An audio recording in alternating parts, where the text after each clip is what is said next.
On a Saturday night at 9, Jiang Nai concluded her arduous day as a corporate worker, dragging her weary body down the street in haste. She needed to catch the last bus. Her meager salary of 5,000 yuan, once deducted for utilities and rent, scarcely sufficed for the exorbitant costs of a taxi.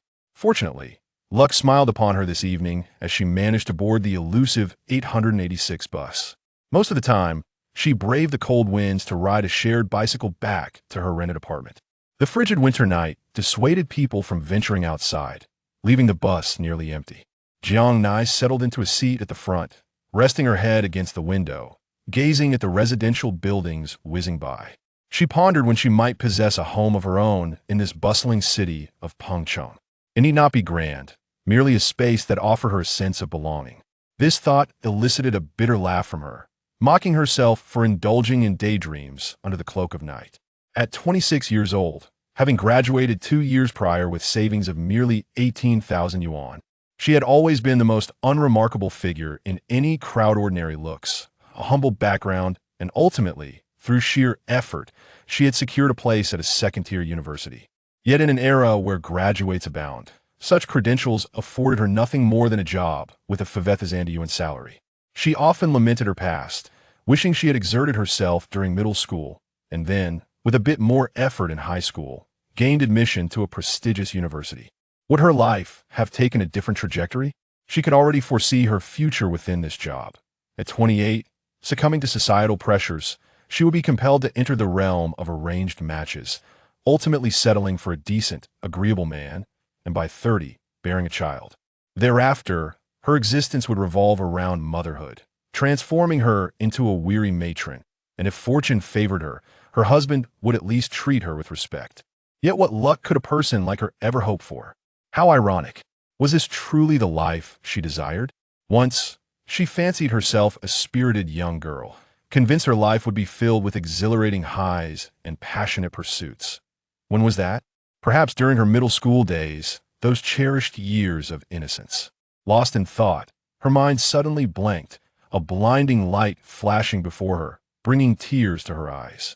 As her vision cleared, she found herself not on the swaying bus, but in a bright classroom, the surroundings strikingly familiar. Nai, Jiang Nai, what's the matter? I've called your name several times. Are you ignoring me? Were you sneaking off to read novels again last night? Jiang Nai was jolted back to reality by the voice of her longtime friend, Zhou Qiqi. In that moment, the surreal sensation dissipated from her mind, and she could scarcely believe she had returned to her middle school days, reunited with her dear companion. Overcome with emotion, she rushed forward and embraced Zhou Qiqi tightly. But Qiqi, unaccustomed to such displays, pushed her away, exclaiming, "What's with the dramatics? It's not like we haven't seen each other in centuries. Hurry up and get your math homework out. The first class is with the formidable teacher, and I'd rather not face doom." Upon hearing this, Jiang Nai's spirits immediately lifted. The name Master of Extinction still evoked a sense of dread, even after many years. She was acutely aware of her own misdeeds during middle school. Swiftly, she opened the backpack resting on the chair beside Zhou Qiqi. A kaleidoscope of colors greeted her eyes. Among the chaos, she discerned titles such as "The Overbearing CEO Falls in Love with His Little Wife" and "One Pregnancy." 3 treasures. Baby, where are you going? Indeed, it was her own backpack. Without a moment to tidy up her belongings, she quickly rummaged through it to locate the mathematics assignment she needed to tackle. Rolling up her sleeves and calling out to Zhou Qiqi, "Leave some space in the middle, I need to copy too." The nostalgic sound of the class bell rang out, instantly silencing the rowdy students who promptly returned to their seats, sitting up straight and refraining from making any noise. The sound of high heels echoed in the corridor, drawing nearer to Class 2. Year 3, the rhythmic clacking felt as if it were stepping on each student's heart. Before long, a woman with a neat bob and a serious expression entered the classroom. Jiang Nai gazed at the familiar face and thought to herself, truly, it was Teacher Li. Even after more than a decade, she was instantly recognizable. "Jiang Nai, you've barely started class and already you're daydreaming. Where's your mind wandering? Are you applying yourself to your studies? Just look at your math grades. Do you even want to attend high school? Go to the board and write down the homework I assigned yesterday." At this moment, Jiang Nai, her face flushed, ascended the podium, having just returned only to receive a reprimand. Staring at the problems on the board, she picked up a piece of chalk and wrote the character for solution. Then hesitantly scribbled a few steps based on instinct, but soon found herself standing perplexed before the blackboard, unsure of how to proceed. Out of the corner of her eye, she sensed her classmates' gazes upon her. Although no one mocked her, their looks seemed to convey that Jiang Nai was still the same Jiang Nai, lacking and inept. Just then, a sudden ding echoed in her mind, and everything around her froze. System activation conditions met. Your academic overhaul system is now online. Please acknowledge receipt. Have you longed to become an academic prodigy? Do you often detest the agony of studying? Do you wish to turn your fortunes around and achieve greatness? Then hurry and press the binding key, and let us conquer the stars and the seas together. Young lady, how splendid! But what if I adore it? Could it be that the coveted academic system, a stroke of luck, has finally come to Jiang Nai? Yet, after a brief moment, she regained her composure and inquired of the system why it had chosen her, wondering if there were any prerequisites. A mechanical voice responded, "Dear, there are no conditions. I escaped from the cosmic explosion and landed on Earth. Just as my energy was about to deplete, I detected that you met the binding criteria while wishing to return to middle school and study hard. With my last bit of energy, I brought you back. You are just awakening now. However, you must complete tasks to gain energy, or I cannot remain operational. How could you doubt my feelings for you and hesitate?" Humph. Jiang Nai gazed at a translucent, azure orb resembling jelly in her mind, casting a forlorn look akin to that of a scorned lover. Without hesitation, she pressed the binding key within her consciousness. As soon as she completed the action, a melody of good fortune resonated in her mind. In those fleeting moments, she was utterly astounded. Ding! Detection reveals that the host requires assistance. The beginner's benefits have been automatically selected. Buffs for intelligence and memory have been generated, effective for 10 minutes. The buffs have been applied. Please be mindful of the time, dear. Once the system concluded its announcement, time resumed its flow. As Jiang Nai glanced at the problems on the blackboard, the knowledge of middle school mathematics swiftly permeated her mind. She immediately grasped how to approach the problem. Even recognizing several methods to solve the sensation of possessing such knowledge was intoxicating. However, Jiang Nai felt an unsettling disquiet as she pinned one solution after another. It felt as if she were pilfering someone else's work. Utilizing this aid left her with a sense of guilt, and she resolved that someday she would confront challenges solely through her own capabilities, without reliance on external forces. Initially, Teacher Li was not surprised that Jiang Nai struggled with the problem, for it was of considerable difficulty, intended for students to ponder after class. However, witnessing Jiang Nai's successful resolution left her quite astonished. Thus, she praised, "It seems Jiang Nai has diligently studied at home. She has certainly matured. Classmates, take a leaf out of her book." As Jiang Nai returned to her seat, she was nudged by her deskmate, Zhou Qiqi, who whispered, "Impressive. You should have seen Lu Ji's jaw drop. It was hilarious."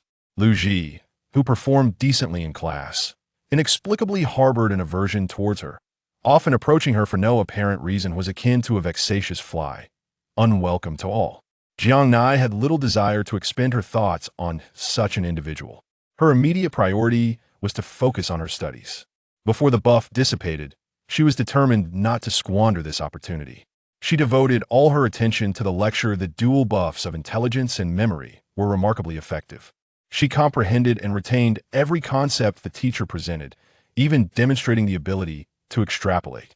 Once the 10-minute buff faded, Jiang Nai felt as though a fog enveloped her mind, rendering her understanding of the material hazy. Nevertheless, she did not relent. She recognized this was Jiang Nai, willing to embrace the challenge and strive for self-improvement. Teacher Li observed Jiang Nai's unwavering attention throughout the lesson, noting the occasional exchanges of understanding between them, and could not help but sigh with relief. This child has finally matured. After enduring a full day of classes, the sound of the dismissal bell prompted Zhou Qiqi to immediately pull Jiang Nai along. The two of them lived in close proximity, having attended the same school since kindergarten. In rural areas, children often attend the nearest school. Their middle school mandated evening self-study sessions. However, for day students, participation was voluntary. Previously, both Jiang Nai and Zhou Qiqi were not particularly fond of studying, so it was only natural that they opted out whenever possible. Jiang Nai pondered. Now that Zhou Qiqi is studying diligently alongside her, she must believe this is merely a fleeting whim, a playful endeavor. It is imperative that she witnesses Jiang Nai's resolve before anything else speaking of it now would be futile. The two of them strolled home, hand in hand, sharing delightful anecdotes from their day at school. Faintly, Jiang Nai seemed to hear Zhou Qiqi inquire, "How did you solve that math problem today?" "I intend to study earnestly. I spent yesterday delving into that math question," she replied. "Uffed, I don't believe you," Zhou Qiqi retorted, playfully tapping Jiang Nai on the head before darting away, turning back to shout, "Catch me if you can." As expected of Zhou Qiqi, so childish and audacious, Jiang Nai retorted without hesitation, "If you have the courage, then don't run away." Upon returning home, Jiang Nai noticed her father had yet to arrive, likely still at work. The factory often concluded late, but she estimated he would be home shortly. Thus, she set about preparing dinner before promptly retreating to her room. She was eager to investigate the intricacies of this system, but with classes during the day, she had no opportunity to explore it until now. Considering the system's energy was limited, she refrained from summoning it and instead attempted to access the control panel in her mind. Upon clicking, she discovered the interface was quite straightforward, primarily divided into two sections. The first part analyzed her information. Host, Jiang Nai, age, 13, comprehensive intelligence, 101. The average intelligence level for a typical person ranges from 90 to 110 physical qualities, 50 out of maximum of 100. Appearance, 50 out of maximum of 100 mental strength, 55 out of maximum of 100 wealth value, 19. 5 luck value, 43 out of maximum of 100. Jiang Nai was not surprised by the first four statistics. They accurately reflected her capabilities.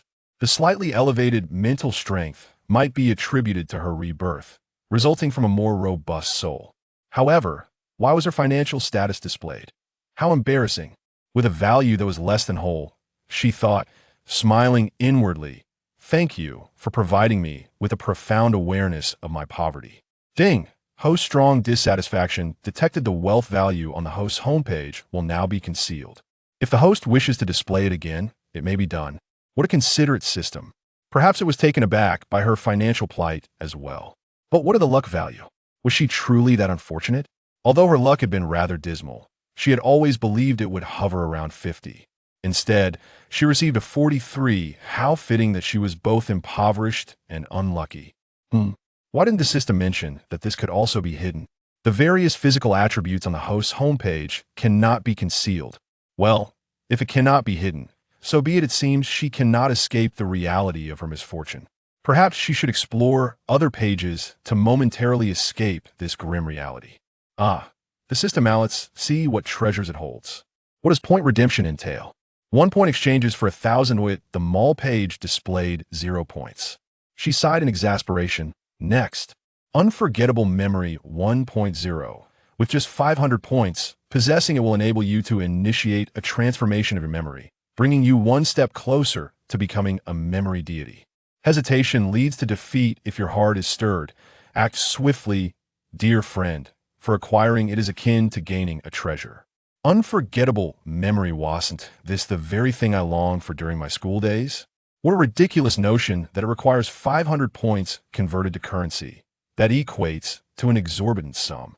Alas, it seems the impoverished are unworthy of such aspirations, as a mere glance reveals a staggering figure. Knowing it is unattainable feels like a deliberate provocation. Moreover, 500 points represent merely the 1.0 version. How much must one invest to attain true unforgettable memory? The thought is beyond the reach of a destitute soul. System, are you there? I have a query. How can I acquire these points? Yes, dear one, your little darling is online. Points can be obtained by completing tasks. I shall assign you tasks, and the better you perform, the more points you shall earn, expanding your reputation as the benchmark. I shall draw energy from the faith your growing reputation accumulates. Do you have any further inquiries? If not, I must take my leave. Energy is insufficient, and task announcements will appear on your personal information page. Be sure to check promptly. I'm logging off now, dear host. Do endeavor to complete your tasks. Understood. Rest well. Jiang Nai promptly opened her information page and indeed found task. Complete a preview of the subjects of the second-year junior high school examinations in mathematics, Chinese, and English, and devise a study plan.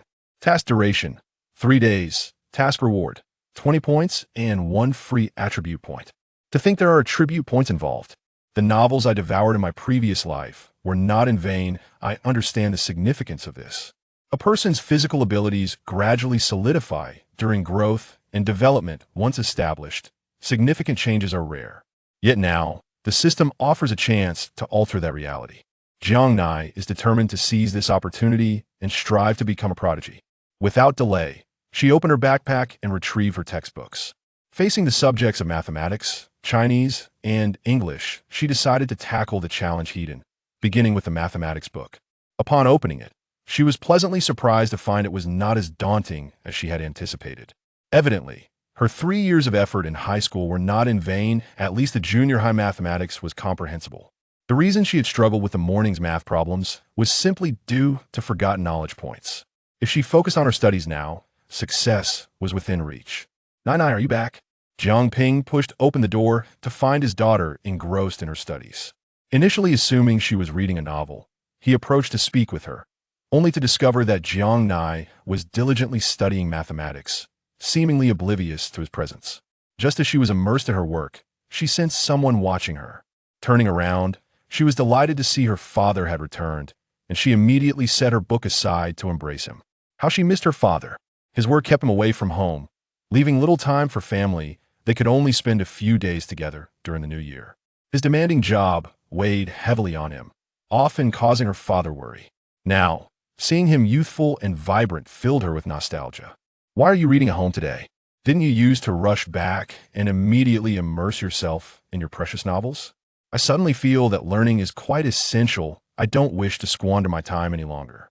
Jiang Nai said, gently leading Jiang Ping towards the kitchen, eager to showcase the dish she had prepared, which was, in truth, simply rice. Alas, despite Jiang Nai's desire to exhibit her culinary skills, she had only learned to cook after starting work due to the exorbitant cost of takeout. Prior to that, she hardly ever stepped foot in the kitchen. Although her father was the sole breadwinner, he cherished her deeply. He did everything within his power to nurture her, ensuring that she had what others had, so she would not feel envious. Yet, despite being such a wonderful father, he had no promising daughter and instead found himself burdened with worries for her well-being, his once dark hair now graying before he even reached 50. She was determined to provide her father with a life of comfort. Why are you cooking for yourself? A rice cooker can be quite hazardous. What if there's an electrical leak? You shouldn't do this again. All right, I understand, father. Come and see how my rice turned out. I followed your usual method, 1 fingers with the water, right? Jiang Igwan nodded in approval as he gently pushed his daughter back into her room. I know you are capable. Continue your studies.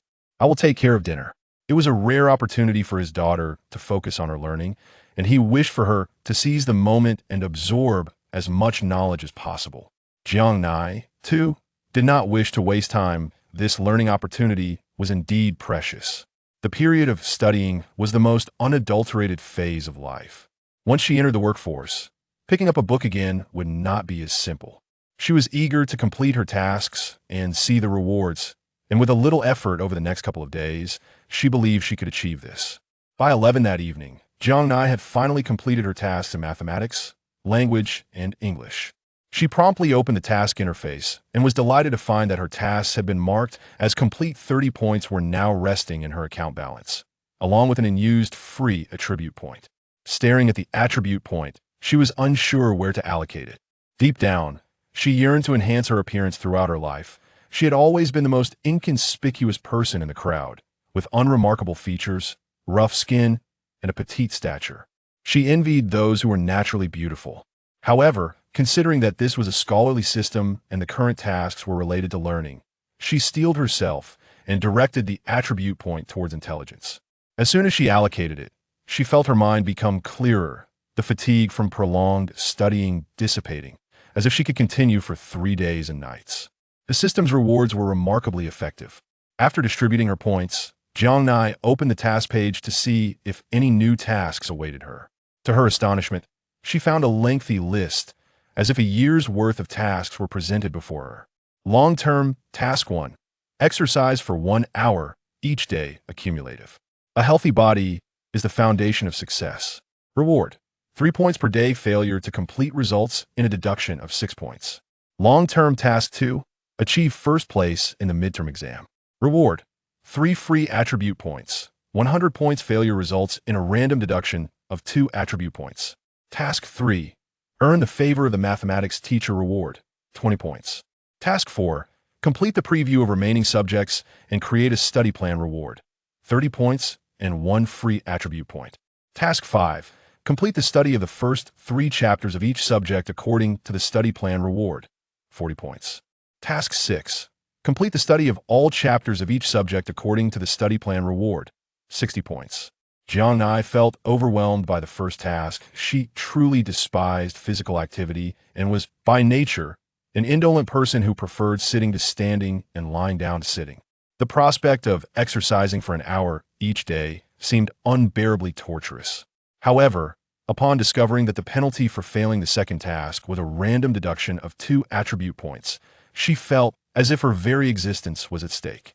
After laboriously studying all night without allowing herself a moment's distraction in hopes of swiftly obtaining her rewards, the thought of losing 2 points for failing the first task was a heart-wrenching blow. She felt a peculiar pressure of debt despite not being financially strained. Being ranked first in the class, was this a dream that a mediocre student could dare to entertain? In her previous life, she had never even placed within the top 10. Just as she was prepared to succumb to sleep, a wave of anxiety washed over her. Who could possibly rest under such circumstances? Jiang Nai immediately rummaged through her pile of books to retrieve her report card from the last examination.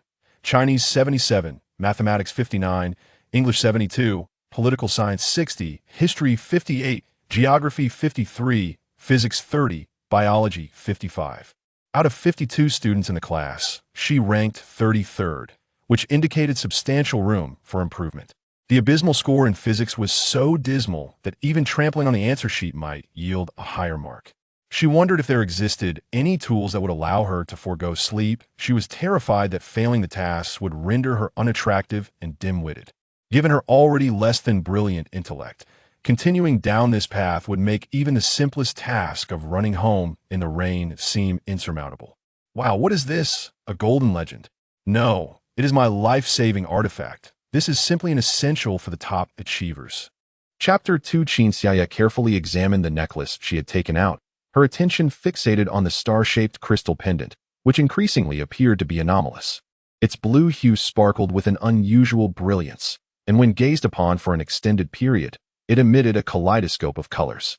In a moment of impulsive curiosity, she pricked her finger, allowing her blood to seep onto the crystal pendant, which absorbed it readily. To her astonishment, the wound on her finger began to heal at a visible pace, the pain dissipating as if her act of cutting had never occurred. Qin Xiaoya swallowed hard.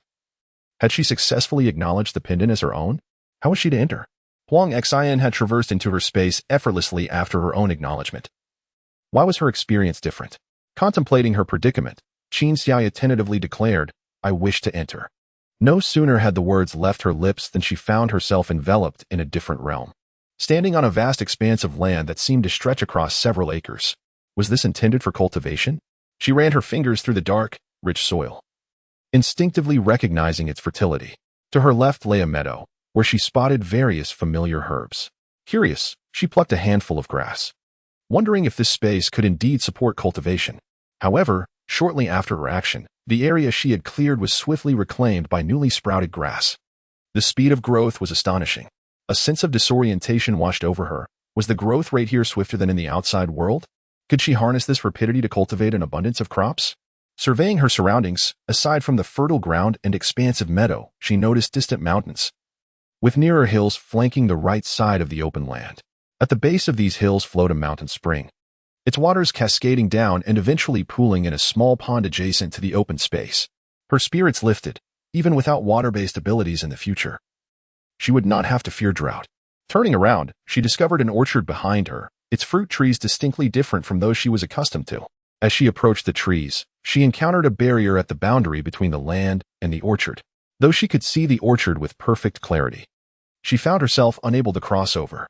Frustration welled within her. What cruel fate allowed her to gaze upon such temptation yet remain unable to partake? Reflecting on the tale she had read, she recalled that the protagonist's space was described as not particularly vast, and no mention was made of such barriers. Unable to comprehend the changes in her space, she resolved to set aside her confusion. For some inexplicable reason, she sensed that the mountain spring held great promise, beneficial to her health. The pond's water was shallow, and shedding her garments, she stepped into its refreshing embrace. Before long, her body began to purge impurities. After half an hour of soaking, the release of toxins diminished, leaving her feeling remarkably revitalized. After 2 hours, Qin Xiaoya emerged from the pond, marveling at her skin, which now glimmered with a translucent radiance. Upon discovering the remarkable properties of the spring water, she decided to wash her face with it. As Qin Xiaoya emerged from her space, fatigue overwhelmed her, prompting her to retire for the night. It was not until the sun was high in the sky that she was roused by the sound of knocking on the door. Yuer, Yuer. It was her brother, Qin Xiaodong. Unable to resist, Qin Xiaoya glanced out the window, wondering if her brother had the day off from work. Coming. After retrieving a long-sleeved garment from her wardrobe, she opened the door. The moment she did, Qin Xiaodong looked around and inquired, Yuer, what have you done last night? Your skin looks exceptionally radiant. Qin Xiaoya blinked and replied, I merely washed my face with a bottle of water.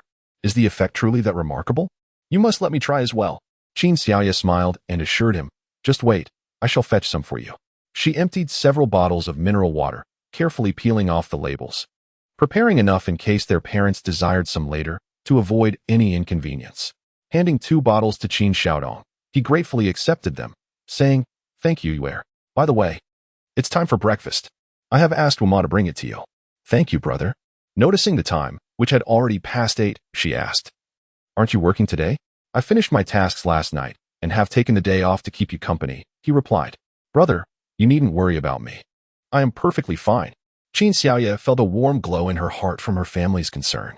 You still need to go to school this afternoon. And considering you have lost your memory, it wouldn't be prudent for you to be alone, Qin Xiaodong insisted. Suspecting that Huang Xin was responsible for his sister's fall and felt it necessary to keep a close watch on her. Thank you, brother. Qin Xiaoya beamed sweetly. As Wuma arrived with breakfast, Qin Xiaodong stated, Yuer, you eat first, I shall wash my face. Afterwards, we can take a stroll before I accompany you to school in the afternoon. How does that sound? Yes, I will follow your lead. After finishing their meal, the two set out together. What place would you like to explore, Yuer? Qin Xiaodong inquired. Perhaps we could visit the flower, bird, and fish market? Qin Xiaoya thought of her vacant lot and hoped to find some seeds. That sounds splendid. I can also meet up with Zheng Jiang there. Zheng Jiang was Qin Xiaodong's classmate who operated a flower, bird, and fish market. That would be wonderful, Qin Xiaoya responded with delight, eager for the opportunity to explore on her own. Upon arriving at the market, Qin Xiaodong parked the car and sought out his friend, while Qin Xiaoya ventured off to look for seeds. Entering the first shop, she greeted the owner. Hello. Do you have seeds available? Indeed. What type of seeds are you in search of? Vegetable and fruit seeds. The owner gestured towards a nearby shelf, saying, Come. Take a look here. As Qin Xiaoya approached, her eyes sparkled with excitement. They had an array of seeds. All were packaged in small quantities, and she carefully selected about 50 packets before proceeding to check out and move on to the next store. Qin Xiaoya traversed various stores, purchasing nearly 1,000 packets of seeds, most of which she had stored in her space, leaving only a handful in her bag. After she had finished her shopping, Qin Xiaodong emerged, having concluded his conversation with friends. He approached Qin Xiaoya, stating, Let us go. We are off to a grand meal, courtesy of your brother Zheng Jiang. Accompanying them was Zheng Jiang's girlfriend, Lin Li. Intrigued, Qin Xiaoya scrutinized her, prompting Zheng Jiang to feel flustered and attempt to initiate conversation. Xiaoya. It has been a long time since we last met. Lin Li, exuding confidence, greeted Qin Xiaoya warmly, even playfully waving the hand she held with Zheng Jiang. Hello. I am Lin Li, Zheng Jiang's girlfriend. Qin Xiaoya smiled and nodded. Hello, I am Qin Xiaoya. Before she could utter more, Qin Xiaodong urged them into the car. Let us hurry. After the meal, I must take my sister to school. Upon arriving at the restaurant and placing their orders, the dishes soon began to arrive. As they were enjoying their meal, a voice from outside the private room called out for Lin Li. Qin Xiaoya, having heard the call, remarked, Sisterly. Someone is looking for you. Lin Li frowned. Ignore him. Let us continue our meal. Shortly thereafter, The door burst open with a loud bang, and a man entered, exclaiming, "Li, I have finally found you." The man, not particularly tall but possessing an attractive visage, stood before Linley. With a furrowed brow, Linley stated, "Gao Yang, we are not suited for each other. Please stop pursuing me. I will only marry Zheng Jiang." Gao Yang, like a disheartened suitor, stood before Linley. Li, I have told you that I do not care about titles. Zhenggu, I do not wish to compete for status. Just allow Linley to accept me. Chapter 003. Qin Xiaoya's mouth fell agape. What was happening? Linley, with a hint of exasperation, addressed the siblings. "You two continue eating. I will take him outside to clarify things." She led Gao Yang away, with Zhang Jiang following closely, leaving Qin Xiaoya and Qin Xiaodong alone in the room. Qin Xiaodong remained preoccupied with his sister's upcoming class, urging, "Yue, hurry and finish your meal. We must head to school soon." After their meal, as they made their way to school, Qin Xiaodong cautioned, "Yue, steer clear of that Huang Xian in the future." "Why?" Qin Xiaoya feigned ignorance. "I have noticed that whenever you are with her, you seem to get hurt, and each time it appears to worsen. Therefore, keep your distance," Qin Xiaodong expressed. Harboring some suspicion about Huang Xian's intentions, although he had yet to uncover the truth. Qin Xiaoya nodded, understood. Qin Xiaodong continued with his admonitions. "It does not matter if you find the lectures difficult. After all, you will be working in our family business upon graduation." "Yes, brother, I understand." Qin Xiaoya thought to herself, with less than a year remaining until the apocalypse, that her study seemed futile. Her priority now was to allocate time for gathering provisions. If someone calls you out, do not go out casually, especially to secluded places. You must refrain from wandering around, especially now that you have lost your memory and are unfamiliar with the campus. Do you understand? Qin Xiaodong harbored deep concerns. Although he believed his sister could linger at home a bit longer, their parents were right. His sister needed to engage with the world outside. They could not confine you like a canary in a gilded cage. "I understand," Qin Xiaoya nodded, feeling that her brother was somewhat verbose. "I will pick you up after school, and you must not walk away with anyone else. I will accompany you to your classroom. Take a moment to observe if anything feels familiar along the way. By the way, I have informed your teacher of your situation, so your classmates are likely aware as well. Be mindful, all right?" "Yes, brother, I understand." Qin Xiaoya thought she might let out a long, exasperated sigh. Finding Qin Xiaoya's classroom was rather straightforward. After escorting her to the door, Qin Xiaodong departed. Only after watching her brother leave did Qin Xiaoya step into the classroom. At that moment, a petite girl with a sweet appearance approached her. Yeah, I'm so sorry." Qin Xiaoya recognized her as Huang Xian and replied with a faint smile. "It's all right." Before bypassing Huang Xian and taking a vacant seat. Yeah, I reserved a spot for you." Huang Xian's voice carried a hint of grievance. The surrounding classmates turned their attention towards her, and then a bold girl spoke up. "Huang Xian, you've caused Qin Xiaoya to lose her memory. You should keep your distance." "Letong, what is it to you? How could I possibly be the cause of Qin Xiaoya's amnesia? I didn't harm her at all." Huang Xian retorted, feeling quite troubled and questioning if she had indeed overstepped this time. Qin Xiaoya appeared utterly oblivious to their discussion, quietly seated in her place. Letong approached with concern. "Xiaoya, are you all right?" She genuinely worried for Qin Xiaoya. Since their freshman year, Qin Xiaoya and Letong had shared a strong bond. But as Huang Xian began to cling to Qin Xiaoya, Letong had distanced herself. Now, upon learning of Qin Xiaoya's incident, her concern reignited. "I'm fine, really. It's just that I can't remember some things." "Thank you, Letong." Qin Xiaoya smiled, reassuring her friend. Letong sighed in relief, glad to hear that as long as her health was intact. As the class was about to commence, a breathless individual rushed into the room, and upon spotting Qin Xiaoya, he hurried to her side. Clad in a pristine white suit, his handsome face radiated warmth as he exclaimed, "You've come to class today? Hello. Who are you?" Qin Xiaoya had no recollection of this person. "I forgot you lost your memory. Let us reintroduce ourselves. I am Luo Chen," he said, extending his hand towards Qin Xiaoya. Not wishing to leave him hanging, she shook his hand briefly. Luo Chen was elated. For the former Qin Xiaoya would never have consented to such a gesture. He was about to speak further when the class bell rang, compelling him to take his seat and listen. The original Qin Xiaoya studied finance, while she had been pursuing drama prior to entering this narrative. The afternoon's lessons passed in a haze for her. At long last, the school day concluded, and she disregarded Huang Xian and Luo Chen, who attempted to engage her in conversation, striding directly towards the school gate. Qin Xiaodong had long been waiting there. While driving, he inquired, "Yue, how are you feeling today? Qin Xiaoya, feeling disheartened, replied, Brother, I can't understand that book at all. Qin Xiaodong chuckled, It's all right. You couldn't comprehend it even before your memory loss. I used to help you review for exams. It's not a significant issue.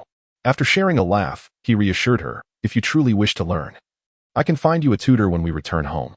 Qin Xiaoya quickly waved her hands. Brother, let us not. By the time they arrived home, it was only 5 o'clock. Ewa had prepared afternoon tea for them. Qin Xiaoya sipped on some milk tea and nibbled on a pastry before retreating to her room, locking the door behind her. Today, she had purchased a considerable amount of seeds, eager to cultivate her space. It would be troublesome if anyone discovered her absence. She began by planting watermelon seeds in the ground. According to the vendor, these watermelons were sweet and delicious, albeit somewhat challenging to grow. Qin Xiaoya felt the soil in her space was quite suitable for cultivation and believed it could yield results. The seeds were sown sparsely, as they grew in clusters and required ample space to flourish. After planting, she fetched water in a basin repeatedly to irrigate the half-acre of watermelons, feeling exhausted by the time she finished. However, she found solace in the fact that the first seeds she planted had already sprouted. Finally done. That will suffice for today. Qin Xiaoya murmured, utterly fatigued. She stripped off her clothes and soaked in the pond for a while before retiring to her room to sleep. She was utterly worn out. As soon as her head hit the pillow, she fell into a deep slumber. Around 8 o'clock in the evening, Qin Xiaoya was roused by a knock at the door and Aunt Wu's voice calling, Miss Ware, dinner is ready. By then, Qin ran and Lin had returned and were seated at the dining table awaiting them. Dad, Mom, Qin Xiaoya called out as she descended the stairs. Where? How was school today? And Lin asked as soon as she saw her daughter. Not bad, Qin Xiaoya replied with a smile. Why do I feel like Yuera looks even more beautiful today? Qin Ran remarked in surprise. And Lin was equally astonished, noting that her daughter indeed appeared more radiant than the previous day. Really? Is that so? Qin Xiaoya feigned confusion. Her brother had said the same thing that morning and even asked for 2 bottles of water. Mom and Dad, I'll get you some too. Qin Xiaoya handed the bottles to Qin Ran and Lin, and the family began their meal. After dining, the adults busied themselves with their respective tasks. Aware that her parents and brother had numerous business matters to attend to, Qin Xiaoya refrained from interrupting them. Upon entering her space, she was astonished to find that in just a few short hours, the ground was teeming with watermelon vines, some even adorned with tiny blossoms. While she was delighted by the rapid growth, she began to worry about pollination. Watermelons need pollination to bear fruit, don't they? But I have no idea how to do that. I can't just catch butterflies and bees from outside, can I? Chapter 004 However, it did not take long for her to discover that after a watermelon flower withered, a small watermelon orb sprouted directly in its place. She sighed in relief, realizing that she no longer needed to worry about the intricacies of pollination. Suddenly, Qin Xiaoya felt a tremor within the space, causing her to lose her balance and sit down abruptly. Was there an earthquake? As she surveyed her surroundings, she noticed that the boundary of the orchard had receded by a noticeable distance, allowing her to reach the trees in the front row. Among these fruit-bearing trees, she recognized only the 2 orange trees. The others were unfamiliar to her. Yet, what could have caused the boundary to withdraw so unexpectedly? Could it be related to her planting of watermelons? This possibility crossed her mind. Qin Xiaoya retrieved several bags of strawberry seeds and planted them all into the ground. After watering them, she was so exhausted that she could not even move a finger. She lacked the energy to wait for the strawberries to sprout and collapsed into bed, falling deeply asleep. During her slumber, the star-shaped crystal pendant around her neck shimmered continuously for nearly an hour before vanishing, leaving behind a silver star-shaped tattoo above her left breast. The necklace itself remained draped around her neck, though it appeared dull and lifeless without the crystal pendant. When Qin Xiaoya awoke and washed her face, she realized that the pendant was missing. Where's my pendant? How could it be gone? Panic surged within her.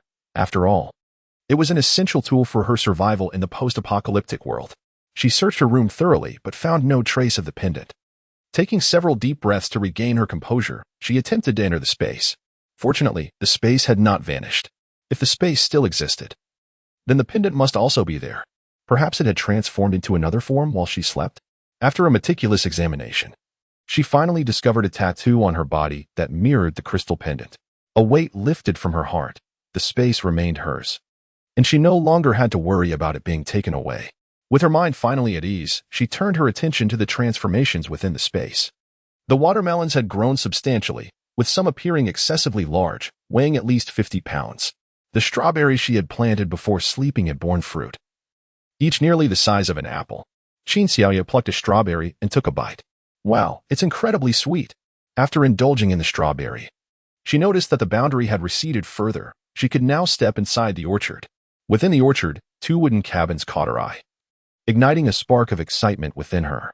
One of the cabins seemed to serve as a resting area, furnished with a bed, table, and chairs, while a teacup rested on the table beside a notebook-like object. Intrigued, Qin Xiaoya approached the table to examine the notebook. It contained records left by the previous owner, detailing the events that transpired after the man acquired the pendant. The man's name was Qin Hao, who appeared to be an ancestor of the Qin family. He recorded how the acquisition of this pendant transformed the lives of his entire family.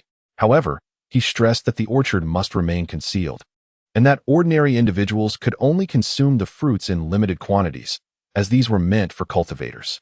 In the conclusion of his notes, he advised the prudent use of the pendant, asserting that anything not intended for the outside world should not be taken beyond its confines. Now, Qin Xiaoya had fully grasped the usage of the entire space. Adjacent to the wooden cabin was a warehouse, where items could be stored without spoiling. Within the warehouse, various styles of clothing and an assortment of food were available. Qin Xiaoya sampled a pastry, finding it quite palatable. Just as she was about to harvest strawberries, she heard Aunt Wu calling her to get up. Indeed, she had classes to attend today. The strawberries could wait until she had some leisure time to return. After breakfast, Qin Xiaodong drove Qin Xiaoya to the school entrance, inevitably offering a series of reminders along the way. Qin Xiaoya, however, did not feel exasperated. She obediently responded to him.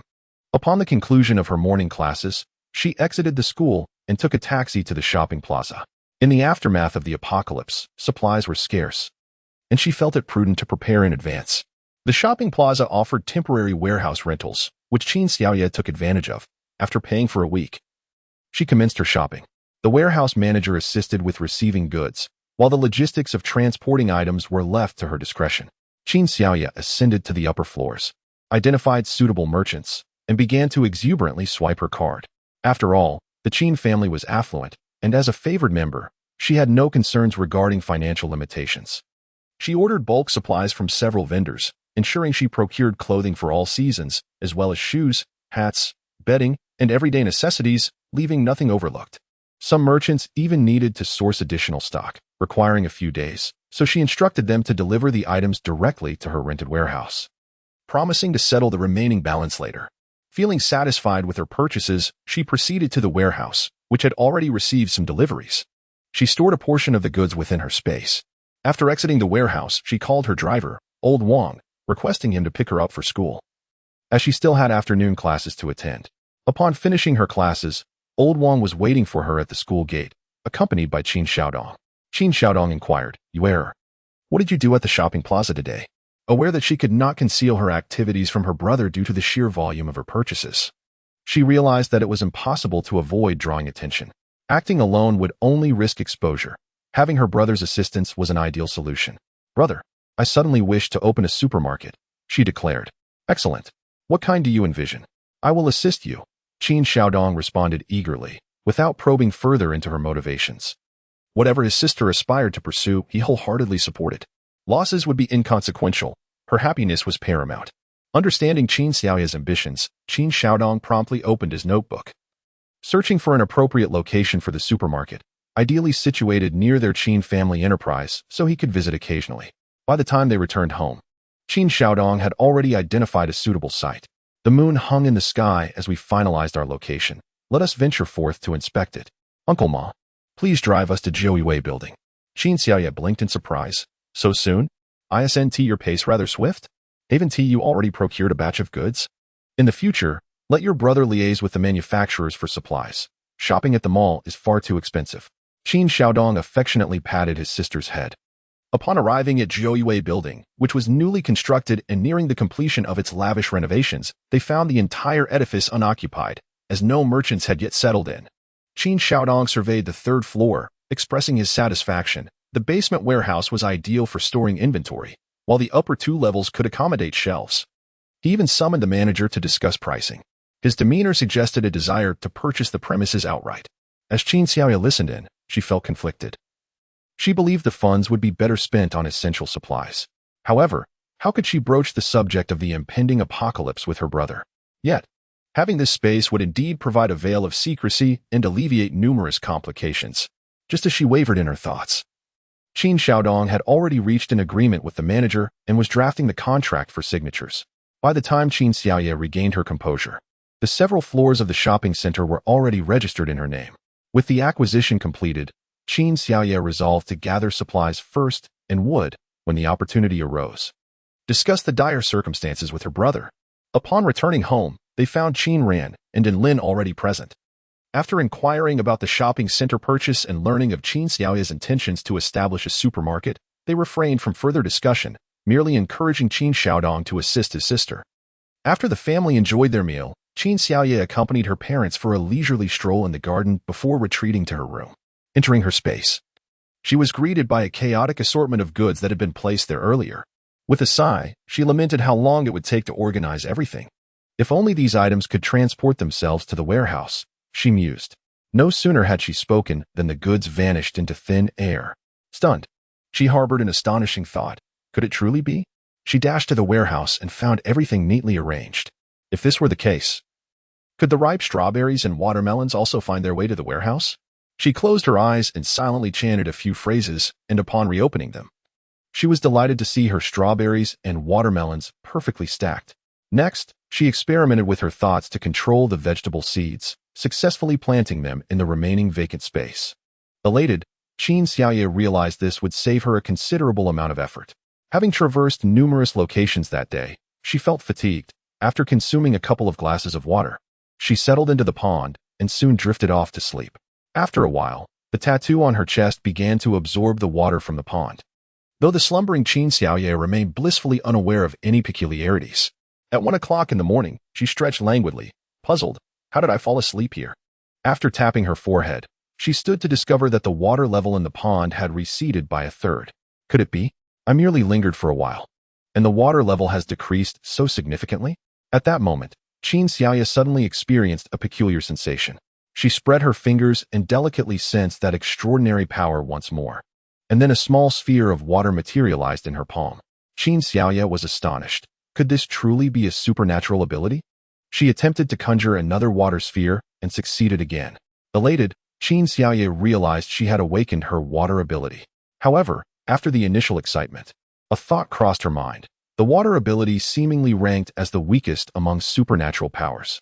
Was her fate to be so dismal? No matter, diligence can compensate for shortcomings. Qin Xiaoye endeavored to control her water ability for offensive purposes, yet the water arrows she shot could only travel about a meter. How long would it take to improve? Qin Xiaoye felt tears welling up. After practicing for an hour, the water arrows finally reached a distance of 1.5 meters. It seemed that hard work truly bore fruit. Exhausted, Qin Xiaoye felt as if all her strength had been drained, causing her to collapse onto the ground. Unable to muster the energy to rise, in a state of panic, she hastily drank some spring water, which revived her slightly. It appeared she had overexerted her supernatural ability. Going forward, she would need to practice in moderation. Fortunately, she was in a secluded space. Had she been outside, her family would have been thoroughly alarmed. Surveying her surroundings, she noticed distant mountains she had yet to explore. Following the method outlined in her notes, she traversed the barrier and instantaneously transported herself to a nearby mountain peak. From the summit, she observed that there were only 6 or 7 mountaintops in the vicinity. Apart from the mountain springs and flowing ponds, there was no water to be found. Behind the orchard, there were more mountains shrouded in mist, rendering them inaccessible. On the mountain where she stood, there were some plants, albeit sparse. She wondered if fruit trees could be cultivated there. Otherwise, such ample space would be a tremendous waste. Qin Xiaoye scattered some seeds on the mountain. But after waiting for a considerable time, she saw no signs of germination. Even watering them with spring water proved futile. Cultivating on the mountain was evidently more challenging than in the fertile black soil. Qin Xiaoye decided to transplant a few strawberry plants from the valley to the mountain. After a while, the strawberries showed no signs of wilting. She breathed a sigh of relief. It seemed that this mountain could indeed support some form of cultivation. She relocated half of the strawberries and half of the watermelons to the mountain, allowing them to grow freely. Currently, she was practicing her rain summoning technique, which would eliminate the need to haul buckets back and forth for watering her crops. What a delight! As Qin Xiaoya emerged from her secluded space, she overheard her parents discussing a birthday gift for Aunt Anning. Aunt Anning, the younger sister of her mother, had always treated the original owner with kindness. This weekend, it appeared that the Luoqing family was hosting a grand banquet. In the narrative, the original owner had chosen to attend the Luoqing gathering, thereby declining the invitation to Aunt Anning's celebration. At the Luoqing banquet, the original owner fell victim to Huang Xian's schemes, being taken advantage of by a group of unsavory individuals, while Huang Xian seized the opportunity to seduce Luoqing.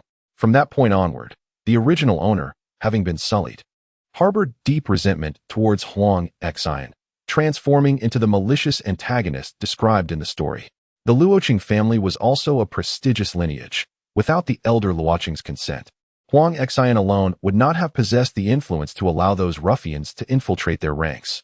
Thus, the tragic fate that eventually befell the Qin family in the book is undoubtedly intertwined with the downfall of the Luo family.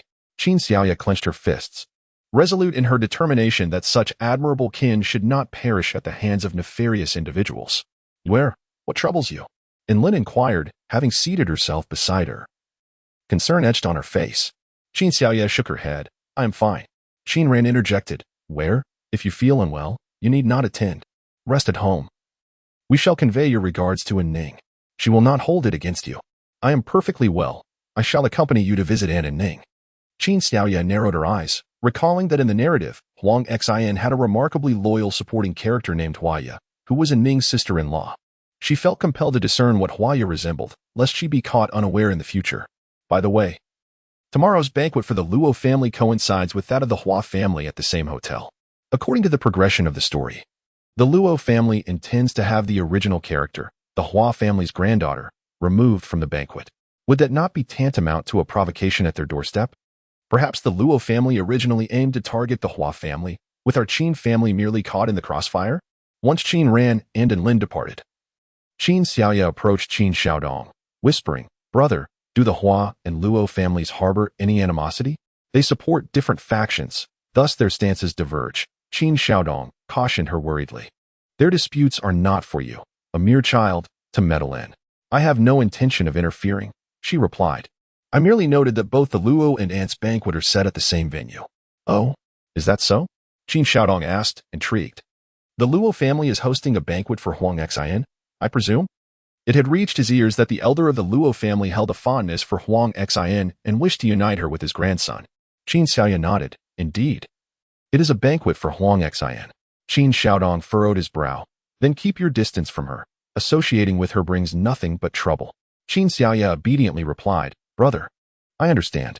She did not intend to attend the Luo family's banquet. Yet if Huang Xian were to approach her again without propriety, she would not be inclined to respond favorably. On the day of the banquet, Qin Xiaoya accompanied her family to the hotel hosting the event. The third and fourth floors were designated for the Hua family, while the second and fifth floors belonged to the Luo family. The first and second floors served as the banquet halls, with the fourth and fifth floors designated as temporary resting quarters for guests. Both families had political connections, yet they were not aligned with the same faction, thus their guests entered through different entrances to avoid any awkwardness. By the time Qin Xiaoya and her family arrived, the banquet was already bustling with attendees. After exchanging pleasantries and presenting gifts to Ning, Qin Ran and Lin had to mingle with others, and Qin Xiaodong, too, was occupied, raising his glass to engage in socializing. Meanwhile, Qin Xiaoya settled into a corner, leisurely sipping her drink. At that moment, Ning's son, Hua Yunxiang, approached her. Why are you hiding here? Qin Xiaoya shrugged. I have little to do here. I came to seek a moment of respite. I shall return shortly to assist my mother in hosting. Hua Yunxiang felt a sense of helplessness as soon as he made his appearance. A throng of people swarmed around him. After much effort, he managed to escape to this corner with his cousin. In Chapter 6, the two exchanged only a few words before Hua Yunxiang had to attend to his guests, during which Qin Xia learned of Hua Ye's whereabouts from him. She memorized Hua Ye's appearance and swiftly averted her gaze before Hua Ye could sense anything amiss.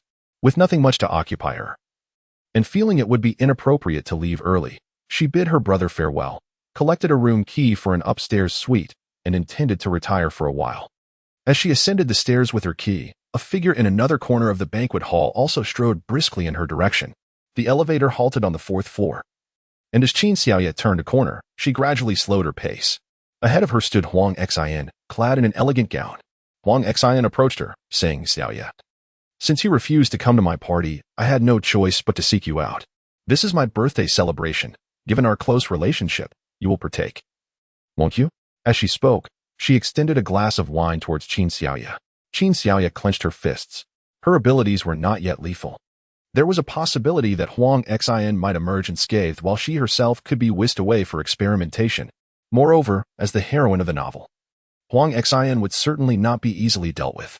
However, even a fool could discern Huang Xian's ill intentions. She surveyed her surroundings. Perfect.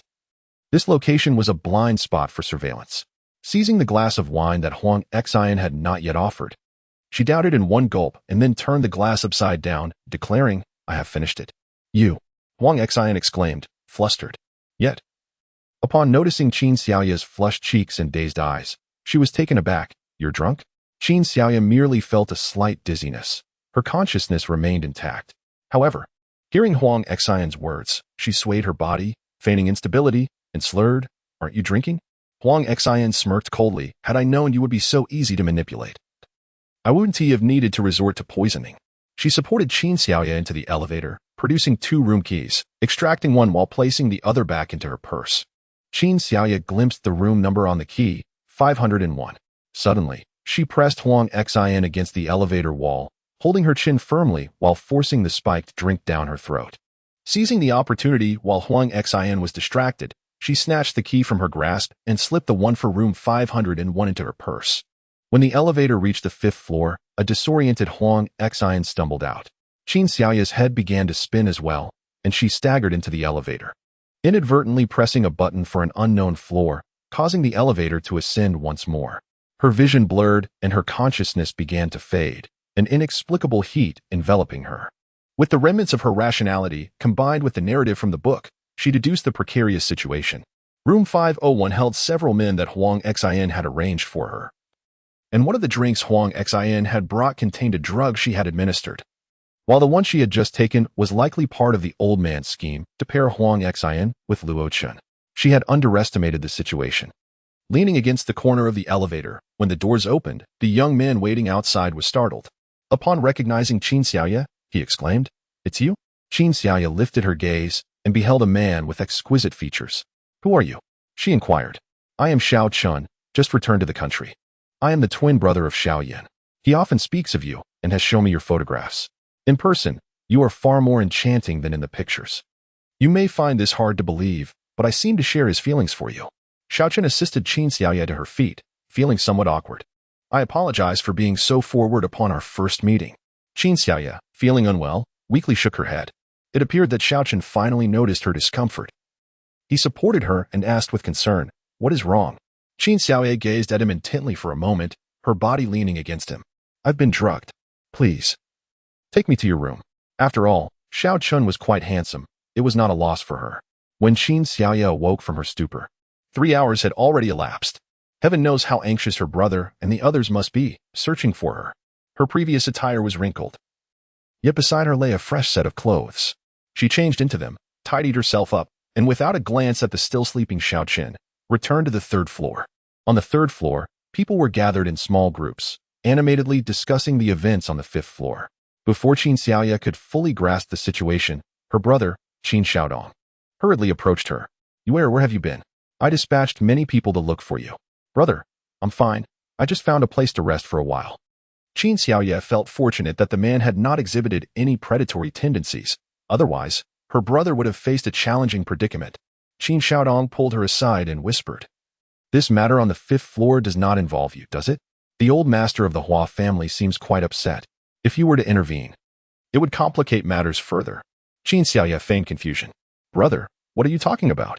Why have you noticed my change of clothes?" Her brother detected something amiss. "I rested on the 4th floor for a bit, and my clothes became wrinkled, so I changed." Qin Xiaoya smiled sweetly. "Brother, you haven't yet told me what transpired." Huang Xian was involved with 3 men. According to them, they are all escorts, summoned by Huang Xian, who paid them 50,000. Qin Xiaodong found the situation rather peculiar. Huang Xian, intent on marrying into the Luo family, could not possibly engage in such behavior. Yet, the evidence suggested otherwise, as her phone indeed had records of the transactions made before the banquet commenced. Huang Xian had been with 3 men but denied it, insisting she was in the same room as Luo Chen. However, Luo Chen had been sound asleep in the room prepared by the elder Luo, and no one had entered that room the entire time. Shockingly, a duplicate keycard for Luo Chen's room was later discovered by hotel staff in the elevator. If it fell into the hands of ill-intentioned individuals, Luo Chen would face dire consequences today.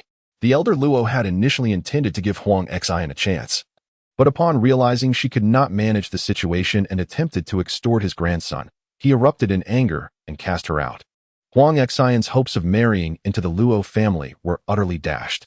Qin Xiaoya asked, "Did Huang Xian say anything else?" When she was cast out, she claimed to have no recollection of the events that transpired. Her initial intention had been to seek out Luo Chen, yet the old gentleman disregarded her presence. Qin Xiaoya let out a sigh of relief. It seemed that Huang Xian had infused the medication she prepared with some other substance that clouded one's memory. Fortunately, she had refrained from consuming it. Otherwise, she would have been ruined by Huang Xian that very day.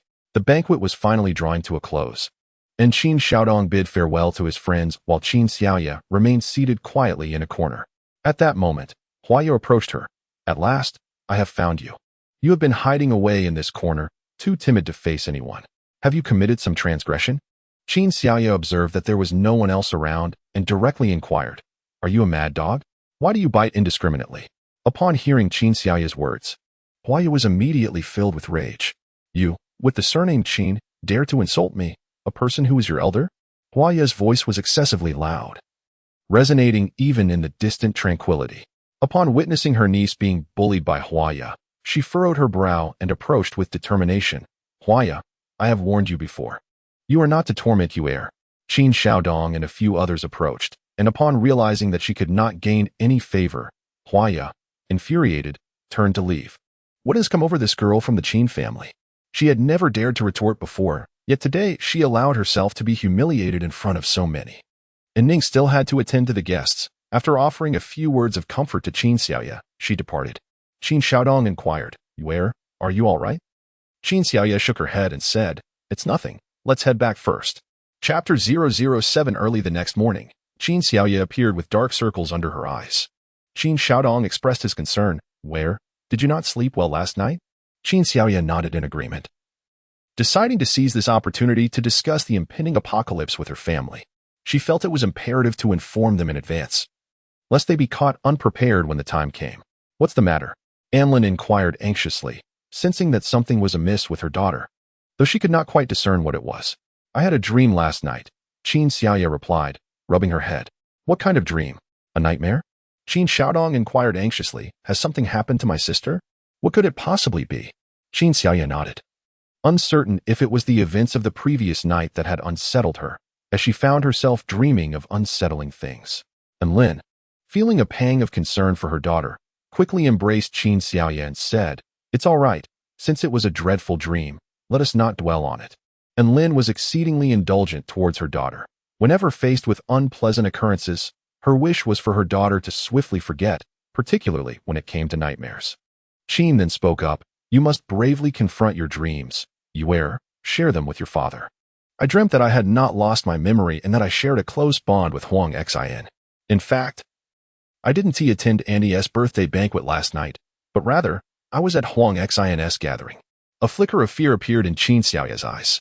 "Yu'er, has something terrifying transpired? If fear overwhelms you, it is better to remain silent." And Lin glanced at her husband and son, realizing that she could not compel her daughter to speak any further. Qin Ran and Qin Xiaodong both shook their heads, believing that had Yu'er not suffered from amnesia, such an event could indeed have transpired. Given Yu'er's disposition, she would never have attended a Ning's banquet.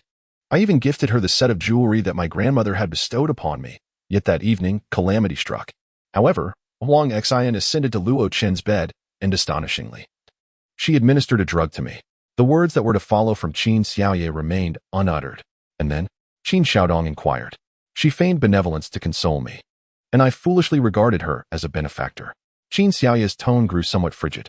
The way she treated Huang Xian and how Huang Xian repaid her was nothing short of despicable.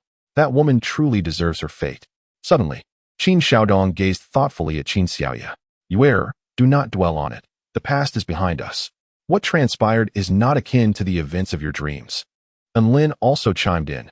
Indeed, there is no need for fear. Huang Xian will undoubtedly meet a dire end. Qin Ran nodded in agreement, reassuring his daughter. Rest easy. Evil begets evil, and she shall not escape her just deserts. After breakfast, Lin and Qin Ran departed for the office. While Qin Xiaodong entered his sister's room. Brother, have you not yet gone to the office?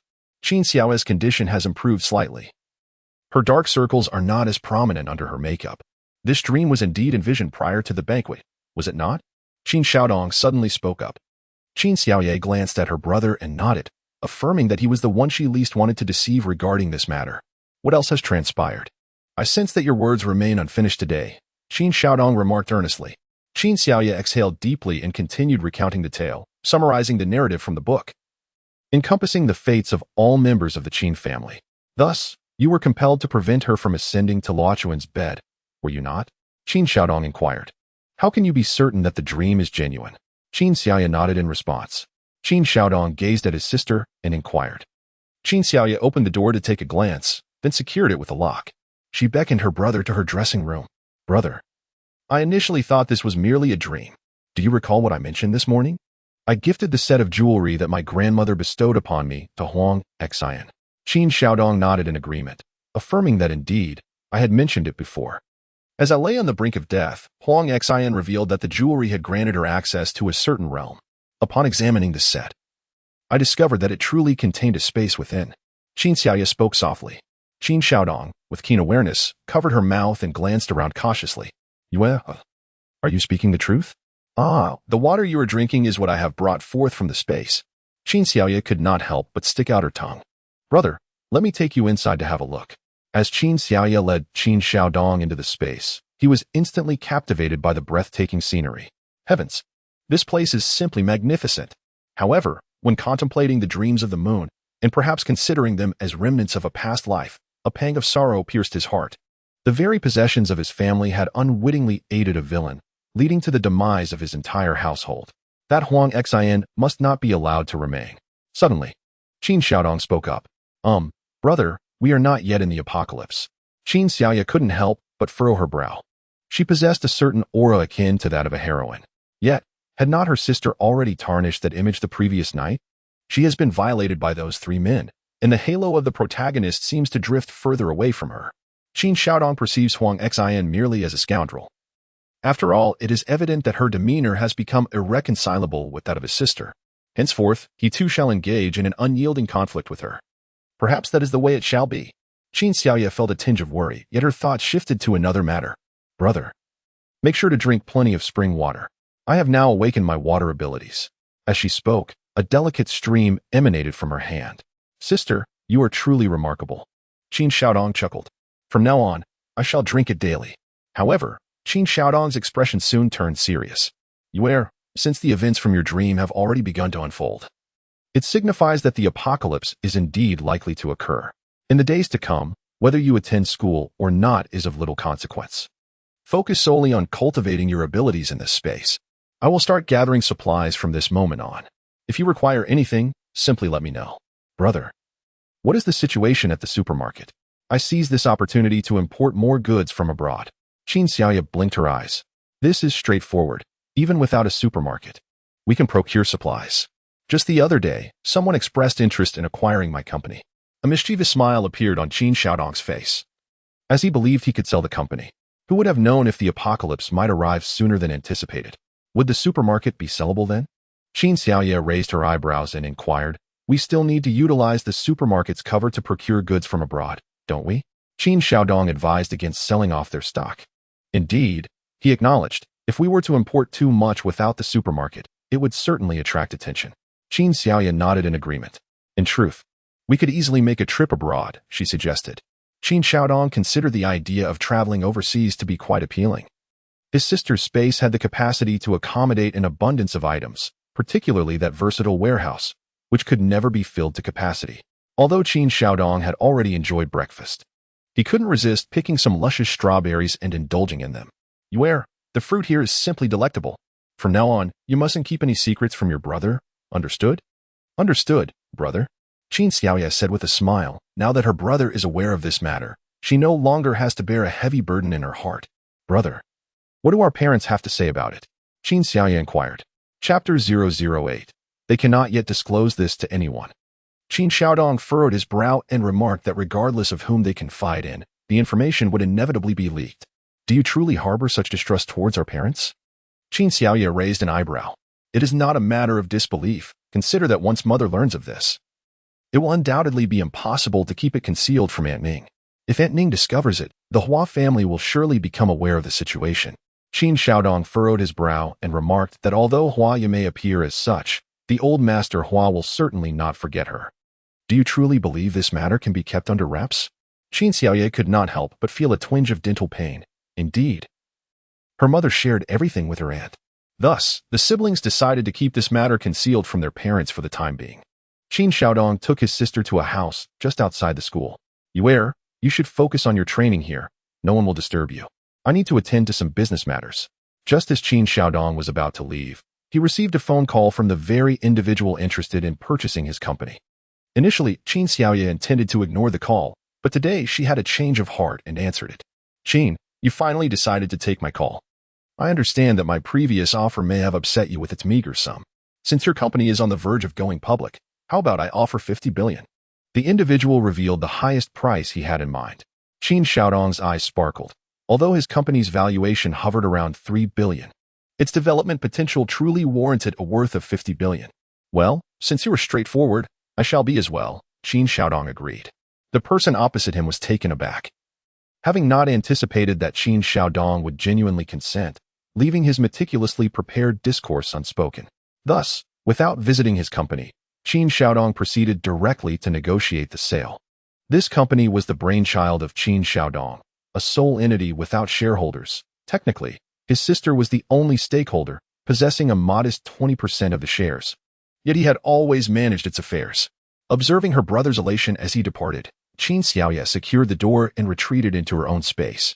By the time Qin Xiaodong returned in the evening, he had successfully acquired the 50 billion and had even secured the rights to procure supplies for the supermarket from both domestic and international sources through his parents. However, he refrained from informing his mother about the company's sale. After all, they would eventually discover it. This matter could be concealed for a day, but revealing it prematurely would undoubtedly throw the Qin Corporation into chaos. Nevertheless, he did mention it to Qin Dad, who was nearly driven to apoplexy, yet ultimately decided to keep the matter under wraps for the time being. It was crucial to note that Qin Xiaodong had already arranged with the buyer to announce the company's public listing on the day it went live. A company valued at 50 billion would surely attract significant attention. Qin Xiaodong directly consumed the fruits found in the space as his meal, followed by drinking a considerable amount of spring water. Obediently, he donned his swimming trunks and immersed himself in the pond. Qin Xiaoye, clad in her swimsuit, joined him in the water. Brother, you should get married soon. Why? Qin Xiaodong furrowed his brows. In the decade following the apocalypse, no one had conceived a child. Qin Xiaoye spoke up. Is such a thing even possible? Qin Xiaodong was enveloped in a cloud of frustration. Unable to contain himself, he inquired of his sister. What do you intend to do? I find myself deep in contemplation. Qin Xiaoye blinked her eyes. Qin Xiaodong sighed, realizing that he should discuss matters with his girlfriend tomorrow. The night swiftly passed, and after a night of reflection, Qin Xiaodong felt invigorated. As soon as they exited the room, the sound of a ringing phone filled the air. Upon answering, Qin Xiaodong was met with his mother's furious outburst. Xiaodong, have you truly sold the company without warning? Are you aware that this could incite turmoil within the Qin family? Mother, that is my own company. It is unrelated to the Qin family, is it not? Qin Xiaodong was rendered speechless. He had always known that his father's words were unreliable. After being reprimanded, he received another call from Ning, inquiring about his intentions. Given the promising prospects of the company, why would he consider selling? He provided a haphazard response and turned to his sister, Qin Xiaoye, saying, Sister, now you see. I told you our parents' words cannot be trusted. You are experiencing it firsthand. Qin Xiaoye's lips twitched involuntarily. How utterly unreliable. A mere single night's affair. Yet likely the entire neighborhood already knew of it. The siblings sighed and ventured out for breakfast. Qin Xiaodong was already aware that his sister's pantry was well stocked, and he certainly would not let such a treasure slip away. He intended to purchase an abundance of his favorite delicacies to place in his sister's care, lest they find themselves yearning for sustenance in the future. Qin Xiaoya finally witnessed her brother's shopping mania. They spent the entire morning meandering through various breakfast stalls, amassing countless bags filled with provisions. She felt utterly exhausted, nearly gasping for breath, as they settled in a breakfast shop to enjoy their meal. Their pause was prompted by her brother's decision to order 1,000 boxes of fast food from the vendor, which sent the proprietor into a frenzy, rallying the entire staff to prepare breakfast. With time to wait, Qin Xiaoya could finally take a moment to rest. The entire morning had been consumed by her brother's shopping escapades, and by noon, she felt utterly fatigued as they returned to their suite. In truth, both were utterly spent. Brother, will we truly engage in such a relentless pace every day? Qin Xiaoya felt as though she was on the verge of exhaustion. If her brother continued to run like this every day, she was certain she would be driven mad by fatigue. Qin Xiaodong chuckled and remarked, just this once today. We can buy some snacks another time. I can't bear to see you so worn out, little sister. He was indeed mindful of his sister's fondness for treats. After saying this, he urged her to accompany him to the space. He intended to explore the warehouse. Upon arriving, Qin Xiaodong immediately began to examine the ancient artifacts. Meanwhile, Qin Xiaoya, uninterested in his pursuits, dedicated herself to honing her water abilities. By mid-afternoon, Qin Xiaodong burst out of the warehouse, exclaiming, "You are! Look at the wonderful treasure I've discovered." Qin Xiaoya squinted her eyes and asked, "Is that a formation plate?" "Indeed, it is a temporal array, capable of extending the fabric of time, with the maximum ratio being 1 day outside equating to 1 month within." Qin Xiaodong exclaimed with enthusiasm. Qin Xiaoya's eyes sparkled. Does that mean if she were to conceive, the time spent within would only amount to 10 days outside? Brother, this is truly remarkable, exclaimed Qin Xiaoya with excitement. Indeed, I plan to extend the time to its maximum. Surely, if I immerse myself in the pond for an entire month, how could I not awaken my extraordinary abilities? Qin Xiaodong originally had this idea. A splendid notion. Perhaps I shall also cultivate for a month to see if I can ascend a level.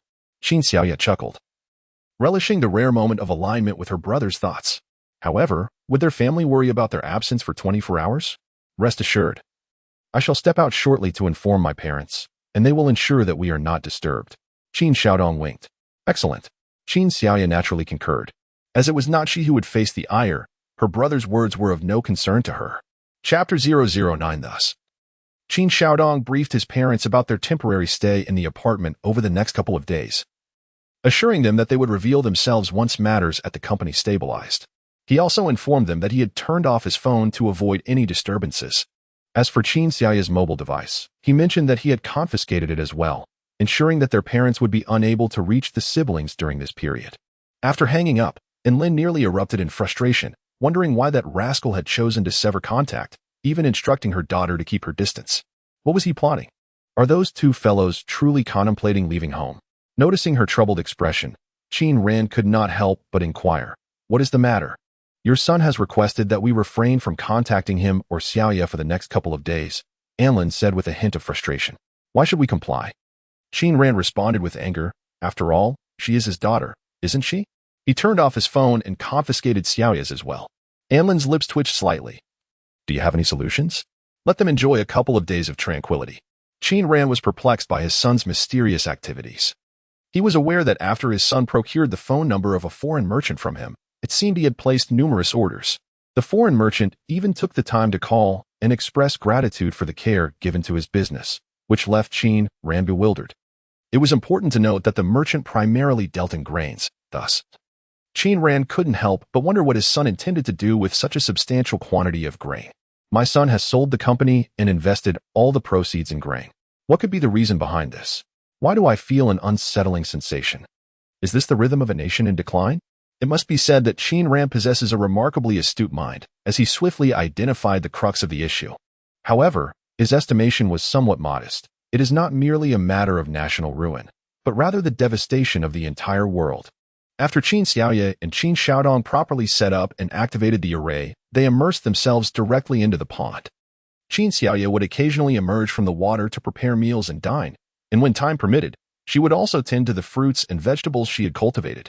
Qin Xiaodong remained immersed in the pond, even requiring his sister to bring him meals. This made Qin Xiaoya somewhat anxious about whether her brother would suffer any ill effects. "Brother, would you consider coming out for a while?" No, I am waiting for my powers to awaken, Qin Xiaodong said earnestly. As long as they do not awaken, I will remain here. At that moment, Qin Xiaoya suddenly realized something. She had been in this space for over 20 days, and it seemed that her menstrual cycle had passed its due time. Could it be that she had struck a fortunate turn of events? Qin Xiaoya found herself in a state of confusion. Although she yearned to seize the opportunity to bear the protagonist's child, she realized that she was not truly prepared for the responsibilities of motherhood. What troubles you? During this period, although Qin Xiaodong has been immersed in his own pursuits, he has remained acutely aware of his sister's expressions. Brother, it's nothing. Have you begun to sense your abilities yet? Qin Xiaoya began to shift the topic, for she could not allow her brother to continue his inquiry, lest that particular matter be unearthed. Not at the moment, but I sense a current of energy. I believe it will come to fruition soon. Qin Xiaodong felt that his divorce was not far off. A current of energy? Perhaps my brother will awaken his wind powers in the future. Qin Xiaoya felt a thrill of joy. It was not particularly unusual to awaken one's abilities, as long as the awakening occurred. Glancing at the clock, she realized it was time to prepare dinner, so she headed to the kitchen. Meanwhile, Qin Xiaodong sensed a stream of energy swirling around him. He diligently attempted to harness this energy, and an hour later, when Qin Xiaoya emerged from the kitchen, she was astonished to find her brother enveloped in a small whirlwind. Startled, she refrained from moving, fearing that she might disrupt his awakening of wind abilities. She had never anticipated that immersing oneself in a pond could indeed trigger such an awakening. Her own abilities had manifested due to the tattoo on her body. Without further ado, Qin Xiaoya retreated to the wooden cabin and lay down to sleep, reasoning that her brother's awakening could take an indeterminate amount of time, and she needed rest for the potential little one growing within her. She entered a deep slumber, but Qin Xiaodong remained in a turbulent state. Although he was creating quite a commotion, it was contained within the pond, thereby not disturbing the slumbering Qin Xiaoya. Some of Qin Xiaodong's skin had been grazed by the little whirlwind he had conjured, yet he was unable to restrain himself and allowed the whirlwind to continue its course.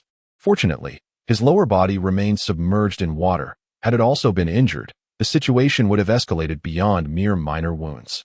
After approximately 5 hours, the whirlwind finally subsided, leaving Qin Xiaodong utterly exhausted. By this time, Qin Xiaoya had already positioned herself nearby, presenting her brother with a large bottle of spring water. He eagerly drank from it, as his injuries were severe, and he hoped the water's energy might heal his wounds. To their delight, the spring water indeed possessed restorative properties, and by the following morning, Qin Xiaodong's injuries had improved significantly. Most importantly, Qin Xiaodong has now mastered control over his wind abilities. This revelation has filled Qin Xiaoya with excitement, prompting her to continue her immersion in the pond, perhaps in hopes of awakening a second power. Of course, while she indulges in this endeavor, she remains diligently practicing her water abilities, all the while ensuring a harmonious balance between effort and relaxation. As Qin Xiaodong focuses on solidifying his powers, Qin Xiaoya patiently awaits the awakening of her own latent abilities. Thus, the two spent 2 months in their secluded space, which, in the outside world, translated to merely 2 days. Despite this short duration, their phones were nearly inundated with calls. Qin Xiaodong received numerous inquiries regarding his unexpected decision to sell his company, a move that left many, particularly older employees, bewildered.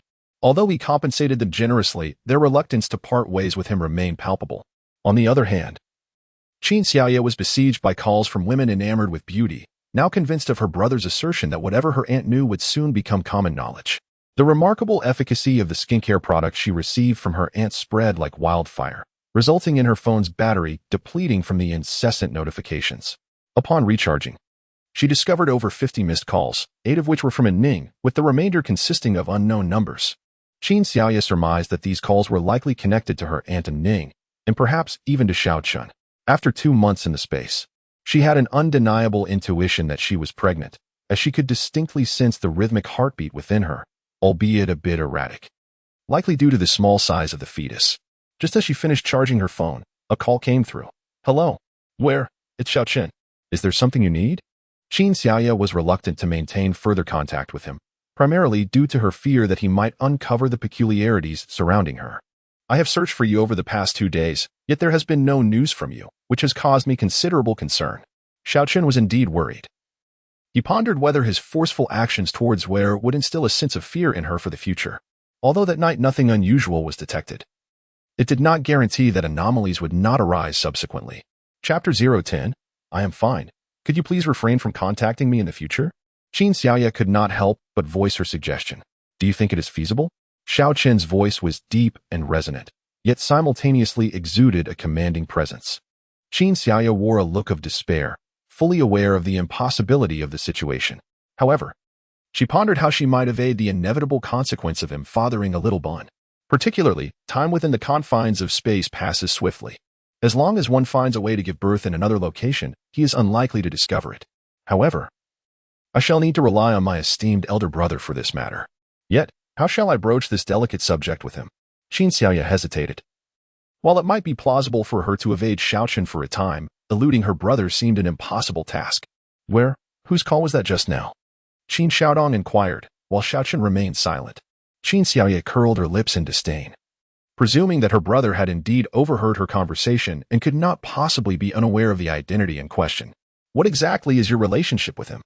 Qin Xiaodong has become considerably more sensitive than before. He perceives an excessive intimacy between his sister and that Xiaoqin. Brother, this matter must begin with my dream. Qin Xiaoya sighed, feeling that it was imperative to confide in her brother. She carefully organized her thoughts and recounted the entire episode. Qin Xiaodong was left utterly astonished, unaware that his beloved sister had undergone such an experience that night. Why did you not tell me sooner? Qin Xiaodong felt a tinge of frustration. Had he been informed sooner, he could have assisted his sister in apprehending that Xiaoqin. Brother, I too am implicated in this matter, and my motives are far from pure.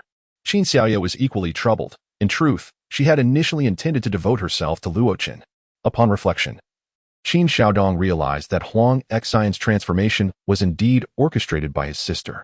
However, that woman deserves it. After all, she was the one who harmed her own sister first. Qin Xiaodong furrowed his brows as he gazed at his sister. Are you implying that you are now with child?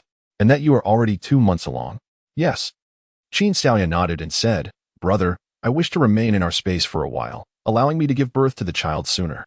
We must meticulously plan this matter. After all, it is not feasible to give birth in our space. How about this? I shall accompany you to investigate the suppliers for the supermarket. Qin Xiaodong immediately began to devise a plan. He could not blame his sister, in truth. He too was contemplating whether to utilize the temporal array to expedite the arrival of their child. The two siblings returned home and reported an incident. Qin Xiaodong then informed his mother about Aunt Anning's situation. Huaya had observed Anning's transformation and could easily deduce who had assisted her. Consequently, she leveraged the old man to obtain Qin Xiaoya's phone number from Anning. Of the 50 or so contacts that Qin Xiaoya had, aside from the 7 or 8 belonging to Anning and the same number from Xiaoqin, the remainder were all calls made by Huaya's associates. Mother, could you please remind Aunt Anning not to share Yuer's phone number with others? If she fears inconvenience, she may share my number instead. Qin Xiaodong's words prompted Qin Ran to harbor some reservations about Anning. After years of interaction, they were quite familiar with Anning's character. Although Anning cared deeply for Yuer, she had always been candid in front of the old man of the Hua family. Nonetheless, the old man was also very fond of his daughter. Even if there were issues between them, they were merely trivial matters. I shall inquire with Anning about this matter. Anlin furrowed her brow compared to others. Her affection for her daughter was undoubtedly profound. Just then, Qin Xiaoya received a phone call. Hello, Qin Xiaoya, I am Huaya. Without waiting for Qin Xiaoya to respond, Huaya introduced herself and continued, You would be wise to surrender the toner in your possession, or I shall make you regret it. I apologize, but I possess no toner. Farewell. Qin Xiaoya, weary of dealing with this lunatic, promptly hung up the phone. Anlin, seated before Qin Xiaoya, had overheard Huaya's words, and her anger flared. Without hesitation, she dialed in Ning's number. Hello, sister, is there something you need from me?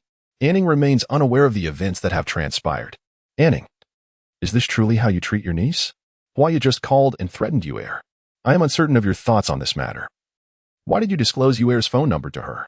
Anlin is experiencing anger towards her sister for the first time. What? I did not. At that moment, Anning recalled that old Master Hua had once asked her for the phone number of Yuer. Sister, rest assured, I shall seek justice for Yuer. Just then, Hua Ziki happened to be with Anning. Noticing the troubled expression on his wife's face, he immediately inquired, What has happened? Your father's actions have taken me by surprise. I did not anticipate that he would request Yuer's phone number for Huaya. It is astonishing that Huaya is now threatening Yuer. What exactly has your father gotten involved in? Tears streamed down Anning's face as she lamented, "My dear husband, I can no longer endure this household." Waziki, feeling equally disheartened, observed that although their father was often stern with his younger sister in public, he invariably capitulated whenever she displayed a hint of vulnerability. This was something he felt compelled to discuss with their father. "Ninger, do not worry. I shall speak to father about it," Waziki assured her before departing to seek out their father. Anning had initially intended to follow him, but he had dissuaded her from doing so. Frustrated, Anning decided to check on her son, who, as it appeared, had been hiding at home for 3 days. It was high time she issued a warning, instructing him not to speak indiscriminately when outside. Upon entering Huang Xiang's room, she found him and the chubby boy engrossed in an exhilarating computer game. The two had become companions, deeply immersed in a team-based game and growing increasingly addicted to it. "Mother, do you need something?" he inquired. Hua Yunxiang heard the sound of the door opening and, upon seeing his mother, inquired, well aware that her arrival was prompted by her concern for his well-being. "Son, chubby one, remember to keep the changes that have occurred between the two of you today a secret. Do not disclose it to anyone. Do you understand?" And Ning spoke with concern. "Mother, rest assured, we are not foolish. Otherwise, we wouldn't have secluded ourselves in the bedroom for days, feigning an obsession with games. We plan to continue this charade for a while longer. Please do not mind us." Hua Yunxiang chuckled lightly, but his expression swiftly darkened. "Mother, your warning. Has something gone awry? It is still not your aunt, surprisingly. Your grandfather managed to deceive me into obtaining Yuer's phone number and even went so far as to threaten her over the phone." And Ning sighed, realizing that her actions in this matter were somewhat unscrupulous. "Mother, how can you still be so naive at this point? Filial piety does not equate to blind obedience, understand?" Hua Yunxiang has now paused his game. What could possibly hold more significance than his cousin? Without a doubt, Brother Xiaodong is furious about this matter. There is no need to ponder. Alas, I am at a loss as to how to quell his wrath. How could I have contemplated so much? Anning let out a sigh. She had always believed that obedience equated to filial piety. Was she truly mistaken in this conviction? The stout man turned his head and said, "Aunt, what Xiangzi said is true. You are indeed somewhat excessively filial. Moreover, he is merely a father-in-law, and there is no need for you to go to such lengths." It is worth noting that Anning is far more dutiful than Waziki. At that moment, a commotion arose from the garden, and they all heard the voice of old Master Hua. "Ah, Waziki, how could you possibly trouble me and your sister for the sake of a stranger? Do you not regard me as your father any longer?" Upon hearing these words, Anning's heart instantly grew cold. What does it mean to love everything associated with someone? His words reflect a profound lack of self-awareness. The years of filial piety he has demonstrated seem to be nothing more than a mere jest. It is essential to understand that if the old master truly cherished him, how could he possibly overlook the significance of his own family? And Ning suddenly let out a peculiar laugh, speaking with eerie calmness. "My child, I no longer wish to remain in this household. What about you, mother? If you choose to leave, I certainly cannot remain." Hua Yunxiang resolved to stand by his mother, despite having previously regarded that woman as an aunt. Yet, she had the audacity to bully his beloved younger cousin. They did not catch what Hua Ziki had uttered, but ultimately, they heard the old Master Hua's command, "Get out." Then Hua Ziqi spoke, "If you wish to leave, then depart. Do I truly cherish this household?" He had long harbored discontent regarding his father's indulgence towards Huaya. Although the two often presented a united front, their true feelings would occasionally surface at critical moments. Unfortunately, this time it resulted in hurting his wife's feelings. Had he known better, he would have chosen to keep them apart. "Ninger, Xiang, let us depart," Hua Ziqi exclaimed directly. "All right." And Ning clutched her small handbag, while Hua Yunxiang and the stout man wrapped themselves up tightly, resembling mummies as they departed from the Hua residence. Old Master Hua had long since retreated to his quarters in a fit of anger, oblivious to the events that unfolded thereafter. Upon witnessing the departure of the Hua family, Huaya and her son concealed themselves in a corner, sharing a quiet laugh. They had finally awaited this day. "Alas, it is a pity," she mused. "Now that they have left, the type of lotion you desired is surely no longer available." Liang Yu, too, was eager for it. As he bore a few blemishes of youth on his face, though few, he wished to rid himself of them as well. Unbeknownst to the Qin family, the happenings at the Hua household were unfolding, for Qin Xiaodong had already conferred with his father and planned to take his sister to visit the suppliers. And Lin was quite supportive of this decision, as the recent experiences of her son and daughter were bound to stir up considerable trouble. The two children leaving was perfectly timed to allow them to evade the ensuing storm. Thus, they made a preliminary decision to send Qin Xiaodong and Qin Xiaoye to investigate suppliers in various regions. Early the next morning, the two set off, leaving Qin Ran and Lin somewhat perplexed. Was there truly a necessity for such haste? However, upon seeing Anning and Huazi at their doorstep, they felt a sense of relief, knowing that troubles were surely brewing. Meanwhile, Qin Xiaodong and Qin Xiaoye had already arrived in another city after disembarking from the plane. They promptly rented a house in this new locale and purchased a plethora of provisions, feigning a reclusive lifestyle for a few days by locking the door. Confident that no one would notice their absence, as neither of them was acquainted with anyone in the vicinity. Thus, they retreated into their secluded space, where Qin Xiaodong conducted some research, realizing that a month was already the maximum duration they could remain hidden. Any longer was simply implausible. While they diligently practiced their cultivation within the confines of their sanctuary, their primary focus remained on hastening the growth of Qin Xiaoye's pregnancy, eager to welcome the child into the world. Meanwhile, the Qin family's troubles multiplied as the board of directors began to exert pressure on Qin Ran and Lin. Incensed by Qin Xiaodong's decision to sell the company, the board members were outraged. With such promising prospects for the company, how could they trust that young master? What if he decided to sell the entire Qin enterprise? Even now, there are individuals pressuring Qin Ran to sell his shares, as they do not wish for him to possess an excessive amount of equity. In the past, Qin Ran would have undoubtedly confronted them directly. However, ever since his son and daughter returned, he has sensed that they are concealing something from him. He is fully aware of the goods his son has acquired, all of which consist of substantial quantities of grain. Moreover, he knows that the supermarket owned by his daughter is not nearly as expansive as it appears. Where does his son intend to store all that grain? This matter seemed rather peculiar to him. The board members of the Qin Corporation noticed that the chairman, usually irked by trivialities, remained uncharacteristically silent this time, which made them somewhat uneasy. They were acutely aware that should the chairman decide to withdraw, the general manager would undoubtedly follow suit. The rapid development of the Qin Corporation was fundamentally attributed to the efforts of this couple, and even those who harbored ambitions of usurping power had never considered forcibly ousting them. Chairman, please do not entertain thoughts of divesting. The prospects for the Qin Corporation are indeed promising, ventured an astute elder board member, unable to contain his concern. His words heightened the tension in the room, even causing those who had suggested that Qin Ran sell a portion of his shares to feel a surge of anxiety. They truly needed this couple. There is no need for persuasion. I have resolved to divest all my shares. If any of you are interested, it would be prudent to contemplate this matter, lest I sell them to outsiders. Ah, Chairman, you must not abandon us. Some have already begun to perceive a bleak future. Indeed, Chairman. Please do not entertain the thought of relinquishing the company. The others have also begun to feel the tension rise. However, Qin Ran has always been decisive. Once he resolves to undertake something, he acts with remarkable swiftness, already reaching out to those who once sought to acquire his shares before others even have the chance to react. This sudden move left everyone in a state of urgency. Yet Qin Ran had firmly resolved to withdraw his investment.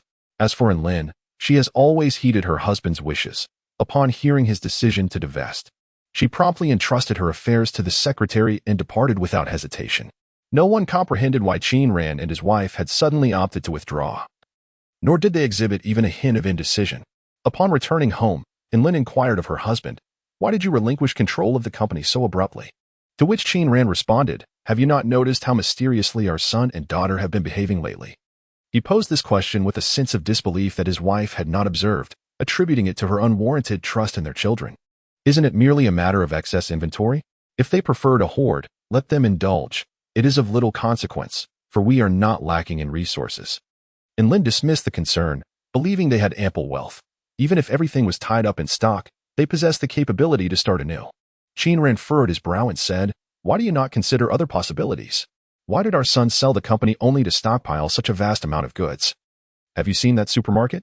Has he ever managed it properly? Have you ever encountered a supermarket that merely accumulates inventory without making sales? Do you suppose they intend to hoard these items only to sell them at inflated prices later? Do you think that is feasible? Our son has imported several billion tons of grain.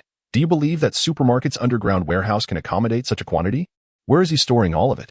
"If I knew, I would have informed you long ago," Qin Ran replied, tightening his brows.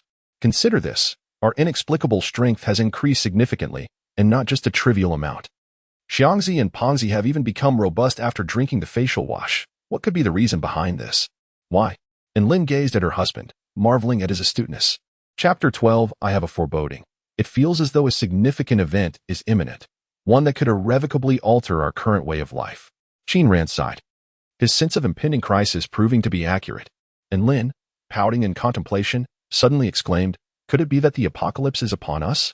The notion of an apocalypse was something Qin Ran found hard to accept. Nonetheless, his son's behavior was indeed peculiar, warranting a thorough inquiry.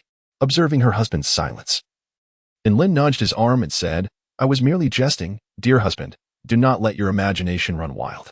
At that moment, Ning entered the room. Sister, why did you suddenly sell your shares? It was your brother-in-law's decision, and we simply followed suit, and Lin replied, blinking. Some matters were not to be casually shared with her sister, having learned from past experiences. In truth, Ning's visit had been instigated by old Master Hua, who had sent her to inquire. It was worth noting that since she no longer resided with old Master Hua, he still managed to exert influence over her. Had she not come, she might have faced further comments from him. At that moment, Qin Ran remarked with clarity, what? Is there no peace even after leaving that place? It seems this lifetime offers no escape. Anning sighed deeply. While they were here speculating, Qin Xiaoye had already been compelled by her brother into the space, where she was being nurtured by the time array and even documenting a considerable amount of information. You haven't experienced any morning sickness, and you appear quite well. According to the books, it seems you must be carrying a girl. Qin Xiaodong furrowed his brow. No, I must go buy clothes. I need to prepare a full wardrobe from infancy. What if the apocalypse arrives? We might not have the chance to buy anything then. Upon this thought, Qin Xiaodong promptly contacted a merchant to arrange a variety of garments in different sizes. Brother, isn't this a bit excessive? Excessive? Our family will likely have many children. Qin Xiaodong replied earnestly. Really? Qin Xiaoye questioned, a hint of skepticism in her voice. Are you planning to have a whole brood of children? Consider this. The world is on the brink of collapse. If we can save more pregnant women as doomsday approaches, surely we will have children. This was the plan Qin Xiaodong had in mind. Brother, you are truly great. Qin Xiaoye couldn't help but praise him. All right, no need to flatter me, Qin Xiaodong said, rolling his eyes at his sister. Just focus on taking care of yourself. I still need to arrange for a hospital visit for you. It's best if no one else knows about this. If possible, I hope you can alter your appearance before giving birth at the hospital. I was thinking the same. Qin Xiaoye nodded, though regrettably, she did not know how to change her appearance. I just thought of something. Qin Xiaodong exclaimed with excitement. I remember there's a book on making masks in the warehouse. I'll go take a look. Brother, let me see it too. Qin Xiaoye expressed her interest in the subject. All right. Qin Xiaodong's voice echoed from afar. Soon, he returned with the book. But he first studied it himself and made some notes. By the time he finished reading, a whole day had passed. When Qin Xiaoye received the book, Qin Xiaodong was already conducting experiments. With her brother engaged in experimentation, Qin Xiaoye calmly began her studies, applying herself far more diligently than her brother. 3 days later, while Qin Xiaodong faced repeated failures, Qin Xiaoye succeeded on her first attempt, crafting a mask with an ordinary face that would be indistinguishable in a crowd. This mask is excellent. Even in the hospital, no one will recognize you, Qin Xiaodong said with delight. Following his sister's example, he too managed to create a mask, firmly believing in the adage that practice makes perfect. However, the siblings leisurely spent 3 months in the space. And now Qin Xiaoye's belly had grown to 5 months and was noticeably large. Could there possibly be 2 little ones in there? Qin Xiaodong questioned, a hint of doubt creeping into his voice. Isn't this growing a bit too fast? Should we check? Qin Xiaoye was unfamiliar with the concept of introspection and lacked the ability to perform it, leaving her with no choice but to seek medical examination at the hospital. Once prepared, the two emerged from their space, now resembling a middle-aged couple. Brother, do you think this will raise any suspicions of incest? Qin Xiaoye candidly expressed her discomfort at pretending to be married to her brother. This is merely a temporary strategy. Do you understand? Qin Xiaodong shot a disapproving glance at his sister, bewildered by her sudden lapse in intelligence. Qin Xiaoye stuck her tongue out playfully, and they proceeded to drive to the hospital for the examination. During the checks, Qin Xiaoye encountered numerous pregnant women, and upon inquiring, she discovered that none of the 5-month expectant mothers seemed to have a belly as large as hers. A wave of anxiety washed over her. After all, she had never undergone such an examination, and being a water elemental, She pondered whether she might be carrying an abnormality. Sensing her apprehension, Qin Xiaodong reassured her, "Rest assured. Your health is excellent. The child will undoubtedly be fine." He believed his sister was overly concerned.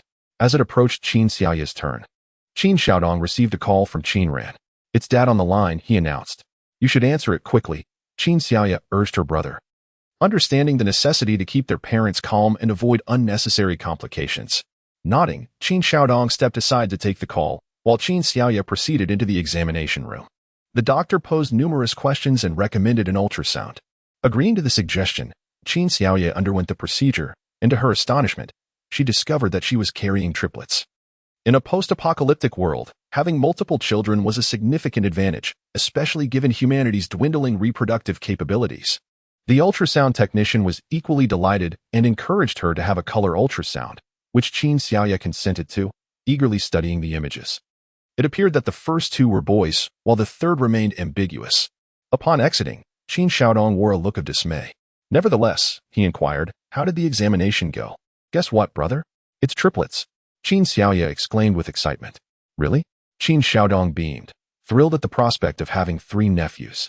This news was exhilarating, and he felt compelled to share it with their parents. However, a sudden worry struck him.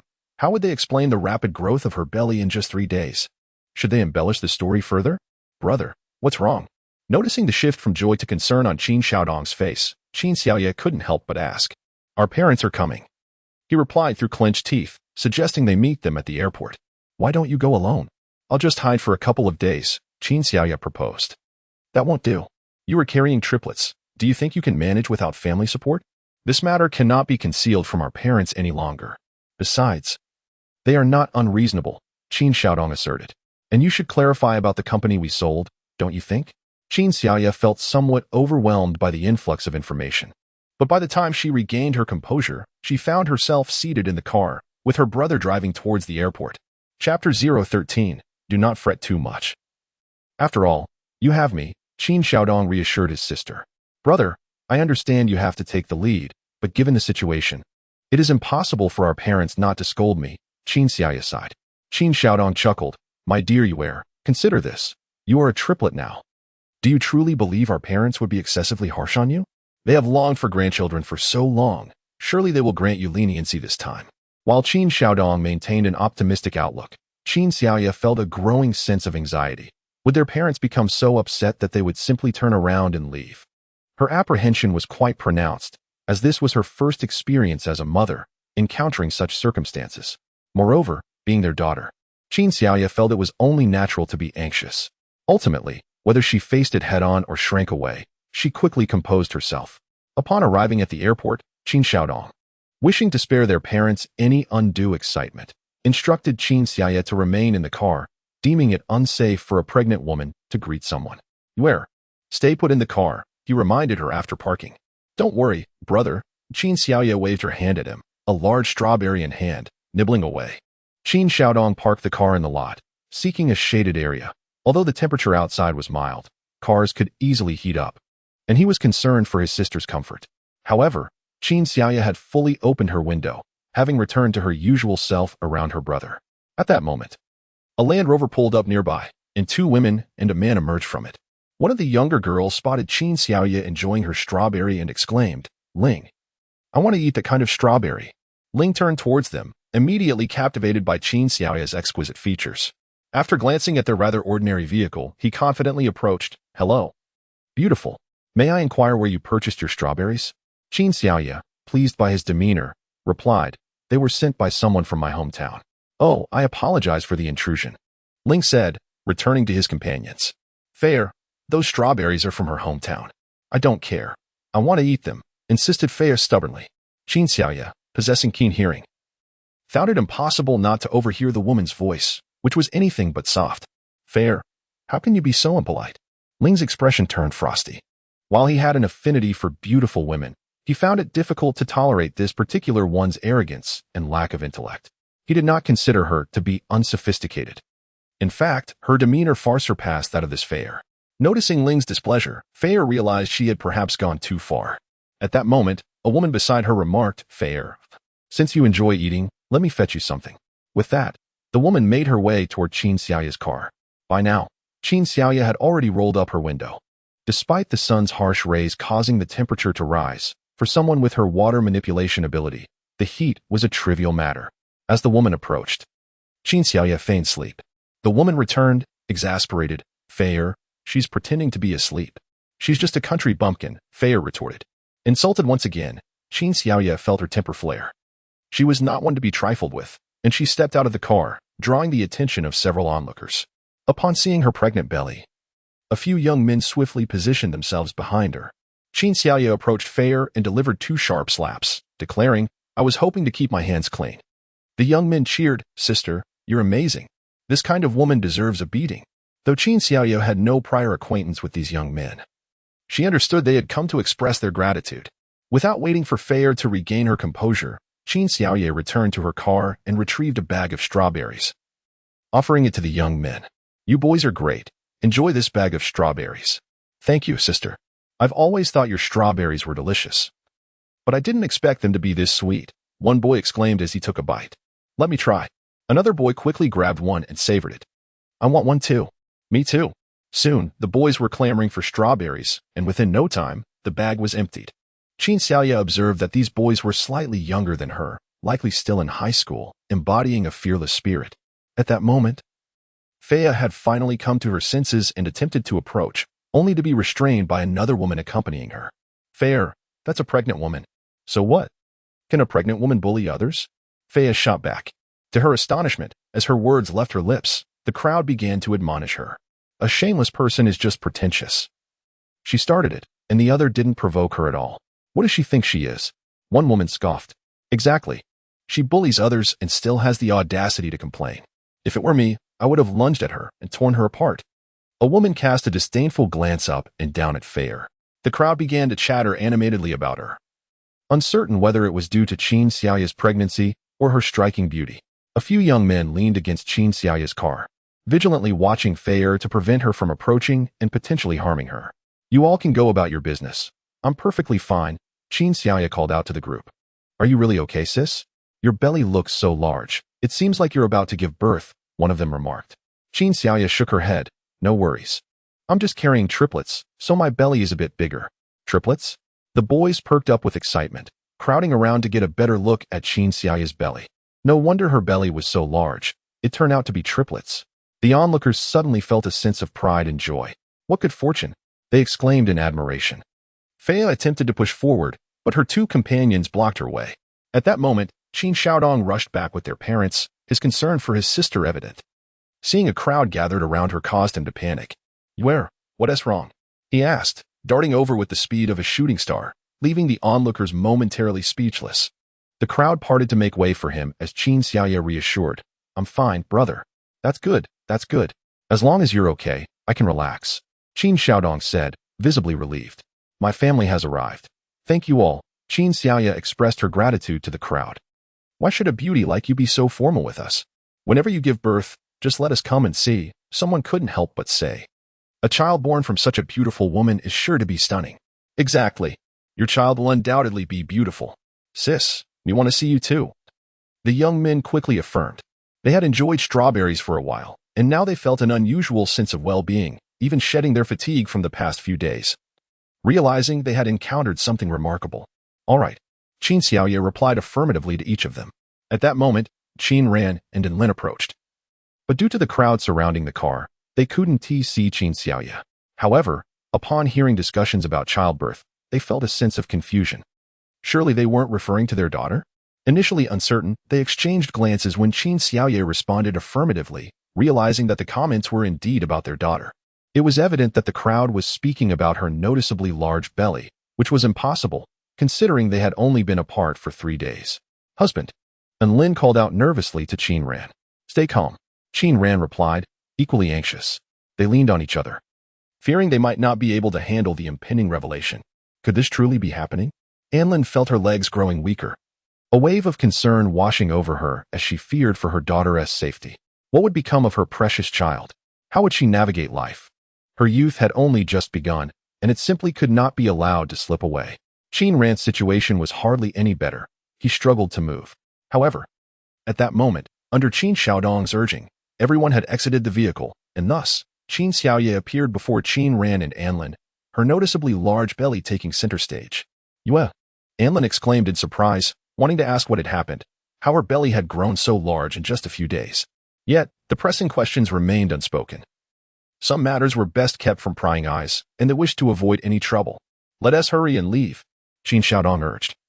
Feeling a twinge of anxiety about what his mother might say, Qin Ran assisted Anlin into the car, and as they departed, the onlookers waved goodbye to Qin Xiaoye. Where? What transpired just now? Qin Xiaodong was eager to understand why their vehicle had been surrounded. Qin Xiaoye recounted the events, and Anlin, visibly anxious, interjected, Where? Why didn't you exercise more caution? With such a large belly, do you wish to give your mother a heart attack? Mom. Let us discuss it when we return home, Qin Xiaodong interjected, effectively stifling Anlin's inquiry. Qin Ran remained silent, yet he observed his daughter closely. She seemed to maintain a positive demeanor, not exhibiting the reaction one would expect from someone who had been wronged. It appeared that they needed to hear the siblings' explanation. Upon returning home, Qin Xiaodong locked the door and secured the windows before the family of four settled in the living room. Anlin turned to Qin Xiaoye. Please explain. In just 3 days, your belly has grown so large. What is going on? Although Qin Ran had entertained thoughts of his daughter being wronged, Anlin was not inclined to believe that. She felt certain her son was concealing something significant. Mom, Dad, let me handle this, Qin Xiaodong said from his seat. Yue will tire if she has to recount it all. He then recounted the events shared by Qin Xiaoye, adding his own commentary. He paused only when he reached the events of the banquet night, including Yue's failed attempt to outsmart Luo Chun, which had instead resulted in her being outmaneuvered by Xiao Chen. The conclusion was stark. His sister was pregnant, and it was as simple as that. However, this was merely Qin Xiaodong's interpretation. 3 days prior, when Qin Xiaoye had left home, her belly had not been this pronounced. There was no way she could have conceived at the banquet. Anlin fixed her gaze on her son, certain that there was more to this story. If her son believed in his sister's narrative so fervently, then surely she must have provided some form of evidence. Perhaps this belly was tied to something that had been concealed. At that moment, Qin Xiaodong looked toward Qin Xiaoye, who understood that the truth about her situation could not remain hidden from their parents. It was impossible to explain away her burgeoning belly. Qin Xiaoye, accompanied by her parents and elder brother, arrived in the extraordinary space, leaving Qin Ran and Anlin utterly astonished. Despite being a seasoned CEO accustomed to grandeur, Qin Ran found himself grappling with the overwhelming reality before him, his mouth agape as he struggled to comprehend the scene. If he was so taken aback, one could only imagine Anlin's reaction. Isn't this watermelon a tad too large? Anlin instinctively remarked, having always looked down at watermelons. She was now gazing up at one of immense proportions. The strawberries, too, were remarkably sizable, rivaling the watermelons outside. Qin Ran echoed her sentiment. Both of them momentarily lost in disbelief. The space was filled with colossal watermelons, one so enormous it dwarfed a car, a consequence of the time dilation within this realm. As Qin Xiaoyan noted with a twitching smile, Brother, didn't you say you were going to pick watermelons? I did. But I wanted to see just how large this one would grow, so I left it untouched, Qin Xiaodong replied, also displaying a bemused expression. Though they had spent little time outside, the passage of days within this space had been substantial. Sighing in resignation, Qin Xiaodong turned to Qin Xiaoye. It seems this watermelon is yours to harvest. I am at a loss. Qin Xiaoye transported the watermelon to the storage area, knowing it would automatically shrink upon entering. Meanwhile, Qin Ran picked a strawberry nearly as large as the watermelon and glanced at his children, questioning, Is this even edible? Yes, Dad, it's delicious, Qin Xiaodong assured him. Where exactly are we? Anlin, supporting her heavily pregnant daughter, looked on with a mix of awe and trepidation. Mom, do you remember what my brother said about Huang Xin receiving a space from the jewelry I gifted her? Qin Xiaoye inquired. Yes, I remember. I heard all about how Huang Xin brought misfortune to her family, even harming my precious daughter, and Lin recalled, her voice tinged with lingering pain. I initially doubted the existence of such a dream, but when I tested the jewelry Grandma gifted me, I discovered this space truly exists. This very one. Qin Xiaoye exhaled deeply, feeling fortunate to have been awakened before the banquet. How fortunate that you lost your memory. Otherwise, you might not have grasped that dream, and Lin mused. A sudden thought striking her. Perhaps it was your former spirit returning, imparting this dream upon you, causing your amnesia. That is indeed plausible. Qin Ran concurred with his wife. acknowledging the potential reality of such occurrences. Even Qin Xiaodong found the idea feasible, though he refrained from voicing his thoughts and instead handed several spoons to Qin Ran. Chapter 15. Qin Ran settled on the ground to savor the strawberries, and then Lin joined him, exclaiming, "Daughter, the strawberries you cultivated are delightful." As Lin indulged, Qin Xiaodong interjected, "Mom, let us keep this matter strictly between our family of four. Please do not share it with Aunt." Anlin raised her head to glance at her son, pondering, "Am I truly that foolish? I believe that the matter concerning you should not have been disclosed to us. Nevertheless, with such an abundance of delectable fruits here, it is indeed appropriate to inform us. Otherwise, even if the apocalypse were to arrive, you would be unable to consume them all by yourself." Qin Xiaodong could not help but rub his forehead, yet he swiftly turned to his father and exclaimed, "Dad, I have already sensed the wind abilities. Just look." As he spoke, Qin Xiaodong manipulated his tornado to gather the ripe strawberries and transported them to the warehouse. Qin Ran's eyes sparkled with curiosity. "How did you awaken them?" Initially skeptical of his son's talk of the apocalypse, he was now entirely convinced after entering this space. Qin Xiaodong recounted the discovery of the time array plate, and at that moment, Qin Ran and Anlin finally understood why their daughter's belly was so large. "This implies that while we have been in this space for 2 months, only 2 days have passed outside. Am I correct?" Qin Ran inquired. "Indeed." Qin Xiaodong nodded affirmatively. "How long did it take for you to awaken your abilities?" Qin Ran asked.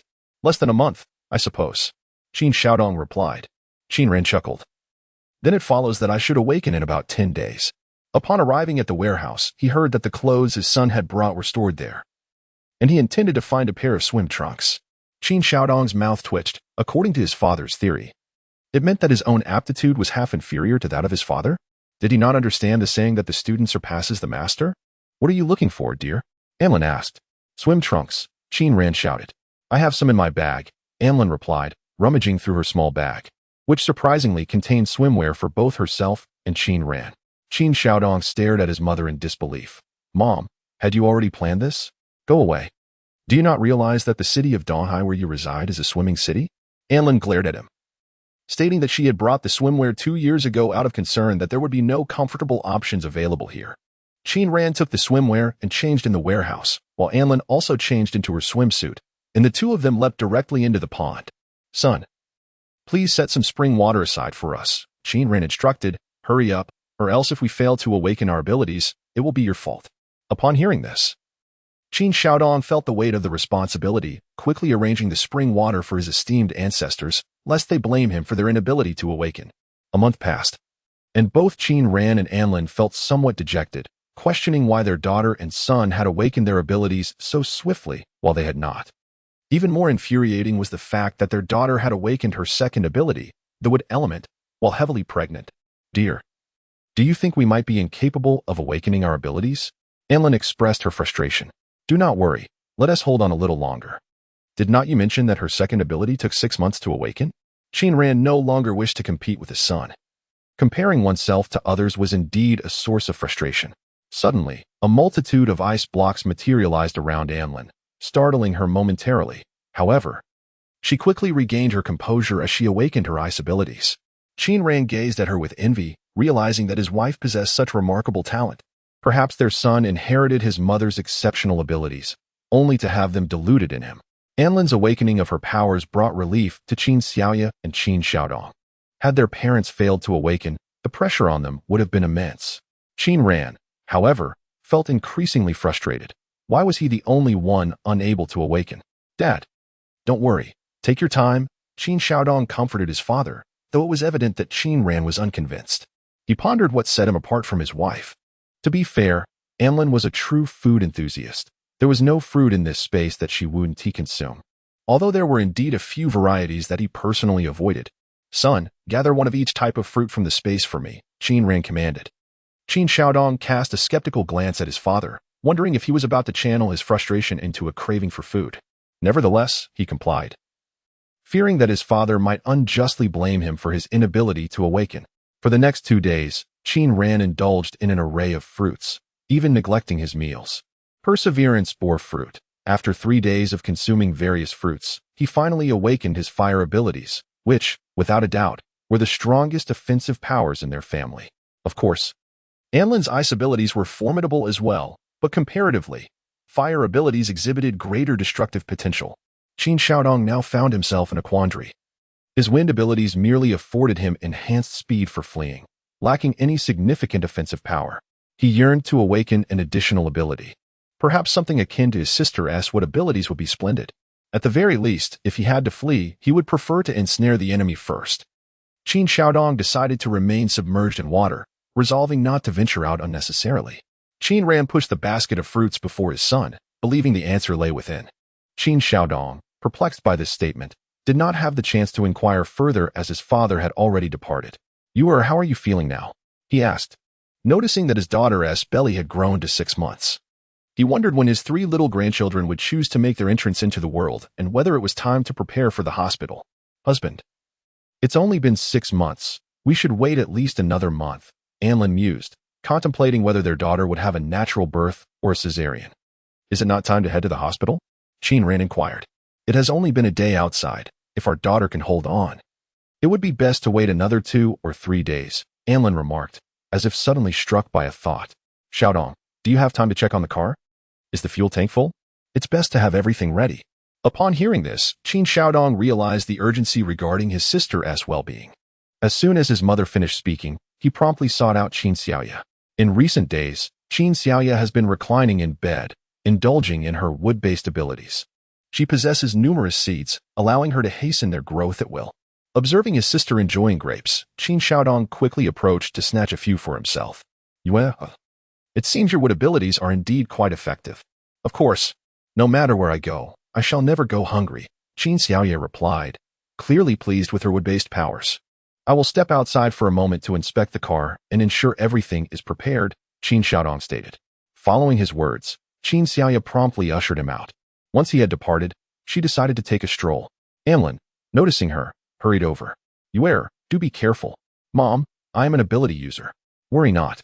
Qin Xiaoye reassured her, feeling quite at ease. Even ability users must exercise caution, Anlin retorted with a disapproving glance. Shouldn't we prepare a few more rooms in this space? That one room hardly seems sufficient, Qin Ran suggested. I was thinking the same. A few additional simple rooms would be ideal. Qin Xiaoya nodded in agreement. All right, I shall handle that. Just let me out. Where on earth is that rascal? Why hasn't he returned yet? Qin Ran furrowed his brow, confident that his son, being an ability user with considerable strength, would not come to harm. Once Qin Ran had exited, Anlin remained behind, her thoughts consumed with concern for her precious daughter. With time approaching the 7-month mark, she felt it was imperative that nothing should go awry. Only when her daughter had given birth would she feel at ease. Unbeknownst to them, upon leaving, Qin Xiaodong was soon entangled with Xiaoqin's men. Xiaoqin was desperate to meet Qin Xiaoya, yet she seemed to have vanished, eluding his every attempt to find her. This predicament troubled him greatly.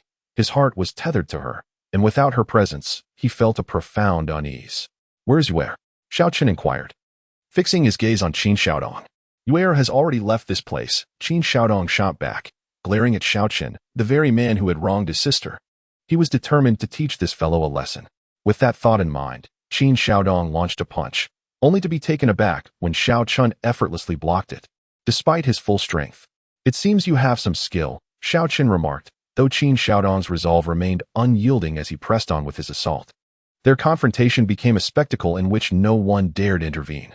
Although Xiaoqin had many subordinates, they were ill-equipped to interfere in such a high-stakes battle.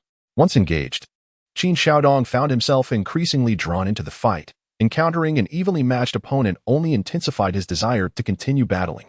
When Qin Ran emerged, the two of them had been engaged in combat for 2 hours, their strength unwavering despite the throngs of onlookers surrounding them. Fortunately, the area was sufficiently spacious, otherwise it would have undoubtedly caused a traffic incident. Moreover, some spectators mistook their contest for a brawl and even summoned the police. Observing the clash, Qin Ran couldn't help but facepalm. These two fools were relying solely on brute force. Did they not possess any semblance of technique?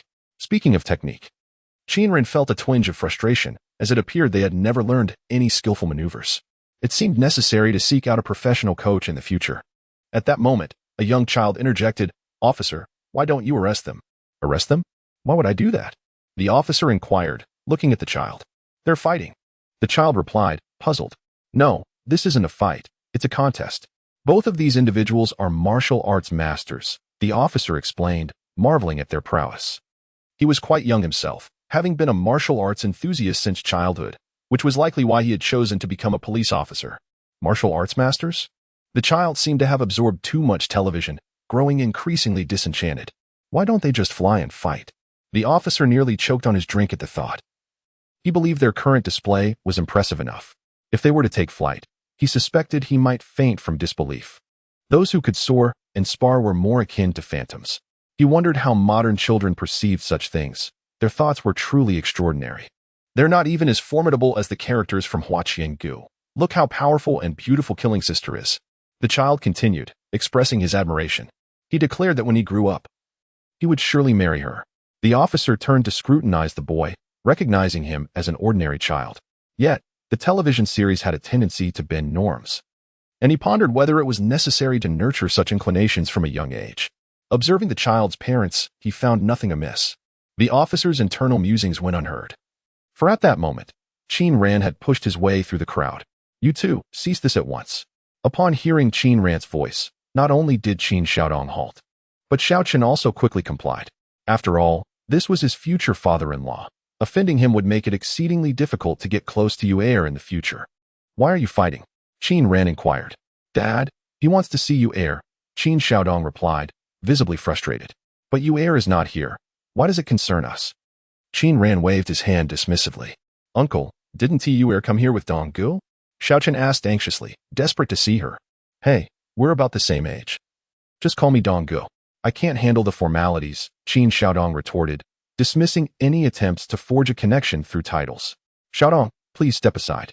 Xiao Chen, if I recall correctly, my daughter stated that she has no connection with you and does not know you. I suggest you return to your affairs promptly. Qin Ran waved his hand dismissively, making it clear that any hope of meeting his daughter was futile. Observing Qin Ran's demeanor, Xiao Chen realized that he would not be able to see Qin Xiaoya and, feeling dejected, he lowered his head and departed. However, he discreetly arranged for someone to keep watch for Qin Xiaoya's appearance. Qin Ran and Qin Xiaodong noticed his subtle maneuvering and exchanged glances. At that moment, the crowd began to disperse, with everyone returning to their respective homes. Qin Xiaodong quietly approached a police officer, forging a connection that soon blossomed into camaraderie. With the officer addressing him as Brother Dong, their rapport deepened, and Qin Xiaodong even gifted the officer half a bottle of water. Although the officer did not fully grasp the implication, Qin Xiaodong whispered a few words that left the officer in high spirits. As he departed, he also took away the individual Xiao Chen had stationed to monitor the situation, a feat made possible in part by Qin Xiaodong's influence. Once everything was settled, Qin Ran and Qin Xiaodong returned to their space, yet the father and son shared a silent understanding, choosing not to discuss the matter. Time swiftly passed, and 3 months later, Qin Xiaoya found herself unable to see her own toes. At 9 months pregnant, it was remarkable for triplets to endure this long. My dear daughter, we should head to the hospital. I'm becoming increasingly concerned, and Lin expressed, her anxiety palpable. Not just she, but both Qin Ran and Qin Xiaodong were equally anxious, constantly supporting Qin Xiaoya to prevent any missteps. Seeing her family's worry, Qin Xiaoya conceded, all right, let us go to the hospital. She recognized that without going, neither she nor her family would find peace. Each night, 2 family members kept vigil over her, their wide-open eyes robbing her of restful sleep. Yet, she felt compelled to remain silent, for their concern stemmed from love. Qin Xiaodong went to fetch the car, glancing around to find no sign of Xiao Chen or his associates, leaving him uncertain whether they had abandoned their pursuit or encountered some other predicament. He parked the car downstairs, and with the assistance of Qin Ran and Lin, they slowly guided Qin Xiaoya down. They had arranged for her to visit a private hospital. Although it was costly, the safety standards were significantly higher, and it spared her the need for disguises. Though Qin Ran and Lin acknowledged that disguises offered greater safety, they were apprehensive about the potential dangers of mixing various elements that could harm their precious grandchildren. Thus, under the pressure from their parents, the siblings reluctantly acquiesced. Upon arriving at the hospital, Qin Xiaoya finally managed to enjoy 2 days of uninterrupted sleep. It must be said that the little ones within her were exceptionally cooperative, and her parents no longer needed to watch her incessantly. On the 3rd day, Qin Xiaoya began to experience intense labor pains. Upon examination, the doctor confirmed that she was fully dilated, prompting her family to hastily escort her to the delivery room. In less than 30 minutes, she had given birth to 3 children, leaving the Qin family astounded by such rapidity. As anticipated, the delivery yielded 2 boys and 1 girl, with the girl being the last to emerge. Back in the hospital room, Lin cradled the 3 infants, exclaiming in delight, "My treasures." Meanwhile, Qin Ran and Qin Xiaodong, feeling somewhat hesitant as 2 grown men, were reluctant to hold the newborns. However, with Lin's encouragement, they managed to embrace the 2 little boys, though the delicate girl remained untouched, as they feared mishandling her fragile form. Having delivered her children, Qin Xiaoya exhaled a sigh of relief. Upon returning to her room, she drank 2 cups of spring water and soon felt rejuvenated, as strong as an ox. Nonetheless, their departure was thwarted by hospital regulations, necessitating a 3-day stay that none could circumvent. Qin Ran and Qin Xiaodong set off to procure birth certificates for the trio. Observing the infants sleeping peacefully, Lin could not refrain from voicing her concern. "Where? What shall we do about your brother's situation? Where will we find a suitable wife for him?" They possessed both space and a time array, yet such matters should remain concealed from the eyes of others. This predicament posed a challenge unless they encountered a girl who truly loved her brother, one who desired nothing but him. "Mother, have you ever met such a girl?" Qin Xiaoya inquired, unable to suppress her curiosity. "There was one during high school," Lin recalled. "Though she was quite beautiful, her family circumstances were dire. Her father was imprisoned, and her mother was in poor health. I knew she had strong feelings for your brother, but ultimately she dropped out of school, and it seemed he was not particularly fond of her. I never mentioned it. Mother, please look into her situation. Given her unfortunate life, we should extend a helping hand." Qin Xiaoya furrowed her brow, pondering whether that girl had married long ago. At that moment, the sound of the baby girl's cries broke the conversation. Qin Xiaoya took her into her arms and began to nurse her, her milk plentiful and requiring no additional preparation. After attending to the little girl, the 2 boys awoke in succession, and after they were fed, Qin Xiaoya felt a wave of fatigue wash over her. The trio had nearly drained her. Yet she was grateful for her abilities. Otherwise, an ordinary person would likely have been overwhelmed. Just then, Qin Ran entered, having successfully obtained the birth certificates and even registered their household. With a cheerful demeanor, he announced, "I have named them, the eldest, Qin Yulong, the second, Qin Yujie, and the youngest, Qin Kuer." Qin Xiaoya found the names quite agreeable, appreciating that she would not have been capable of such creativity herself. Seeing that neither his wife nor daughter objected, Qin Ran beamed with satisfaction, proud of the names he had chosen. Qin Xiaodong made a brief trip home, returning with a large pot of chicken soup. "Brother, do you take me for a bottomless pit? How could I possibly consume this much?" Qin Xiaoya exclaimed, momentarily dazed by the sheer quantity of soup. "No worries, you can share it with Mom and Dad," Qin Xiaodong replied, having specially sourced the soup from a plump hen. After consuming a small bowl, Qin Xiaoya suddenly heard a commotion echoing from the hallway. Faintly, she discerned a voice shouting, "Put down my child. Someone is abducting a child." Upon hearing the disturbance, Qin Xiaodong swiftly dashed outside, but not before urging, "Mom and Dad, please secure the door." Qin Ran and Lin stood anxiously at the entrance, resembling sentinels, with one wielding a broom and the other a mop. Qin Xiaoya could not help but chuckle. "Dad, Mom, is it really necessary to be so tense?" "Absolutely. This is a private hospital. If an abduction can occur here, who knows if they're colluding with the hospital?" And Lin interjected, "This hospital has an excellent reputation. How could such an event transpire?" She continued, "If Yenner's claims about the impending apocalypse and the difficulty of childbirth are indeed true, then it is only natural for someone to attempt to seize children," Qin Ran stated solemnly. "Indeed," and Lin nodded in agreement. Meanwhile, Qin Xiaoya pondered whether others were aware of the forthcoming apocalypse. Perhaps there were still many reincarnators in this world. Furrowing her brow, she realized that they could not afford to be overly optimistic about life in the impending world, especially with 3 additional little ones to care for. The clamor outside grew louder, accompanied by the sounds of a struggle, and Lin expressed her worries. "I hope Xiaodong is all right. I wonder if those child abductors are armed." "Mom, don't worry," Qin Xiaoya reassured her, ever confident in her brother's abilities. Just as her words faded, the sounds of the scuffle seemed to subside, followed by a man's anguished cry. Soon, the ruckus was replaced by hurried footsteps, and a voice approached their hospital room. A woman exclaimed, "Young man, thank you. If it weren't for you, my daughter would have been taken." "No need for thanks, it was my duty," Qin Xiaodong replied graciously, opening the door and nodding to the people outside before re-entering the room. At that moment, another woman's voice could be heard. "You should go rest now." "I refuse to rest. I want to be discharged," Staying here only causes me distress. I cannot remain a moment longer, the woman replied, her tone less cordial toward the nurse. Please rest assured, such an incident will not happen again. And we still need to check your wound, the nurse responded soothingly. I'm sorry, but I'm terrified. Such events must never occur again, the woman insisted resolutely. Just then, they heard a flurry of footsteps as a man inquired, Lon Z, has someone tried to abduct our child? The woman immediately burst into tears, exclaiming, Where have you been? I don't care. I want to go home. I am terrified. Very well, let us depart. The man responded decisively, preparing to leave at once. I am sorry, but her wound requires examination. We cannot leave just yet. The nurse insisted firmly. The healing of the wound is no longer your concern. My daughter was nearly abducted from her hospital room. This matter is far from resolved. The man retorted vehemently, Wife, let us gather our belongings and go. Soon, their footsteps faded into the distance. At that moment, Qin Xiaoya looked towards her brother, as did Qin Ran and Lin, all contemplating the prospect of discharge. I suspect this is a gang. This is merely one of their members. I believe during the scuffle, there were likely others lurking nearby, though they did not reveal themselves. Qin Xiaodong furrowed his brow, wary that they might return to steal the child. Chapter 18, What shall we do then? Mom, Dad, brother, let us return home. Qin Xiaoya proposed. No. You have only given birth a day ago. You must remain for 3 days to ensure your body stabilizes, and Lin insisted, wanting her daughter to be secure, especially since she had delivered 3 children, enduring greater strain than others. Where? Do not worry. Stay in the hospital. Your brother will guard you. And we shall fear no one, Qin Xiaodong reassured, patting his chest. None of us shall return tonight. If there are no issues during your examination tomorrow morning, we shall go home.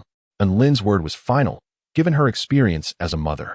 Qin Ran added his reassurance. Indeed, tonight we shall all stay vigilant. I refuse to believe anyone would dare to abduct a grandchild of the Qin family. After dinner, Qin Xiaodong locked the ward door from the inside, and he, along with Qin Ran and Lin, took turns watching over the children, their anxious demeanor amusing Qin Xiaoya.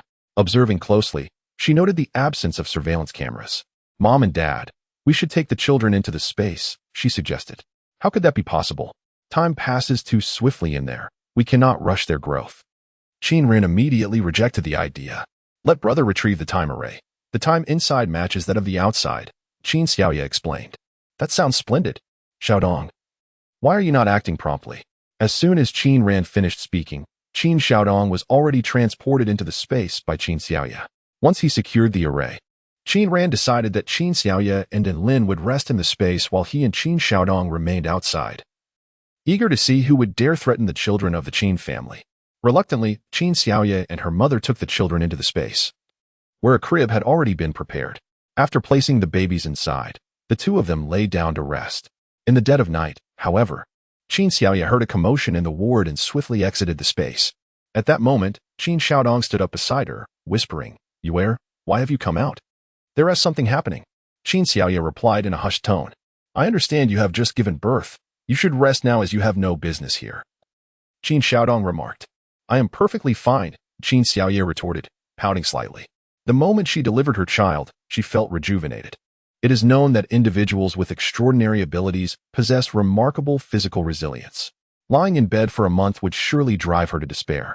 At that moment, Qin Ran approached and urged Qin Xiaoya to lie down on the bed, while he and Qin Xiaodong reclined on the nearby sofa, feigning sleep.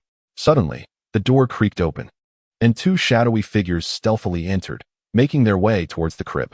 Before they could reach for the baby, Qin Xiaodong sprang into action, delivering a swift kick that sent one assailant crashing to the ground. Qin Ran swiftly targeted the other intruder, forcefully ejecting him outside.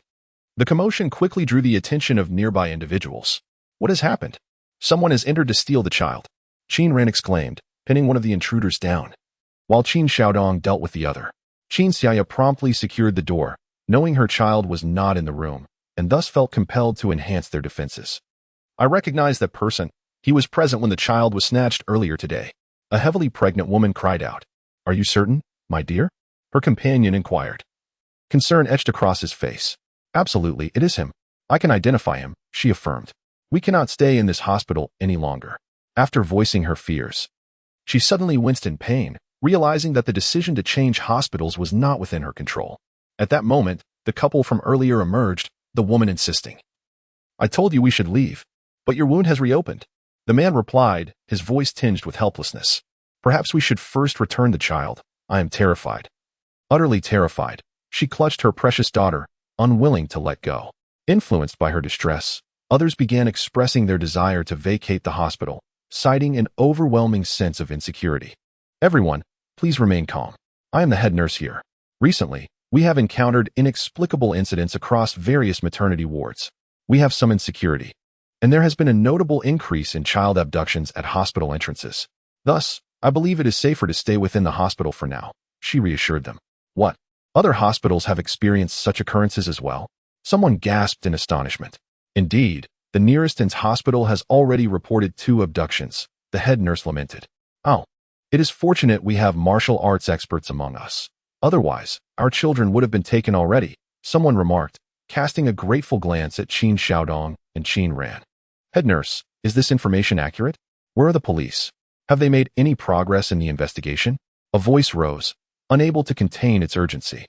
The police throughout the city are actively searching, yet the abducted children remain unfound. Those responsible seem to vanish without a trace upon exiting the hospital, she sighed, clearly distressed. What are we to do? In such disarray, can we even consider returning home from the hospital? Someone asked, their voice tinged with anxiety. Indeed, how shall we return home? Someone could not restrain themselves from glancing at Qin Xiaodong. Hero, could you lend us your assistance? Qin Xiaodong shook his head. I apologize. But I have 3 children at home and cannot leave. Who could possibly outweigh the importance of his sister? Realizing that Qin Xiaodong was powerless in this situation, the others quickly surrounded the head nurse, while Qin Ran and Qin Xiaodong retreated back into the ward. Qin Xiaoya sat on the bed, her brow furrowed in deep thought. It seemed that knowledge of the impending apocalypse was not confined to just their family. All their actions must be preemptively planned. It appeared that the end of the world might arrive sooner than anticipated.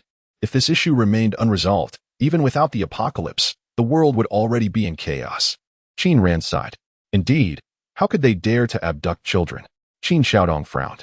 At that moment, Qin Xiaoya suddenly seemed to recall something and inquired, Dad, what is the name of this hospital? Why? Qin Ran replied. A slight twitch appeared at the corner of Qin Xiaoya's mouth. Now I understand why they are here to abduct children. A child named Ula Ula, who emerged from this hospital, possesses extraordinary psychic abilities. It is said that at the tender age of 1, she could already control zombies within a 10-meter radius. Ah, that girl can control zombies? Qin Xiaodong asked in astonishment. Yes, but like a fleeting flower, she vanished soon after. However, no one believes that she has perished, Qin Xiaoya remarked dismissively. Such a remarkable child must surely be hidden away by someone as a personal bodyguard. Where, do you think we should take the opportunity to bring Ula Ula here? Qin Xiaodong queried. She has parents. We cannot forcibly take her, Qin Xiaoya sighed. That child is both a blessing and a potential catastrophe. Why do you say that? Qin Xiaodong furrowed his brow. Consider the timing. She should either just be born or yet to be born, and already her existence has caused such upheaval. How can she not be considered a calamity? Qin Xiaoya shook her head. Xiaodong, when you have the time, investigate this matter. If we can assist that child, we shall. If not, there is little we can do. Qin Ran sighed. With great power comes great responsibility. Having learned these extraordinary abilities, they must repay the world. We cannot allow that child to fall into the hands of malefactors. Ula Ula. It appears I need to inquire if there is a family with the surname Wu around here. Qin Xiaodong raised an eyebrow. At that moment, Qin Ran sighed. You Shall we leave shortly? The head nurse seems quite occupied at the moment. We should take this opportunity to depart unnoticed. But what if we leave and miss our chance to find Ula Ula? Qin Xiaodong was still preoccupied with the mention of that remarkable child, yearning to bring her along.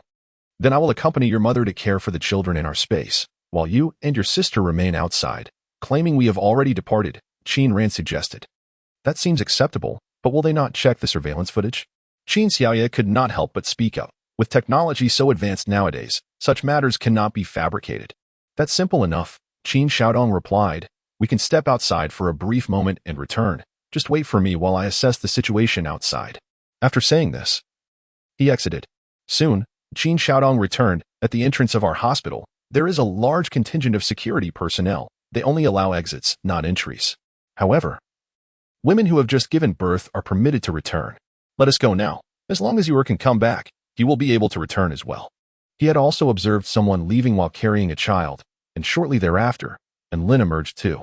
Apart from Qin Xiaoya, the three of them each held a child as they made their way outside, but they were intercepted at the door. The security captain stopped them. "Hello. Could you please wait a moment?" Qin Xiaodong felt somewhat displeased, questioning why others were allowed to leave while they were not. "It is like this," the captain explained. "We noticed that your older brother is quite skilled. We wonder if he could lend us a hand. Those individuals who came are formidable, and we do not have the confidence to handle them alone. If your brother assists us, we would be most grateful." The captain had realized that those attempting to snatch the children were all skilled fighters, and without this expert's help, their chances were slim. Qin Xiaodong turned to Qin Xiaoya, who took the child from his arms. "Brother, why don't you stay and assist them? We will be fine." Qin Xiaoya winked. This was a splendid opportunity.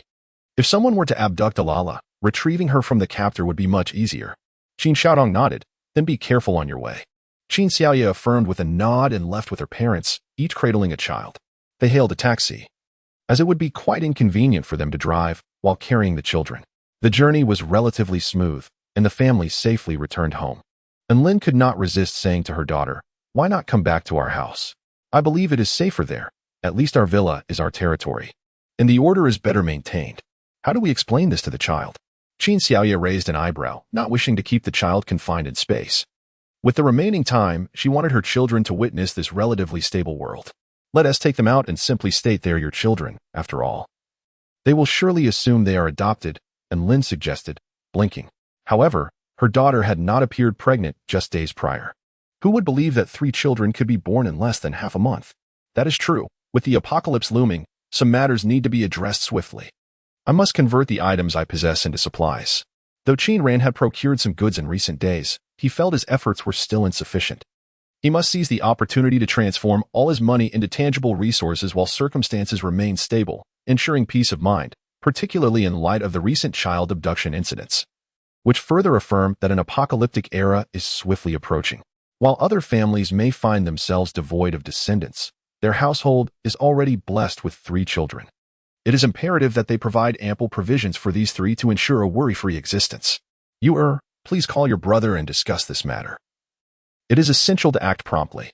I can't shake the feeling that our current situation is somewhat precarious, Anlin expressed, feeling a sense of unease that blurred the lines between her anxiety and the alarming events surrounding the abductions. Indeed, we should leave at once, after all. Your brother is aware that our home is far more secure, Qin Ran interjected. All right, I will inform my brother, Qin Xiaoya replied, promptly dialing Qin Xiaodong. Upon receiving her call, Qin Xiaodong readily consented to their plan. You and our parents should return home first. I can manage on my own here. Rest assured. I have a strong suspicion regarding the identity of the child involved in the incident. Though Qin Xiaoya wished to invite her brother to return with them, it was clear from his tone that he had no intention of leaving just yet. After ending the call, she inquired, "How shall we proceed?" "Let us take a flight. I will book the tickets," Qin Ran responded, swiftly arranging the travel plans. Soon, the 3 of them set off for the airport, with the children having been placed into the spatial realm at Qin Ran's insistence. "It is far too dangerous for such young children to travel by plane," he remarked. Qin Xiaoya felt a twinge of guilt, but occasionally utilized her mental energy to check on the children, finding them peacefully asleep. After nearly 3 hours, they arrived back at their villa, each carrying a child. The presence of numerous servants in the villa made it impossible to simply reveal the children without causing a fright. This left Wuma astonished. She was taken aback by the arrival of these children, particularly noting how the girl bore an uncanny resemblance to the young lady of the house, while the 2 boys closely resembled the young master. Qin Ran was tempted to declare, "These children are indeed ours," but the peculiarity of the situation warranted discretion. Should they divulge the truth? Many might only believe the children to be the offspring of Qin Xiaodong's supposed extramarital affair. "It is precisely their resemblance to our family that led us to bring them back," Anlin chuckled lightly. Qin Xiaoya felt somewhat vexed, particularly with the challenge of nursing the children looming over her. At that moment, Anlin spoke up, "Wuma, isn't your daughter eager to take you on a trip? Given that we may need to hire several nannies for the time being, I could grant you some annual leave." "Thank you, madam. However, when will the nanny arrive?" Wuma inquired. "By tomorrow morning at the latest," Anlin assured her, as she had already contacted someone to find a caregiver upon her return. "That sounds splendid. I will go inform my daughter right away," Wuma exclaimed, her spirits lifted, as her daughter had been persistently insisting on taking her on a vacation. Go ahead. Anlin smiled warmly. Mother, is it truly so easy to find a confinement nanny? Qin Xiaoya observed her mother dialing Aunt Anning's number. Rest assured, Aunt Anning will handle this matter adeptly. Should she fail, I shall resolutely sever ties with her, and Lin stated with utmost seriousness, as the mother and daughter conversed. Footsteps echoed at the entrance, and Anning entered, accompanied by two middle-aged women. Sister, I brought two nannies. The remaining one will arrive tomorrow. What do you need a nanny for? Before Anning's words could fully dissipate, she noticed the three children cradled in the women's arms. She rushed forward, exclaiming, Goodness. This one resembles Dongzi exactly as he did in childhood. And this one too. This one is a spitting image of where? Sister, have you conducted a genetic experiment? What genetic experiment? And Lin shot her sister a disapproving glance. If there were no genetic experiment, how could these three children have been brought here? Could it be that Dongzi has found a woman outside? Anning blinked innocently, her curiosity piqued, suppressing her urge to roll her eyes. And Lin secretly wished Dongzi had indeed found a companion. Sister, you truly do not understand what a genetic experiment is? Just a few days ago, it was reported that someone who did not wish to marry managed to create their own child. That child could be considered a clone, Anning explained. Is it really possible to create one? And Lin responded, astonished. Indeed, no one expected it to succeed, Anning exclaimed excitedly, even producing a magazine to show Lin. Upon seeing the magazine, Qin Ran pondered whether he should consider having his son create a clone, contemplating the feasibility of such an idea. Suddenly, Qin Xiaoya recalled that this genetic cloning incident seemed to bear some connection to the impending apocalypse. Is this matter genuine? We cannot be certain. It's best not to place our faith in such magazines, and Lin remarked skeptically. Sister, this is the most authoritative magazine in the world, if it states so. It must be true, Anning insisted earnestly. Ah, you remain as naive as ever. And Lin lamented, feeling helpless against her sister's optimism. Alas, sister. I have a banquet to attend this evening and must depart shortly. I have verified that both nannies are in good health, Anning stated, handing Lin a pile of documents before hastily exiting. And Lin glanced over the materials and began to inquire about the nannies' backgrounds. While Qin Xiaoya and Qin Ran carried the children into the room. Deciding to spend the night with the children, Qin Xiaoya set up 3 small beds for them. Will you be all right alone tonight? Qin Ran expressed his concern. Father, do not worry. I will manage just fine, Qin Xiaoya reassured him. Considering hiring a nanny to be somewhat extravagant, the 2 nannies had just arrived, and she felt a tinge of unease.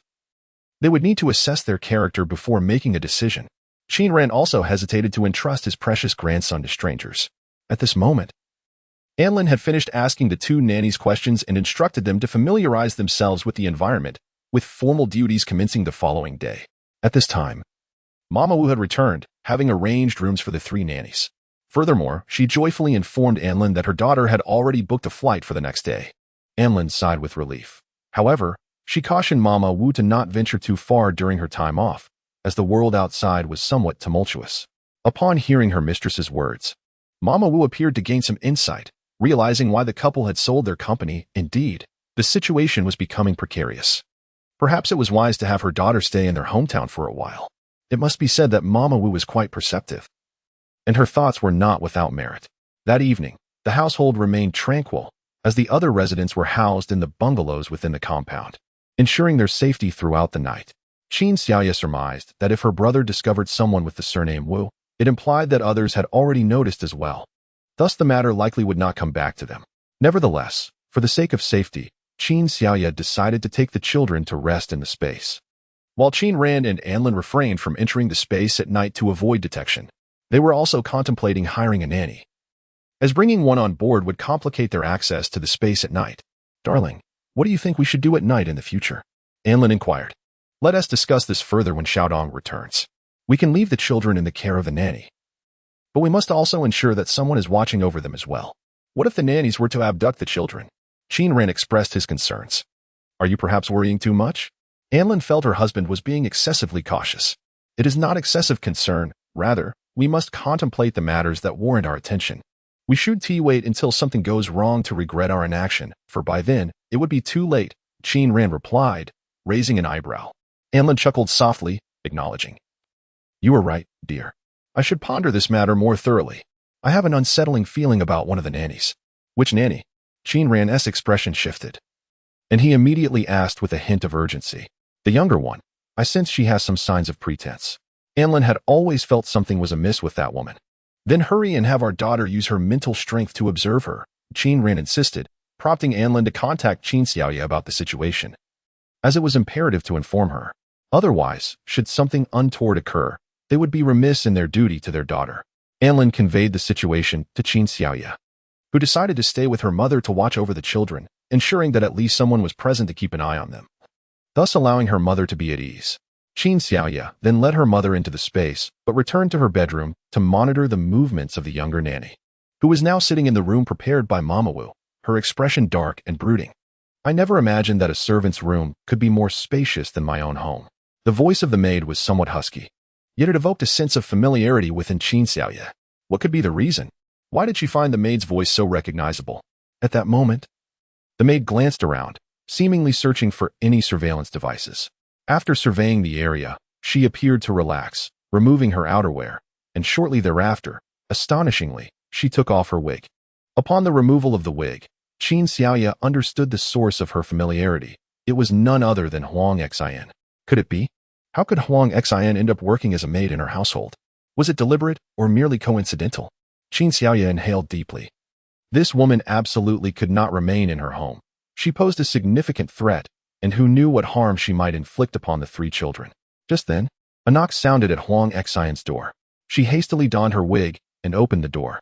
"Sister Lin, is there something you need?" The visitor was another maid.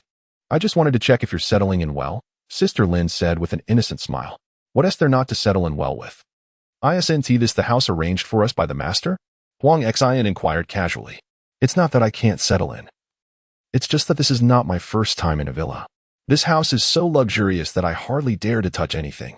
Sister Lin appeared to be a genuinely simple person. "Just get used to it," Huang Xian replied with a smile. "I'm going to sleep now. You should rest early too, Sister Lin." "All right, I'll take my leave then." Sister Lin departed cautiously, and Qin Xiaoya noted that this woman was genuinely fearful of damaging their possessions. Once Sister Lin had left, Huang Xian could not help but mutter under her breath, "Country bumpkin, if it weren't for revenge, I wouldn't associate with someone like you." Qin Xiaoya narrowed her eyes. Revenge? Did she know that it was she who had instigated events that night? At that moment, Huang Xian could no longer contain her frustration and struck her pillow, cursing vehemently. "You think you're more beautiful than me, stronger than me, superior to me? One day, I will trample you beneath my feet. Qin Xiaoya, just you wait. I will make your life miserable." Qin Xiaoya instantly recognized that this woman was oblivious to the fact that she had once plotted against her. Such behavior was entirely rooted in jealousy. But how had she been introduced by a Ning? Now, Qin Xiaoya felt increasingly dubious about her aunt. How could someone with such glaring flaws like Huang Xian still appear on her list? It was truly perplexing. At that moment, she recalled the stack of documents her mother had brought home. She rummaged through them and discovered that Huang Xian had actually altered her name to Miao Baxin. A twitch of irritation crept at the corner of Qin Xiaoya's mouth. Was this a test of their family's intelligence? The documents indicated that this Miao Baxin had endured a rather tragic life, having lost her parents at a young age and grown up in an orphanage. Qin Xiaoya could not help but feel contempt for Huang Xian. How could she curse her own parents like that and not fear divine retribution? The age indicated is 30, and it seems she is indeed unafraid of appearing older. At this moment, Qin Xiaoya furrowed her brow, contemplating how to dismiss Huang Xian. With her brother absent from home, she felt the absence of a helper, or rather, a protector. Qin Xiaoya sighed, now certain that the woman in question was Huang Xian. This matter needed to be communicated to her mother. From now on, under no circumstances should they rely on Auntie, as she was utterly unreliable. Qin Xiaoya promptly relayed the situation to Lin, who immediately became furious. How could her sister be so untrustworthy? Why had she not noticed this before? And Lin exited the space and called in Ning. "Sister, is there something you need?" And Ning, who had been at a banquet, hurried to a quieter area upon seeing her sister's call. "I must ask you, who brought that nanny?" And Lin inquired, and Ning felt a pang of anxiety. Was trouble brewing again?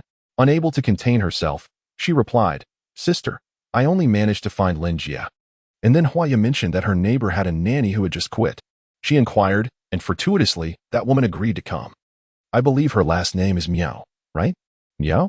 Humph. It would be more fitting if her last name were Huang. You have actually invited Huang Xian.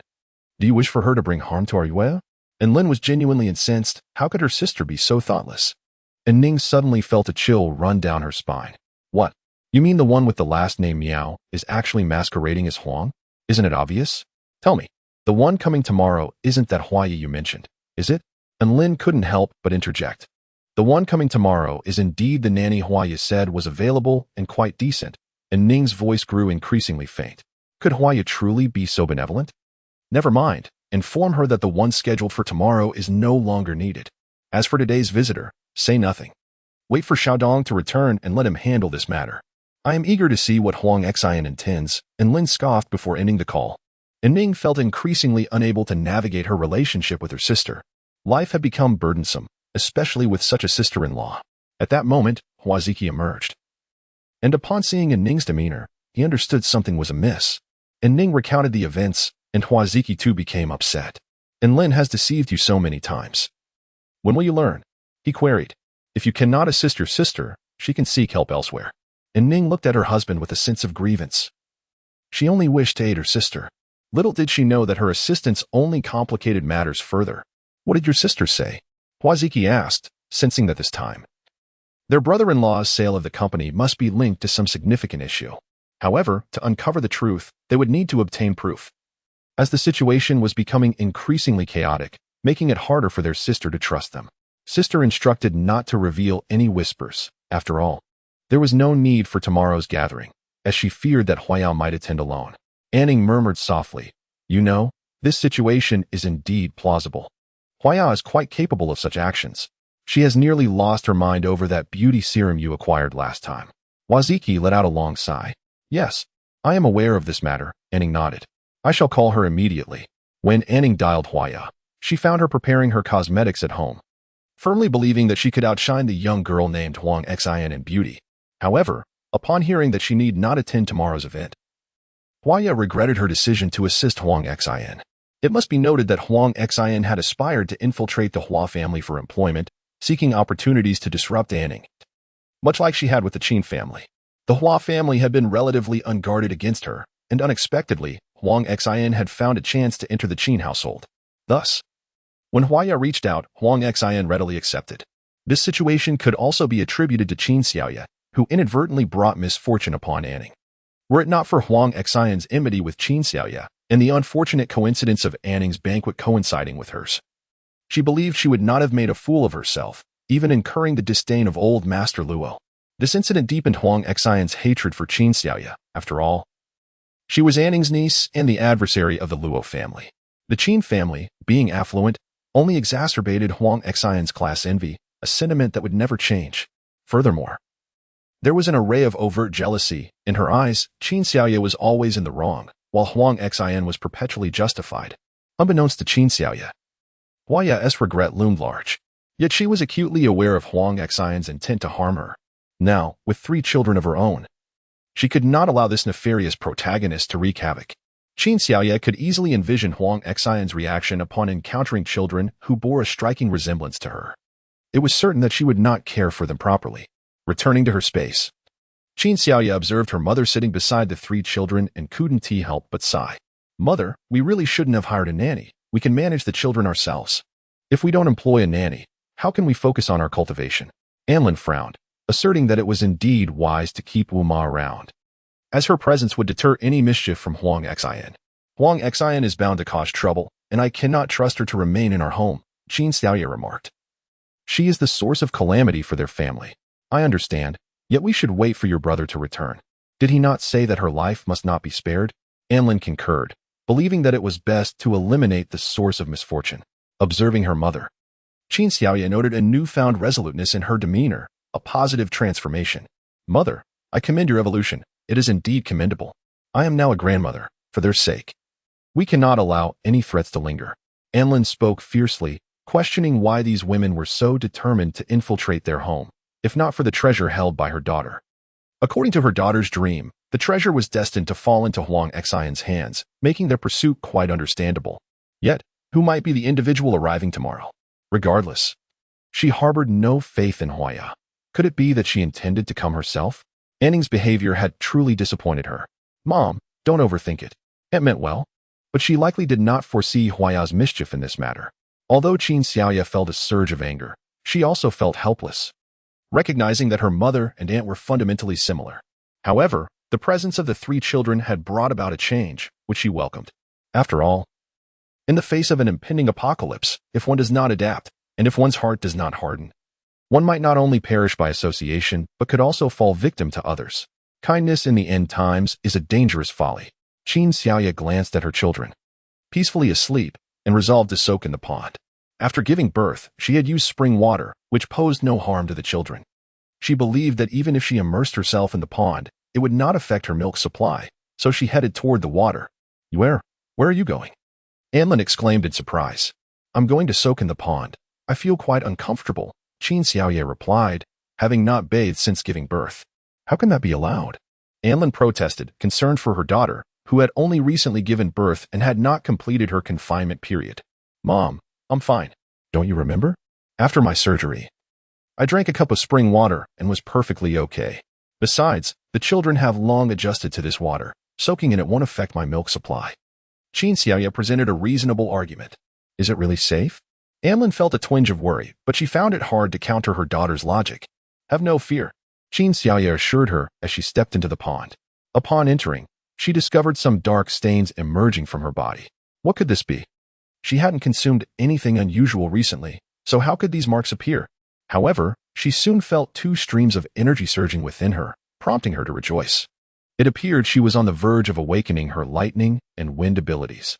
With the power of lightning, she would no longer have to worry about the safety of her three children. It was known that lightning abilities were among the most formidable in the apocalypse. And according to her readings, there were no more than 20 individuals with such powers in the entire world. As Qin Xiaoya entered a meditative state, Anlin noticed her daughter's unusual condition. She recognized this transformation well. Her daughter was about to awaken a new ability, which filled her with excitement. She moved the three children away from Qin Xiaoya to avoid any interference. In her heart, she silently rejoiced, grateful that she had not stopped her daughter, lest she missed the chance to awaken her new powers. Anlin has now come to be regarded as a supernatural being. She is acutely aware that her daughter's two abilities are not particularly formidable, which fills her with concern. However, she remains uncertain as to which of her daughter's powers has manifested. She hopes it is a fire ability, as it would at least possess greater offensive capability. Meanwhile, outside, Huang Xian has already begun to contemplate her nefarious deeds. On her very first day, she is understandably cautious, as she is unaware of the locations of surveillance cameras. Being caught on tape would spell disaster for her plans. Huang Xian devises a scheme. First, given the immense wealth of the Qin family, if she could devise a way to swindle their money, even 100,000 would suffice. Second, her own misfortunes are entirely the fault of Qin Xiaoya. She must ensure that her plight is matched, if not surpassed. Thirdly, she finds the members of the Qin family utterly detestable and plots to bring them harm. Having purchased a considerable amount of laxatives prior to her arrival, it must be said that Huang Xian, at present, lacks the audacity and possesses a rather narrow perspective. Her petty schemes would hardly be more than a mere drizzle to the Qin family. Lying on the plush bed, her jealousy festered, her teeth grinding audibly. It is intolerable that Qin Xiaoya enjoys such a blissful existence. She is resolute in making her suffer. However, this young lady is rather peculiar. Having inexplicably taken in three children and raising them herself, a most curious affair indeed. As this thought crossed her mind, her complexion suddenly paled. She recalled the incident with the three boys and realized she had not taken any contraceptives. The notion of potential pregnancy began to plague her.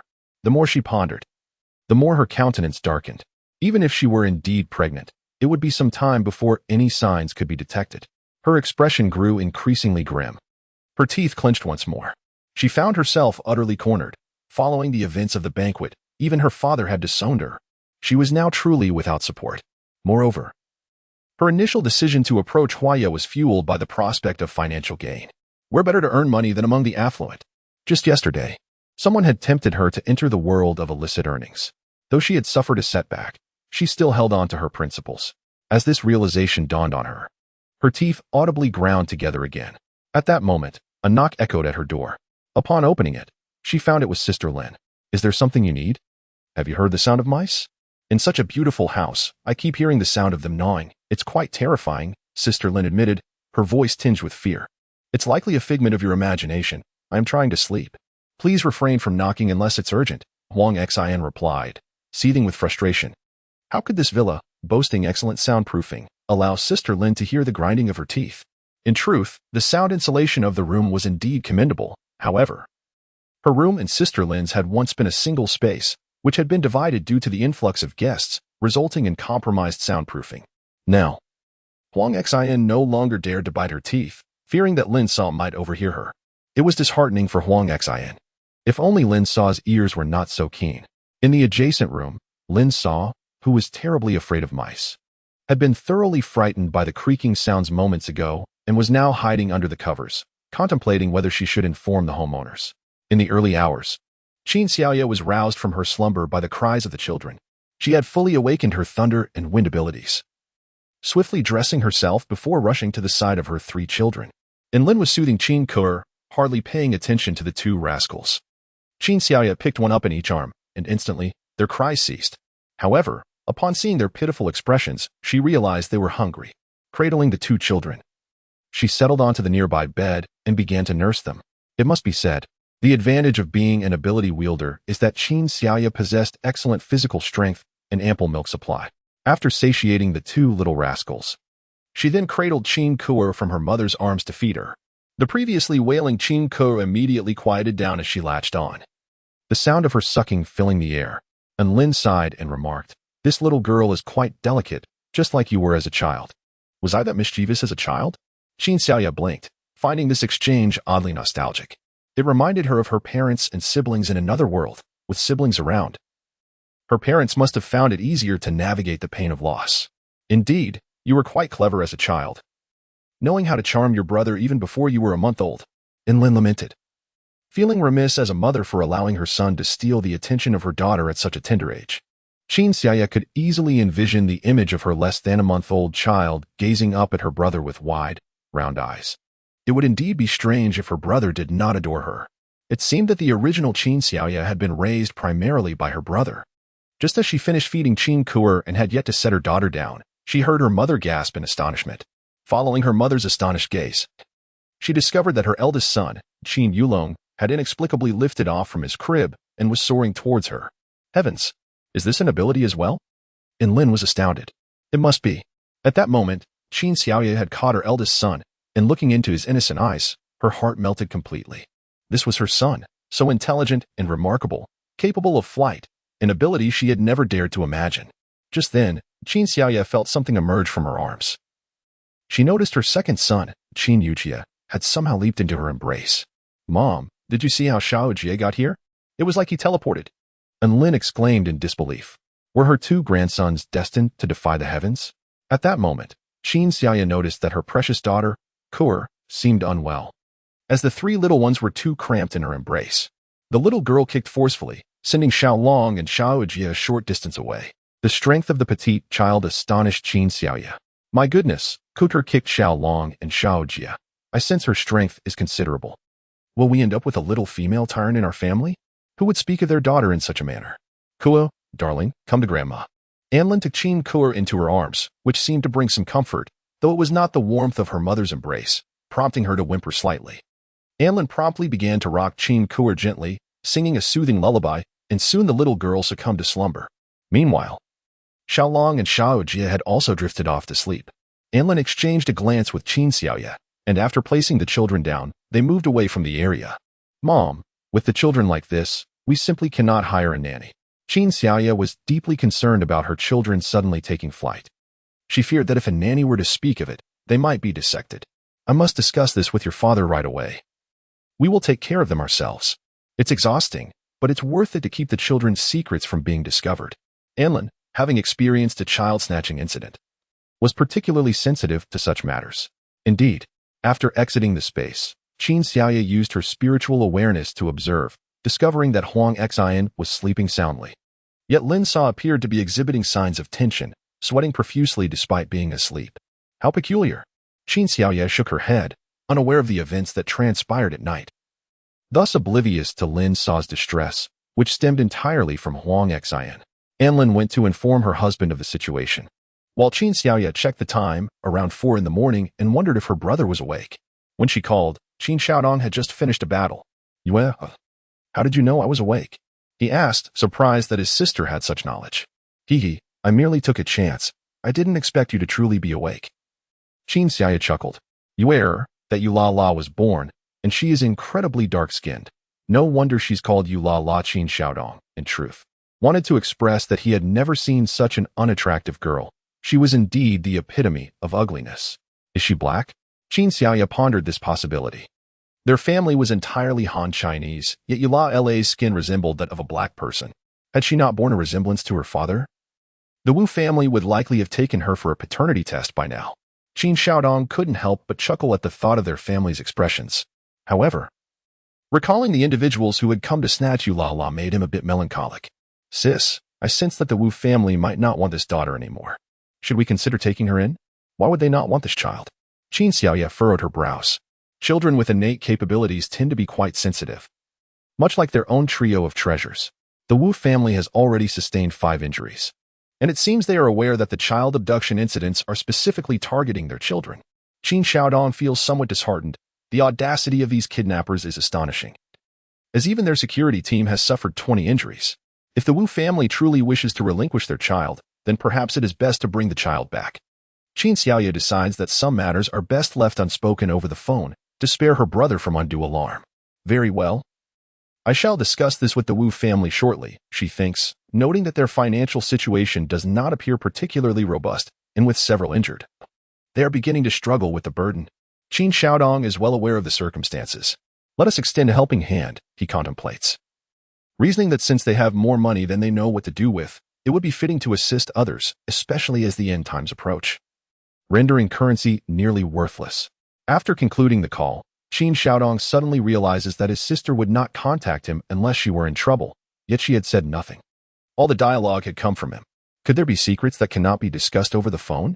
He begins to yearn for home. Yet he knows he must first converse with the Wu family. With that thought, he makes his way to their hospital room. In the Wu family's hospital room, aside from the injured child, there are numerous other patients. Father, we can no longer care for this child, Wu's father states to his own father. She is my granddaughter. Even if we cannot raise her ourselves, I must ensure her well-being, retorts Wu's grandfather, a man not easily swayed. Father, we can endure because this hospital has ample security. Consider what would happen if those individuals followed us home. Who would protect us then? However, Wu's grandfather questions whether the kidnappers are truly after just the child. He finds the situation perplexing. Their family is merely impoverished commoners. Why would these individuals target them? Yet, it appears they have fixated on their precious Lala. I can assure you. At that moment, Qin Xiaodong enters. Benefactor, you have arrived, Wu's grandfather exclaims, holding great admiration for Qin Xiaodong, who had once saved their entire family. Qin Xiaodong refrains from elaborating further and simply informs them that the individuals attempting to abduct Lala are affiliated with an experimental organization. Even the staunchest resolve of Wu's grandfather begins to waver. While they have protection within the hospital, what awaits them outside is uncertain. The Wu family, being ordinary citizens, is bewildered that the birth of a somewhat unusual child has drawn such attention. After a tumultuous internal struggle, they resolve to relinquish Lala to Qin Xiaodong, hoping he can find a capable family to safeguard her. They choose to entrust her to him because they believe he is the sole individual strong enough to protect their child, just as they have entrusted Lala to Qin Xiaodong. They notice that all those who had been watching them have now turned their gaze towards him. Chapter 024 to speak of it. The Wu family relinquished the young girl so readily primarily because they desired for Wu Lala's mother to bear a son. Qin Xiaodong had assured the Wu family that he would entrust Wu Lala to a powerful household for her upbringing. That very night, Qin Xiaodong cradled Wu Lala as he exited the hospital, and remarkably, the incidents of child abduction within the hospital ceased entirely. The journey that lay ahead for Qin Xiaodong was fraught with peril, had it not been for the resources of the Qin family. He would likely have been encircled before even boarding the plane. Fortunately, he found himself aboard, and it appeared that none of those pursuing him were present on the aircraft. With a slight sigh of relief, he gazed at the child in his arms, observing that despite her dark complexion, her eyes sparkled brightly. Remarkably, she did not utter a single cry. Such a good child, not crying at all. Beside Qin Xiaodong sat a beautiful woman. Indeed, she was quite gentle. He sensed no threat emanating from her, which allowed him to relax a bit and engage in conversation with this enchanting companion to converse with. The journey became far less solitary. However, upon disembarking, he soon found himself in a predicament as a number of uninvited guests had arrived at the airport. After making a call to Qin Xiaoye, he sought refuge, knowing he could only hide. For he did not wish to lead anyone back to their home with the child in his arms. When Qin Xiaoye received his call, she was engaged in conversation with Lin Sa, who had expressed her desire to resign, though she refused to disclose the reasons behind her decision. If you wish to leave, we certainly will not compel you to stay, she said, frowning slightly, as she had held Lin Sa in high regard. Thank you, Lin Sa replied, hastily gathering her belongings and departing. Meanwhile, Miao Baxin, portrayed by Huang Xin, stood firmly in the living room, showing no intention of leaving. At this moment, Qin Xiaoye had already gathered the children into the spatial realm and then turned to Huang Xin, saying, Xiao Miao, accompany me outside. My brother has returned with the child, and we need to pick him up from the airport. Qin Xiaoye's request seemed entirely reasonable to Huang Xin, who promptly followed her out of the Qin family's villa toward the airport. The journey was tranquil, and upon their arrival, Qin Xiaoye swiftly located her brother and, after reaching him, instructed Huang Xin to hold the child while she and her brother walked behind empty-handed. At that moment, the individual surveilling Qin Xiaodong appeared, and the infant was now in a woman's grasp. Make your move, they commanded, as they began to encircle and attack. Amidst the chaos of the assault, Qin Xiaoye discreetly concealed Wu Lala within the spatial realm.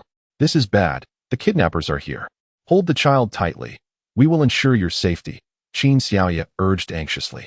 However, Huang Xin perceived this as an opportunity.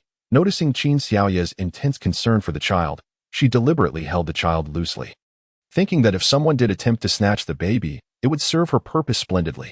She had originally intended to take revenge on the Qin family. Since they cherished this child so dearly, she resolved to ensure that others would snatch the child away. Huang Xion's current actions did not go unnoticed by Qin Xiaoye and Qin Xiaodong. This was precisely the outcome they desired. Soon, they found themselves surrounded by a group of men clad in black. Upon seeing Qin Xiaoye and Qin Xiaodong encircled, the surrounding crowd hastily fled. Although they were at the airport, the presence of such thugs instilled a palpable fear in everyone. Huang Xian was shielded by Qin Xiaoye and Qin Xiaodong. And Qin Xiaodong warned the onlookers, you would be wise to step aside. Otherwise, I shall not hold back. However, the assailants retorted, you had better surrender the child. Otherwise, you will not be spared. In no time, the skirmish erupted, plunging the entire scene into chaos. While Huang Xian clutched the child a bit loosely, she desperately dodged the assaults aimed at her. Fearful, she lamented that had she known this would transpire, she would never have remained at the Qin residence. She felt a sense of impending doom. Yet, in a moment of distraction, the child vanished from her grasp, and she hardly discerned how it had happened. At that instant, Huang Xian, fraught with anxiety, suddenly felt an emptiness in her embrace and cried out, Ah, the child has been taken. Despite her exclamation, a fleeting glimmer of joy crossed her face, which did not escape the notice of Qin Xiaoye and the leader of the attackers. This woman harbored secrets. The leader quickly deduced that Huang Xian might be involved. However, her cry drew the attention of those nearby, who now realized the child was missing from her arms. The assailants swiftly dispersed, awaiting further orders.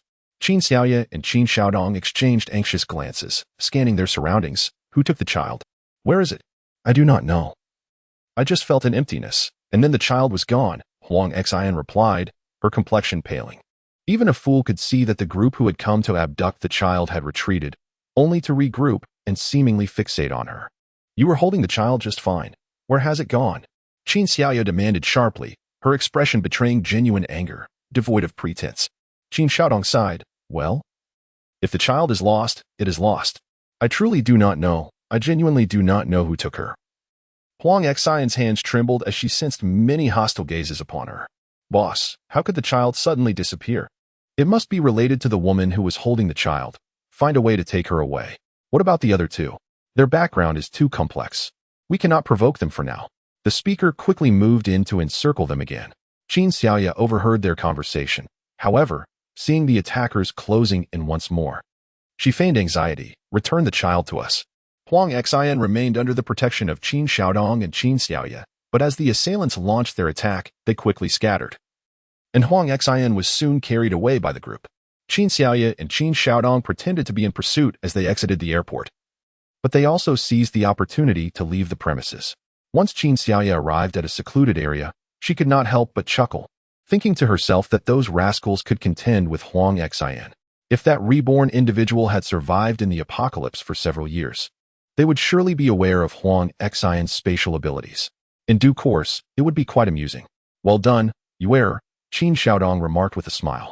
Brother, let us hasten back. From this moment forth, our home will likely be a focal point for their inquiries. Qin Xiaoya understood that those individuals would not relent. Indeed, I miss those little ones. Let us depart swiftly, though I must attend to one matter first.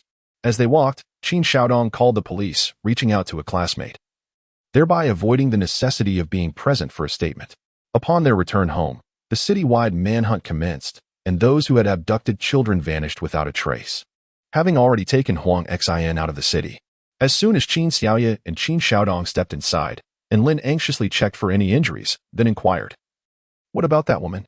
"She was taken by those who abduct children," Qin Xiaoya replied, blinking. If Huang Xian hadn't harbored ill intentions and had merely chuckled for a moment, she likely would not have been captured. This incident can only be deemed her own fault. Why was she taken? And Lin asked, puzzled. Chapter 025 Qin Xiaodong recounted the events at the airport, leaving Lin astonished. These people are exceedingly audacious. Did no one intervene when they appeared at the airport? Qin Xiaodong and Qin Xiaoya exchanged glances, both perplexed by the absence of security personnel. They could not ascertain whether it was an oversight or if there was a connection between the airport staff and those individuals. At that moment, Lin had turned on the television, where local broadcasts were rife with information about the airport incident. They soon discovered that nearly all the security personnel had been knocked unconscious. One could not deny the formidable strength of those in black. It was unclear how many had been lying in wait at the airport. Qin Xiaodong furrowed his brow, contemplating, could it be that they acted while I was in hiding, searching for me? That possibility cannot be dismissed, yet the airport security is alarmingly inadequate, Qin Xiaoya replied, shaking her head. She then retrieved the 4 children from her spatial realm. Cradling Alala in her arms, Qin Xiaoya sensed a powerful force emanating from the child, though she was uncertain of its relation to spiritual energy. Observing Alala's slightly aggrieved expression, Qin Xiaoya promptly began to feed her. Alala eagerly accepted, and Qin Xiaoya knew she had successfully navigated the first hurdle with the little one. Meanwhile, Qin Xiaodong approached the 2 boys, engaging them in conversation without regard for their understanding, boasting, "You two must grow up quickly. Once you do, your uncle will teach you martial arts." At that moment, Qin Ran descended the stairs, remarking, "It seems Yuer has yet to inform you. These 3 little ones are quite formidable, aren't they?" Formidable? Qin Xiaodong could hardly fathom why his father would associate the term powerful with 3 little infants. How could that possibly be? He raised an eyebrow and remarked, "Those 3? With their tiny limbs, how could they be powerful?" Qin Ran shot a disapproving glance at his son. The eldest can fly, the second can teleport, and the youngest possesses immense strength. What? They can fly? Teleport? Qin Xiaodong's eyes widened in astonishment, although he was unaware of which child was the eldest or the youngest. "The one with black hair is the eldest," and Lin interjected helpfully. "Huh. I never imagined our little ones would be so remarkable. I am truly delighted," Qin Xiaodong exclaimed, brimming with excitement. "Thus, we must endure some hardships. With these 4 little prodigies, each endowed with extraordinary abilities, we absolutely cannot hire a nanny," and Lin stated earnestly. "Of course, if anyone discovers them, they might face dire consequences," Qin Xiaodong replied, his brow furrowing in concern. He could only hope that those who sought to snatch children would not return. From now on, let the children stay in the space. As for the time array, we can set it up in the villa. Xiaodong, we are counting on you to bring everyone back soon, and Lin said, her eyes filled with anticipation. "Mom, we already have 4. Do you still want more?" Qin Xiaodong replied, feeling a sense of dread at the prospect of his mother constantly hovering over him, which would be utterly exhausting. "Mom, let's place the time array in the space. The apocalypse is approaching, and they must grow a little more to better protect themselves." Qin Xiaoya spoke earnestly. "Yuer is correct. I share the same sentiment," Qin Ran concurred. "Yuer, do you think this is fair to the children?" Lin inquired. "Mom, if they grow quickly, they might witness this peaceful world. Otherwise, they will only encounter zombies when they mature," Qin Xiaoya sighed. "That's true. But I wonder if this will impact the children negatively," and Lin pondered, believing this might ultimately be a form of premature development. Only through experience can we ascertain the effects. They cannot appear before others now. Only when they mature a bit will they possess self-control. Qin Xiaoya recalled reading that Alala had recognized her abilities at just over a year old. which also led to her disappearance. Qin Xiaoye realized that it could not have been that simple. A child of just over a year could not simply vanish without a trace. Surely, as she had previously speculated, she had become a personal bodyguard to a significant figure. She wondered whether that person would treat her kindly. Reflecting on her own 3 children, she worried about the eldest, who could fly. If captured, would they not use him as a steed? The second, capable of teleportation, could easily be perceived as a lethal weapon, while the youngest, a naturally strong beauty, would undoubtedly be sought after wherever she went. As these thoughts crossed her mind, Qin Xiaoye's face paled slightly. Brother, let us go to the space and set up the time array. I want them to grow up swiftly. Agreed. Qin Xiaodong concurred, recognizing that these 4 children were certainly ill-suited for the outside world. After meticulously arranging the temporal array within the spatial realm, Qin Xiaoye placed her 4 children into this enchanted space. Their entire family had also entered, with Qin Xiaodong already aware of his sister's recent awakening to 4 distinct attributes. He resolved to immerse himself in the pond, determined not to emerge until he had awakened anew. Qin Ran and Enlin were similarly submerged, while Qin Xiaoye devoted her thoughts entirely to the care of her 4 children, tending to them with great enthusiasm each day. At long last, after a month spent in this extraordinary space, the 4 little ones had grown noticeably. Qin Xiaoye imparted wisdom to them daily, instructing them on the importance of concealing their extraordinary abilities. She observed their bright eyes, uncertain whether they truly comprehended her lessons. As the month drew to a close, it became imperative to administer certain vaccinations. Qin Ran arranged for a doctor to visit their abode, significantly easing Qin Xiaoye's burden. However, to mitigate any potential danger, Qin Xiaodong and the others also emerged. Despite his current lack of awakened abilities, the safety of the 4 children took precedence. The visitor was a strikingly beautiful young nurse, whose appearance immediately caught Enlin's attention, leading her to whimsically muse that this young woman would make an ideal daughter-in-law for their family. Of course, this was merely her own fanciful thought. Xiaoling, does your boyfriend come to pick you up every day? Enlin subtly probed the nurse. Ah, you're joking, auntie. I just graduated and have no boyfriend yet. Xiaoling replied with a smile. Oh. Enlin glanced at her son, Qin Xiaodong, only to receive an exasperated glare in return. This incited her anger. She had practically drawn out a confession, yet her son remained obstinately silent. Meanwhile, Qin Xiaoye scrutinized Xiaoling closely, finding her striking beauty somewhat dissonant, as though she did not quite resemble a recent nursing graduate. Just as Xiaoling prepared to administer the vaccinations, Qin Xiaoye intervened, commanding her to halt. What is the matter? Xiaoling looked at Qin Xiaoye with a puzzled expression. Pushing her aside, Qin Xiaoye demanded, Who sent you here? A sense of relief washed over her. She had only brought the triplets out. Had Ulala been present, would this alluring beauty have attempted to abduct her child? I'm a nurse sent by the hospital, the woman replied, feigning confusion. However, Qin Xiaoye's gaze remained icy as she stated, The medication in your syringe is not a vaccine. Her assertion ignited Qin Xiaodong's ire, and he too glared at the young nurse. At that moment, a voice echoed from the entrance, Mr. Qin, another nurse has arrived, claiming to administer vaccinations. Please allow her to enter, Qin Ran instructed. Simultaneously, Qin Xiaoye and Qin Xiaodong lunged towards the woman. Though she was swift, Qin Xiaoye unleashed a bolt of lightning, rendering her unconscious in an instant. Qin Xiaoye utilized her wood-based abilities to bind her captive, subsequently casting her into the spatial realm, a gift delivered to her doorstep. And moreover, she was quite beautiful. She cast a subtle glance at her brother, feeling that he had indeed struck fortune this time. An anxious Enlin interjected, Daughter, is it appropriate to confine her in there? Before Qin Xiaoye could respond, the real nurse entered, and an immediate silence enveloped the room. Upon her entrance, the nurse apologized. I'm terribly sorry for my tardiness. I was delayed by 2 vehicles obstructing my path, and I had to disembark and take a detour. Thank you, Qin Xiaoye replied, observing the nurse's arrival.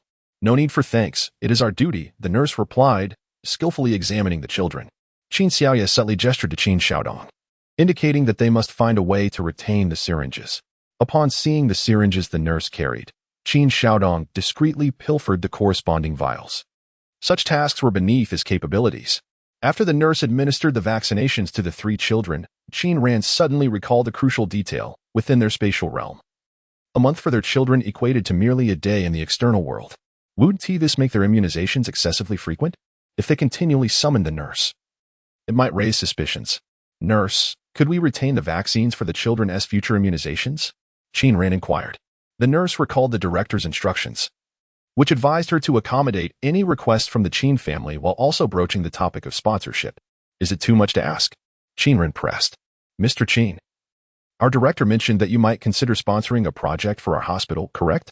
The nurse decided to relay the director's guidance. Indeed. I shall prepare a check for you to deliver to your director, Qin Ran replied nonchalantly. For him, resolving matters with monetary contributions was hardly a challenge. Observing Qin Ran's readiness to provide funding, the nurse retrieved her bag. Given her daily responsibilities of administering vaccinations at various homes, her bag contained an ample supply of syringes. She retained the syringes and even set aside several extra doses, meticulously noting the necessary precautions and intervals for the vaccinations. Thank you. Qin Xiaoya expressed her satisfaction with the outcome, pleased to have the syringes in her possession. No need for gratitude. It is my responsibility. The nurse responded as she began to tidy her belongings. At that moment, she noticed the check Qin Ran had handed her, a sum of 5 million. It felt overwhelming in her hands. Was it truly sufficient for the few doses of vaccine she had provided? After a moment of hesitation, she resolved to leave her bag behind, as it contained a comprehensive array of vaccines from infancy to the age of 10. As she departed, Qin Xiaoya transferred all the previously extracted medications into the outer bag, which she then seamlessly returned to her spatial realm. Now I no longer need to fret over the matter of vaccinations. By the time they finish all their tasks and return to our realm, that woman masquerading as a nurse will have fainted from hunger. Qin Xiaodong furrowed his brow, yet he still brought a cup of spring water for her to drink. Where? Why did you bring her in? Qin Xiaoya looked at him as if he were a fool. Brother, I brought her in so she could be your wife. My wife? You err. She is a killer. Do you wish for your brother to meet an early demise?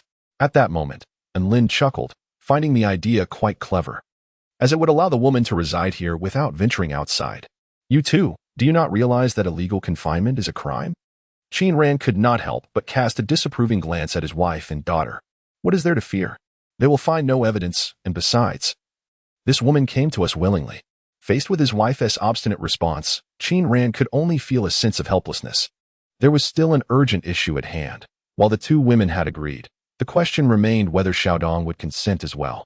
If that woman did not cooperate, their plans would be futile. That makes sense. I will see if there is a way to induce amnesia in her. Qin Xiaoye went to the storeroom to search for something, recalling that the ancestors of the Qin family had left behind some potions, though she was unsure of their effectiveness. It was the perfect opportunity to test one on this woman. Xiaodong, what are your thoughts? Qin Ran turned to his son. Although he wished for Qin Xiaodong to have children, he found this method somewhat inappropriate. Qin Xiaodong, feeling exasperated, replied, I have already stated that I have a girlfriend. Yet mother and Ware do not share that opinion. In other words, if his mother and sister were to force him into having children with this woman, he would not refuse, for it seemed preferable to the notion of his mother purchasing a bride. Qin Ran regarded his son, wondering if he had become too lacking in principles. Darling, what is your stance? You must understand that if the apocalypse renders us unable to have children, our family lineage may very well end with Xiaodong. And Lin felt that one wife was rather insufficient. Dongzi, is one wife truly enough? Should I procure 2 more for you? The corners of Qin Xiaodong's mouth began to twitch. Mom, is one not enough already? Dear, we should refrain from engaging in illegal activities. It is not yet the apocalypse. Qin Ran disagreed with his wife's approach. At that moment, Qin Xiaoye emerged with a vial of potion. This potion is said to have amnesiac properties. I will go administer it to her. Qin Xiaoye proceeded to give the medicine, with Lin closely following, eager to observe. As Qin Ran watched the mother and daughter walk away, he finally spoke. Xiaodong, is this truly what you desire? Father, whether it is what I desire or not, we have no other options, do we? If it were any other woman, it would be impossible to confine her like this. But this female assassin is different. She came to us of her own accord. Qin Xiaodong blinked. His thoughts were never so simplistic. Moreover, having a beautiful wife was certainly advantageous. At the very least, their son would inherit commendable genes. Upon observing his son's lack of principles, Qin Ran felt a surge of helplessness. However, considering his daughter's ominous predictions about the impending apocalypse, compounded by Huang Xin's mysterious disappearance, it was conceivable that the end times might arrive sooner than anticipated. After administering the medication, the beautiful assassin still remained unconscious. They lingered outside for 2 to 3 hours. and given that she had gone without food for 4 to 5 days, it was entirely reasonable for her to have succumbed to starvation. Qin Xiaoya had already untied her, even collaborating with her mother to carry the assassin to a bed. After approximately half an hour, the stunning assassin finally regained consciousness. Upon opening her eyes and spotting Lin and Qin Xiaoya, she inquired, "Who are you?" Lin and Qin Xiaoya exchanged a glance, recognizing an opportunity. If the assassin retained any memory, she could not possibly be unaware of their identities. "Sister-in-law, don't you recognize me? I'm Xiaoya." Qin Xiaoya feigned a sense of urgency. Chapter 27.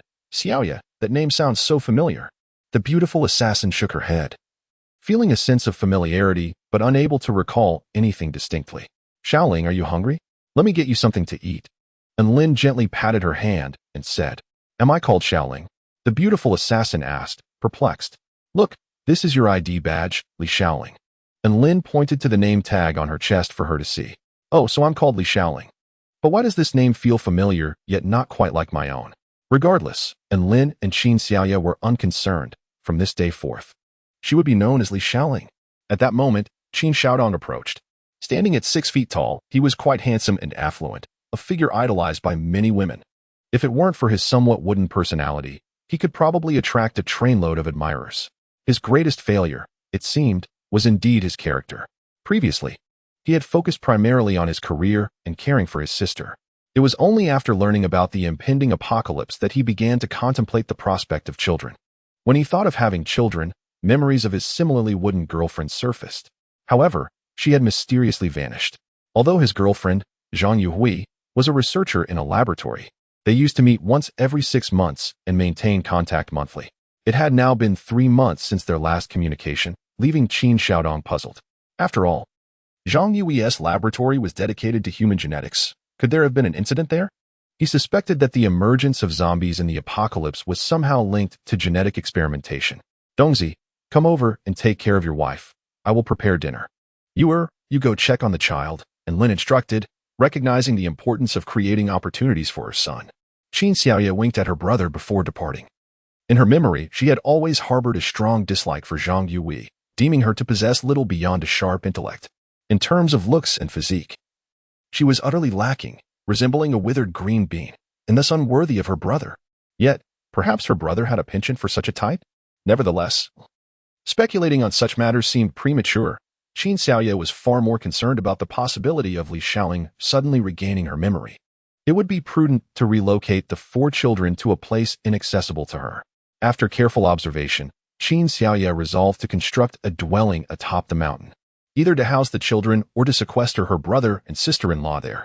Even if Li Xiaoling were to recover her memory, it would be improbable for her to locate the children promptly. With this thought in mind, Qin Xiaoya sprang into action. To build a house, her wood-based magic sufficed. Accompanied by the 4 children, she instantly transported herself to the mountain summit, clearing a substantial area of land before fashioning several tree houses from vines.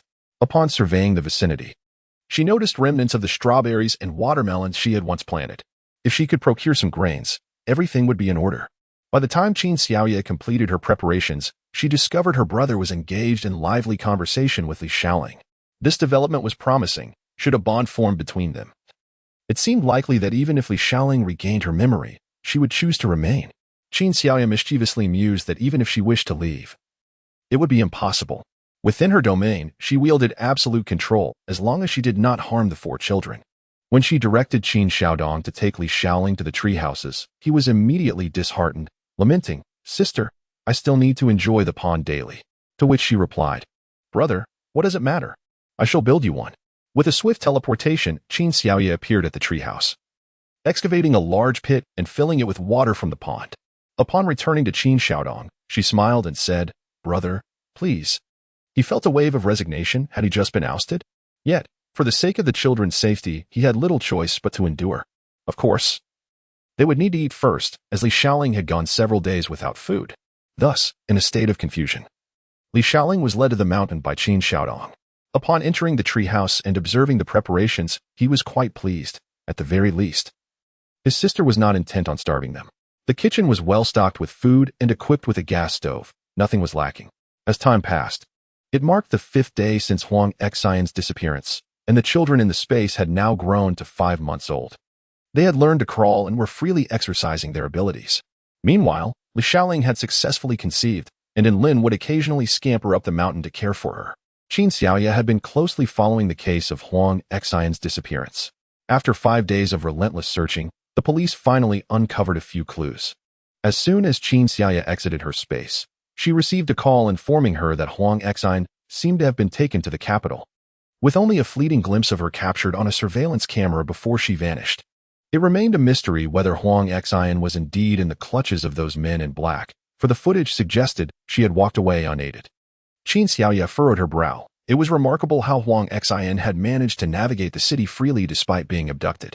One wondered what secrets the reincarnated individual possessed. However, the police also delivered grim news. Her brother's girlfriend, Zhang Yuhui, had died. The reason the police conveyed this information was clear. Zhang Yuhui had no family, her only registered contact being Qin Xiaodong. Was it necessary for my brother to be involved in this? Qin Xiaoya had no intention of concealing the matter from him. She relayed the news to her brother over the phone, suspecting the police hoped he would assist in retrieving Zhang Yuhui's remains. There's no need. Please let my brother simply forget about Zhang Yuhui. The police responded cryptically, leaving Qin Xiaoya with the impression that they were withholding information. At that moment, Qin Xiaodong emerged, having snatched the phone from her grasp. What happened to Xiaowei? I can't recall her having any health issues. Mr. Qin, please remain calm. I understand your sorrow. But there was an incident at Ms. Zhang's laboratory, resulting in over 20 casualties. Due to the sensitive nature of this matter, we merely wish to inform you. Kindly forget about Ms. Zhang from now on. Goodbye, Mr. Qin. With that, the police abruptly ended the call. In truth, they had not intended to notify him. But the information had been pressed upon them from higher authorities, leaving them with no choice but to communicate what they did. Suddenly, Qin Xiaodong sank to the ground, despondent. Xiaowei was gone, and he had long suspected that their genetic experiments would encounter issues. His fears had tragically come to fruition. Brother, death is irreversible. Qin Xiaoya seated herself beside him, allowing his head to rest on her shoulder. I know. I wish I had urged her to leave sooner. Qin Xiaodong's eyes remained dry. Not because he was devoid of sorrow, but rather, his spirit had dwindled to a state of utter despair. Brother, that was her career. Even if you had persuaded her, she might not have left, would she? Qin Xiaoya gazed at her brother, her heart heavy with compassion. At that moment, the sound of a little girl's laughter echoed from the doorway. Who is it? Qin Xiaoya turned to see a charming girl of about 3 or 4 years standing at the entrance. The child was undeniably adorable. Yet Qin Xiaoya felt a strange sense of familiarity. You are Qin Xiaoya, my aunt, aren't you? The young girl approached Qin Xiaoya directly, surveying her from head to toe. Then, she turned to Qin Xiaodong and exclaimed, You must be my dear old dad. Confusion swept across Qin Xiaodong's face as he looked at the girl. When had he acquired such a grown daughter? He was utterly oblivious. Who is your mother? At that moment, Qin Xiaoya grasped the crux of the situation. Did you not receive a phone call earlier? By the time you got that call, she was already deceased. The little girl's expression betrayed little anguish. Yet the sorrow in her eyes was unmistakable to Qin Xiaoya. Is Zhang Yui your mother? Qin Xiaoya inquired. But I don't recall ever having any interaction with Zhang Yui. Qin Xiaodong furrowed his brow. To be precise, I am the product of your and Zhang Youhui's genes, the little girl stated with utmost seriousness. A genetic child? Qin Xiaodong recalled that Zhang Yui had once extracted his genes. In fact, I could be considered a failure. Originally, your genes produced another child. But that one was taken away. The girl shrugged. I was secretly released by her. She instructed me to seek you out, saying that by the time I found you, she would likely be dead. What is your name? Qin Xiaoyo asked. Qin Xiao, and the other is Qin Ming. You may call me Xiao Xiao. Despite her tender age, there was an unsettling coldness about the expression of Qin Xiao. Qin Xiaoya stood up and embraced her tightly. Xiao Xiao, come here, let your auntie hold you. Tell me, have they performed experiments on you? Qin Xiao pouted slightly. Experiments are merely trivial matters. At this point, Qin Xiaodong had also risen, gazing at his daughter. How old is Qin Ming now? She is about half a year older than me. She was born with extraordinary abilities and was taken away immediately. I have no idea where she was taken. I possess slightly greater strength by nature, but my mother helped me conceal it, so they did not take me. Qin Xiao spoke as though discussing someone else entirely. Qin Xiaoya sensed that the child was not being entirely truthful. How did you get in? Did no one outside notice you? Given the excellent security system in their home, the fact that this little one managed to enter undetected spoke volumes about her capabilities. Qin Xiaodong now turned his attention to Qin Xiao. Logically, this child was his daughter, yet he felt no paternal instinct whatsoever. His relationship with Zhang Yui had been quite innocent. The sudden appearance of such a large child left him feeling somewhat overwhelmed. I've heard that fathers typically indulge their daughters' wishes, correct? Qin Xiao winked at Qin Xiaodong. What do you want? He asked her. I want a laboratory. I find the subject of genetics fascinating, especially the gray-skinned beings they have created. They are quite intriguing. I believe that if those gray-skinned beings were to engage in combat, there would be room for evolution. Qin Xiaowei smiled as she spoke, her demeanor reminiscent of a seasoned scientist, making it difficult to believe she was merely a child of a little over 3 years. The gray-skinned beings? Qin Xiaoya's complexion turned slightly pale at the mention. Could it be that their mobility was compromised and they harbored a virulent virus, potentially contagious? Aunt, it seems you are quite knowledgeable.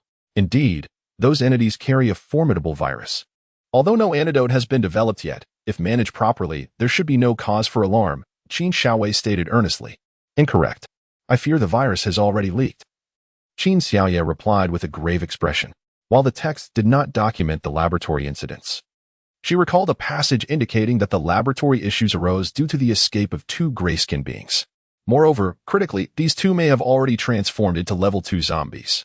She turned to her brother. Brother, it seems the apocalypse is approaching sooner than expected. Yet, by my calculations, there should still be 4 to 5 months remaining, shouldn't there? Qin Xiaodong furrowed his brow. The gray-skinned beings in the laboratory must have escaped. The virus they carry is highly contagious. Once they bite someone, that person will inevitably become like them. Qin Xiaoya's expression darkened. How could her niece even contemplate researching such matters? How could she correct her mindset? What apocalypse? Qin Xiaowei inquired, her brow furrowing in confusion. What do you think will happen if those gray-skinned beings continue to bite people? Qin Xiaoya posed the question. Certainly. More and more individuals will become infected. Presently, there is no antidote, so those who are bitten have no hope of salvation. Qin Xiaowei raised an eyebrow. Are you suggesting this situation is spiraling out of control? Qin Xiaoya nodded. There is an 80% chance. I can only hope that this genetic experiment is conducted solely in your laboratory. How could that be? This experiment is groundbreaking. It is a global endeavor. Therefore, it is not just us. Approximately 20 laboratories worldwide are likely conducting this experiment simultaneously. Qin Xiaowei responded earnestly. Humans are their own worst enemies. Qin Xiaoya couldn't help but exclaim vehemently. What shall we do now? Qin Xiaodong looked at Qin Xiaoya. Let us first retrieve our supplies. Yes. We have accumulated quite a bit during this period. It would be safer to return home promptly, as the number of foodies at home is increasing. Qin Xiaoya gently patted Chu Zhao's head, pondering how to rid this little one of the notion of conducting genetic experiments. Does foodie include me? Qin Xiaowei frowned. I hardly eat much. You know? Is that so? Qin Xiaoya retorted. Qin Xiaowei blinked and asked, May I meet the other foodies? Meeting them is not out of the question. But it must be when you can prove yourself. Qin Xiaoya raised an eyebrow. Having met Qin Xiaowei for the first time today, and given her brilliance, she felt somewhat apprehensive about introducing her directly into their space. Qin Xiaodong exchanged a glance with Qin Xiaoya. Although this woman claimed to be his daughter, it struck Qin Xiaodong as somewhat fantastical. Throughout their journey, the trio remained silent, and in the presence of their parents tending to the 4 children, Qin Xiaoya felt reassured. The children had been consuming ample supplementary food daily, ensuring they would not go hungry even if they refused milk. With great urgency, Qin Xiaodong drove Qin Xiaoya to the supermarket. Though the establishment had undergone renovations, Qin Xiaodong perceived the entire supermarket as a warehouse, storing all manner of provisions within. Qin Xiaoya swiftly gathered the supplies, and thus, an entire 3 floors plus a basement filled with food was seamlessly transferred into her space. Chapter 29, a look of excitement illuminated Qin Zhao's face. Is my aunt also an ability user? Qin Xiaoya nodded affirmatively. That is splendid. When you have the time, let us rescue Chu Ming together. I promised my mother I would. Qin Xiao spoke earnestly. Whose hands is Chu Ming in now?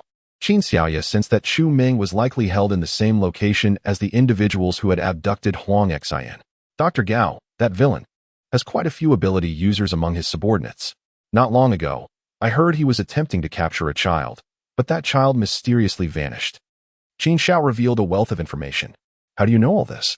Qin Xiaoya inquired, her brow furrowing. Surely, the culprits would not divulge such matters to a child.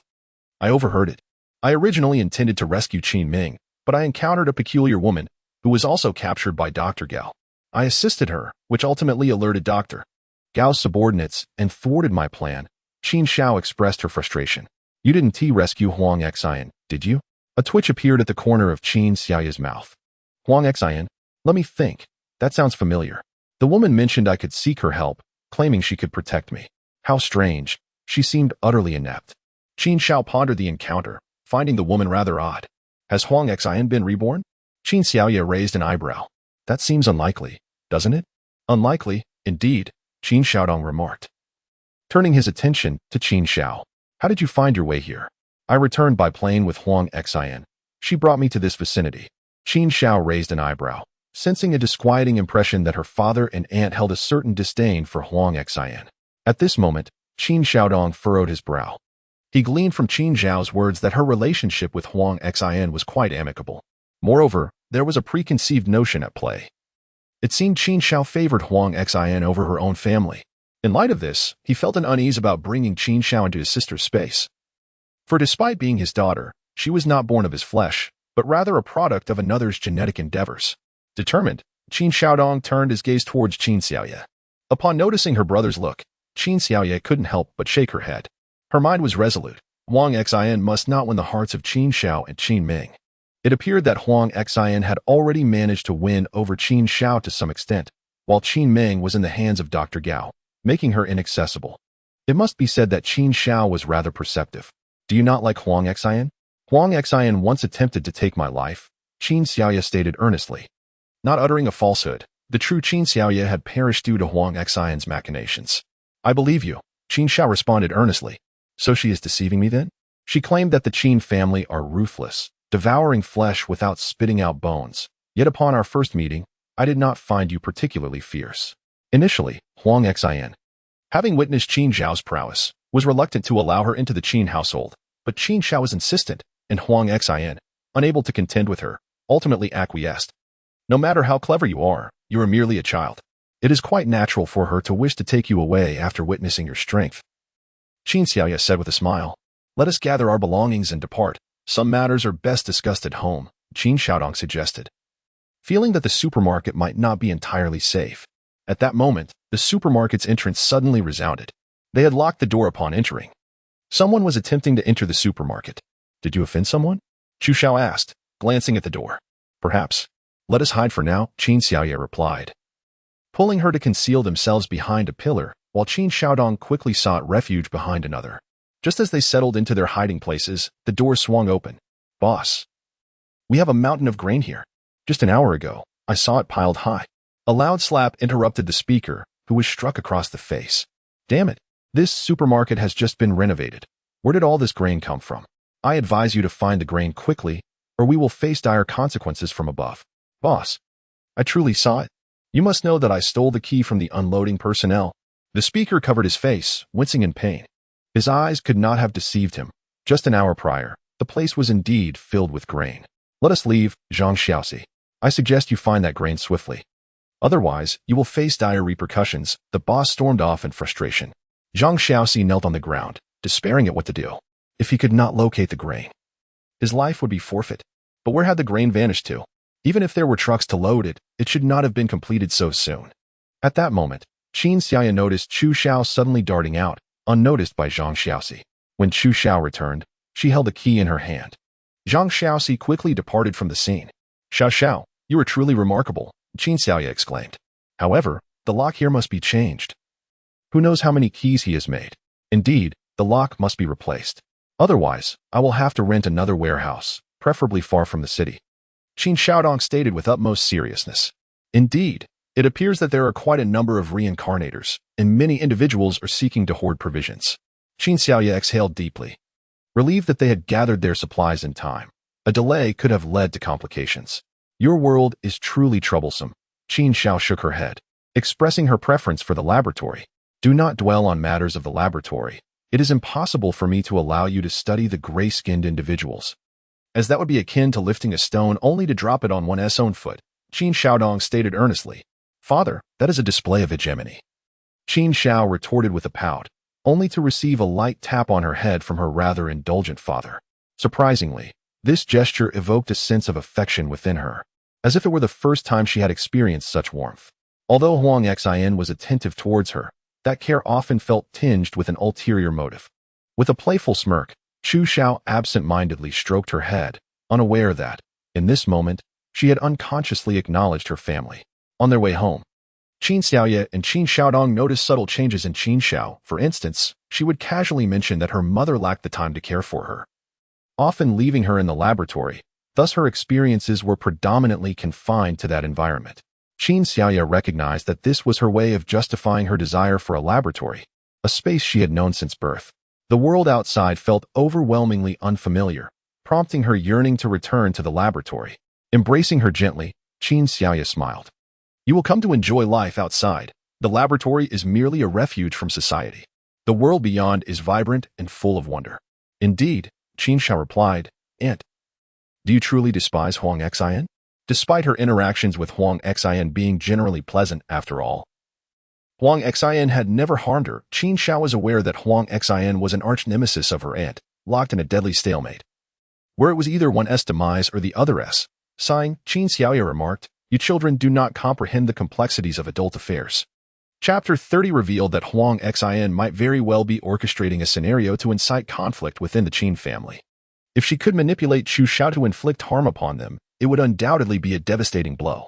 Realizing this, Qin Xiao resolved to distance herself from Huang Xin. In her heart, she held little emotional attachment. Even after leaving the laboratory, her interactions had been limited, and Huang Xin was merely one among a few. However, in comparison to her current aunt and father, they seemed far more significant. Upon returning to the villa, Qin Xiaodong proceeded to order another batch of supplies, acquiring whatever was available. He had also secured a new warehouse located near the airport, allowing for greater safety, even if it meant traveling a greater distance. As Qin Xiaoye was preparing to take her and her father's daughter back to their space, Qin Xiaodong received an unexpected phone call from the military district. The caller, whose identity remained unknown, spoke in an arrogant tone, informing him that imported grain from abroad was about to be requisitioned by them, and instructed him to be ready. Where? This person is from the military district, though I am unsure of his position, Qin Xiaodong said, furrowing his brow. They were reluctant to engage with the military, uncertain of how this might affect their future survival, as bases typically relied on the military for establishment. Brother, we need not concern ourselves with them. The apocalypse has not yet begun, and they dare not act too recklessly, Qin Xiaoye remarked nonchalantly. At that moment, Chu Xiao took Qin Xiaodong's phone and began tapping on it. Before long, she uncovered a series of messages, revealing that the caller was merely a lieutenant. How could a lieutenant possess such audacity?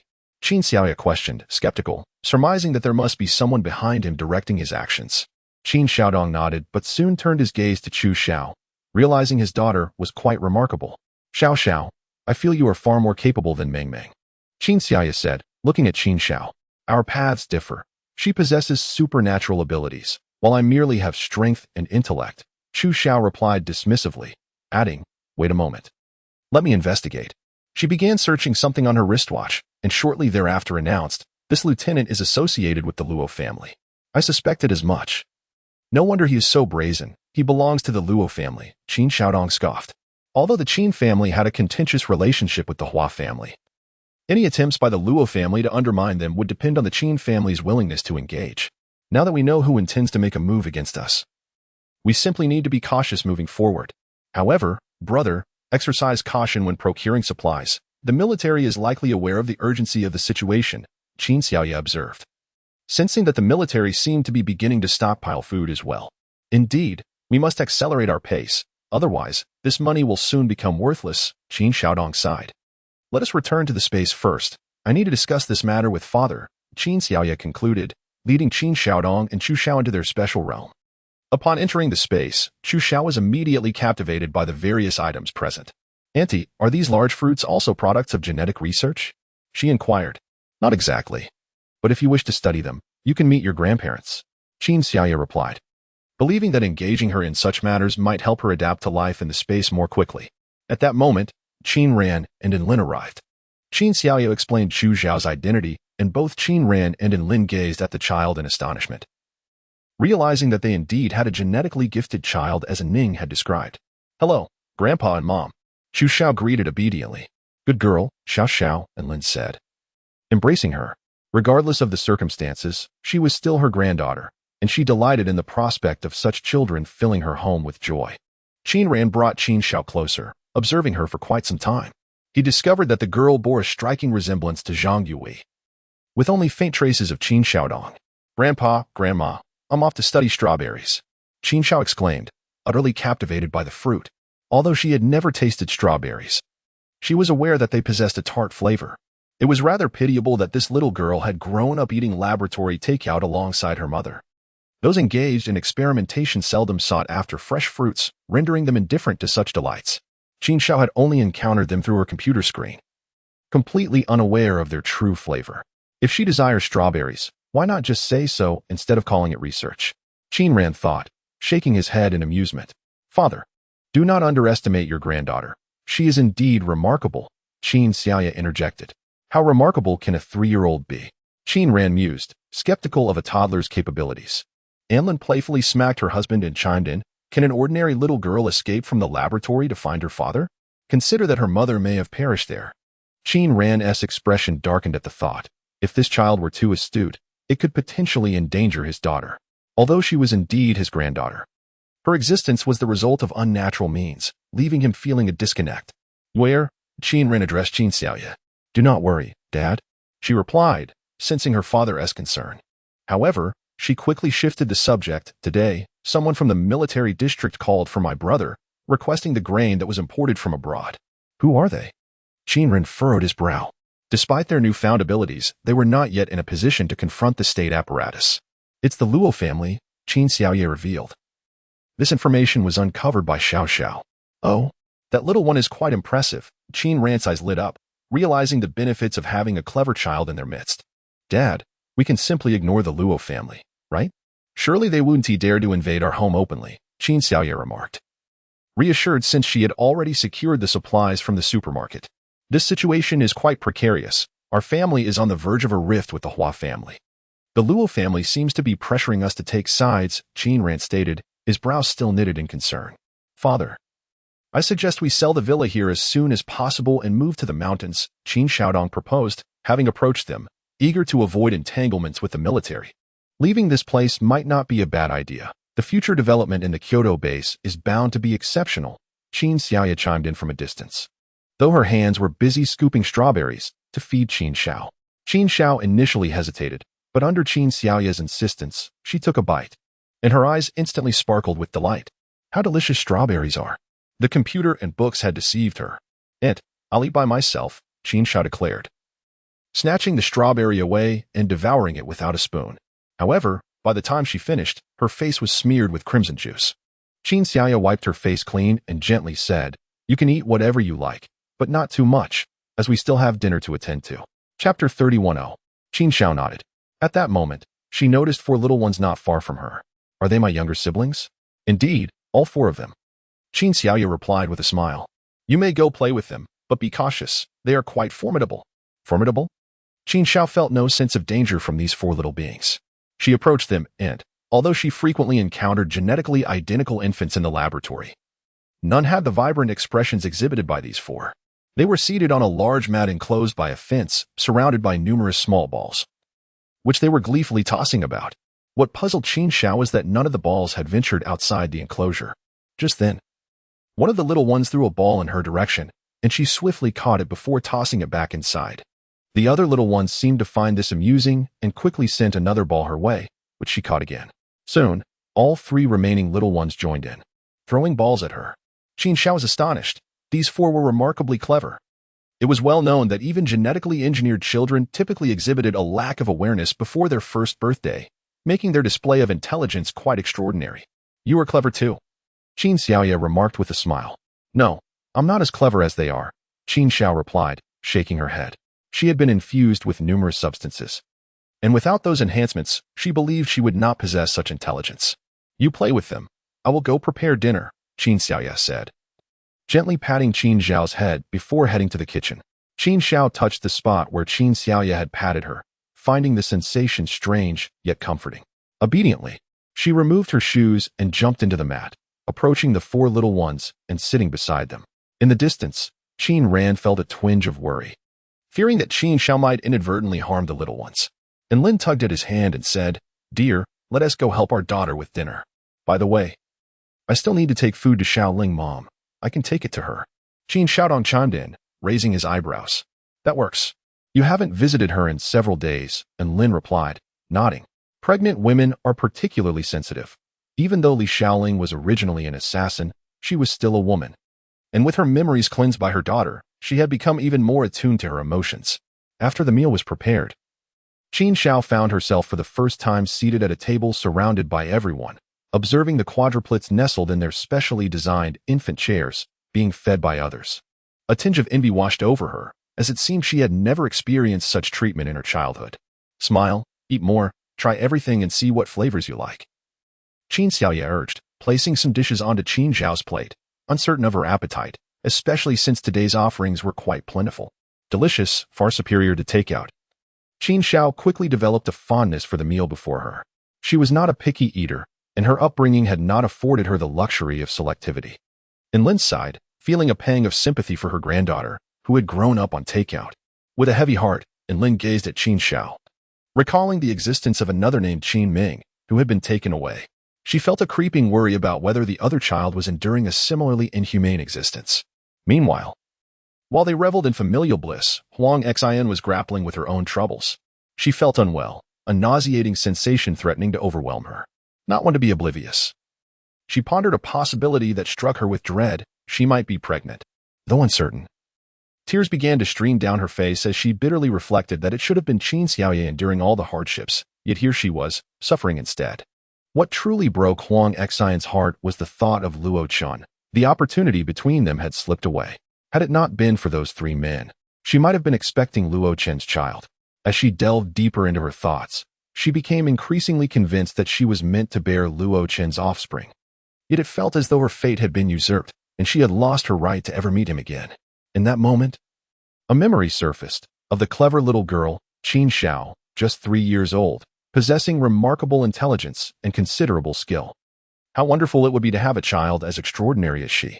Huang Xion's eyes lit up with a sudden realization. Yes, if her own child were equally brilliant and capable, perhaps he would serve as a bridge, allowing her to reconnect with Luo Chen. With each passing thought, her eyes sparkled with growing excitement. She recalled Qin Xiao mentioning that the place she had once been taken to housed other exceptionally bright children, all of whom had undergone experiments. It was said that her sister, Qin Ming, had been brought to that very place. Huang Xian remembered Qin Ming laughing, claiming she had not been chosen due to her lack of intelligence. Gently caressing her belly, she contemplated the potential child within her. What if she consented to undergo experiments? What would the outcome be? Might she also be blessed with a prodigious child? A sly smile crept across Huang Xion's face as she mused that everyone would desire such a child. How wonderful it would be to bear a child for Luo Chen that possessed such brilliance.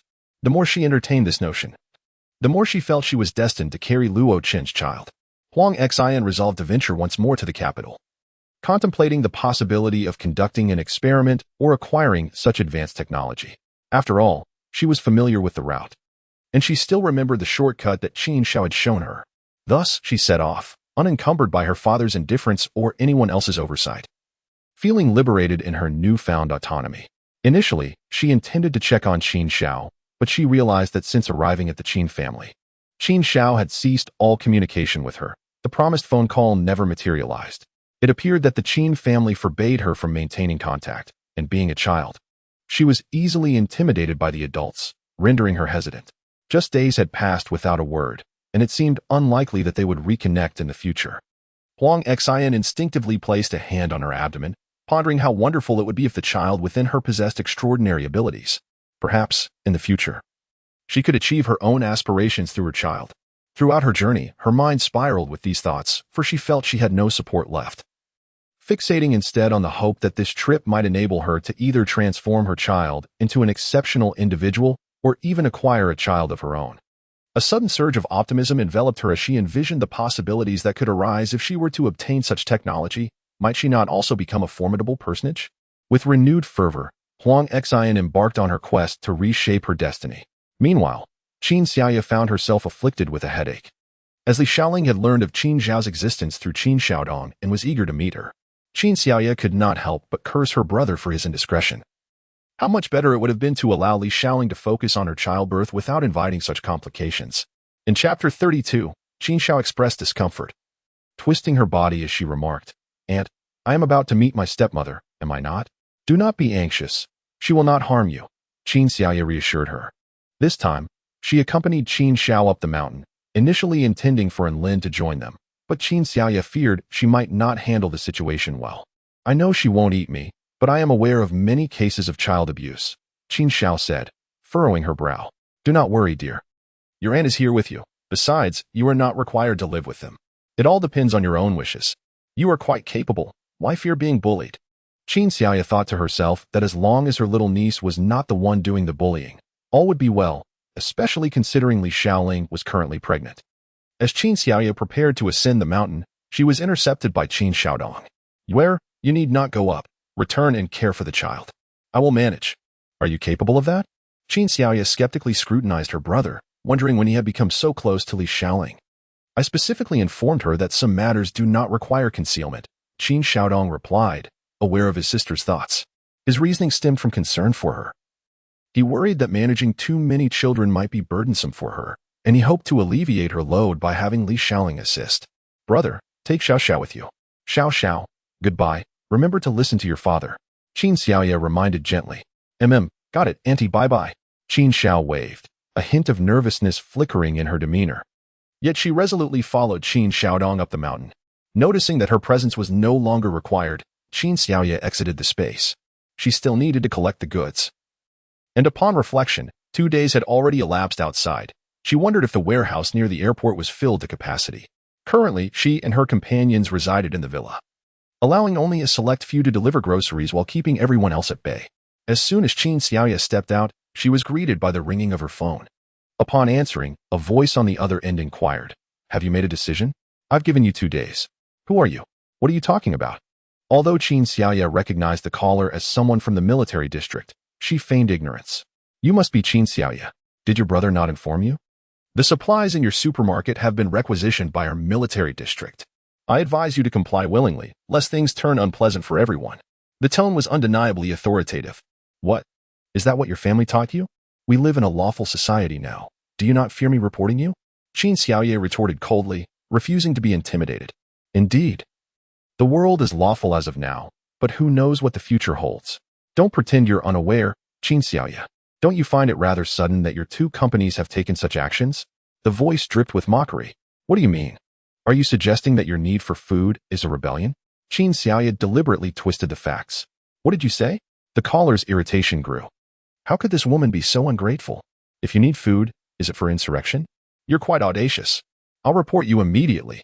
"Wait for it," Qin Xiaoya declared, ending the call. Yet, after disconnecting, she pondered how to handle the situation. Just then, someone called from outside, "Miss you." Is there something?" Qin Xiaoya emerged from the living room. Typically, they remained inside unless summoned by someone outside, which was a rule they adhered to. "Miss you, someone is looking for you." The guard indicated towards the entrance. Upon seeing the person at the door, Qin Xiaoya felt a headache coming on. "Xiao Chun, what does this guy want now?" You finally came out," Xiao Chun exclaimed, relieved to see Qin Xiaoya well, having feared for her safety during their time apart. Qin Xiaoya, however, did not permit him entry and directly stated, "Mr. Xiao, if you have nothing urgent, please refrain from seeking me out. It may lead to misunderstandings." "What misunderstandings?" "I believe everyone is aware of my pursuit of you by now," Xiao Chun replied, convinced his intentions had been made clear at the banquet, yet puzzled as to why she still sought to distance herself from him. "Did you ever say that?" Qin Xiaoya felt a wave of exasperation wash over her. When had this insufferable man ever expressed his intentions to pursue her? She was utterly oblivious to any such declarations. Xiao Qin, with a fierce glare directed at her, found himself at a loss. Was he truly not being clear enough? She was already his woman. What was there left to evade? At that moment, Qin Xiaoya had reached her car, promptly driving it to the entrance. "Miss, are you going out?" inquired the gatekeeper. "Yes, I have a brief errand to run." Qin Xiaoya replied with a nod, intending to head to the airport to retrieve the goods from the past few days. As Qin Xiaoya drove ahead, Xiao Chun followed closely behind, akin to a protective escort, ensuring she could not easily shake him off. Irritated by his unwavering presence, Qin Xiaoya pulled her car to the side and confronted him. "Xiao Chun, what exactly do you want?" "I think, Given our relationship, you should call me Chen or Xiao. He replied with a roguish grin, standing beside her. Humph. Qin Xiaoya scoffed, promptly entering her vehicle. Xiao Chen immediately followed her inside. What do you intend to do? Xiao Chen? She demanded, her eyes narrowing. Dear Yue, I simply wish to take you home for a tour. You have yet to see what our home looks like, he said with a cheerful smile. Before long, Qin Xiaoya found herself at the villa where Xiao Chen resided. The car came to a halt, but she remained seated. Without hesitation, Xiao Chen scooped her up and carried her toward the villa. Although he claimed it was merely a tour, he incessantly sought her affection, which vexed Qin Xiaoya to no end. At that juncture, one of Xiao Chen's subordinates approached, whispering a report into his ear. Instantly, the playful demeanor on Xiao Chen's face vanished. After dismissing the subordinate, he turned to Qin Xiaoya with a serious expression. Your villa has been surrounded by military personnel. What have you done to offend them recently? What? Qin Xiaoya furrowed her brow, but soon her expression softened. Thankfully, her family was away, leaving only a few gatekeepers and drivers behind. They would likely withdraw soon without any useful information. According to the latest report, they have dispatched 500 soldiers to encircle your home. What do they seek? Xiao Chen couldn't help but inquire. Take a guess. Qin Xiaoya winked, feeling quite unconcerned. Her family was safely ensconced in their own spatial realm, rendering any threats from the military futile. Food. Xiao Chen swiftly deduced the crux of the matter. Just then, Qin Xiaoya's stomach grumbled. I'm hungry. I'm also feeling peckish. Wait a moment, I'll have something sent up, Xiao Chen said, making a phone call before settling next to her. I doubt they will withdraw anytime soon. They will likely wait for your family to capitulate. Let them encircle us. Qin Xiaoya replied, her demeanor unfazed. Are you not worried? Xiao Chen raised an eyebrow. Without food, they wouldn't dare take any drastic actions, Qin Xiaoya chuckled. She pondered the information they might have about her. Surely, they couldn't have overlooked her whereabouts. Dare those individuals approach and besiege Xiao Chen's residence? What drives their urgency for provisions? Are they preparing for combat? No. If it were a war, it wouldn't escalate to such extremes. The nation possesses ample reserves. And this action is evidently personal. Xiao Chen narrowed his eyes and turned to Qin Xiaoya, inquiring, pray tell, why does your family import such copious amounts of grain? Qin Xiaoya blinked, aware of his astuteness. If they wish to enter, let them. I believe grain is safer than other commodities. Xiao Chen gently tapped her nose. My dear, would you dare deceive me? Qin Xiaoya pouted. I am not deceiving you. What she stated was indeed true. They could still import various other supplies, but after much contemplation, grain remained the most secure option. The more grain available domestically, the greater the number of survivors. In a post-apocalyptic scenario, food is the most scarce resource, as fear paralyzes the populace from tilling the fields. You don't believe in those doomsday theories, do you? Xiao Chen suddenly interjected. Doomsday theories? Where are they? Upon hearing her concern, Qin Xiaoya immediately inquired. Xiao Chen promptly lifted her to the computer, urging her to observe the most rapidly circulating information online, which centered on the impending apocalypse. The message warned everyone of the approaching end, encouraging the accumulation of food and various supplies to withstand the impending crisis. The timeline presented bore striking resemblance to that in the book she had read, suggesting that the author was likely a reincarnated individual. Astonishingly, many had come to believe in this apocalyptic notion. While she remained skeptical, she had verified some of the details he mentioned, which were eerily identical. Xiao Chen referred to the incident regarding the escape of the gray-skinned beings from the laboratory, which this post attributed as the catalyst for the apocalypse. Do you believe? Qin Xiaoya asked, feeling a slight urge to share this revelation with Xiao Chen, affected by his notion of a fleeting bond between a husband and wife. Xiao Chen gazed at her and countered, Do you believe, Yue? If you do, then I shall as well. Suddenly, Qin Xiaoya felt reluctant to deceive him. I believe, and it is evident that those from the military district do as well. Otherwise, they wouldn't be so brazenly seizing grain. What do you plan to do, Yue? Xiao Chen questioned. Let them stew. However, I need to conceal the goods we have imported, Qin Xiaoya replied with a smile. Shall I assist you? Xiao Chen offered. No need. Thank you. Qin Xiaoya shook her head.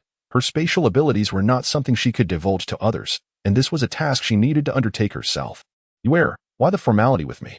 Xiao Chen seized the opportunity to embrace her once more. Just then, a knock resounded at the door. Someone had arrived to deliver their meal. Though Xiao Chen was somewhat reluctant, he couldn't bear to let Qin Xiaoya go hungry for long. After the two had breakfast, Qin Xiaoya announced her intention to go out. Xiao Chen, concerned that she might engage with the military personnel, cautioned her, as those individuals were not known for their reasonableness. "I need to check on our goods," Qin Xiaoye replied, casting a glance at Xiao Chen. "Rest assured, I won't be foolish enough to confront them head-on. It is best that way, otherwise, I would be quite worried," Xiao Chen replied, seizing the moment to take her hand and let her feel his heartbeat. Qin Xiaoye felt a sense of resignation. This man never missed an opportunity to take advantage. "Let us go. I'll escort you. But you'd better not drive your own car. It would be wiser to take another vehicle." Xiao Chen arranged for a car, opting for one that was less conspicuous, as the ones available to him were too ostentatious for his precious companion to drive. When Qin Xiaoye saw the dilapidated van before her, she felt a sense of satisfaction. Those people would certainly not expect her to be transporting goods in such an old vehicle. "What do you think? It wasn't too easy to find this van," Xiao Chen remarked. "Thank you. It's just the right level of discretion, isn't it?" she replied, pleased, for in this chaotic pre-apocalyptic world, this vehicle would adequately conceal her presence. Qin Xiaoye drove away in the old van, while Xiao Chen discreetly had 2 people follow her for protection. Though she had explicitly stated that it was unnecessary, Xiao Chen remained unconvinced. After she departed, he continued to scrutinize the post. Could such events truly occur? Would the apocalypse really arrive? With a mindset of cautious belief, he pondered the implications of the written words, especially since many had placed their faith in them. Even Yu believed it, which made Xiao Chen reconsider the seemingly improbable situation as potentially credible. It seemed he had to take some action as well. Driving the old van, Qin Xiaoye's journey was relatively smooth until she neared the airport. She only noticed the 2 individuals Xiao Chen had sent to follow and protect her. Feeling relieved that she had not encountered anyone else, it appeared that the old van served well as a means of camouflage. Upon entering the airport warehouse, she noted that, despite the mere 3 days that had passed, it was already brimming with various supplies. After a thorough observation, Qin Xiaoye found no signs of surveillance cameras or monitoring devices, prompting her to swiftly gather the supplies into her own space. She then retreated into her space to update her family on the situation, carefully omitting any mention of her dealings with Xiao Chen. "Their family has surrounded our villa?" Qin Ran's eyes widened in disbelief. Had he been outside, he would likely have confronted them. "It's the Luo family. We cannot afford to provoke them at this moment," and Lin interjected. "Darling, since there is nothing of value left in the villa, why not sell it?" "Sell the villa?" Qin Ran hesitated. It held cherished memories for their family, and besides, he was not in dire need of the money. Although goods are being imported daily from abroad, the expenditure is merely a drop in the ocean. He remains unaware of whether the currency in his possession will suffice in the aftermath of the apocalypse. Qin Xiaoye gazes at her father, understanding his reluctance, and speaks up. "Father, let us journey to the capital. We should acquire a residence in the affluent district there. It seems a more suitable choice. In the aftermath, the capital should be one of the most secure locations." "I concur," and Lin adds in agreement. With his wife in favor, Qin Ran naturally nods in assent. Qin Xiaoye promptly exits her space, having resolved that she must remain outside for the time being, as the others are safely within her realm. Alleviating her concerns for their safety, Qin Xiaodong initially intended to accompany her but was turned away by Qin Xiaoye, who felt that their joint presence would attract undue attention. Nevertheless, Qin Xiaodong managed to contact the airport warehouse in the capital, instructing the freight personnel to deliver the goods directly there. This delighted the recipients, as shipping directly to the capital's airport warehouse significantly reduced their costs. Once Qin Xiaoye concluded her affairs, she left the warehouse, which she would temporarily abandon. After all, another shipment was on its way, yet due to its modest size, she deemed it inconsequential. Most of the supplies entering her domain consisted of provisions, which might one day save others during the apocalypse. As Chapter 34 unfolds, upon exiting the warehouse, Qin Xiaoye immediately reached out to the 2 individuals trailing behind her, stating, "I am departing from here. Please inform the boss." With that, she proceeded toward the airport, prompting urgency in the 2 followers. One called out, "Miss Yue, where are you headed?" "To the capital, where I shall settle henceforth," Qin Xiaoye replied, waving them goodbye. Shortly after Qin Xiaoye boarded the plane, a small military contingent arrived at the airport vicinity, tracing their path to the Qin family's reserved warehouse. Upon their entry, they discovered it devoid of any contents. No one could ascertain when the Qin family had transported the supplies away, but soon after, the military assumed control of the warehouse. The reasons for the Qin family's sudden predicament remained a mystery, even to Ning, who was perplexed by the abrupt actions taken against the Qin family. However, due to the elder Mr. Hua forbidding Ning from aiding the Qins, she had grown utterly disillusioned with the Hua family. It was evident that the Hua family had repeatedly sought various information from the Qin family. But the offense caused by Yuer's pursuit of beauty had irreparably soured their relationship. Ning now stood at the airport, having received word that Yuer had boarded a flight to the capital. As for the rest of the Qin family, their whereabouts remained unknown, as if they had vanished into thin air. "Mother, what shall we do now?" Hua Yunxiang inquired, casting a frustrated glance at his mother. He often resented her unwavering adherence to his grandfather's wishes. Now that the Qin family faced such turmoil, their refusal to assist left him feeling utterly powerless. "Let us depart as well, to the capital," Ning coldly replied. Han Ziqi was anxious. "Wife, why are you going to the capital? That family cannot accommodate me. My heart no longer belongs to that home."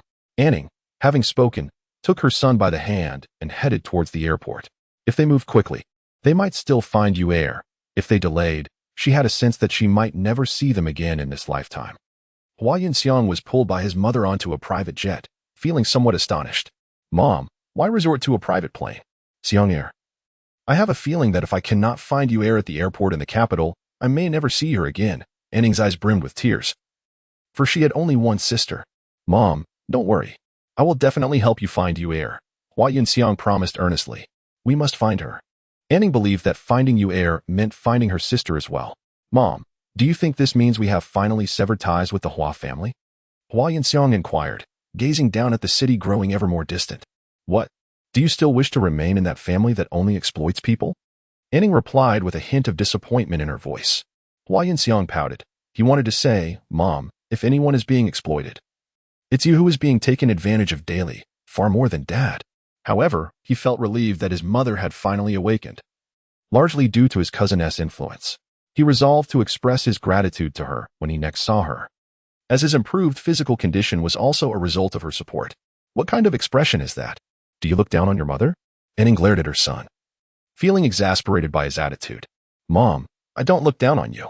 In fact, I think it's great that you're beginning to see things clearly.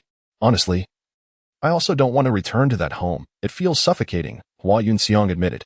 He had long wished to leave, but he still wanted to be a dutiful son, a lesson ingrained in him by his elder cousin about honoring one's parents. It was I who failed to see clearly and harbored illusions about them, Anning reflected, feeling remorseful towards her sister and Yuer, especially since Yuer had done so much for her, while she had unwittingly aided those who sought to harm them. "Mom, don't be sad. We have already left the Hua family.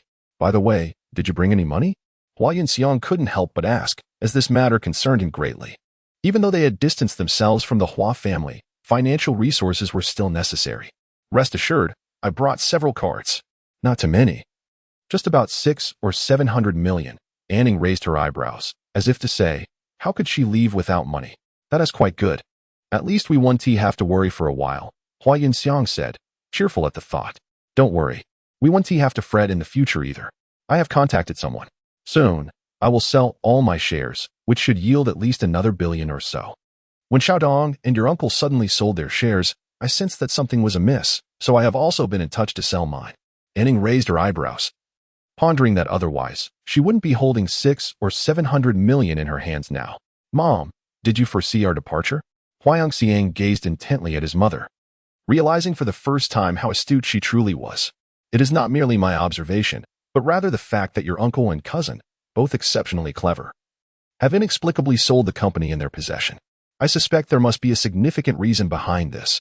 Otherwise, they would not have left the company behind. My intuition suggests that something has gone awry." Anning sighed deeply, lamenting, "Alas, I cannot imagine how your father will bear the pressure imposed by your grandfather now that he is left alone. Shouldn't we find our cousin first, then return to accompany Dad?" Huang Xiang proposed, feeling somewhat guilty about leaving his father alone. "No need to concern ourselves with him," Anning replied, shaking her head. "Let the Hu family handle their own affairs. I believe our involvement is no longer necessary." "Xiang, this departure from the Hu family is also an opportunity for you to extricate yourself from their grasp. The incident with the Qin family has already caused considerable heartache, and the Hu family's influence in the military is no longer what it used to be." Huang Xiang exhaled heavily, acknowledging that while his grandfather was once a formidable figure in the military, the Hu family was now lacking in capable successors. Aside from the elder's former subordinates, there were no allies left in their ranks. "A reshuffle is certainly in order," he concluded. Anning smirked slightly. Affirming that this was indeed her intention in bringing her son away, she wished for him to distance himself from the whirlpool of power. As they conversed, the pilot reported that the aircraft ahead was indeed the one carrying Qin Xiaoye. Anning instructed the pilot to follow closely behind. After all, their small plane could land more adeptly than the larger ones. The journey proceeded smoothly, with Qin Xiaoye entirely unaware that her aunt was pursuing her in a small aircraft. Upon disembarking, Qin Xiaoye was taken aback to see Anning and Huang Xiang standing before her. "Aunt, cousin, what are you doing here?"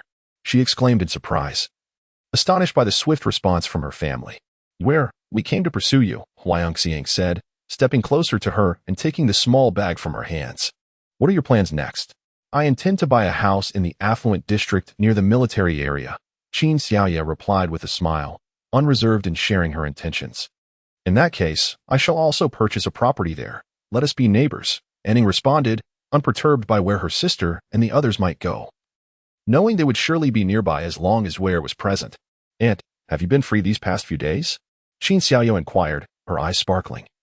Fully aware of Anning's busy schedule. "I am now unencumbered. I have sold all my stocks," Anning replied with a wink. Qin Xiaoye blinked back. "Let us proceed to buy the house first, and we can discuss everything else later." In the depths of her thoughts, Qin Xiaoye recalled the relatively intact residential complex documented in the book, the Yuanjia Community. This enclave had seemingly evaded the clutches of the undead, attributed not only to its formidable defenses, but also to the fact that its residents were predominantly dignitaries from the military district. Naturally, such a community commanded a steep price, far beyond the ordinary. The trio had hailed a taxi directly to this prestigious location, where the sales office, constructed entirely of tempered glass, stood right at the entrance. Upon their arrival, the sales representatives within, lacking enthusiasm, regarded them with indifference, for they were not the type likely to afford a home here. Their lofty aspirations rendered them apathetic towards the newcomers, save for a young saleswoman, newly initiated into her role, who was propelled forward to assist them. It was indeed rare for outsiders like Qin Xiaoye and her companions to arrive with the intent to purchase property. The residences here were not only luxurious but also fully furnished, with some even boasting prearranged decor. The majority of the inhabitants were signs of officials and military personnel. Both Qin Xiaoye and Ning paid in full, much to the delight of the young saleswoman, who could earn a 5% commission on such transactions. The two families opted for duplexes, with the total cost exceeding 100 million.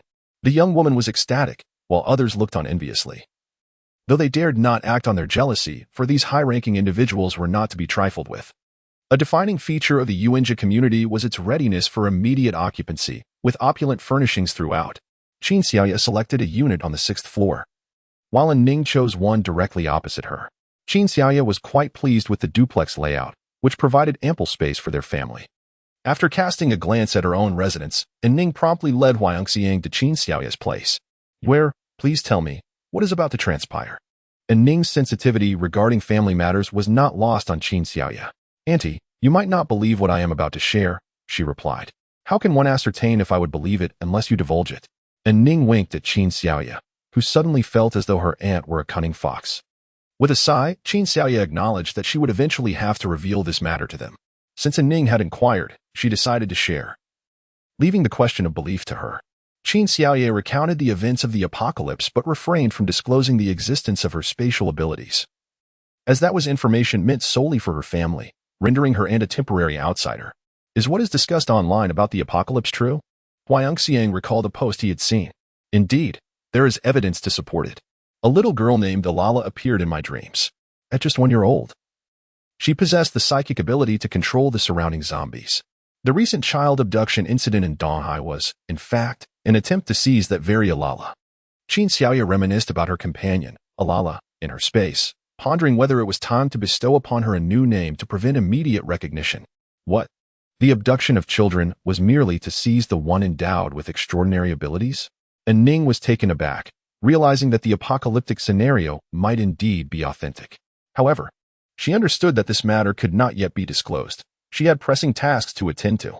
It was no wonder the Qin family found themselves besieged. If the apocalypse were to truly arrive, food would undoubtedly be the most crucial resource. Qin Xiaoye smiled, reflecting that their predicament stemmed from the issue of sustenance.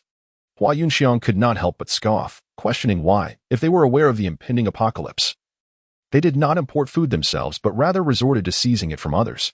and Ning shot her son a disapproving glance, asserting that they would inevitably import food. But did he think other nations would be fools?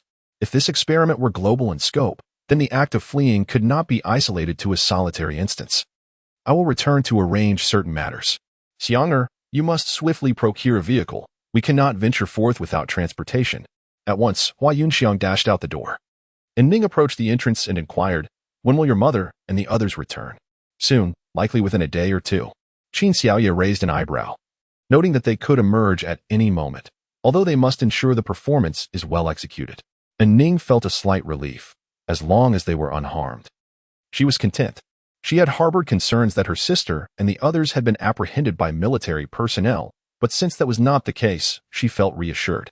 As Ning departed, Qin Xiaoye settled back onto the sofa. Understanding that her aunt's and Hua Yunxiang's arrival was due to the Hua family's merciless treatment towards the Qin family. At that moment, Qin Xiaoye retrieved her laptop and began to scour the internet for information, particularly concerning their city, where news of the Qin family's siege was spreading fervently. Yet the government remained conspicuously inactive. Suddenly, Qin Xiaoye discovered that Yang Moran, that little rascal, had rallied a group of children to confront the military personnel. She rubbed her forehead, realizing that even a child she had met midway was more capable than the Hua family.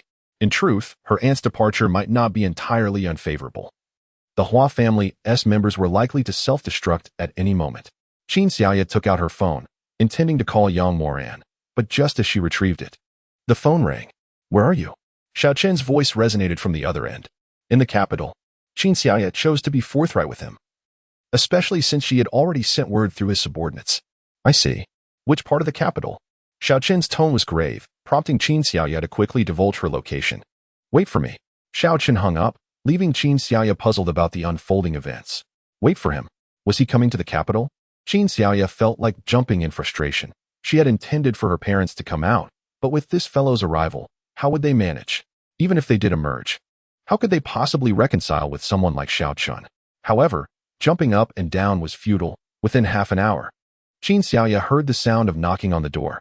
When she opened it, she found that it was indeed Xiao Chun who had arrived. As soon as Xiao Chun entered, he closed the door behind him. Are you alone at home? He inquired. They'll be back soon. Qin Xiaoye blinked. Where? Do you have no intention of returning to the city? Xiao Chun asked seriously as he sat opposite her. With the current situation, can I really go back? Qin Xiaoye pouted.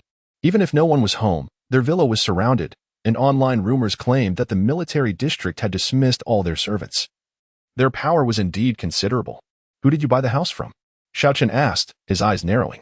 He felt an intense urge to stay close to her, fearing that if he distanced himself, she might vanish in an instant. Chapter 36. Qin Xiaoye handed him the phone number of the young girl, and Xiao Chen quickly notified his subordinates to get in touch. After wrapping that up, he looked at Qin Xiaoye earnestly. Is the apocalypse mentioned online real? Qin Xiaoye gazed back at him intently. Do you believe it? Xiao Chen nodded. In the past, I would have dismissed it, but now I believe. Why? Qin Xiaoye asked, watching as a flicker of lightning crackled at Xiao Chen's fingertips. Her eyes widened in astonishment. Lightning abilities? They manifested suddenly this morning. Xiao Chen shrugged, unable to explain why.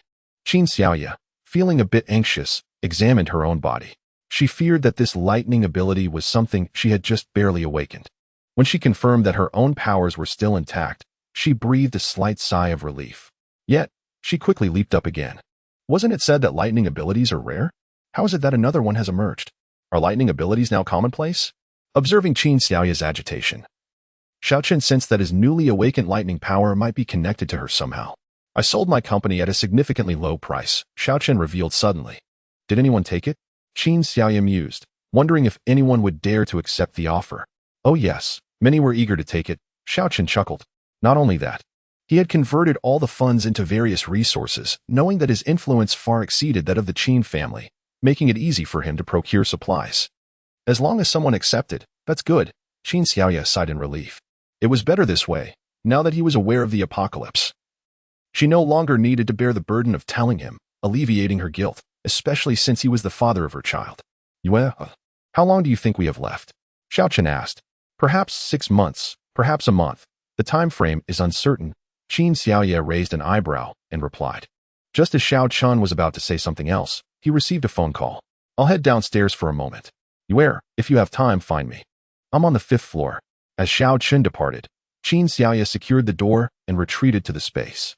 The 4 little ones inside, eagerly awaiting her return, rushed toward her with uncontained excitement. What is the situation outside? Lin inquired. We are currently in the capital, having purchased a residence in the Yuanjia community. Aunt and cousin have also joined us, residing across from us, Qin Xiaoya explained, choosing to withhold any mention of Xiao Chun to prevent her brother's infamous temper from flaring. Oh, is it just Ning and Yun Xiang? Lin asked. Yes, just the 2 of them, Qin Xiaoya nodded. Lin acknowledged this, relieved that they had come, as it was far better than remaining amidst the devouring, unscrupulous Hua family. Qin Xiaoya then recounted Yang Moruan's situation, noting how this little fellow was quite loyal, far superior to the Hua family members. You should give Aunt Yang a call to remind her, Lin advised. Mom, regarding Lala. I've spoken to Aunt about it.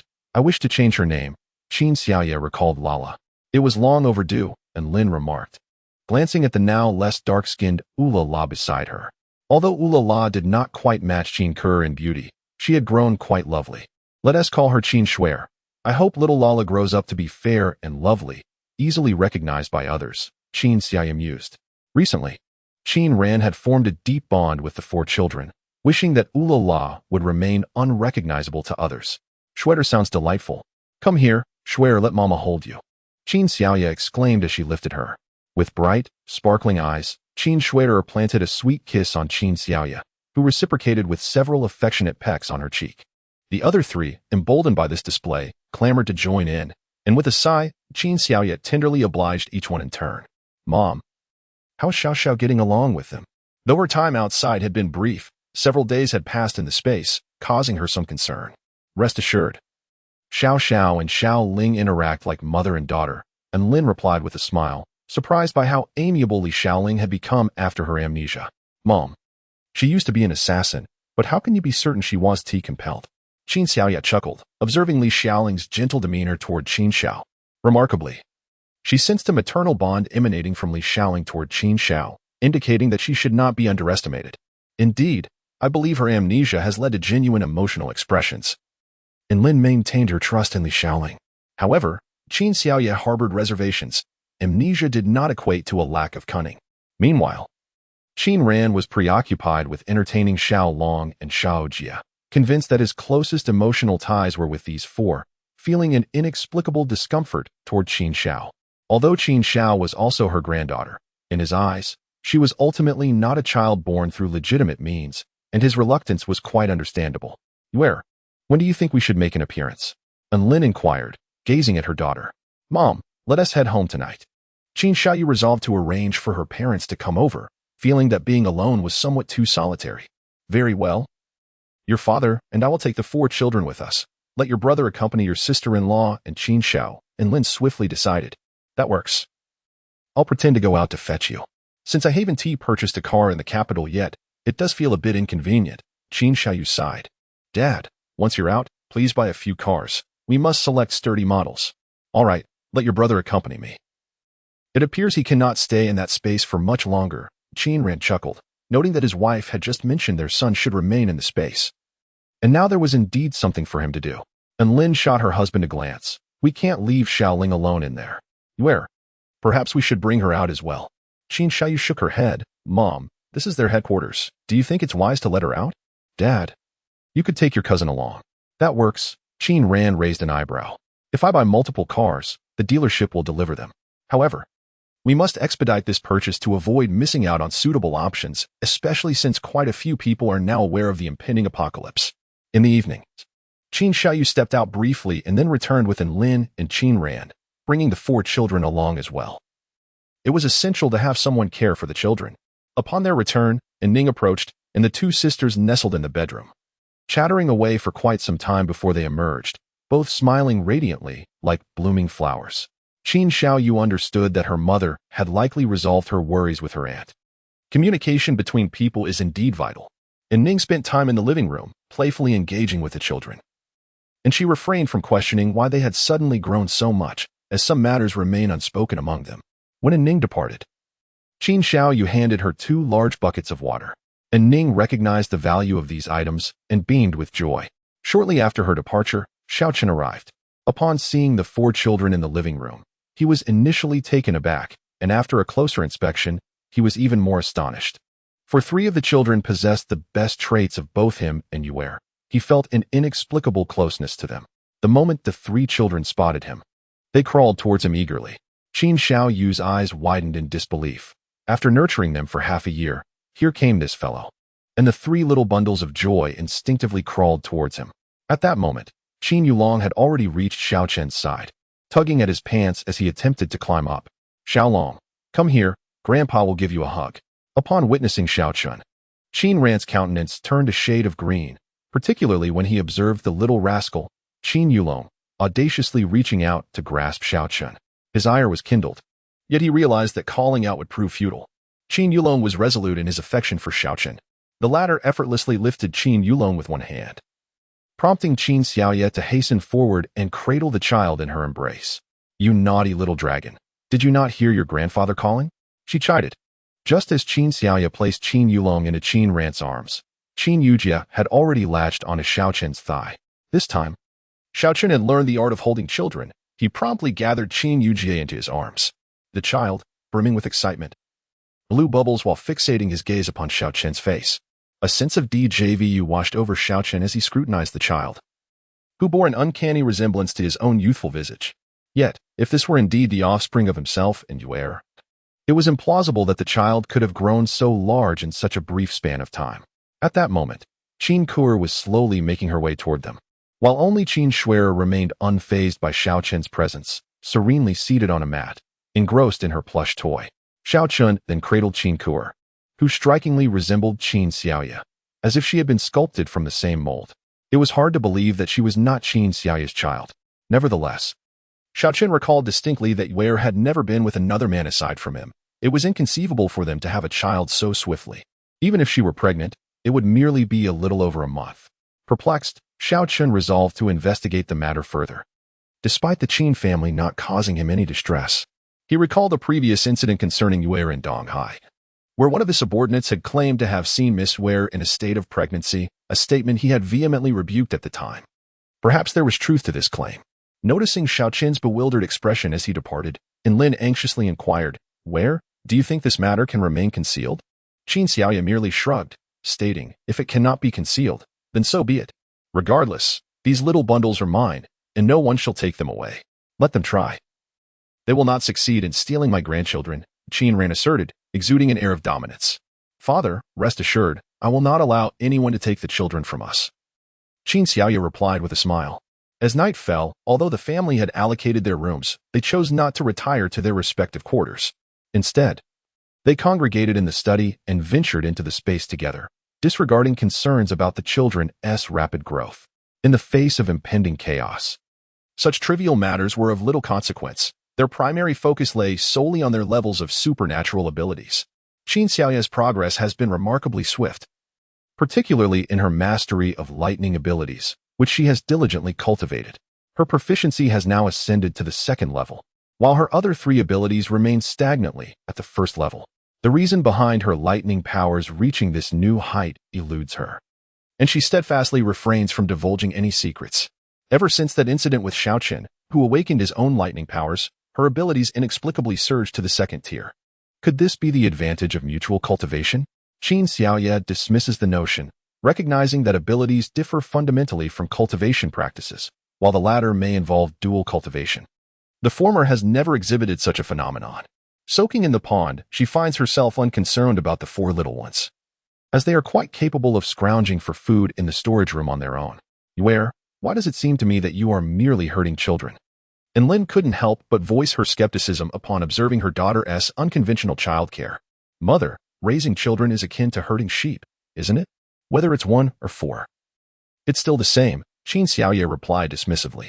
At that moment, Qin Xiao suddenly appeared. Andy, let me join in the fun. Xiao, why did you come back? Qin Xiaoye beckoned her niece closer. Qin Xiao approached, expressing, I find it much more comfortable being with you. Following them feels too constraining. Staying on the mountain isn't nearly as enjoyable as here, especially with my 4 younger siblings around. Qin Xiaoye looked at her and said, Now that we are in the capital, if you wish to visit Qinming, I can accompany you. How does that sound? Really? Qin Xiao, despite having lost some of her previous excitement, felt less lonely now that she had 4 younger siblings and a new baby on the way. All right, let us choose a time soon for the visit, Qin Xiaoye said, patting Qin Zhao's head. Go play now, spend some time here, and who knows? You might awaken an ability. Qin Xiao grinned. I'll go find them. 3 days swiftly passed, and Li Xiaoling was now ready to give birth. Qin Xiaodong took her directly to the hospital. Qin Ran, meanwhile, was busy taking Huayong Xiang to buy a car, while Ning was preoccupied with her own affairs. Even Xiao Chun had vanished without a trace. Mom, you should go to the hospital too. I can watch the children at home, Qin Xiaoye suggested to her hesitant mother. Can you manage alone? And Lin questioned, glancing anxiously at the 5 little dumplings before her. Mom, Dad and cousin will be back soon. You should hurry. As brother lacks experience, Qin Xiaoye urged. When Li Xiaoling left for the hospital, Qin Xiaodong insisted she wear a mask.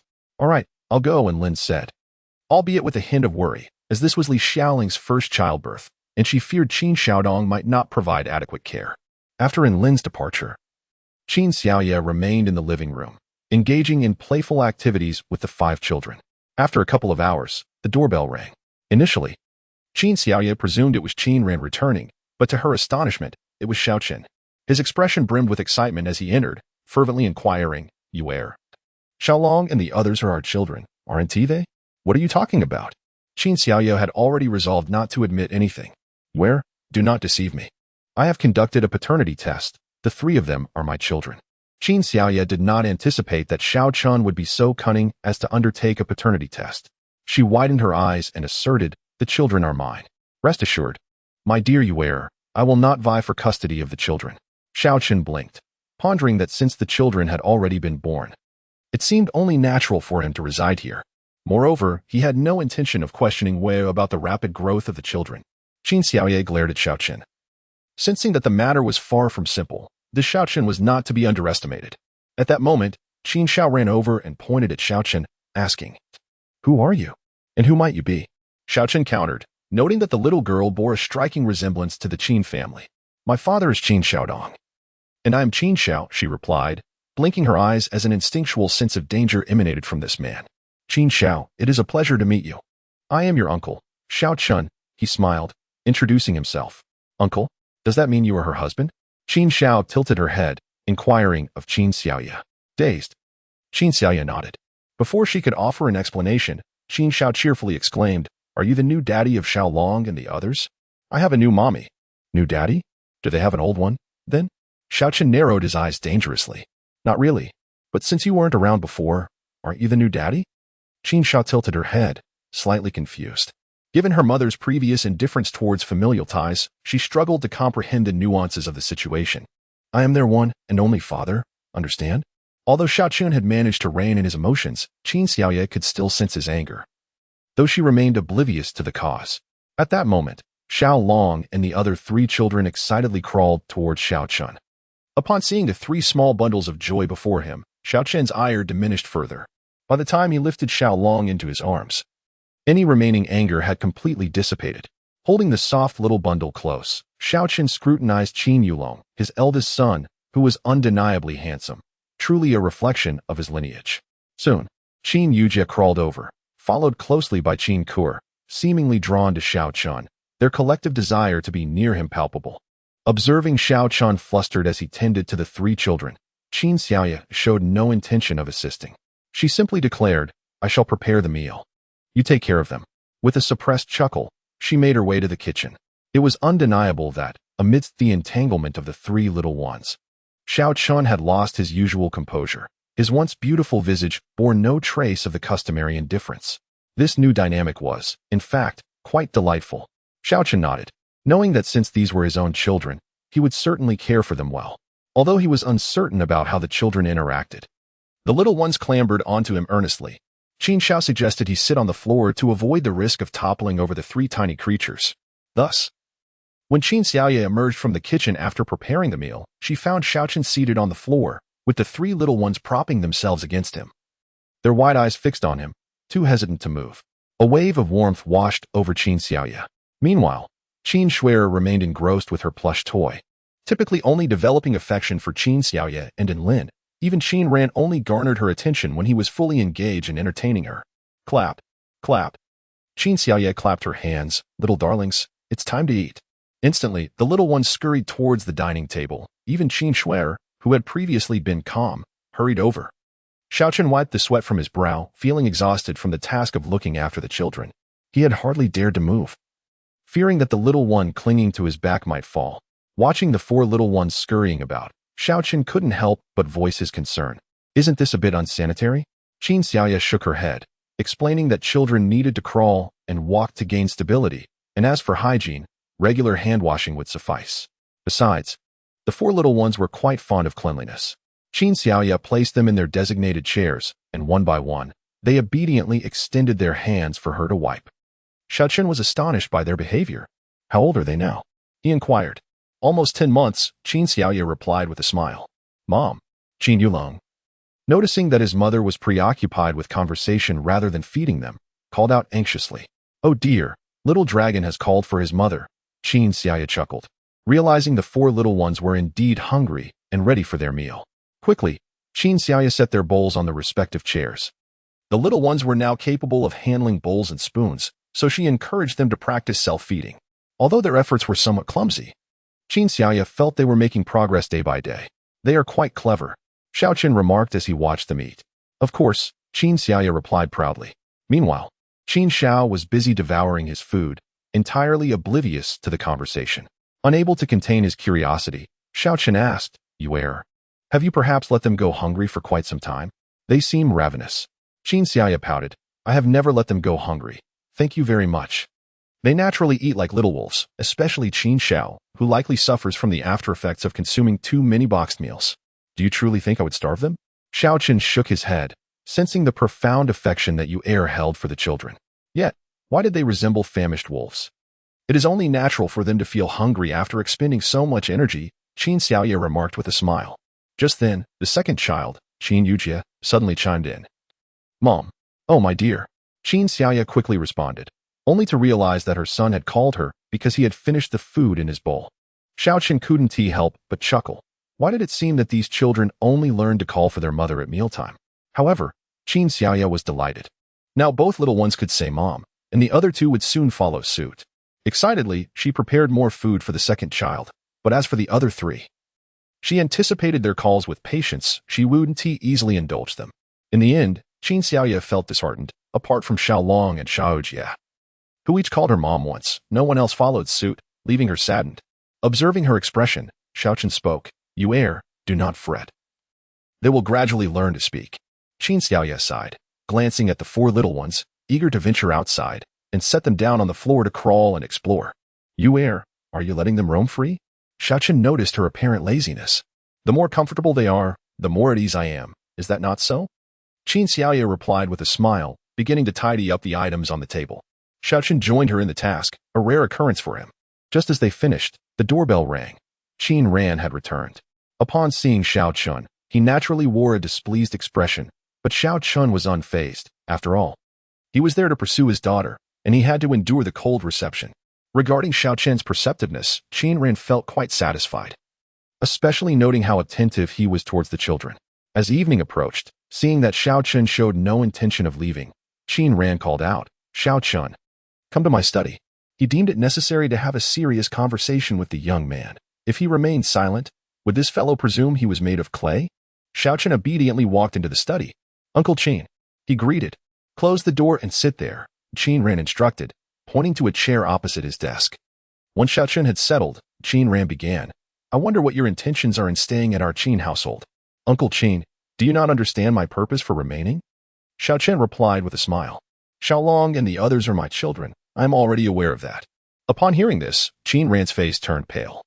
Who said that? Xiaolong is a child of the Qin family. Anyone who dares to claim him will have to face my wrath.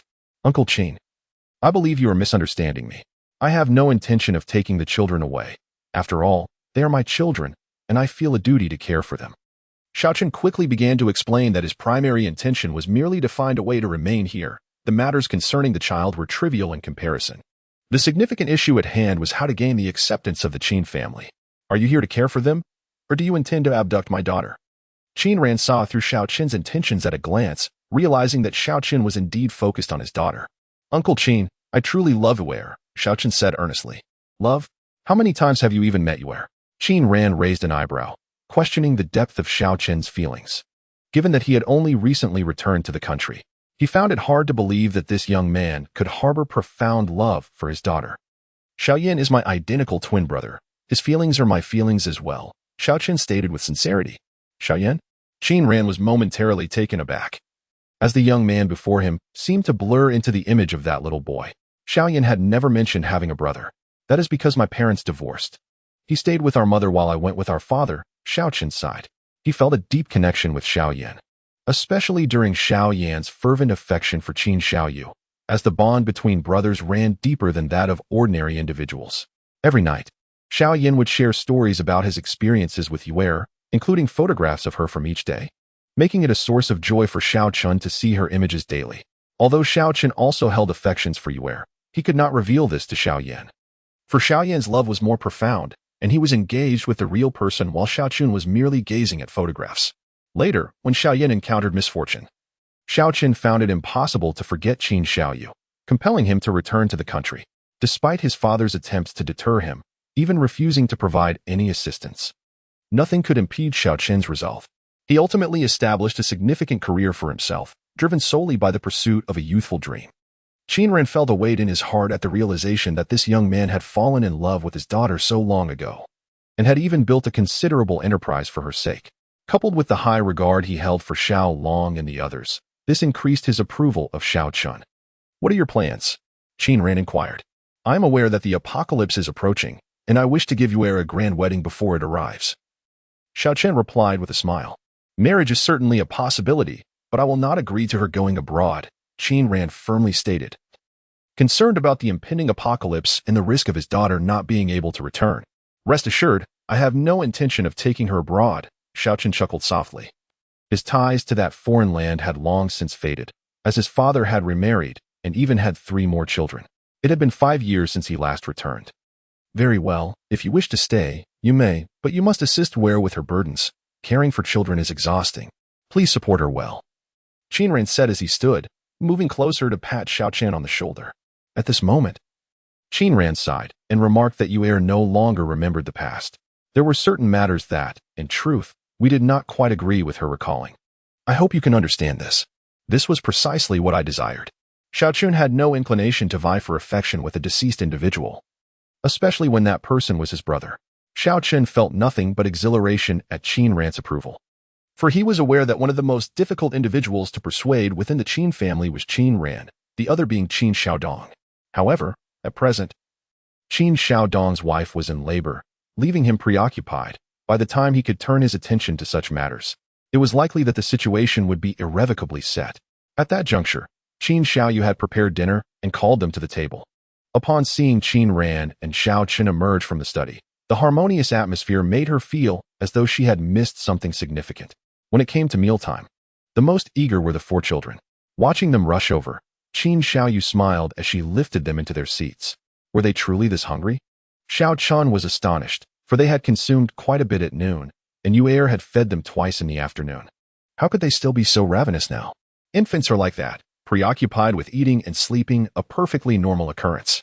Qin Ran found it entirely reasonable. Having witnessed the normalcy of Qin Xiaodong and Qin Xiaoyu, these little ones ate quickly, excreted swiftly, and digested promptly. Was it truly normal? Xiao Chen furrowed his brow, having observed no peculiarities in the 4 little ones, so he could only gaze at them intently. Mom. Seeing his mother neglecting to serve him food, Qin Yulong grew impatient. Alas, Qin Xiaoyu hurriedly placed food before her eldest son and continued to wait. The other 3 little buns, witnessing this, promptly became anxious. The normally vocal second son inexplicably opened his mouth but emitted no sound. Instead, it was Qin Shui-er who exclaimed, food. Then Qin Ku-er joined in, calling out, food. Qin Xiaoyu was at a loss for words. Why did her daughters not call for her first? Hadn't they been vying for her attention all this time? Observing Qin Xiaoyu's exasperated expression, Xiao Chen chuckled. Don't rush them, just serve them their meal. Qin Xiaoyu sighed, realizing that this time, her claim to motherhood was futile. Her little Long was indeed well behaved. After ensuring that the food was adequately placed for the little ones, she decided to leave them be. Qin Ran, in a cheerful tone, remarked that they had begun speaking at merely over 10 months old, which was commendable. They were all quite clever. Qin Xiaoyu suppressed the urge to roll her eyes. They had exhibited extraordinary abilities since birth, and now, in her view, their speech was somewhat overdue. She believed that these little ones ought to be calling her by now, but they were simply too lazy to do so. Li Xiaoling had given birth to a boy, which brought immense joy to the Qin family. It could not be said that they favored sons over daughters, especially since Qin Xiaodong already had two daughters, Qin Ming and Qin Xiao. Although Qin Ming had yet to be found, the Qin family had already embraced this girl as one of their own. Once Li Xiaoling returned, Qin Xiaoyu began discussing with her family the matter of bringing Qin Ming back home. Moon, have you not noticed the increase of individuals in dark attire around our vicinity? Upon Qin Xiaodong's return, his first course of action was to survey the surroundings, where he observed several figures cloaked in black, reminiscent of those from the past. Qin Xiaoyu shrugged and remarked, "Those are Xiao Chen's people. Fret not. They still hesitate to intrude here." Xiao Chen's people? The thought unsettled Qin Xiaodong. Did he not have a residence downstairs? Why was he encroaching upon our home? Brother, he is the father of 3 children. Qin Xiaoyu could not help but explain. You disclosed this to him? Such matters are rather fantastical. I doubt Xiao Chen could deduce it himself. He guessed it himself. In fact, he discreetly collected the children's hair for a paternity test. Qin Xiaoyu expressed her exasperation. That man was exceedingly astute, and she felt no connection to him whatsoever. Oh, I did not anticipate his cleverness, Qin Xiaodong mused, stroking his chin. I shall invite him to the gym. I wish to engage in a contest with him. If he desires to pursue my sister, he must first surpass me in strength. The last bout left me yearning for more. If all else fails, I shall unleash a tornado upon that lad. After all, I possess abilities too. While Qin Xiaodong indulged in such thoughts, Qin Xiaoyu proceeded to summon Xiao Chun. After their duel, she intended to discuss the matter of rescuing Qin Ming. She did not believe she could liberate Qin Ming from so many captors. Before long, Qin Xiaodong and Xiao Chen found themselves on the gym floor. Please show leniency. Dear brother, Xiao Chen said with a grin. Only after you have bested me shall you address me as brother. Qin Xiaodong scoffed. Xiao Chen chuckled. He believed he was evenly matched with Qin Xiaodong, yet triumphing over him would not pose much difficulty, given his lightning abilities. Both men harbored their own ulterior motives. Unbeknownst to Qin Xiaoyu, who sat nearby with 5 children, cheering them on. Go, daddy. Go, daddy. Encouraged by Qin Xiao's shouts, the 4 little ones joined in, waving their small hands at Qin Xiaodong and Xiao Chen, though their words remained unintelligible. Xiao Chen, can you strike at pressure points? Qin Xiaodong, feeling a tingle coursing through him, sensed he was at a disadvantage. Hearing Qin Xiaodong's exclamation, Qin Xiaoyu felt a pang of helplessness. After all, Xiao Chun wielded lightning powers, making it quite easy for him to induce tingling. She could not refrain from shouting, no one is permitted to use their abilities. Qin Xiaodong, who was on the verge of employing his powers, felt deflated. Are you deliberately making things difficult for your brother? Brother, you are not contemplating using your wind abilities. Are you? Qin Xiaoyu's eyes widened. She was attempting to save her brother, yet he failed to recognize her good intentions. If I cannot best this fellow, I shall have him feel the wind's embrace, Qin Xiaodong retorted with a huff. Brother, he possesses lightning abilities. Are you certain you wish to compete in powers? Qin Xiaoyu's lips twitched. No wonder I often feel numb. You little rascal dared to use your abilities against me. Qin Xiaodong was instantly furious and landed a punch on Xiao Chen. Because Qin Xiaoyu had shouted not to use abilities, Xiao Chen had become much more compliant. After receiving a blow, he could only accept it quietly. After delivering the punch, Qin Xiaodong felt a moment of satisfaction and declared, all right, no more fighting. Xiao Chen rubbed his chest and replied, I wasn't keen on continuing either. What is the point of this? If we keep going, we might end up with faces like pig heads. Son, how was your father's strike? Xiao Chen asked as he picked up the nearby Qin Yulong. Good. Qin Yulong unexpectedly responded with a single word. Xiao Chen's hand trembled, nearly dropping the child. Qin Xiaoyu snatched Qin Yulong away, saying, What are you trying to do? If you drop my son, I'll have to teach you a lesson. Xiao Chen shrugged. Wasn't he startled by this little rascal? They're not just learning to speak, they're simply too lazy to talk. Qin Xiaoyu rolled her eyes, thinking that one day she would deal with those 4 little ones herself. What exactly is going on with saving Qin Ming? Xiao Chen was still unaware of Qin Ming's situation. Qin Xiaoyu recounted the information she had received from Qin Xiao, and Xiao Chen's eyes widened in surprise, his face appearing adorably astonished. So that is how the little one came about? Does the new uncle look down on me? Qin Xiao snorted, now understanding why Xiao Chen detested the word new. and she deliberately emphasized it. I am your only uncle, understand? Xiaochen maintained a stern expression. Who knows? The future is long. Perhaps one day my aunt will help a few more uncles. Qin Xiao winked. Xiaochen was somewhat irritated. You were? Even your niece bullies me. Who told you to mention her first? Qin Xiaoya shot him a glare. Had Xiaochen not said that, Xiao would not have been upset. She still cared about being born through unconventional means. Xiaochen deflated, realizing he was quarreling with a little girl, though she was indeed quite pitiable. He fell silent. And Qin Xiao grew smug, but soon remembered the discussions regarding her sister. Aunt, I know of a secret path. It seems Huang Xian is also aware of it. Oh? Qin Xiaoya furrowed her brow. She had been very busy lately and had not had the chance to deal with the Huang Xian matter. Huang Xian seems to be here in the capital. Xiaochen had gathered some information about Huang Xian. Oh, how did she end up here? Qin Xiaoya couldn't help but glance at Xiaochen. This matter is quite strange. I had Lai Sen keep an eye on her. He mentioned that Huang Xian has been acting oddly lately, wandering around the southern part of the city as if searching for something. Xiaochen then looked at Qin Xiao. When you rescued her, was it from the south? Qin Xiao shook her head. Could she have been lost? I rescued her from the eastern side. Qin Xiaoya recalled a certain matter, namely, that the illustrious heroine possessed a peculiar flaw. She frequently lost her way and struggled to ascertain her direction. Of course, this was also a reason for the male lead's growing affection for her. Was she not a charming little scatterbrain? It was fortunate that she had become lost. Had she found that place, it would have likely posed a danger upon our entrance. Qin Xiaoya narrowed her eyes slightly, resolved that tonight was the night to act. For I feared that prolonged waiting might lead to unforeseen complications. Moon, I shall accompany you, spoke Xiaochen. No, she is my daughter. I will go, Qin Xiaodong replied, unwilling to yield, as it was his own daughter whom he wished to rescue.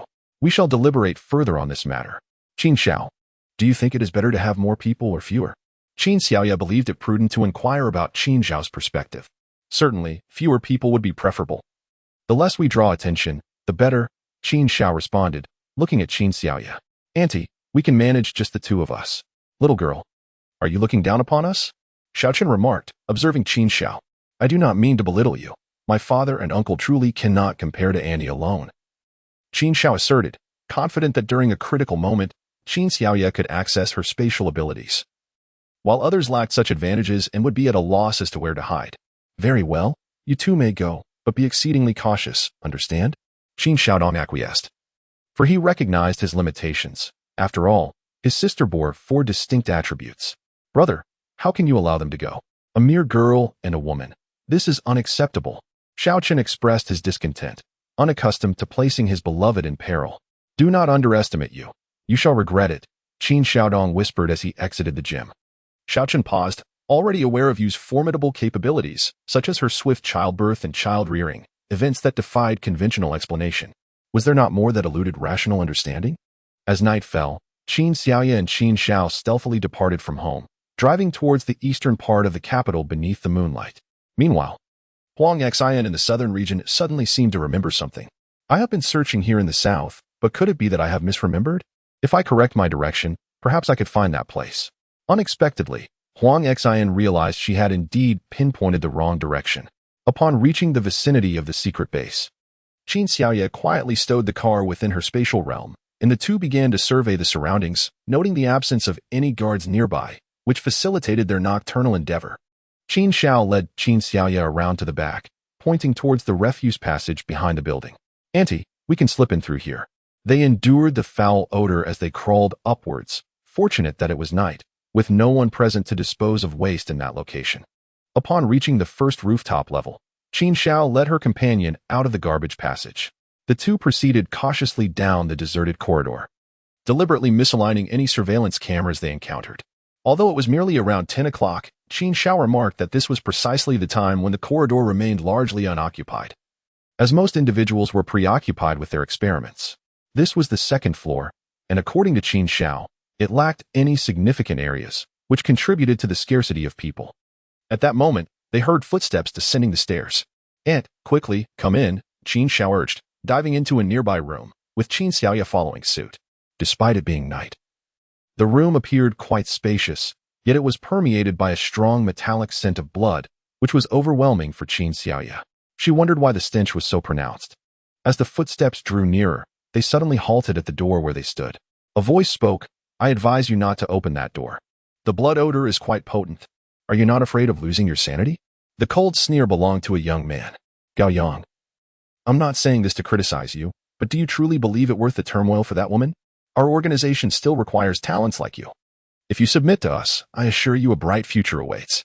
The speaker attempted to persuade him. Gao Yang? Qin Xiaoye squinted slightly, wondering if this was the infatuated Gao Yang she had encountered before. "Let me out, and I will consider this matter thoroughly," Gao Yang replied. "You know that's impossible. Since the boss has entrusted me with watching you, I cannot let you leave. I suggest you abandon this hope," the speaker said resolutely, aware that releasing Gao Yang would cost him his life. "Do you think I would agree to anything without even having my freedom?" Gao Yang scoffed, continuing to wander the second floor. "If you refuse, I suggest you return to your rest and refrain from roaming about. You know that unpleasant occurrences tend to happen around here at night. Are you threatening me? Do you think it's effective? What kind of unpleasantness are you implying? Every night, I hear screams, including those of children. What are you doing to those children?" Gao Yang could not hold back his inquiries, feeling an overwhelming pressure in this place. He would rather chase after Lin Li outside than remain in such an environment. "Very well, Gao Yang. If you agree to join us, I guarantee that tomorrow night, Lin Li will be delivered to your bed. How does that sound?" "Humph, you better not touch Lin Li, or I assure you, I will no longer be so amenable. I have feelings for Lin Li, but I will never resort to despicable means to win her." Gao Yang's stance was unequivocal. "Are you not afraid that our boss will have Lin Li killed? Do you dare? Given Lin Li's identity, should you dare to make any rash moves, I assure you that within a mere 10 days, this building will no longer belong to you," Gao Yang scoffed. The speaker fell silent, seemingly at a loss for words. Qin Xiaoye pondered deeply about Lin Li's true identity. Gao Yang was currently trapped here as well. She wondered whether she should take the risk to rescue him. Once their footsteps faded away, Qin Xiaoye and Qin Shao emerged. Qin Shao guided her to a room, and through the conduits of that room, they ascended to the 3rd floor.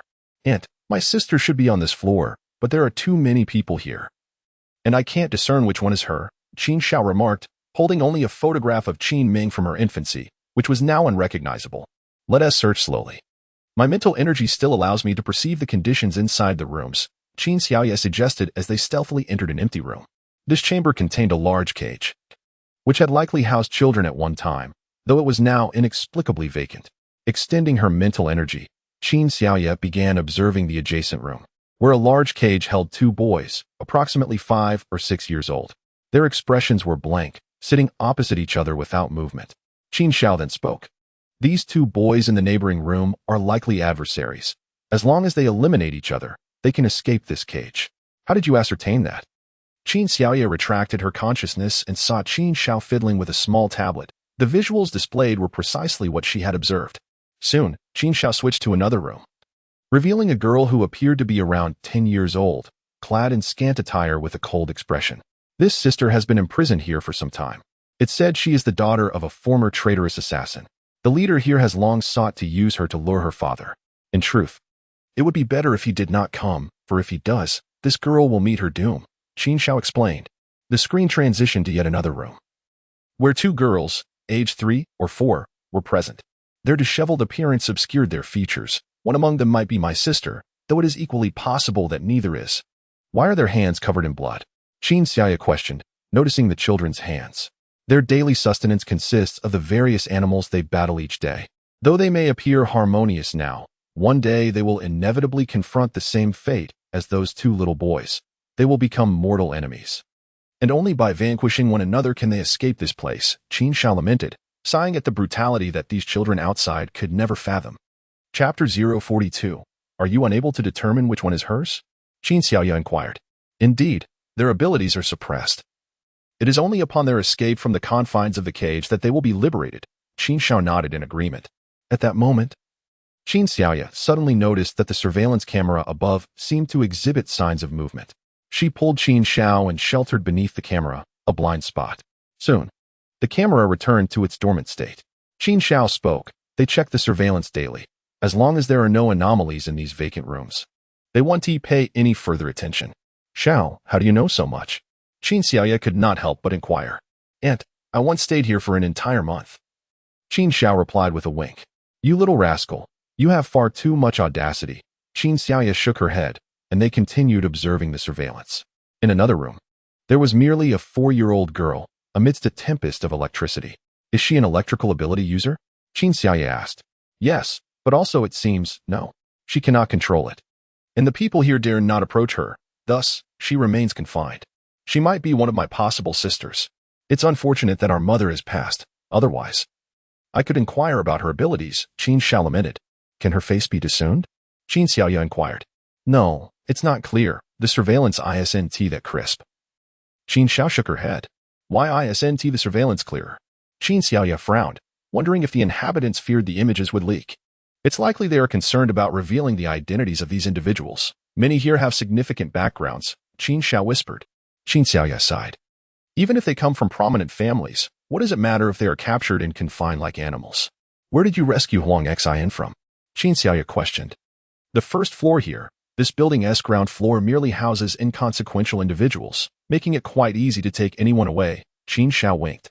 In other words, her decision to rescue Huang Xin was not without reason, as Huang Xin was knowledgeable about the city's situation and could serve as a capable guide. You clever little one. Qin Xiaoya could not resist patting Qin Xiao's head.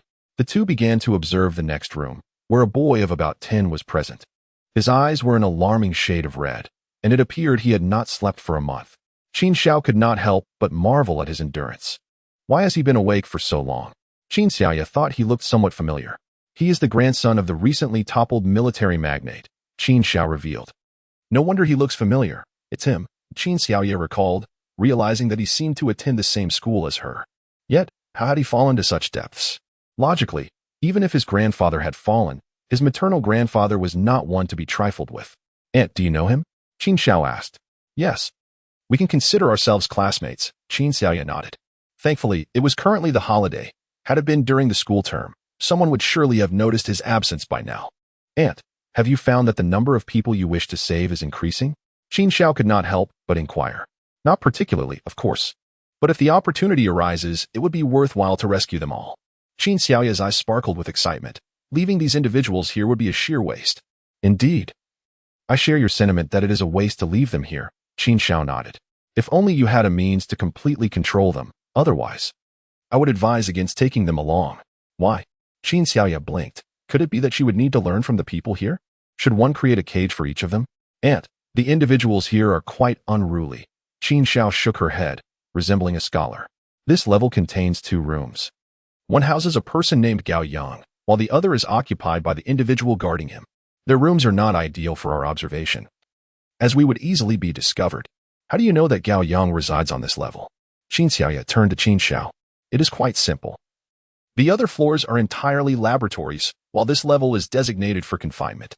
Qin Xiao displayed a series of side-by-side images of the rooms, as well as an overview of the entire hall. The hall was devoid of people, save for the occasional sweep of light, indicating that the surveillance here is quite stringent. When can we act? Qin Xiaoya inquired. At 3 in the morning, that is when the personnel here are at their most fatigued, Qin Xiao whispered. And let us retreat to our space for a moment. Soon, someone will come to inspect the premises. Qin Xiaoya led Qin Xiao into the space, and shortly after their entry, footsteps approached their vicinity. Although there were no individuals confined within this room, the door was nonetheless opened. Everything is normal, the person who opened the door remarked. Proceed. Yes. The door closed, and the footsteps moved on, inspecting each room in succession. Observing the situation from within the space, Qin Xiaoya commented. It appears that the personnel here are quite dedicated. They have been brainwashed. They once walked out in the same manner. Qin Xiao scoffed, deeming the individuals here to be quite abnormal. After approximately half an hour, Qin Xiao suggested, Aunt, let us venture out. I wish to assess the situation on the other floors. Upon their exit, Qin Xiao began to access the surveillance footage from each floor, including those designated for experiments and the various halls. Among the footage was a laboratory containing a variety of human subjects, where Qin Xiaoya noticed a gray-skinned individual. Is this gray-skinned person a product of experimentation? Qin Xiaoya contemplated setting this place ablaze. Yes, this gray-skinned individual perished during the evolutionary process, Qin Xiao pointed out, indicating the gray-skinned figure. The individuals subjected to experimentation are truly pitiable. Qin Xiaoya sighed as she gazed upon the body submerged in liquid. She felt certain that she would be unable to eat for the next few days. And half of those brought here for experimentation are violent offenders from prison, while the other half are volunteers who sold themselves to the laboratory, Qin Xiao explained quietly to Qin Xiaoye. I cannot believe that the mastermind behind such a laboratory would adhere to any regulations. I suspect that a significant portion of these individuals were delivered here by their enemies. Qin Xiaoye lamented. She pondered how Gao Yang ended up here, doubting that brother Xingjiang was responsible for his arrival. Shaking her head, she reassured herself that brother Xingjiang could not be so malevolent. And, regardless of how these people arrived, we must rescue my sister today. The challenge lies in identifying which one is her. Qin Xiao raised an eyebrow and inquired. Let us save them all and sort it out later. Qin Xiaoye replied with a smile. At that moment, Qin Zhao's computer displayed footage from an external camera, revealing none other than Huang Xian. Oh no! That woman has appeared again. We must act swiftly. Her presence complicates matters significantly, Qin Xiaoye thought, feeling a headache at the sight of Huang Xian. Especially since this woman always seemed to loom nearby. Aunt, are you afraid of her? Qin Xiao asked curiously. Not afraid, just annoyed, Qin Xiaoye exhaled deeply, contemplating how to evade the cameras in the lobby. The arrival of Huang Xian had thrown her into disarray. She instinctively felt that this woman's presence heralded misfortune. Huang Xian's appearance did not only draw the attention of Qin Xiaoye and her companion, but also caught the eyes of those in the surveillance room. That woman is the one who was rescued a few days ago, someone remarked. Indeed, what secrets does she harbor? Why was she captured? Alala vanished in her presence. But it's also possible that the Qin siblings are involved, isn't it? This situation is peculiar, and the disappearance of Alala is equally strange. I am baffled as to why the leader is so intent on obtaining Alala, another responded. Regrettably, Qin Xiaoye did not overhear their conversation, had she. She would have remarked that acquiring Alala was akin to gaining a lifeline, as having Alala nearby could prove life-saving in times of urgency, unbeknownst to Huang Xian. Her actions had attracted attention, but she remained indifferent, searching for a place to hide. Meanwhile, Qin Xiaoye had stealthily exited the room. Having left Qin Xiao secured in her spatial realm, she swiftly entered the chambers of the two girls, skewed the camera, and then directly retrieved the cage into her space. Following that, she dashed to the room housing the electrified girl and discarded that cage as well. Then there were those two young boys, along with the daughter of the assassin and that envious classmate. She stealthily approached Gao Yang's door and roused him from his slumber. Hearing someone call his name, Gao Yang was cautious, particularly since the voice bore a resemblance to that of Zhang Zhang's friend's sister. He was even more wary, afraid to disturb the person beside him. Upon stepping outside, Gao Yang was quickly led by Qin Xiaoye to the second floor. The two individuals who had been monitoring Huang Xian's situation through the camera suddenly sensed something amiss. Upon checking the surveillance footage from the third floor, they discovered that all the cameras had been tampered with. Something was indeed wrong. They needed to alert others.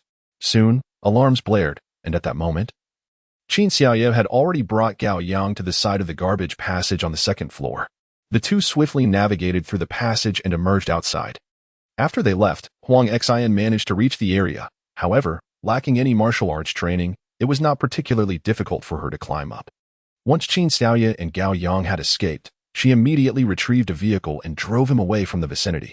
Thank you, Xiaoye, Gao Yang said with a smile. How did you get captured by them, big brother Gao? Qin Xiaoye inquired. They sought to learn the secret techniques of our hometown. How could I possibly divulge such knowledge? I appreciate your rescue. Will it cause you any trouble? Gao Yang felt a bit embarrassed.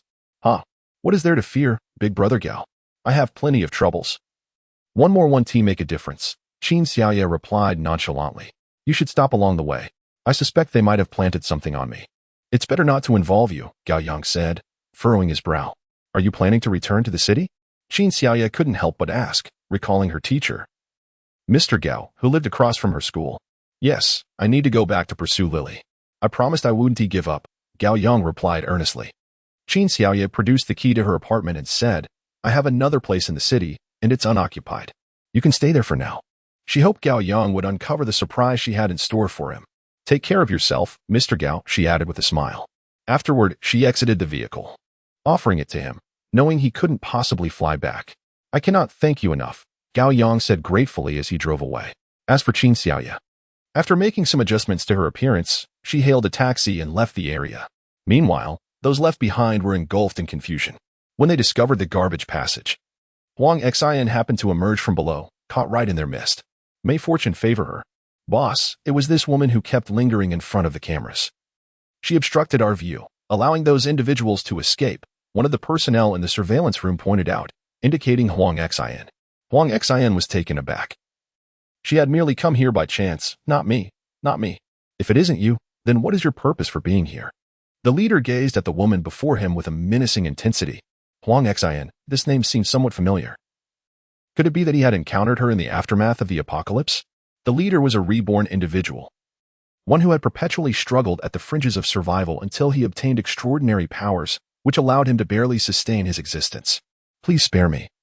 I am here out of curiosity, Huang Xian said cautiously. Leader, she was previously captured by us, but later rescued by someone. The individuals in the surveillance room were well aware of the situation, especially regarding such matters, as they needed to remember the faces of those involved to absolve themselves when necessary. Oh, what was the reason? The leader stroked the ring on his finger thoughtfully. Leader, it is related to the incident involving Ulala. She went missing while under her watch, came the reply. Oh, if you hadn't mentioned it, I would have forgotten. So, Ulala went missing under your care. Where did you hide her? The leader's eyes gleamed dangerously. The perilous glint in his eyes made Huang Xian tremble involuntarily. Yet her reaction sparked a memory in the leader. He recalled a woman who was cherished by the Luo family. A woman who had given birth to a grandson for them before the apocalypse. She was stunning, the object of desire for every man. In his previous life, he had seen her while she was trembling in Luo Chen's embrace, reportedly after her closest friend had perished in a horde of zombies. However, some said it was she who had pushed her friend into the throng of the undead. Regardless, the leader remembered her shivering form, which stirred an overwhelming urge within him to hold her close and shower her with affection. Was she truly that woman? Was her name something akin to Huang? Leader, I have no connection to Ulala's disappearance. I truly did not hide her, and besides, where would I have concealed her? Huang Xian hastily clarified, fully aware of Ulala's significance to this organization. This was a heavy accusation she could not afford to bear. Huang Xian, the leader mused, recalling that this woman possessed a formidable skill, spatial abilities. Without her spatial talent, the Luo family would not have dominated in the apocalypse. It seemed Ulala's disappearance might indeed be linked to her. One could only wonder how long she could conceal her powers. Chapter 044 Leader, do you have any orders? Huang Xian asked with a cautious demeanor, appearing obedient. Someone, take her to my quarters, the leader chuckled. A woman from the Luo family, now in his grasp, would henceforth be his own. As Huang Xian was escorted away, someone remarked, Leader, it seems this woman has already been cast aside by the Luo family. Oh? Were they not treating her as a treasure? The leader was not privy to all the details. Not quite. Soon, the individual recounted the events occurring in the city to the leader. The leader inhaled sharply, pondering who could possibly have the audacity to eliminate such a significant ally of the Luo family. It appears that the question of who will thrive in the apocalypse remains an enigma. The apocalypse will be in our hands, declared the speaker with unwavering conviction. Yet, the leader sighed, acknowledging that the apocalypse itself is uncertain. Whether it will indeed rest in their grasp is debatable. Having lived a short life in his previous existence, he was reborn in this life, uncertain of how far he might traverse. Though he has gained some understanding of the origins of the apocalypse, his power still falls short. The fact that so many were abducted today is a testament to the formidable adversaries lurking in the shadows. Leader, Huang Xian has been escorted to your room, reported a subordinate returning from delivering her. Very well, everyone disperse. If those individuals have been taken, so be it. The arrival of the apocalypse might not even allow for their cultivation, the leader declared before rising and making his way to his chamber, reflecting on the highborn women of his past life with a sardonic chuckle. When Qin Xiaoye returned home, her family awaited her anxiously, fearing for her safety. Upon her arrival, a collective sigh of relief was heard. Did you rescue her? Qin Xiaodong inquired eagerly, curious about the character of his eldest daughter who had been abducted so swiftly. Yes, I brought her back, but I'm unsure which one it is, Qin Xiaoye admitted, playfully sticking out her tongue. Unsure which one? Lin asked, her urgency palpable. With Xiaochen present at home, they all focused intently on Qin Xiaoye. She sighed, knowing that Xiaochen had been there all along. It was impossible to conceal the matters of the space from him. Qin Xiaoye waved her hand, ushering her family into the space. This marked Xiaochen's first visit to this realm, yet they had landed amidst several large cages, where the children within had regained a flicker of brightness in their eyes. Their previous desolation now diminished, the vibrant colors around them a stark contrast to their prior surroundings. I think this one resembles my sister. Qin Xiao pointed to a little girl radiating electricity. Have you spoken to her? Qin Xiaoye approached the cage. Yes, but she ignored me, Qin Xiao replied, feeling despondent and uncertain of how to proceed. Take your time. Can we release them now? Qin Xiaoye inquired. It would be best not to. As their emotions are still quite unstable, let them settle for a while, Qin Xiao suggested, dashing to the field with a handful of strawberries. Xiao Qin's eyes brightened at the sight of the strawberries, and he approached Qin Xiaoye, saying, You err, I wish to eat strawberries. If you want to eat, just pick them. No one is stopping you. Qin Xiaoye responded, bemused, sensing a hint of petulance in him. Xiao Qin began to pluck and consume strawberries, while Qin Xiao shared her bounty with the children in the cages, assuring them, We will not harm you. Rest assured. Logically, there should not be so few individuals from that place, should there? As Xiao Qin dined, he shared his thoughts. I feel the same way. But the place we visited had such few people. Qin Xiaoye raised her eyebrows, noting that they had only ventured to the third floor, as the upper levels were rumored to be inhabited by many mad scientists conducting experiments. She harbored a slight fear of being captured for such purposes. Xiaodong, can you identify which one is your daughter? Enlin inquired, gazing at the three little girls who might belong to the Qin family. Mother. Regardless of which one she is, they are all our children now. Qin Xiaodong felt fortunate, realizing that these children, confined in that place, must possess extraordinary talents. Otherwise, they wouldn't be held at their headquarters in the capital. You make a valid point, but I desperately wish to discover which one is Qin Ming. What should I do? Enlin, unable to contain herself, opened the cages of the two little girls, observing their pitiful state as they clutched strawberries, seemingly unaware of how to enjoy them. Come here, my dears. Grandmother will take you for a bath, all right? Enlin extended her arms toward them. The two little girls appeared anxious, having been locked away for so long that they seemed to have forgotten how to interact with others. You may come out. Grandmother is very kind. Qin Xiao supported her. After a moment's hesitation, the girls felt an inexplicable warmth from the beautiful grandmother and slowly approached the cage door. Enlin lifted them in her arms and made her way to the pond, where several large tubs awaited. Qin ran then approached the cages of the two boys, whose fierce gazes tugged at his heartstrings. He felt utterly defenseless against their plight and opened the cage. Do you two wish to bathe? Now that you've escaped that place, no one will force you to harm each other again. From now on, you shall be good brothers. Good brothers? One of the little boys finally stirred, clutching a strawberry that Qin Xiao had given him. Until now, he had not touched it, but he began to nibble on it. The other boy followed suit. Having faced each other in standoff for 5 days without consuming anything, had they not held on with sheer will, they would likely have succumbed long ago. The simple phrase good brothers liberated them both. At the tender age of 7 or 8, they should have been carefree and making friends. Yet reality had cruelly forced them into conflict. Take your time eating. There is plenty here. If there's anything you wish for, just tell grandfather, and he will fetch it for you. Qin Ran had fully embraced his role, while Qin Xiaoye had already opened the cages of the other children, allowing them some respite. The assassin's daughter cautiously stepped out, saying, Sister, thank you. What is your name? Qin Xiaoye asked. A name? I don't recall. My father had no name. My mother left after giving birth to me. Since my father had no name, I have none either.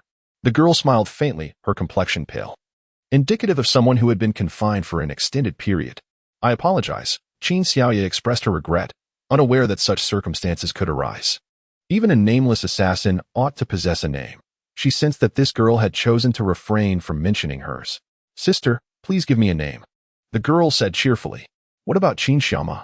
At that moment, Qin Xiaodong rushed over, exclaiming, I am Qin Xiaodong, she is Qin Xiaoye, and you shall be Qin Xiaoma. What do you think? Thank you, brother. Qin Xiaoma beamed, having been imprisoned since the age of 3, awaiting liberation for 8 long years. He had never even glanced her way. She had long since forgotten what he looked like. You are such a good girl, Momo. Come. Brother will take you to enjoy some delicious food. Qin Xiaodong took Qin Xiaoma by the hand and led her away, leaving Qin Xiaoye to ponder whether her position as sister was being usurped. Don't worry, I'm here for you. The astute Xiao Chun, noticing Qin Xiaoye's expression, quickly joined in the fray. I really have nothing to concern myself with, Qin Xiaoye retorted, casting him a glance before turning her attention to the lone remaining boy. I know whose child you are. Your grandfather is currently imprisoned. If you wish to leave, I can escort you to find your maternal grandfather. The boy's previously red eyes had returned to their normal hue. I do not wish to go. I no longer have any ties to them. Why? Qin Xiaoye inquired. Her curiosity piqued. My grandfather was reported by my maternal grandfather. As he spoke, tears streamed down his face. He was at a loss as to how to feel about his maternal grandfather and, moreover, his mother. From his father's perspective, his mother had married into the family to serve as a spy. His bond with his grandfather was undoubtedly deeper than with his maternal grandfather. And in light of the current situation, he felt utterly powerless. Even if he were to escape, what could he possibly do? The apocalypse is imminent. Do you not wish to see them again? Qin Xiaoya gazed at him earnestly. Of course I do. How could I not? The boy sighed. Do you not see that this is the opportunity? Qin Xiaoya continued. If you leave now and manage to find a lawyer to assist your grandfather with his case. If this matter can be delayed for 6 months, with your capabilities, your grandfather could secure his release from prison. She regarded him with utmost seriousness. Is it certain that the apocalypse will arrive in 6 months? The boy asked eagerly. Perhaps it may not even take that long, Qin Xiaoya replied, looking at him intently. Haven't you discerned this from their words? I had no freedom before. Whatever they said, I was utterly oblivious. He shook his head, having disregarded their words entirely. Xiaoqin, please assist him with this matter. Qin Xiaoya turned her gaze to Xiaoqin. Certainly, but do you have a way to help him erase memories of this time? Xiaoqin wished to shield Wei from any potential threats. It should be feasible, Qin Xiaoya replied, her eyes blinking. Isn't Li Xiaoling a case in point? It appears that there are also medications for short-term memory loss in the warehouse. Qin Xiaoya went in search of the medicine, while Xiaoqin quietly stood beside the boy. If it weren't for pressing matters, I would truly wish to linger here. The boy admired the surroundings. You might as well indulge in some fruit. It could prove beneficial for you in the future, Xiaoqin remarked with a smile, for he had discovered that the fruits here were teeming with energy. That makes sense. The boy chuckled before heading to the strawberry patch to pluck a large strawberry to savor. It was his first experience with such delectable strawberries, although larger than the others. These were undeniably organic. At that moment, Qin Xiaoya emerged holding the medicine, and the boy waved his hand, saying, Sister, let me enjoy my strawberries first. Go ahead. Indulge yourself. As long as you can join us in the future, there will always be plenty of fruit, Qin Xiaoya replied with a smile. Senior sister, you said it. I'll hold you to that, the boy said, diligently munching on the strawberry. At that point, Qin Xiaoya had already brought him a cup of spring water. Here. Have a drink. Upon hearing her call, the boy recognized her. He accepted the water and drank it in one gulp. Senior sister, I want more. Qin Xiaoya laughed and handed him another cup. There's plenty of spring water, but once you leave, it won't be available anymore. Ultimately, the boy reluctantly exited the space, accompanied by Qin Xiaoya and Xiaoqin. Once outside, he consumed the pill and soon fell into a deep slumber. When he awoke, he could no longer recall the memories of being trapped in the cage or the space. Senior sister, where is this place? The boy asked nervously, looking at Qin Xiaoya as he opened his eyes. This is my home. Are you aware of what transpired at yours? Qin Xiaoya inquired. Yes, I am, he replied, remembering that it was his grandfather and mother who had taken action. That's good to know. During this period, Xiaoqin will help you. You must take this opportunity seriously. Qin Xiaoya advised. Understood. The boy glanced at Xiaoqin, who then led him away. Since Xiaoqin had promised to assist him, he would undoubtedly follow through. However, the specifics would need to be discussed further. As the younger brother of his precious one, he felt compelled to look after him. As Xiaoqin departed, he turned to Qin Xiaoya and said, Where, regardless of which child needs to come out, do not show mercy. They must all take their medicine. Qin Xiaoya nodded, resolute in her commitment to keep her family safe. Even Aunt Anning and the others were unaware of the situation in the space, let alone anyone else. Satisfied with her agreement, Xiaoqin descended the stairs, knowing that all his treasures were upstairs, and thus, it was wiser to confront danger below. Qin Xiaoya sighed. Time was growing increasingly urgent. If Huang Xian were to be absorbed by that organization, their adversaries would undoubtedly become more formidable. It remained uncertain what the Luo family intended to do with the Qin family. In any case, they had relinquished all claims to their assets in the city. In the days that followed, Qin Xiaoya and her companions resumed their training, spending the majority of their time in the spatial realm. Even Xiaoqin found solace there, having learned to tend to the pond, making it impossible for him to leave. The two boys, who were initially destined to be bitter rivals, had now truly become good brothers, with Qin Ran affectionately naming them Qin Yufeng and Qin Yuhua. However, naming the three girls proved challenging, particularly since one of them was Qin Ming. Any name would require identifying which one was Qin Ming. Reluctantly, Qin Xiaodong had to conduct a paternity test. ultimately confirming that the girl crackling with electricity was indeed Qin Ming. This revelation caused great distress among the Qin family, as Qin Ming struggled to control the currents coursing through her body, resulting in her meals often being charred. Due to her own lightning abilities, Qin Xiaoye was able to approach her, and she began daily sessions to help Qin Ming manage her powers, teaching her how to harness the electricity within her. After a month of diligent practice, Qin Ming learned to control her internal lightning, and once she had cleansed herself, the Qin family was astonished to discover that she bore an uncanny resemblance to Qin Xiao. Had Ming been able to control her powers sooner, a paternity test would have been unnecessary, and Lin couldn't help but sigh. As for the names of the other two children, Qin Ran decided on Qin Seer and Qin Yuer. This growing brood left Qin Xiaoye feeling quite overwhelmed, especially since they were all quite young. Fortunately, Qin Xiaoma took a genuine interest in the children, providing the Qin family with a bit of respite. Chapter 46. Xiaochen, observing the lively group of children, could not refrain from suggesting that they hire a few nannies, as it was simply impossible for them to manage alone. Finding someone without connections to serve as a nanny might not be a bad idea. However, Qin Xiaoye preferred not to have any attachments, as the children would undoubtedly need to reside in the spatial realm for the time being. She wished for them to mature swiftly. I will handle this matter, Xiaochen asserted, knowing that among their comrades, some had relatives who could assist in caring for the children. With the apocalypse looming, Xiaochen had been troubled by these concerns, but now he saw a glimmer of hope. He set out to find help. Informing Qin Xiaoye and Qin Ran of his intentions, Li Xiaoling had now emerged from her confinement, and Qin Ran named his grandson Qin Yuba. During this time, Qin Ran was overjoyed. His long-held wish for many descendants had finally come to fruition, and the sight of the numerous little ones in the spatial realm filled him with delight. Xiaochen finally gathered the individuals, summoning a total of 10.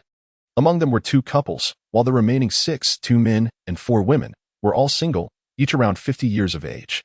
These individuals were indeed pitiable.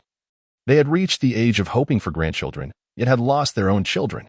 When Xiaochen invited them, he had made it clear that the place was beautiful and suitable for retirement, but they might never leave. The 10 were genuinely grateful for Xiaochen's care. They now held unwavering faith in whatever he said. If we cannot leave, so be it. Did you not mention that there are many children there? If we can play with the little ones, we will be content. Indeed. Indeed. The atmosphere was fraught with anxiety, as rumors of an impending apocalypse circulated, leaving many bewildered about the intentions behind such talk. The elderly were surprisingly well informed. Xiao Chun brought them to the Qin family, where Qin Xiaoye led them into the space. Upon entering, they immediately felt a sense of comfort, especially upon seeing the multitude of little ones. The 10 individuals felt assured that they would no longer be lonely in the future. At that moment, their grateful smiles made Xiaochen feel increasingly remorseful. Were it not for the struggles, their children would not have perished. Had their children survived, they might have been cradling their own grandchildren by now. These 10 elderly souls were quite diligent, swiftly organizing their roles. Some took to cooking, while others devoted themselves to caring for the children, thus liberating Qin Xiaoye and the others completely. In the days that followed, Qin Xiaoye and her companions worked hard to enhance their abilities. After receiving guidance from Qin Ming, Qin Xiaoye's lightning powers gradually reached the pinnacle of the 2nd level, which delighted her with unexpected joy. As for Qin Xiaodong, he continued to immerse himself in the pond. Now, with a son and 2 daughters, along with the numerous children adopted by the Qin family, he felt it prudent to focus on self-improvement, as there were many lives he needed to protect in this tumultuous world. Xiaochen also learned to immerse himself in the pond, particularly after discovering that Qin Xiaoye possessed 4 types of abilities, which made him reluctant to leave the water.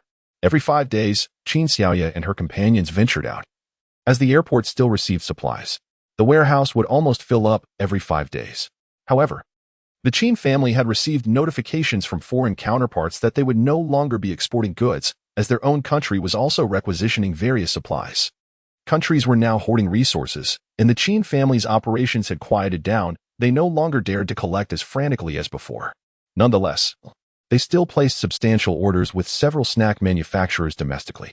While a month passed outside, nearly 3 years had elapsed within the space. Through 3 years of companionship, the children had developed deep bonds, akin to that of siblings.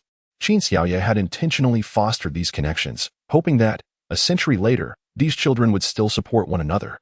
Qin Xiaoye's lightning ability has now reached the pinnacle of level 3, while Qin Xiaodong has successfully awakened his fire ability. As for Xiaochen, he has not awakened any other abilities. However, his lightning power has surprisingly also reached the pinnacle of level 3, which has left Qin Xiaodong, whose abilities have remained at level 2, quite frustrated. Why is it that he cannot surpass this individual? All the youngsters have awakened their abilities. Even in Ning and Hua Yunxiang, who live across from the Qin family, have manifested their powers. This has brought some comfort to Enlin. For having abilities in the apocalypse is indeed a means of survival. The world outside has descended into utter chaos, although the apocalypse has not officially begun.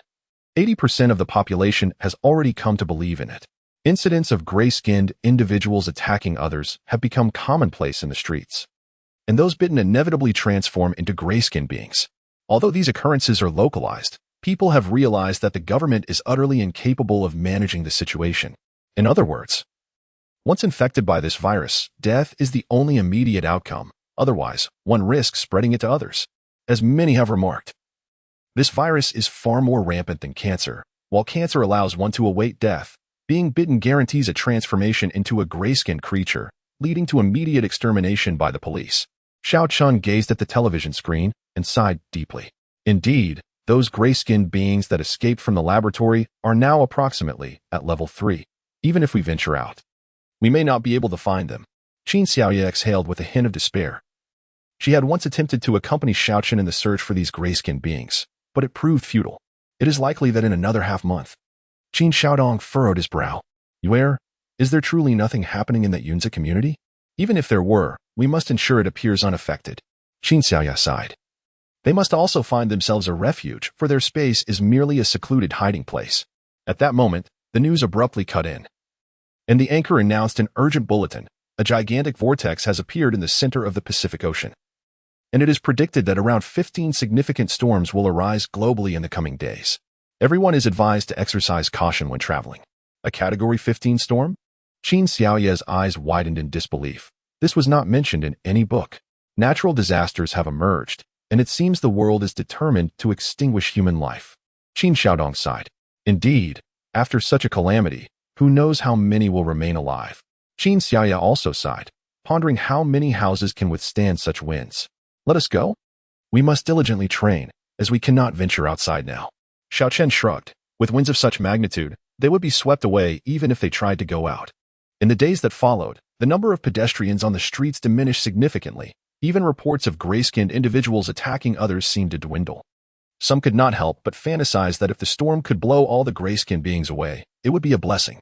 The storm arrived. Category 15 winds swiftly incapacitated all communication systems in the city, and more than half of the buildings worldwide suffered damage. The damage to homes has resulted in approximately 2 billion people being displaced, and the emergence of the gray-skinned individuals has further exacerbated the instability of the situation. The government has been unable to keep pace with the rapid proliferation of these creatures. Their biting frequency has accelerated. And those transformed post-bite now undergo changes in as little as half an hour, reduced from the previous 3 hours. Finally, for months after Anning's birthday, the apocalypse erupted, arriving over 2 months earlier than the accounts depicted in literature. On the very day of this cataclysm, around 1 billion individuals were simultaneously bitten within the span of a single day, a staggering number that truly tests the capabilities of governments worldwide. Rescue efforts are overwhelmed, and the speed of the gray-skinned individuals has intensified, particularly following the strong winds. During this period, Qin Xiaoye and her companions have refrained from remaining in their designated safe space for extended periods. They have established a safety perimeter around Yunzi community, which, while not capable of deterring the gray-skinned individuals, offers a semblance of psychological comfort. The residents of Yunzi community have organized a patrol team, and Qin Xiaoye has joined their ranks. How's the situation? Have any gray-skinned individuals appeared nearby? Upon seeing Qin Xiaoye's convoy return, Qin Xiaodong hurried over, visibly anxious. Not for now, after all, this area is quite close to the military district, and the situation is relatively controlled, Qin Xiaoye sighed. Noting the unusually high temperatures in recent days, the troops are constructing defensive fortifications around here, requiring the men from each household to assist. At that moment, Xiao Chen approached. Then go ahead. Qin Xiaoye raised an eyebrow, acknowledging that such defenses should have been established long ago. Qin ran, Qin Xiaodong, and Xiao Chun proceeded to work on the fortifications, positioned further from the city center, thus enjoying a greater degree of safety. Qin Xiaoye took several older children outside. Sister, Do you think humanity can fully control this apocalypse? Qin Xiaoma inquired curiously. I'm not sure. Who can predict the future? Ultimately, it will depend on whose strength prevails. We have no idea how far the gray-skinned individuals have evolved, especially since they can disguise themselves, making identification exceedingly difficult. Qin Xiaoya expressed her frustration, reflecting on how the availability of masks on online marketplaces has complicated the capture of these entities. Qin Xiaoma possesses only a level 1 wood-based ability, and for reasons unknown, she has been unable to advance it. Qin Xiaoya speculated that perhaps the power of their safe space was insufficient for their enhancement. For now, let's adapt to life outside. We must acclimate to the realities of this apocalypse, Qin Xiaoya advised the children, emphasizing the importance of concealing their abilities from others unless absolutely necessary. In the evening, when Qin Ran and the other two returned, their expressions were far from pleasant. Even Hua Yunxiang and Hua Ziki, who arrived later, were particularly grim faces. What happened? What is going on? Qin Xiaoya inquired as she observed them. I am truly exasperated with these individuals. The apocalypse has already arrived, yet they persist in their class distinctions. Qin Ran declared with indignation. Noticing her father struggling to articulate his thoughts, Qin Xiaoya turned to her older brother, asking, Brother, what transpired? The majority of the residents here are families of the military district. They perceive themselves as superior and, upon reaching the fortifications, they point fingers and criticize. Rendering our efforts futile, Qin Ran explained. Xiaoya, are you certain that this Yunzi community can be preserved? Even Qin Xiaodong seems uncertain now. If we cannot even construct proper defenses, can this place truly be safeguarded? Do not worry, brother. There are others who will take this matter to heart. This is merely the first day, Qin Xiaoya reassured her elder sibling. Hua Ziki sighed, pondering the situation in the city. He had only arrived half a month prior after a fallout with his grandfather, who had declared that Hua Ziki and his family were to be cast out. Faced with such a father, Hua Ziki felt helpless, as his father favored his sister over him. Moreover, after Ning left with Hua Yunxiang, she had not returned, further inciting Hua Laozu's wrath. He believed that imposing such a punishment might instill fear, yet it merely drove them further away. Now we cannot even watch television. Though I did manage to glean some information from the computer today. It seems that the Luo family has taken control of the military district, Qin Xiaoya remarked, sharing what she had discovered. The Luo family? They always emerge during such crises. They will undoubtedly make things difficult for the Hua family, Hua Ziki remarked, sinking deeper into the sofa, feeling distant from his grandfather. Father, why worry so much? At least we still have our aunt and others, right? Grandfather has always treated them well. Surely they would not be ungrateful, Hua Yunxiang asserted, believing there was no need for concern. To be candid, he held Hua Laozu in contempt, lamenting how he had allowed his daughter to become so frail, yet still cherished her as a treasure. Enough worrying. Xiaoya, is there anything to eat? We are on the verge of starving, Qin Ran stated as he headed towards the dining table. Qin Xiaoya went to fetch food for them. Well aware that an abundance of dishes had already been prepared and stored in the pantry, readily available for use. After dinner, everyone retreated to their respective quarters. Xiaochen, however, embraced Qin Xiaoya while seated atop a mountain in their space, unable to suppress his apology. Xiaoya, I am sorry. I ultimately could not provide a grand wedding. With the children so grown, the absence of a wedding matters little, Qin Xiaoya smiled, for she did not care about the ceremony. What truly mattered was the safety and togetherness of their family. At 10 minutes past midnight, a piercing scream startled the residents of Yunzi community. In such a late hour, even the sound of a scream deterred anyone from venturing out to investigate. Qin Xiaoya, utilizing her mental acuity, discerned the source of the commotion and could not help but shake her head. It was merely a woman being assaulted. A woman? Is she the one with the pointed chin? Asked Xiaochun. How do you know? Qin Xiaoya inquired with curiosity. It's the same woman who was causing a ruckus while fortifying defenses, Xiaochun chuckled, realizing that they might finally be able to proceed with their construction work the following day. The next morning, residents gathered in the courtyard to discuss the previous night's scream, yet no one could trace its origin. Those who knew remained taciturn. The military district leaders arrived, intent on personally overseeing the construction of defensive works, as the matter could no longer be postponed. With their leadership, subsequent events unfolded more smoothly. However, while the fortifications were underway, personnel from the military district began to compile a detailed census of the residents in the area. Qin Xiaoya and Lin brought the children out. The census was, in essence, a re-establishment of household registrations. Upon seeing the multitude of children from the Qin family, the enumerators were taken aback, though they felt a slight relief upon learning that most of the children were bright and engaging. The female soldiers conducting the census spent quite some time enjoying the company of the clever and charming children. "Excuse me, Auntie, can we come to play often in the future?" one of the female soldiers quietly asked Enlin. "Anytime you wish, our home is always lively with children." Enlin replied with a warm smile. "Thank you, Auntie." The soldier beamed with joy upon hearing this. Though Enlin's words were polite, they were merely a courteous gesture. In their everyday lives, she preferred to remain with the children in their designated space. The 10 elderly residents had grown fond of life in this sanctuary. Each day, apart from caring for the children, they busied themselves in the vegetable garden, knowing exactly where to store the harvested produce. 2 of the elders even took to cooking, as meals stored in the pantry remained warm, allowing the children to eat whenever they desired. With the collective effort of many, the defensive works were largely completed in a single day, leaving only the military personnel to handle the remaining tasks. Qin Ran and the others were made aware of the household registration process. Many of Xiao Chen's subordinates also resided in this community, which afforded him considerable influence. Were it not for the formidable power of the military district, it is likely that his subordinates would have rallied him towards independence. 3 days later, the Kyoto base was established. The first decree following its establishment mandated that each household surrender half of their food supplies. However, in light of widespread discontent, the final requirement was adjusted to a mere 500 pounds of grain per household. Should a household possess less than this amount, they were compelled to relinquish half of their total grain.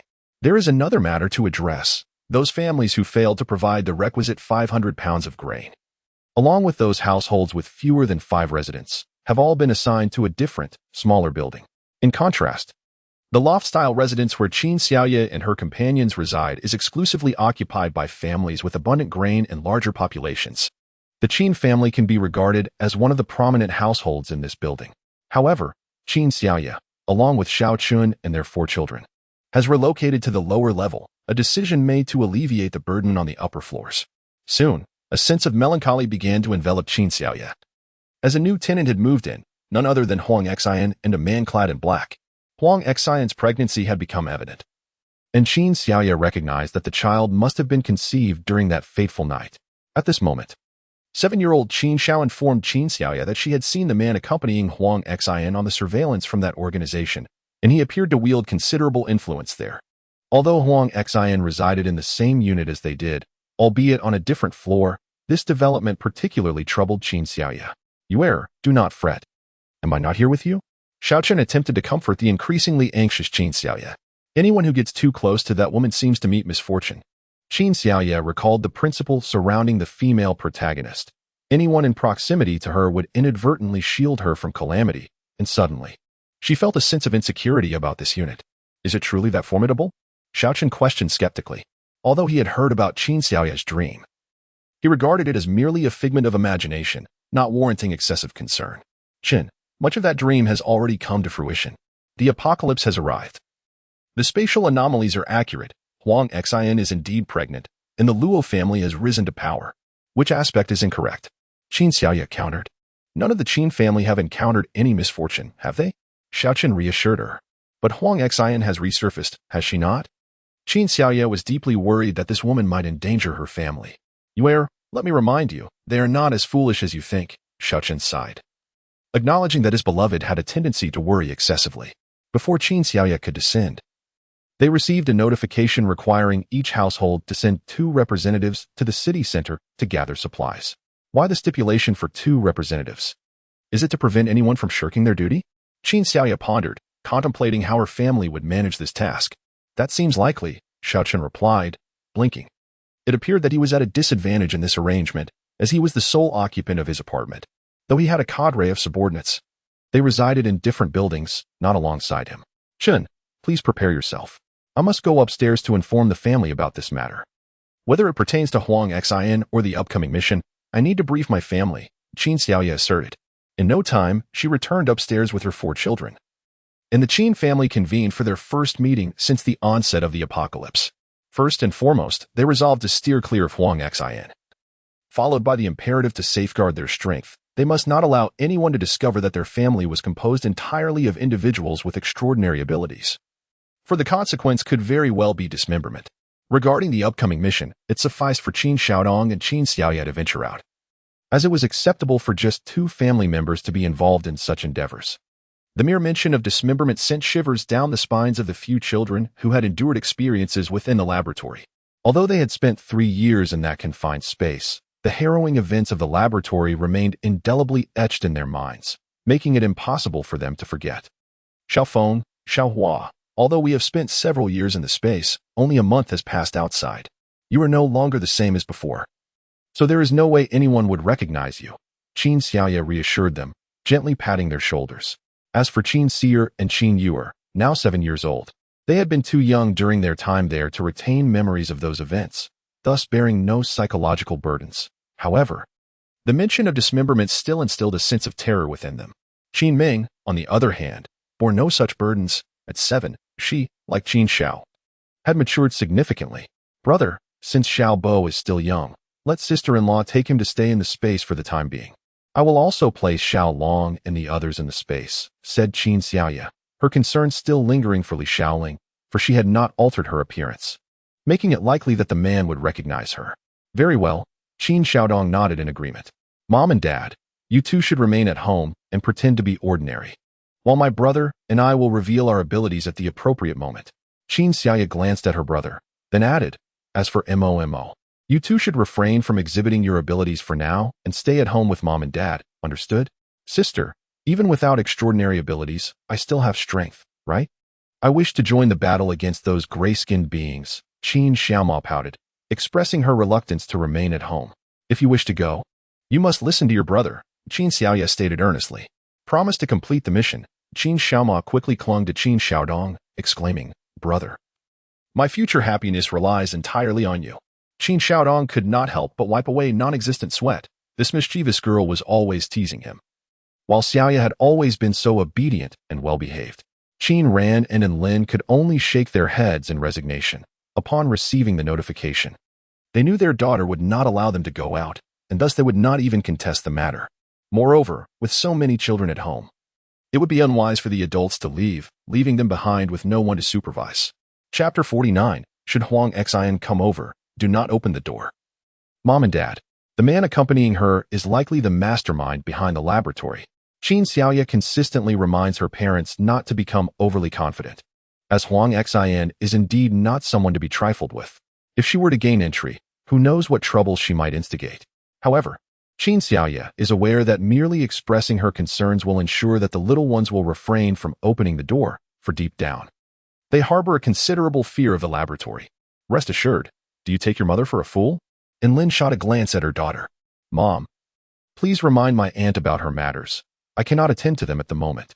Brother, Momo, I shall take my leave now. Do hurry, Qin Xiaoya declared, before placing the 4 little ones, including Qin Yulong, into the space. As for Li Xiaoling and Qin Yuba, they had long been tucked away in the space. Upon descending the stairs, Xiaochun was already waiting at the door, holding 2 iron rods in his hands, one of which he offered to Qin Xiaoya. What am I to do with this? Qin Xiaoya inquired, glancing at Xiaochun. Do you not require a tool to fend off zombies? Xiaochun replied, winking at her. Well aware of the iron rod's formidable conductivity. You make a valid point, Qin Xiaoya conceded, resting the rod upon her shoulder. Before long, Qin Xiaodong and Qin Xiaomao joined them. Upon seeing the iron rods they wielded, Qin Xiaomao felt disheartened. Brother-in-law, did you not prepare tools for me and my brother? Retrieve them from the corner. Xiaochun gestured slightly with his head. Qin Xiaomao hastily found 2 baseball bats. Brother-in-law, these are not the same as yours, she noted. Fool. Do you not find that one more comfortable to wield? Xiaochun retorted with a roll of his eyes. But the iron rod looks quite imposing, does it not? Qin Xiaomao blinked innocently. Your sister and I can conduct electricity, can you? Xiaochun scoffed, leaving Qin Xiaomao momentarily speechless. It seemed she had a point, as the iron rod indeed felt rather awkward to handle. Once the 4 descended, they discovered a considerable number of people gathered downstairs. It appeared that only those residing in the duplex were participating in this mission, while the others in the building remained absent. The purpose of bringing you out is to secure some benefits for you. Since the apocalypse has only just begun, with collective effort, finding food should not prove overly challenging. The team leader announced to the crowd. But why are the others not participating? Someone murmured quietly. Indeed, even pregnant women from our building have come out, another remarked. referring to Huang Xin, who had just emerged wearing maternity attire. Nonsense, send that pregnant woman back, the leader shouted towards Huang Xin. The man in black beside her stated, there are only the two of us. The leader initially intended to say that only she should proceed, but upon seeing the restless individuals nearby, he realized that such a statement would likely invite at least 10 more pregnant women from the courtyard. After some contemplation, he refrained from voicing his thoughts. Just ensure your own safety. We cannot afford to delay our actions for your sake. Understood, the man in black replied. At this moment, Huang Xin's gaze had drifted towards Qin Xiaoye. She never anticipated encountering her adversary in such a place, a scenario that inevitably intensified her fury. However, Qin Xiaoye remained impervious to her presence, which only served to exacerbate Huang Xin's irritation. Mind your demeanor, cautioned the figure clad in black beside her. Huang Xin dared not retort. Instead, she retracted her vengeful glare and feigned innocence, obediently standing beside him. The convoy set forth. Qin Xiaoye and her companions drove their own vehicles, comprising just over 100 individuals and approximately 30 cars, with a few military trucks leading the procession. Throughout the journey, Qin Xiaoye pondered why only the residents of their building were dispatched on this mission. What could be the motive? Besides provisions, it was likely concerning the building itself. Indeed, their unit was among the most comfortable, spacious, and luxurious of all. The greater the number of deceased residents in their building, the more vacant rooms there would be, leading to an increase in remaining food supplies, as the surviving tenants were all substantial contributors. Qin Xiaoye couldn't help but applaud the military's clever strategy. They truly possessed a knack for calculation. This maneuver seemed to yield multiple benefits. Should those capable of surviving truly reside here, there would be little room for dissent. Along the route, they encountered a considerable number of zombies, yet the soldiers in the lead dispatched them with machine gun fire, sparing the passengers from disembarking. However, for those at the wheel, it posed a psychological challenge. The road was littered with the corpses of the undead, as the front vehicles crushed them. The trailing ones had no choice but to follow suit. The gruesome sight of blood splattering caused many timid souls to faint. Among them, Qin Xiaoye and her 3 companions remained the most composed. Despite the macabre spectacle, they chose to remain unfazed, with Xiaoqun driving steadily, showing not a flicker of reaction. Yet, they encountered numerous individuals pleading for assistance along the way. The captain informed these people that they would return in the afternoon, allowing those wishing to join them the opportunity to find a vehicle and follow behind. The nearby shops had long been plundered by locals, and the convoy continued towards the city, soon arriving near a farmer's market. The number of zombies had increased significantly in this vicinity, prompting the group to disembark and engage in battle against the undead. Under the captain's command, they initiated the cleansing of the market. The zombies encountered thus far were far outnumbered compared to those within the market. As Qin Xiaoye observed the approaching zombies, she could not suppress her inquiry. Could there be higher-level zombies among them? Apart from the earliest gray-skinned zombies, the current ones displayed pale skin and blood-red eyes, staggering with a rather sluggish pace. Do not show mercy. Hesitation will lead to your own demise, the captain shouted to the rear ranks before charging forward with his troops. Qin Xiaoye and her companions followed closely behind the soldiers, as most astute individuals chose to remain in their protective shadow, finding a semblance of ease in their presence. With a swing of her iron rod, Qin Xiaoye dispatched a zombie that had approached her. Xiaoqun kept pace beside her, while Qin Xiaodong stayed close to Qin Xiaoma, making it relatively effortless to care for the two.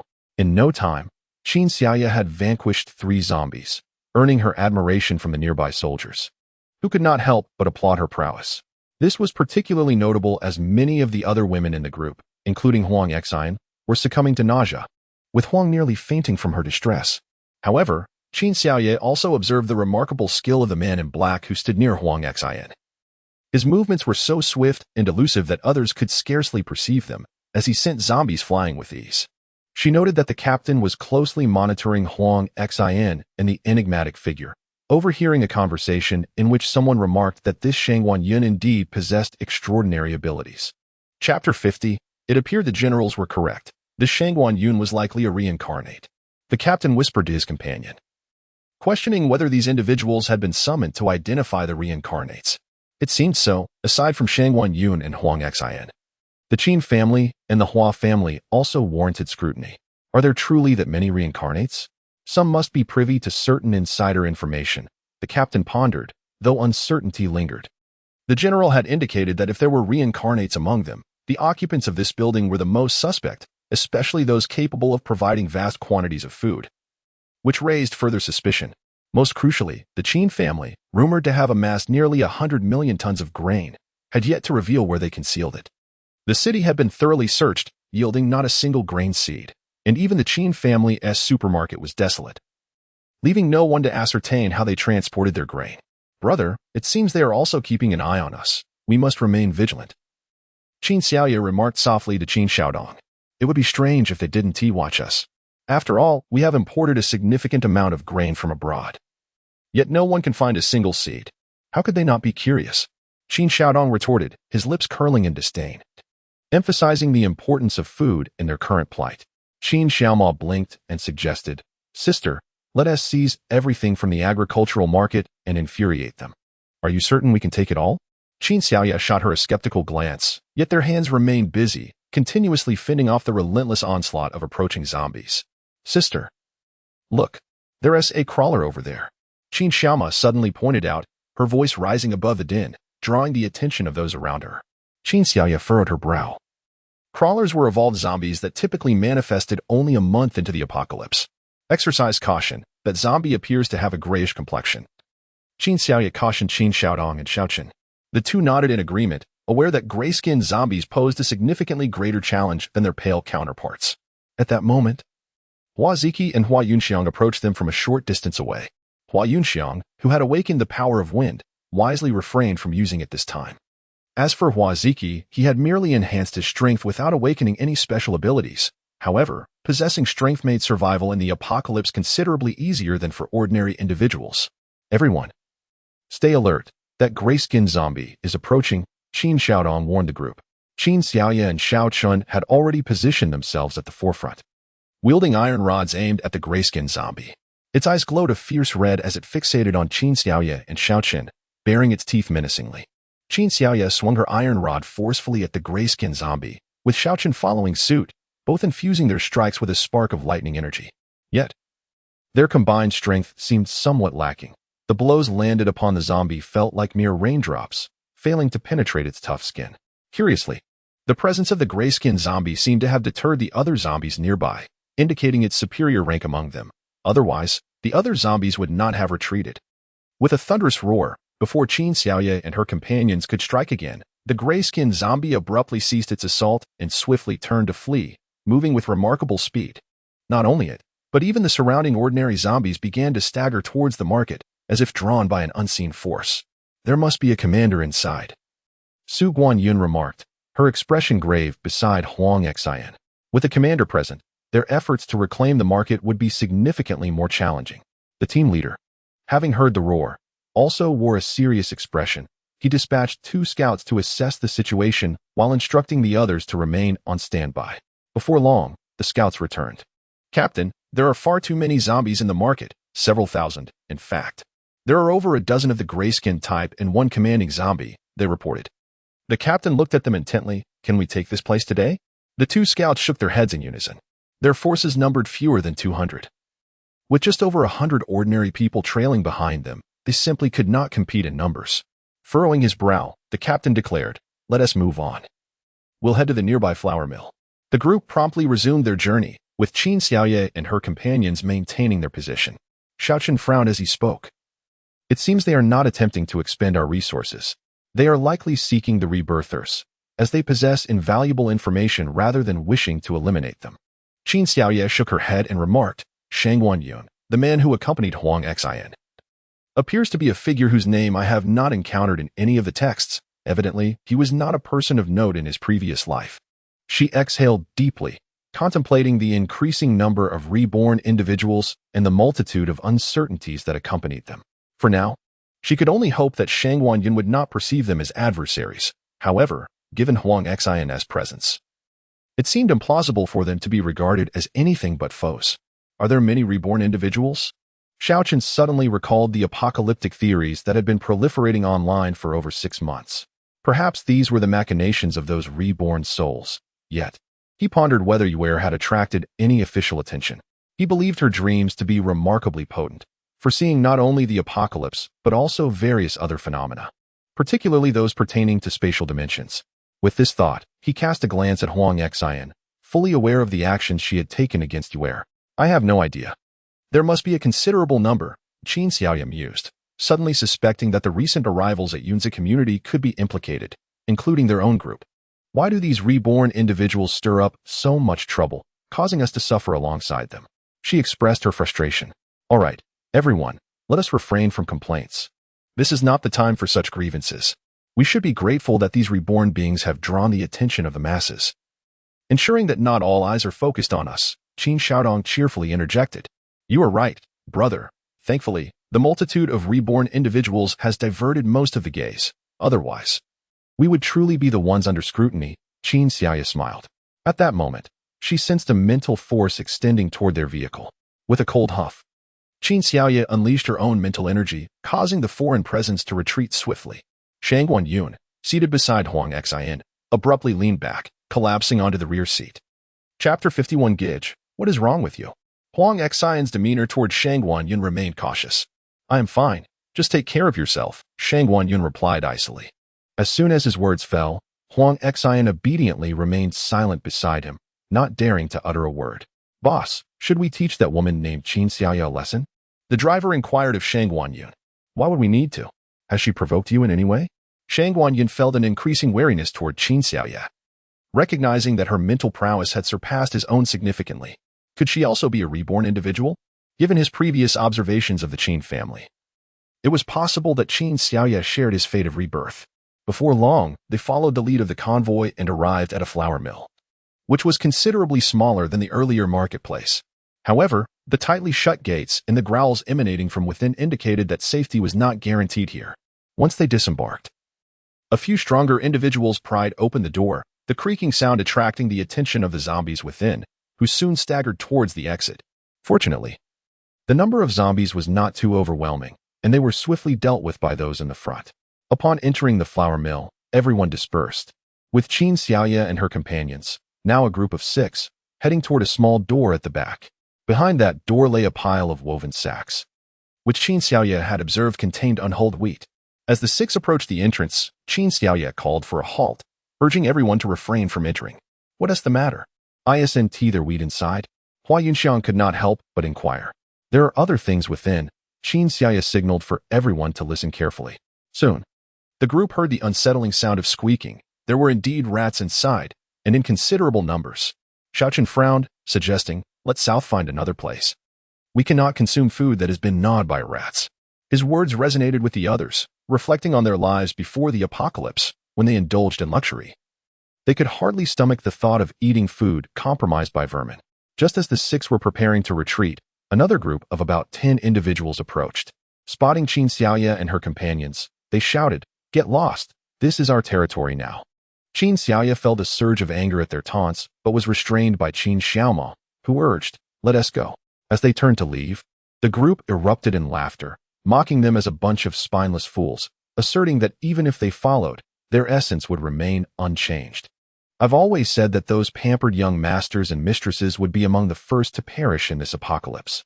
These derisive remarks made Hua Yunxiang clench his fists. Yet he managed to suppress his anger, knowing even his cousin and the others were enduring. Besides, there were many thrilling prospects awaiting them. As Qin Xiaoya and her group meandered through the flour mill, they found themselves in areas densely populated with others. Approaching would imply encroaching on someone else's territory. Just as they pondered their next move, a shriek erupted from the direction of the small house in the backyard they had previously visited. Ah, rats. So many rats. Qin Xiaoya extended her mental energy towards the source of the commotion, exclaiming, quickly, back to the car. The 6 of them dashed towards their vehicle. And as they climbed in, the entire flour mill erupted into chaos. People fled towards the car, pursued by rats the size of cats.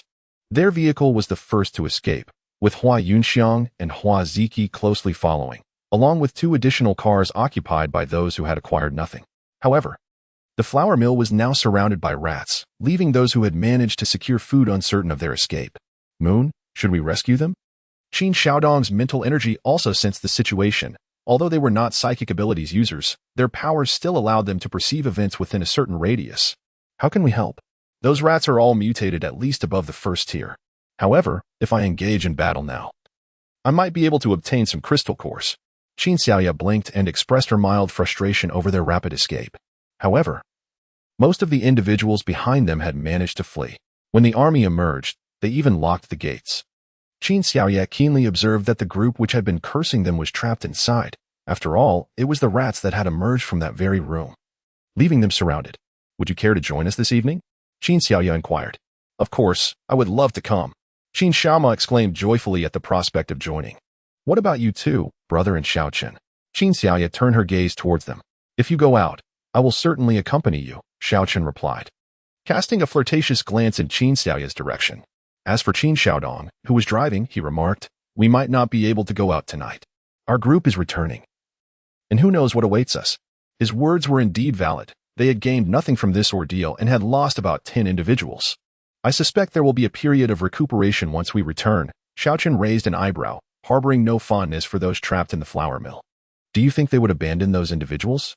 Will anyone dare to undertake missions with them again in the future?" Qin Xiaoma blinked, puzzled by why the soldiers had ultimately locked the door. "It's quite simple. For the greater good, they had no choice but to lock the door," Qin Xiaoya scoffed. In truth, locking the door was futile. If the rats desired to escape, they would find it quite easy.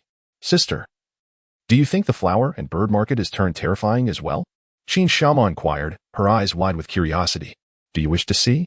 Qin Xiaoya regarded her sister, sensing that the girl harbored many unspoken thoughts. Yet, she knew that unless asked, no one would pry. "I do. But for the sake of my own safety, perhaps it's best to refrain." Qin Xiaoma shook her head, while the occupants of their vehicle engaged in light-hearted conversation. Those behind them faced a graver situation, as several had been bitten by the rats and were now deeply concerned about the threat of a plague. Tragically, the pregnant Huang Xian had also suffered a bite, gazing pitifully at Shang Guanyun. "Brother Yin, am I going to die?" "Do not worry, you will be fine." Shang Guanyun reassured her, feeling no sense of impending doom. He had always been attuned to the presence of death. "How many have been bitten?" Huang Xian was actually curious to know if Qin Xiaoya and the others had also suffered bites. "Quite a few have been bitten." The Qin family members in front escaped quickly. Shang Guanyun understood Huang Xian's unspoken concern, but frowned slightly.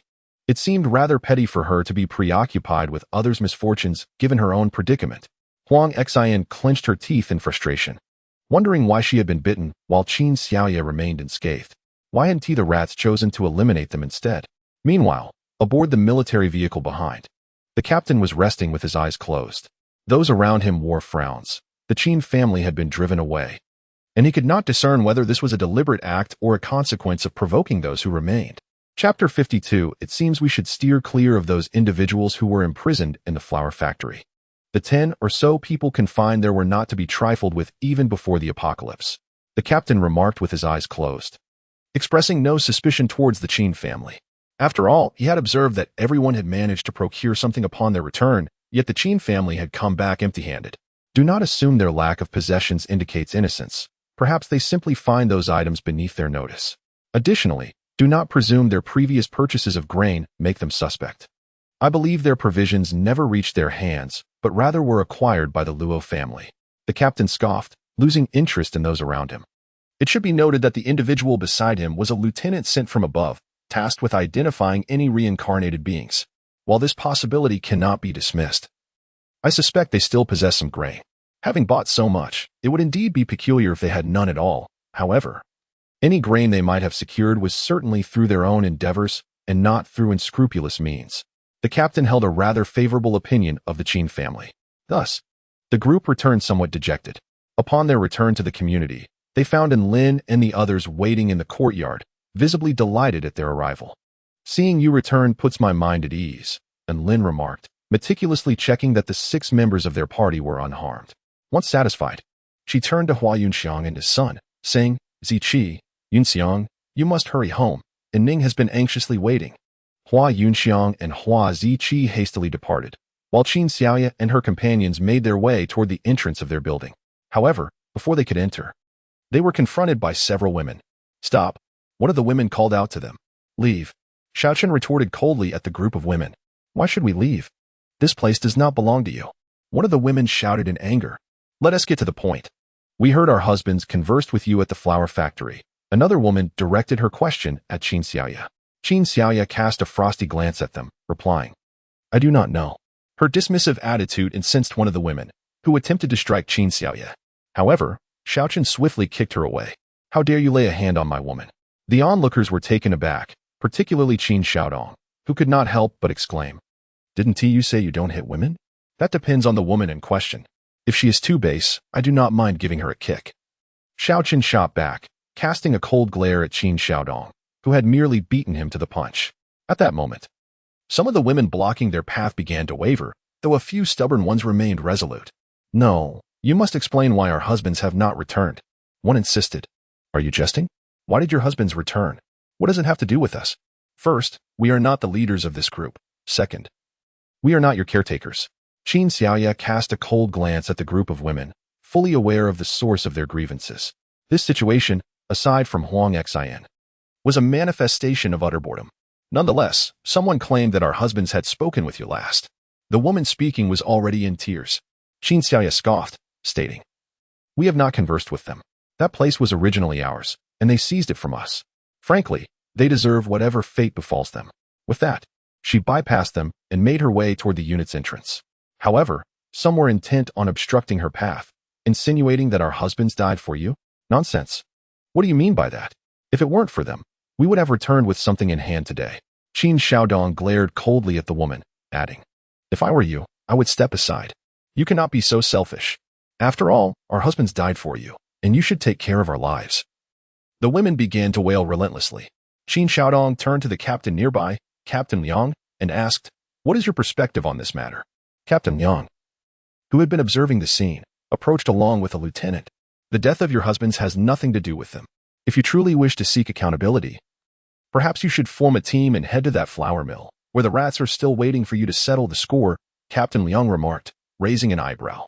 "Are you suggesting we go to our deaths?" One woman screamed. His words chilled the hearts of the group. A vast number of soldiers were unable to confront a multitude of rats, yet he proposed that a mere dozen women do so without a shred of remorse. Meanwhile, Qin Xiaoye and her companions had reached the entrance of the building. As Qin Xiaodong entered, he remarked, "Captain Liang, I hope you handle this matter appropriately. To be honest, they're rather pitiable.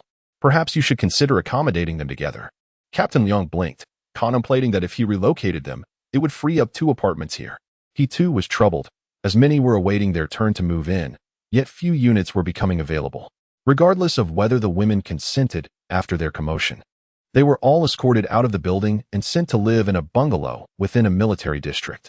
Their standard of living had undoubtedly plummeted, and they began to harbor resentment towards the woman who had informed them of this fate. It was rumored that she was pregnant, which ignited thoughts of how they might retaliate against her. If Qin Xiaoye were aware of their intentions, she might feel pity for them. Now under the control of the military district, the future remained uncertain for these women, especially in a post-apocalyptic world where the number of women would dwindle. However, these matters were no longer her concern, as she had little to manage at present. At this moment, the Qin family was gathered in the living room, deliberating on their plan to confront the first-tier mutated rats that night. "How many of those mutated rats are there?" Qin Ran inquired. "Numerous," Qin Shai replied. Recalling the sight her mental energy had captured, the sheer number of rats had been quite repulsive. "I estimate there are at least 10,000, Qin Xiaodong remarked, furrowing his brow. "Is there any danger in going out tonight?" Qin Xiaomo was aware that those gray-skinned beings became more vigorous at night. "There will certainly be risks, especially if we create too much noise, which might attract the nearby zombies." Qin Xiaodong had already learned that the zombies were drawn to loud sounds and the scent of blood. Therefore, if we are to venture out tonight, our movements must be swift, otherwise we risk attracting higher-tiered zombies, putting ourselves in peril. Xiaochen raised an eyebrow and stated, "Indeed, this matter requires further discussion." And Lin expressed her reluctance to let them take risks. "No need for discussion. Tonight's operation will consist of me, Xiao Chun, and my brother. The others should stay behind," Qin Xiaoyu decisively concluded, suggesting they rest in their space before heading out.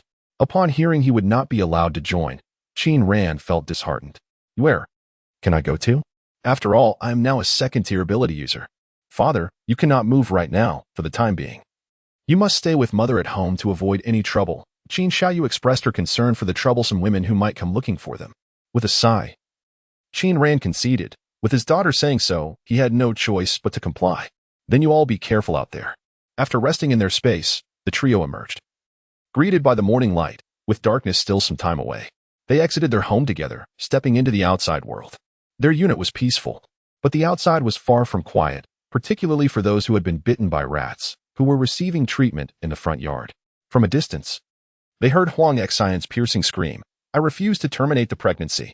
Upon hearing her cry, the three exchanged glances, and Qin Xiaoyu's mental energy scanned the area, revealing Huang Xian seated in a tent undergoing treatment.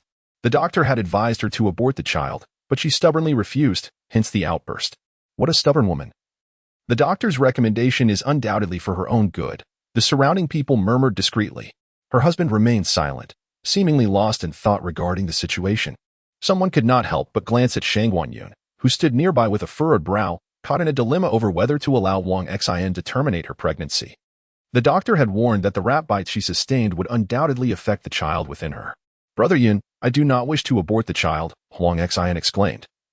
Rushing to his side, Shang Guanyun frowned, reiterating, "The doctor's advice is for your own good."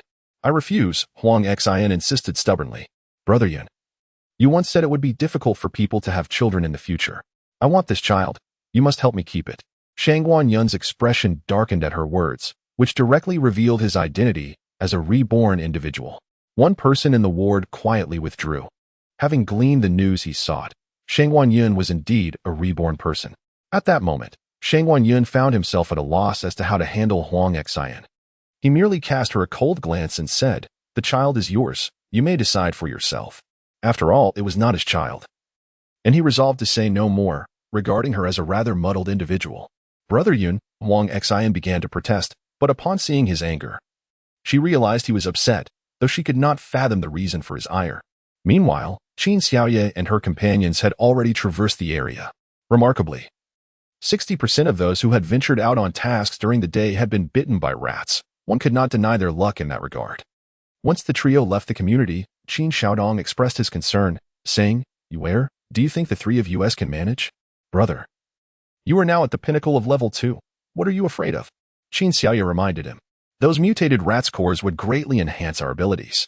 They had been relying on spring water to bolster their powers, yet the energy it provided was ultimately limited. Although defensive structures had been erected around their vicinity, the guards at the entrance remained lax, as many people came and went daily, primarily due to a nearby vegetable garden that some still sought to access for fresh produce. "Let us get in the car," Qin Xiaoye exclaimed, tossing the vehicle keys. Had it not been to avoid trouble, she would have driven the car straight out of the community. Once inside the vehicle, they headed directly towards the flour mill. The sky had grown dim, and they had chosen a relatively inconspicuous location to retrieve their car, without anyone noticing their unusual behavior. The guards at the entrance presumed they had gone to gather vegetables. Upon arriving at the flour mill, the trio was astonished to hear sounds of a struggle emanating from within.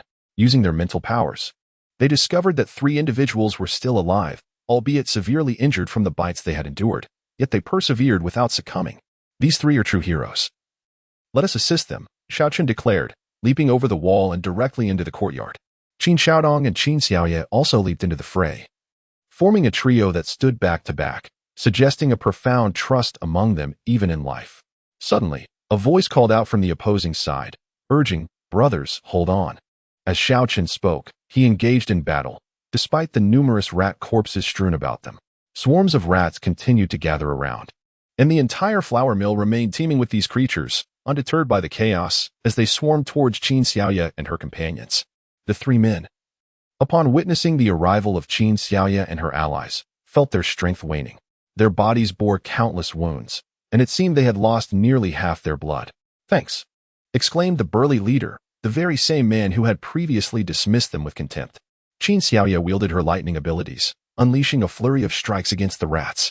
After each onslaught, she diligently collected the crystal cores from the ground, recognizing their value. Xiao Chun, also adept in lightning powers, matched her prowess, eliciting envy from the 3 men. "If only we possessed such skills, we wouldn't be so exhausted," they lamented.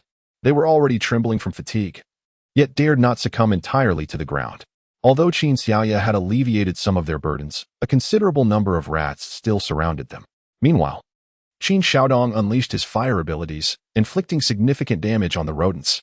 Though merely a level 2 ability, it proved more than sufficient against these level 1 pests. The 3 men observed in awe as Qin Xiaodong and his companions dispatched the rats with apparent ease, their envy palpable. among the flames. One of them recognized Qin Xiaodong as the individual they had previously insulted, causing his face to flush with embarrassment. At that moment, realization dawned upon him. They had underestimated the situation earlier, believing the trio to be weak and retreating in fear. Now, they had returned to save their lives. And he felt a twinge of shame. "Boss, those three, we've seen them before," whispered one who recognized them. "Xiaoxi, do you truly know them?" The leader's legs felt weak, yet he feared that if he crouched, he might end up like the other unfortunate souls, mere skeletons. The corpses before them had been stripped clean of flesh, and he could still see the glimmering bones of the third man. Xiaoxi swallowed hard, murmuring, "They are indeed the ones we once told to leave." What? The leader's body instinctively shuddered. Why would such formidable experts feign weakness? "It's them, I'm certain," Xiaoxi insisted, recalling the figures they had encountered earlier, including the striking young woman among them. "I never anticipated that we would rely on those young masters and ladies for salvation." The leader reflected on their earlier words. "I suspect they did not come solely to rescue us." Xiaoxi observed the glimmering objects the individuals had collected, realizing that their true purpose was not to rescue them, but rather to obtain that substance within the bodies of the rats. What was its purpose? The leader struggled to articulate thoughts, striving to maintain his resolve. Unwilling to succumb at this moment, the luminous entities within those rats were a source of concern. As Xiaoxi spoke, he also attempted to fend off the encroaching rats. Regardless of their intentions, the fact remained that these people had indeed come to their rescue. On the other hand, Ergo, who had been silent, finally spoke up. "He is right. No matter the circumstances, they have saved us." The leader kicked at a nearby rat. The number of rats surrounding them was diminishing, yet he felt his strength waning. At that moment, Qin Xiaodong rushed to their side, swiftly eliminating the rats nearby, causing the three exhausted individuals to collapse and rest on the ground. Qin Xiaodong tossed them a bottle of water before returning to the fray.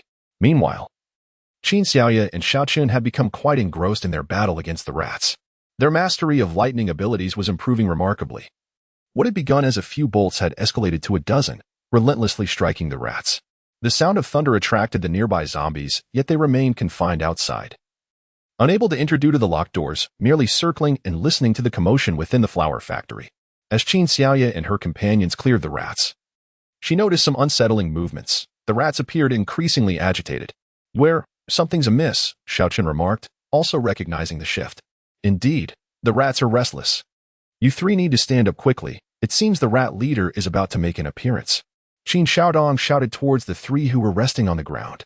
However, they were utterly incapable of rising. Seated on the ground, they had completely succumbed to exhaustion. "We cannot get up," Xiaoxi, though slightly more aware, reported. While the leader and Ergo had already succumbed to slumber. The other two have fainted." Qin Xiaodong, positioned nearby, observed their condition clearly. Qin Xiaoya and Xiaochun approached them, recognizing that their fate now rested in the hands of their three companions. Before long, Qin Xiaoya's keen perception detected a group of rats of normal size emerging. With their arrival, the larger rats began to tremble violently. The Rat King was among that assembly of smaller rats, evidently having reached the third level of mutation. Qin Xiaoya scrutinized the swarm. "What? Third-level mutated rats?" Xiaochun exclaimed in shock. They had worked tirelessly to reach the pinnacle of the third level. How could the rats have advanced so swiftly? Xiaoxi, now utterly drained, lamented their inability to contend with even these ordinary rats, let alone the newly appeared third-level ones. At merely 19 years of age, tears streamed down his face. He was not ready to die. Pathetic. If you wish to live, then stand up and persevere. At this moment, Qin Xiaodong remarked that although the night had descended into darkness, their keen perception ensured that nothing in their surroundings could escape their vigilant gaze. Little Four felt a sense of frustration. How could these individuals perceive his subtle emotional turmoil? He had merely shed a few tears, yet they had all noticed. Stifled by an unexpressed tension, he struggled for a moment, but found himself standing upright. Meanwhile, the Rat King positioned itself opposite Qin Xiaoya and Xiaochun, exuding an air of audacity, seemingly unperturbed by their presence. Was it here to assert its dominance? Xiaochun's lips twitched. Even a mere beast dared to confront them with such bravado. In response, Qin Xiaoya unleashed a bolt of lightning aimed directly at the Rat King, expecting it to remain stationary in defiance. To her surprise, the Rat King deftly evaded, while several rodents nearby were struck dead on the spot. If the Rat King possessed hands, it would likely be wiping away a cold sweat, taken aback by the formidable prowess of these humans. Just then, Xiaochun launched his own attack, And though the Rat King managed to escape, the surrounding mice suffered greatly, falling in waves. Yet, amidst the chaos, the smaller rodents, seemingly devoid of offensive capabilities, brought unexpected delight to Qin Xiaoye and her companions, for they dropped second-tier crystal cores, focused on their assault. Qin Xiaoye and Xiaochen pressed on, while Qin Xiaodong simultaneously attacked and collected the abundant crystal cores, feeling a surge of hope for his impending breakthrough. As they relentlessly pursued the Rat King, the ensuing panic caused the remaining mice to scatter, proving far easier to handle than before. At last, a bolt of lightning from Qin Xiaoye struck the Rat King, inflicting minor injuries and slowing its flight. With each successive strike, its plight worsened, culminating in a fatal blow from Xiaochen that felled the creature. When Qin Xiaodong stepped forward to extract the crystal core, he felt an exhilarating surge of power within, igniting his excitement. "You err. With this crystal core, my ascension seems within reach," he exclaimed, sensing that absorbing its energy would suffice for him to ascend to the third tier. "That's splendid. It proves our efforts were not in vain," Qin Xiaoye replied, beaming with joy. In the wake of the Rat King's demise, the remaining rodents hastily fled. With the tide of rats receding, Little Four's legs finally gave way, and he collapsed onto the ground. "Kid, you've dodged a bullet. Cherish the second chance," Qin Xiaodong, now elated with the prospect of upgrading, called out to him. "Let us go. We should take them back with us," Qin Xiaoye suggested, glancing at the fallen comrades. "All right." Xiaochen nodded in agreement. Qin Xiaodong effortlessly lifted one of the fallen and leapt onto the wall, pausing to address Qin Xiaoye. "You err. There are quite a few zombies outside. Please clear the area." Qin Xiaoye leaped out, and the commotion they created at the flour mill attracted quite a number of zombies. These zombies were not of a high level. After Qin Xiaoye dealt with the ones in front of her, she managed to obtain a truck. Qin Xiaodong tossed two he had into the truck bed, while Xiaochen threw in one he had collected, and the three of them set off towards the base. Along the way, they encountered numerous zombies, but since they were driving a truck, they simply plowed through them. Midway, they unexpectedly came across a convoy, clearly heading towards their base. "Brothers, where are you headed?" One vehicle called out as it rolled down its window. "Back to the base." "The base? We've established a base here?" the man asked incredulously. "Yes, it's built in the military district." "What are you all doing?" Qin Xiaodong was more than willing to answer. "We're waiting for a group of soldiers. A batch passed through here this morning, saying they would come back to take us tonight. We've been waiting for quite a while, and they still haven't arrived." The man expressed his frustration. Their leader had gathered around 300 to 400 people, and had it not been for their remaining strength, they would likely have perished by now. Qin Xiaoye couldn't help but rub her forehead. It seemed they were indeed referring to the very group they had escaped from. However, she recalled that they hadn't taken this route while fleeing, so naturally, they hadn't brought these people along. Qin Xiaodong spoke up. "You should follow us. Waiting for them will only lead to disappointment." The man quickly called to those around him, and soon, they were following behind Qin Xiaoye as truck towards the base. They are truly persistent. Even without anyone coming out, wouldn't they dare to move on their own? Qin Xiaoye remarked with a shake of her head. Where else could they go? They have received no news and are unaware that a base has been established. In this vast world, who can determine where safety lies? Qin Xiaodong lamented. If it weren't for my sister altering fate, perhaps I would have already been part of the zombie horde. Brother, when did you become so melancholic? Qin Xiaoye couldn't help but tease her brother. You were. It's not that I am sorrowful. It's just that this world is becoming increasingly obscure. In the past, we fought tirelessly for a future, but now we are regressing to ancient times, struggling merely for sustenance. Is this not a step backward? Qin Xiaodong felt a sense of helplessness. Brother, with great power comes great responsibility. We can only do what is within our means, Qin Xiaoye replied. As long as her family remained alive, she felt content. She certainly did not wish to face the zombie horde alone. An hour later, they returned to the base, where a light illuminated the entrance. Upon seeing Qin Xiaoye and her companions, drenched in blood, the guard was taken aback. Mr. Qin, where have you all been? We took a detour and encountered them. By the way, the convoy behind us is here to seek refuge at the base. After Qin Xiaodong finished speaking, he gestured towards the individuals in the back of the vehicle. All right, we will handle this. The guard nodded in agreement, indicating the 3 injured individuals held by Qin Xiaodong and the others. We will transport them to the emergency tent, Qin Xiaodong replied with understanding. Once they returned home, the 3 of them dashed into the space, eager for rest, particularly Qin Xiaodong, who yearned to absorb the energy from the 3rd-tier crystal core immediately, aiming to elevate his abilities to the 3rd level. He was unwilling to lag behind his sister and Xiaochen any longer. "Where have you dealt with all those rats?" Anlin inquired as she rushed in alongside them, addressing Qin Xiaoya. Qin Xiaoya handed Anlin a second-tier crystal core. "Mom, you can now use these crystal cores to enhance your abilities." "Second-tier crystal cores?" Anlin sensed the energy within them. "Yes, second-tier. And this bag contains first-tier ones. You can use those for the children," Qin Xiaoya explained, as she had already reached the third tier, rendering these cores unnecessary for her. Anlin excitedly departed with the crystal cores, while Xiaochen spoke up, "Shouldn't we now focus on those gray-skinned beings? Only the cores within their heads hold value for us." Qin Xiaoya nodded. "Indeed, only those gray-skinned individuals are currently of use to us. However, the problem lies in the fact that they are hiding among the hordes of zombies. Are you certain you can infiltrate the zombie masses and eliminate them?" Xiaochen shook his head, acknowledging his limitations. "But if I collaborate with Yuer, it should be feasible. Can't we work together?" Xiaochen proposed, noting the formidable power of their combined lightning abilities. "I think that's unwise," Qin Xiaoya replied, perceiving Xiaochen's overly optimistic perspective. While their lightning powers could indeed inflict widespread damage, it did not mean they could navigate through a swarm of zombies with impunity. Their strength was finite, and the uncertainties outside were overwhelming. The space could not serve as their safety net. They must rely on their own capabilities. "I also feel it is somewhat unrealistic." Qin Ran, who had been standing nearby, interjected. "You both are capable, but you must assess your limits. Those gray-skinned beings are currently concealed among thousands of zombies. If you accompany a larger group on a mission, you might blend in. But alone, targeting those rats is feasible. Beyond that, it's best to reconsider." Qin Ran was reluctant to see his daughter risking her life. Xiao Chun raised an eyebrow, overly focused on enhancing his powers, forgetting that their abilities could not be utilized endlessly and would soon be depleted. "Dear, don't overthink it," Qin Xiaoye reassured him, patting his shoulder. "I know you must feel anxious seeing my brother advancing so swiftly. Remember, haste makes waste." Xiaochen sighed, admitting that both he and Qin Xiaodong were stubbornly competing, each unwilling to let the other surpass them in ability levels. "Moon, can the enhancement of abilities only be achieved through crystal cores?" Qin Ran inquired. "Not exclusively. Spring water can also be utilized. However, as our ability levels have ascended, the energy we derive from spring water has diminished considerably," Qin Xiaoya pondered.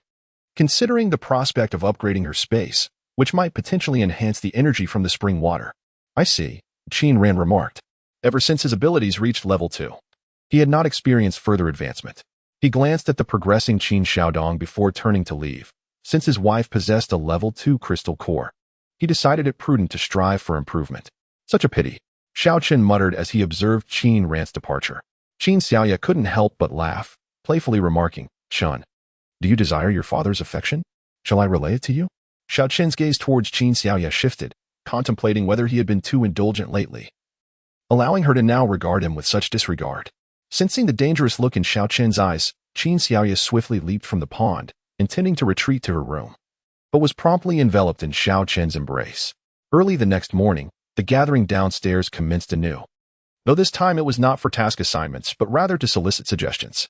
Given the abundance of vacant rooms in their building, and the influx of 300 to 400 individuals the previous night, accommodations were necessary. The official recommendation was for them to share living spaces. However, the feasibility of cohabitation hinged on individual strength. Should one's power compel the other to yield, they could reside together. Otherwise, they would face the prospect of sleeping on the streets, as the military district lacked the capacity to house them. "They arrived last night and are now encroaching on our territory," Xiaochen lamented, aware that he was the sole occupant of his floor, anticipating a multitude of intruders. "What is there to fear? Surely they can still recognize us," Qin Xiaoya asserted, believing that these newcomers would likely remember them. Chapter 056. "I suspect the military district resents our substantial occupancy and is merely creating trouble for us," Hua Yunxiang scoffed, criticizing the pettiness of the military leadership. At that moment, Shangguan Yun emerged, prompting the military personnel to approach him. Their conversation was unclear, but it was evident that Shangguan Yun's expression was somewhat troubled.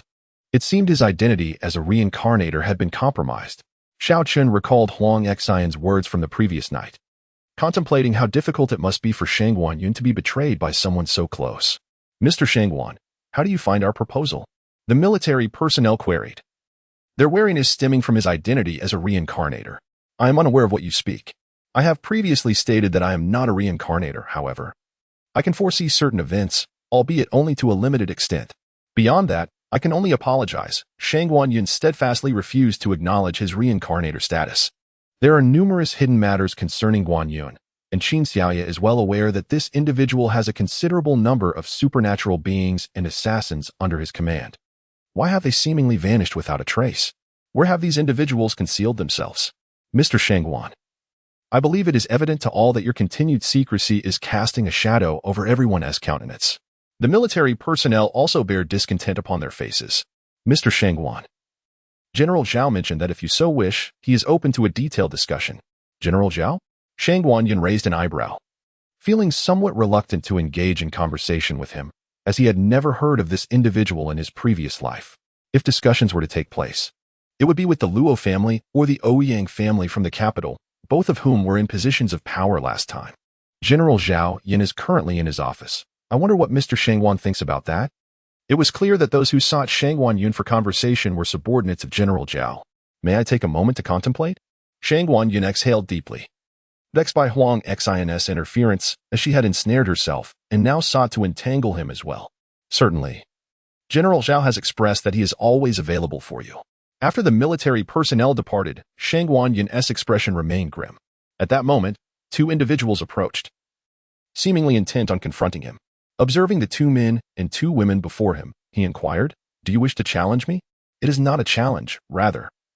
We request that you vacate that residence, as we intend to move in." The man spoke with a harsh demeanor. "Are you certain?" Shang Guanyun replied with a sardonic smile.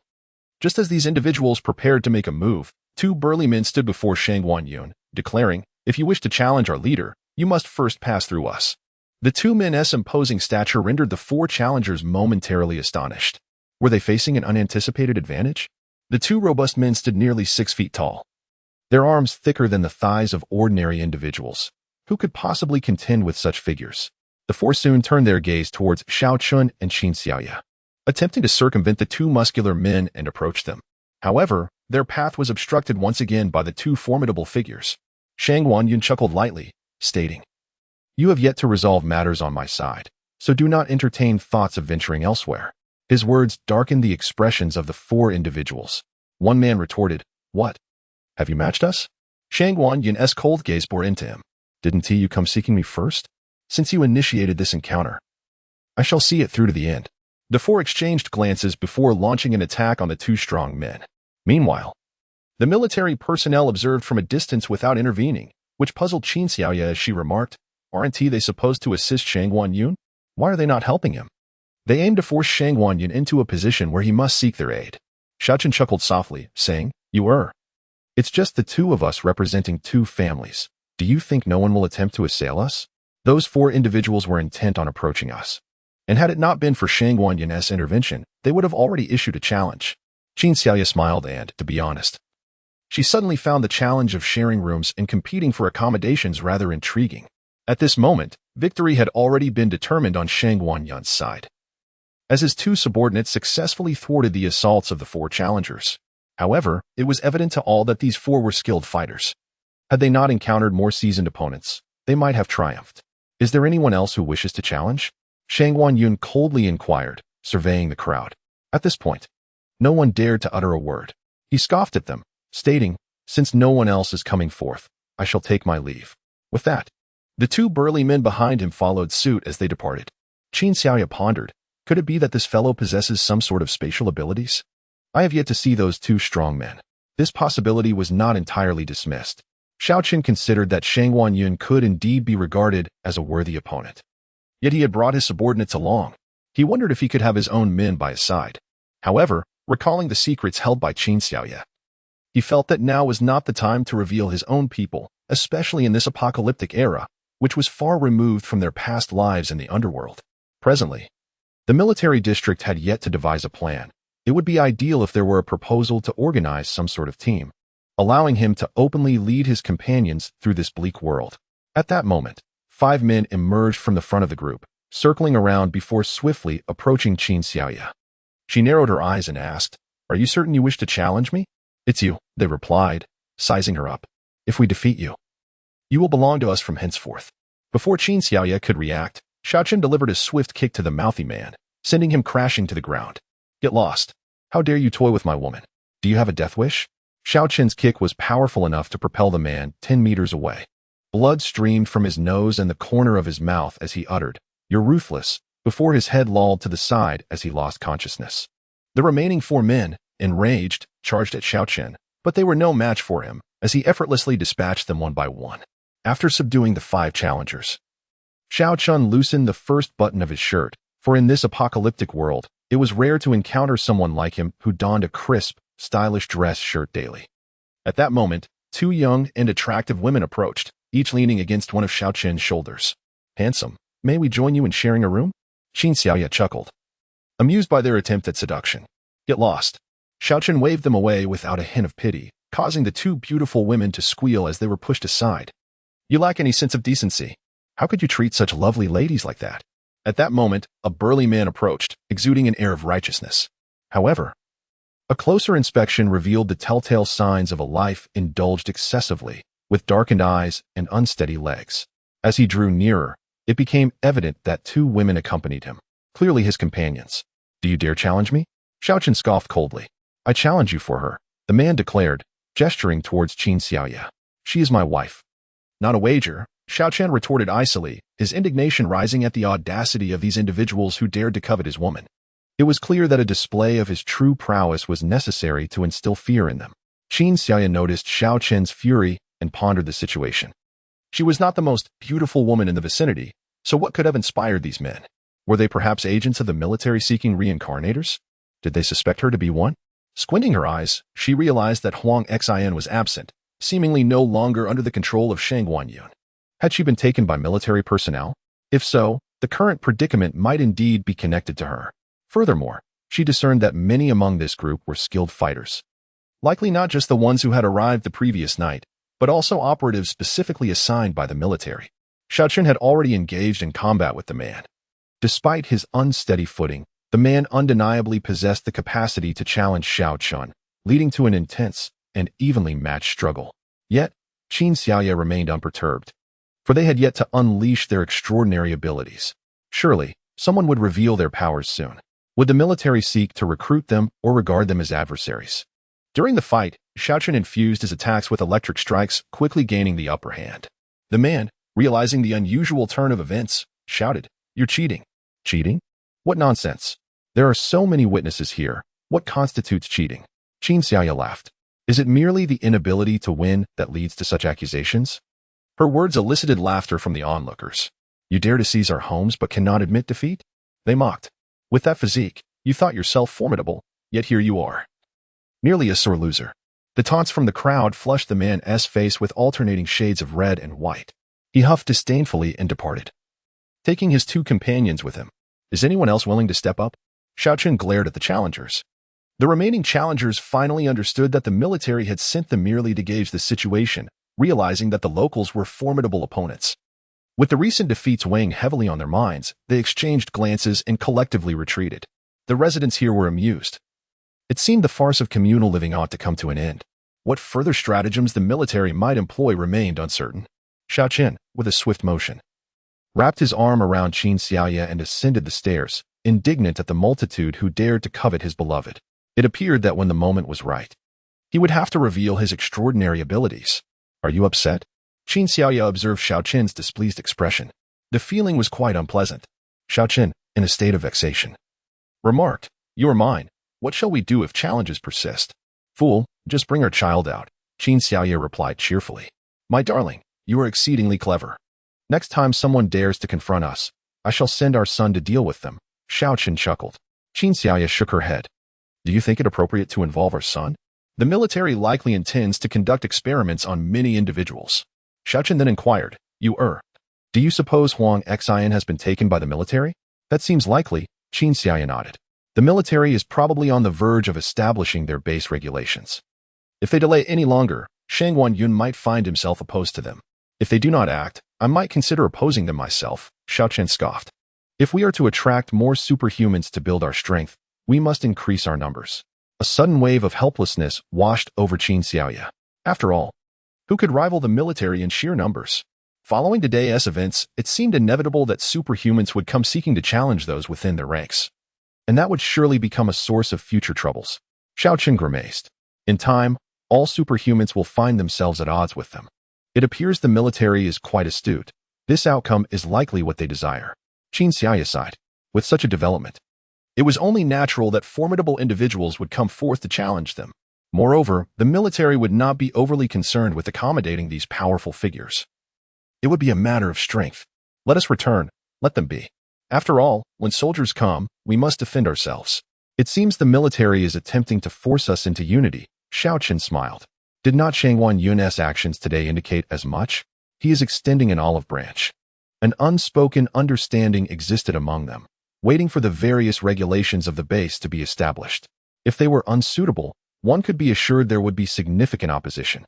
The military did not keep them waiting long. The following day, the regulations regarding communal living were released. The first stipulation concerning the residency conditions of Yun's community. The victors shall reside therein. Naturally, the most desirable accommodations were within the building occupied by Qin Xiaoya and her companions. To dwell there, one must triumph over them. However, for those unwilling to vie for housing daily, applications could be submitted for residence in other buildings within Yun's community, albeit those would not offer the same comforts. Do you think anyone will apply? Qin Xiaoya mused, nibbling on a strawberry while perusing the new regulations. Those who dislike contention will likely choose to depart from here. Upon reflection, it is evident that this place may very well become a center of power in the post-apocalyptic era, aside from the military district. In such times, mere rank holds little weight. It is the strength of one's abilities that will dictate one's standing. Xiao Qin chuckled and remarked, "Look at this. We can now form a team. I shall summon everyone today. The villa is quite spacious, and it feels rather empty with only 1 or 2 inhabitants." Indeed, do hurry. Qin Xiaoya agreed with the notion of forming a team. Although the base's regulations had only just been introduced, there were already 20 rules in place. The most significant among them allowed individuals to challenge one another, albeit with the stipulation that no one could take a life. This provision offered a measure of security. While one could be challenged at any moment, there was at least no fear of death. Furthermore, the last rule ensured basic living necessities. Since the implementation of the regulations, the base provided each individual with a bun and a bowl of water daily. For those with food supplies, this was of little consequence. However, for ordinary individuals lacking provisions, it presented an opportunity for survival. Though Qin Xiaoya had little interest in receiving buns, she was quite keen on reaping the benefits from the military. After all, with their considerable family size, 1 bun per person amounted to quite a few. Thus, Qin Xiaoya took on the task of collecting buns each morning, accompanied by several older children. In Chapter 58, Qin Xiaoya observed her sister, Qin Xiaoya, who had made a decision.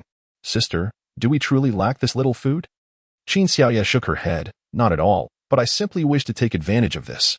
Qin Xiaoya could not help but shake her head, realizing why it was often said that the wealthier one was, the more miserly they became. "You just wait. Soon enough, you'll find yourself reduced to a diet of buns alone. I shall showcase my frugality to you." Qin Xiaoya winked at her, prompting Qin Xiaoya to surrender. Raising her hands in defeat, "Sister, do you think we can undertake missions from now on?" "Of course. Did you not see the points system? In order to thrive at the base, one must accumulate points. By the way, go get cards for everyone in the family," Qin Xiaoya instructed. At that moment, Qin Xiaodong, who had been in seclusion, let out a jubilant shout. Once Qin Xiaoya brought him out, he excitedly exclaimed, "I have finally reached level 3 of my abilities. Haha. Where? I've advanced directly to mid-level 3. The energy from these crystals is truly abundant." Qin Xiaoya's eyes lit up with envy. "Sister, I want to enhance my powers too. Then go into seclusion. Mother has plenty of level 2 crystals that would be perfect for you," Qin Xiaoya replied. Observing her sister's reluctance to put in the effort, "I do not wish to isolate myself," Qin Xiaoya pouted. "If you're unwilling to enter seclusion, don't expect to join us on missions. We cannot accommodate those who would hinder us," Qin Xiaodong admonished gently, tapping her forehead. "Where? Has anything noteworthy transpired in the past few days?" "Indeed, there have been numerous events." Qin Xiaoya began recounting the happenings of the last 2 days. Upon hearing that a new system had been established, Qin Xiaodong swiftly began to peruse the details, realizing that henceforth, the dynamics would truly hinge upon the strength of one's resolve. This development appeared beneficial, as it encouraged everyone to consistently enhance their capabilities. "Momo, you must understand that we will frequently embark on missions together, and there may be instances when we are away for several days. What shall we do if someone issues a challenge? Qin Xiaoya inquired, gazing at Qin Xiaoma. Qin Xiaoma's lips twitched slightly. Are you suggesting that I will no longer be allowed to participate in missions? She retorted. If you wish to undertake missions, your strength must be sufficient, correct? Qin Xiaodong responded, asserting that without adequate prowess, remaining at home would not ensure the safety of their household. As he spoke, he shook his head, causing Qin Xiaoma to express her frustration. I suppose I shall retreat into seclusion then. Just wait and see. I will soon elevate my abilities to the third level of supernatural powers. With that declaration, Qin Xiaoma retreated into her space, as they could now return there autonomously whenever in close proximity to Qin Xiaoya. Qin Xiaoya exchanged a glance with Qin Xiaodong, relieved to finally have this indolent individual motivated. Just then, the four little dumplings, Qin Yulong and the others, emerged from the space. Mommy, we wish to accompany you on the mission, they exclaimed. Are you certain you can handle dealing with zombies? Qin Xiaoya queried, tapping his nose playfully. Mommy, don't underestimate us. We have indeed become quite formidable. Qin Karen interjected from the side. The four little dumplings of the Qin family were clad in sporty attire, evidently prepared to join them on their ventures. We are not undertaking a mission today, but you may accompany Mommy to get your cards, Qin Xiaoya announced, conferring briefly with her brother before leading the four children outside. Upon witnessing the rescue mission, Xiaoqin recalled the multitude of individuals they had brought back 2 days prior and pondered why no points had been added to their account. While he was deep in thought, an officer entered and approached him directly. Mr. Xiao, he began. Is there something you need? Xiaoqin inquired. It has come to my attention that you were responsible for bringing back the 300 individuals 2 days ago. The general has instructed me to allocate points to you. Please accompany me to the administrative hall to process this, the officer stated respectfully. Xiao Chan was delighted, realizing that his thoughts had manifested into reality. Where? Pass me the card. I will handle it. You all proceed with the rescue mission, he instructed before stepping out. Qin Xiaoya and the others began to accept the rescue task, and after securing it, she led the four children out of the hall. Their boundless energy made it nearly impossible to keep them waiting in the hall without dire consequences. Once outside, a woman adorned in a dress, exuding an air of innocence, approached the children. Wow, these four little ones are utterly adorable, she exclaimed. Miss, if you like them, you may take them home for a while. A man standing behind her remarked nonchalantly. Qin Xiaoya's temper flared, and she swiftly pulled the children aside. My darlings, let us keep our distance from that mad dog, she cautioned. Her words incited the ire of the man who had spoken earlier, as he coldly positioned himself beside her. Do you realize with whom you are conversing?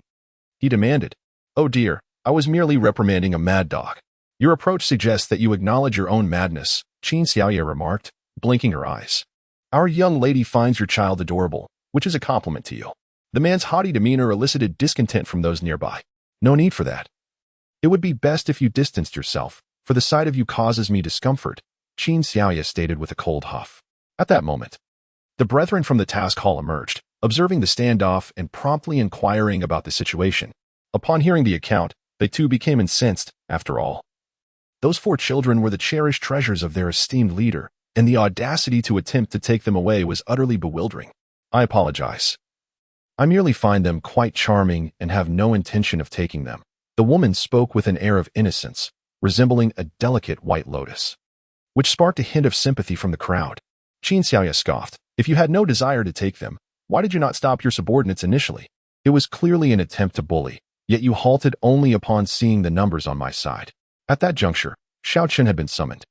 Having already been informed by his subordinates of the audacious attempt to abduct his children, such folly was beyond comprehension.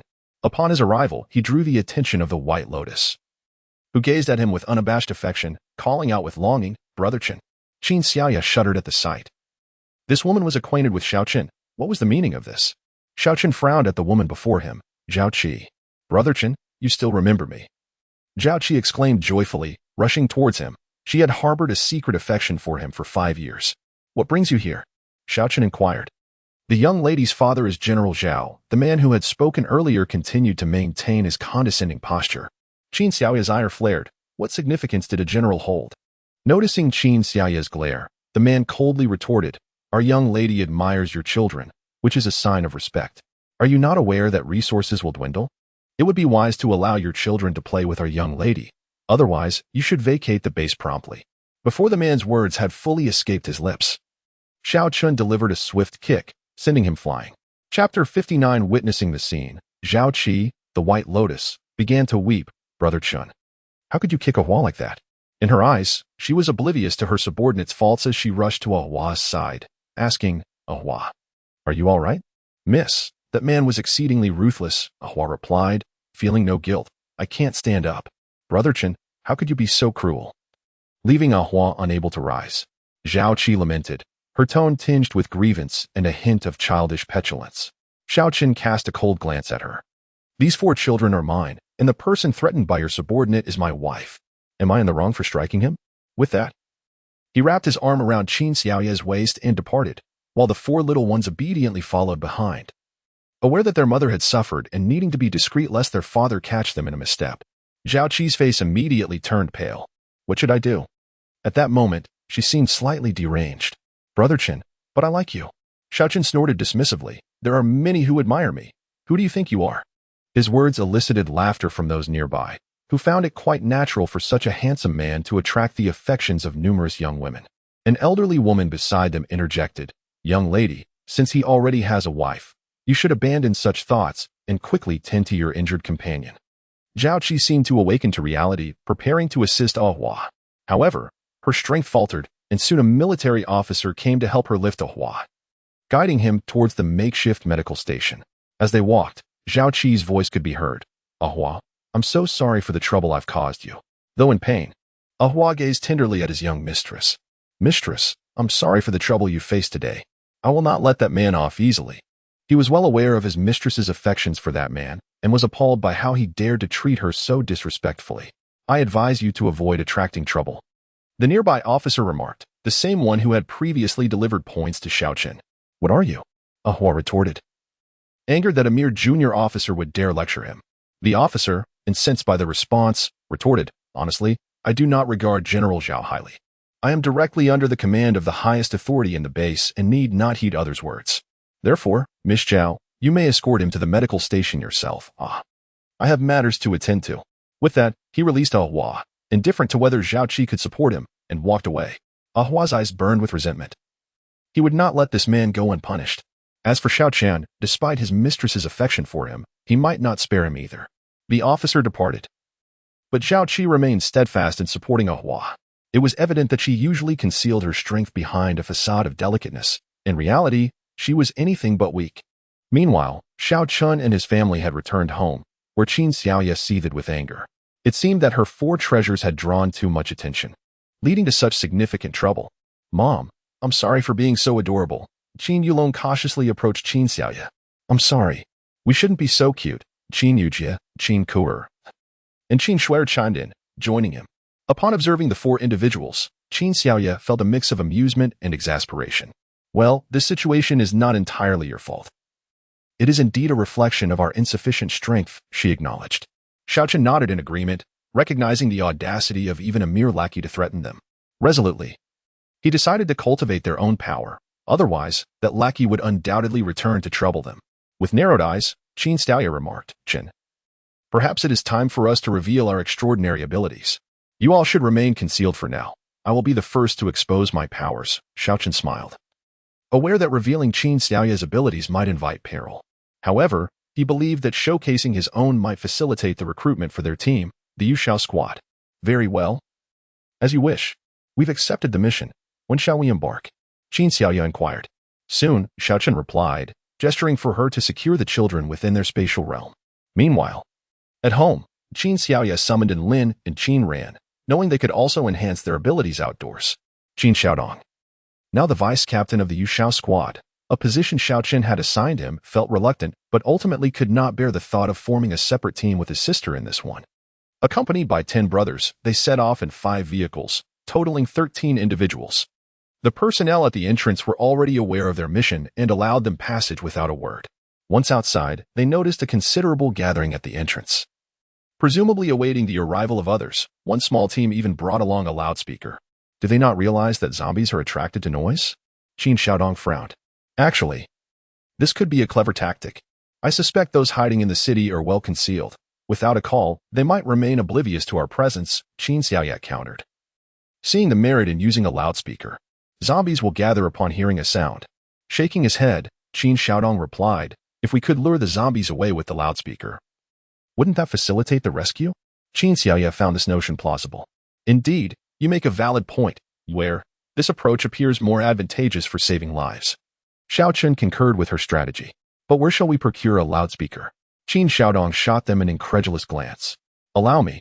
Qin Xiaoya swiftly retrieved an assortment of items from her spatial realm, including a portable recorder and various other noise-making devices. We have plenty of items that can attract zombies. I believe our rescue mission today will be accomplished swiftly. These items are quite useful. We can deploy them like firecrackers to divert the zombies, Qin Xiaodong chuckled. Now supportive of the plan involving sound-making devices. Throughout their journey, they busied themselves gathering an array of noise-producing items. Qin Xiaoya even recorded messages to inform others about the military district's established base, acknowledging that with various communication systems down, this was the only means to disseminate information to the surviving humans. They swiftly arrived at the outskirts of the city. Moon, drop a looping recorder here, Xiaochen remarked. Gesturing towards a nearby park, Qin Xiaoya promptly exited the vehicle, dispatching a zombie that lunged at her before tossing a large speaker onto the roof of a small pavilion in the center of the square. Instantly, the loudspeaker began broadcasting, essentially notifying everyone that a base had been established in the military district. If anyone had a vehicle, they could drive out to the base. If not, they should gather at the southern side of the square and wait for 10 minutes. Chapter 60. 10 minutes could indeed be a matter of life and death. If individuals nearby heard the broadcast, they could potentially arrive within that time frame. Qin Xiaoya's convoy was stationed at the southern side of the square, while the surrounding zombies were drawn to the center. This tactic proved quite effective.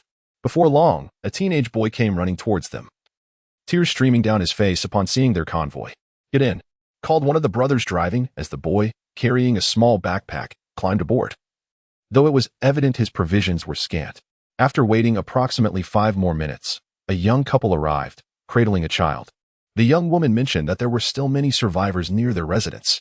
However, since those individuals did not venture out, there was little they could do.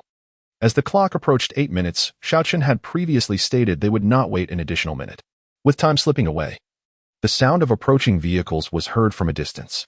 Several cars emerged from the opposite side of the square, among which was a large truck filled with numerous individuals, accompanied by a few smaller vehicles that sped towards Qin Xiaoya's group. Raising an eyebrow, Qin Xiaoya mused, isn't this a bit too easy? It looks like we have around 100 people now. Should we head back? No need. Let Liuzi take them back, Xiaochen replied, stepping out of the vehicle and directing Liuzi and a few brothers to board the truck, along with the family of 3 and the young boy. They would return to the base first. Are they going to be all right? Qin Xiaoya expressed her concern. Rest assured, Liuzi can handle it, Xiaochen winked. His brothers, seasoned by their experiences, possessed strength far exceeding that of ordinary individuals. If they couldn't manage such a trivial task, it would indeed be a waste of their lives.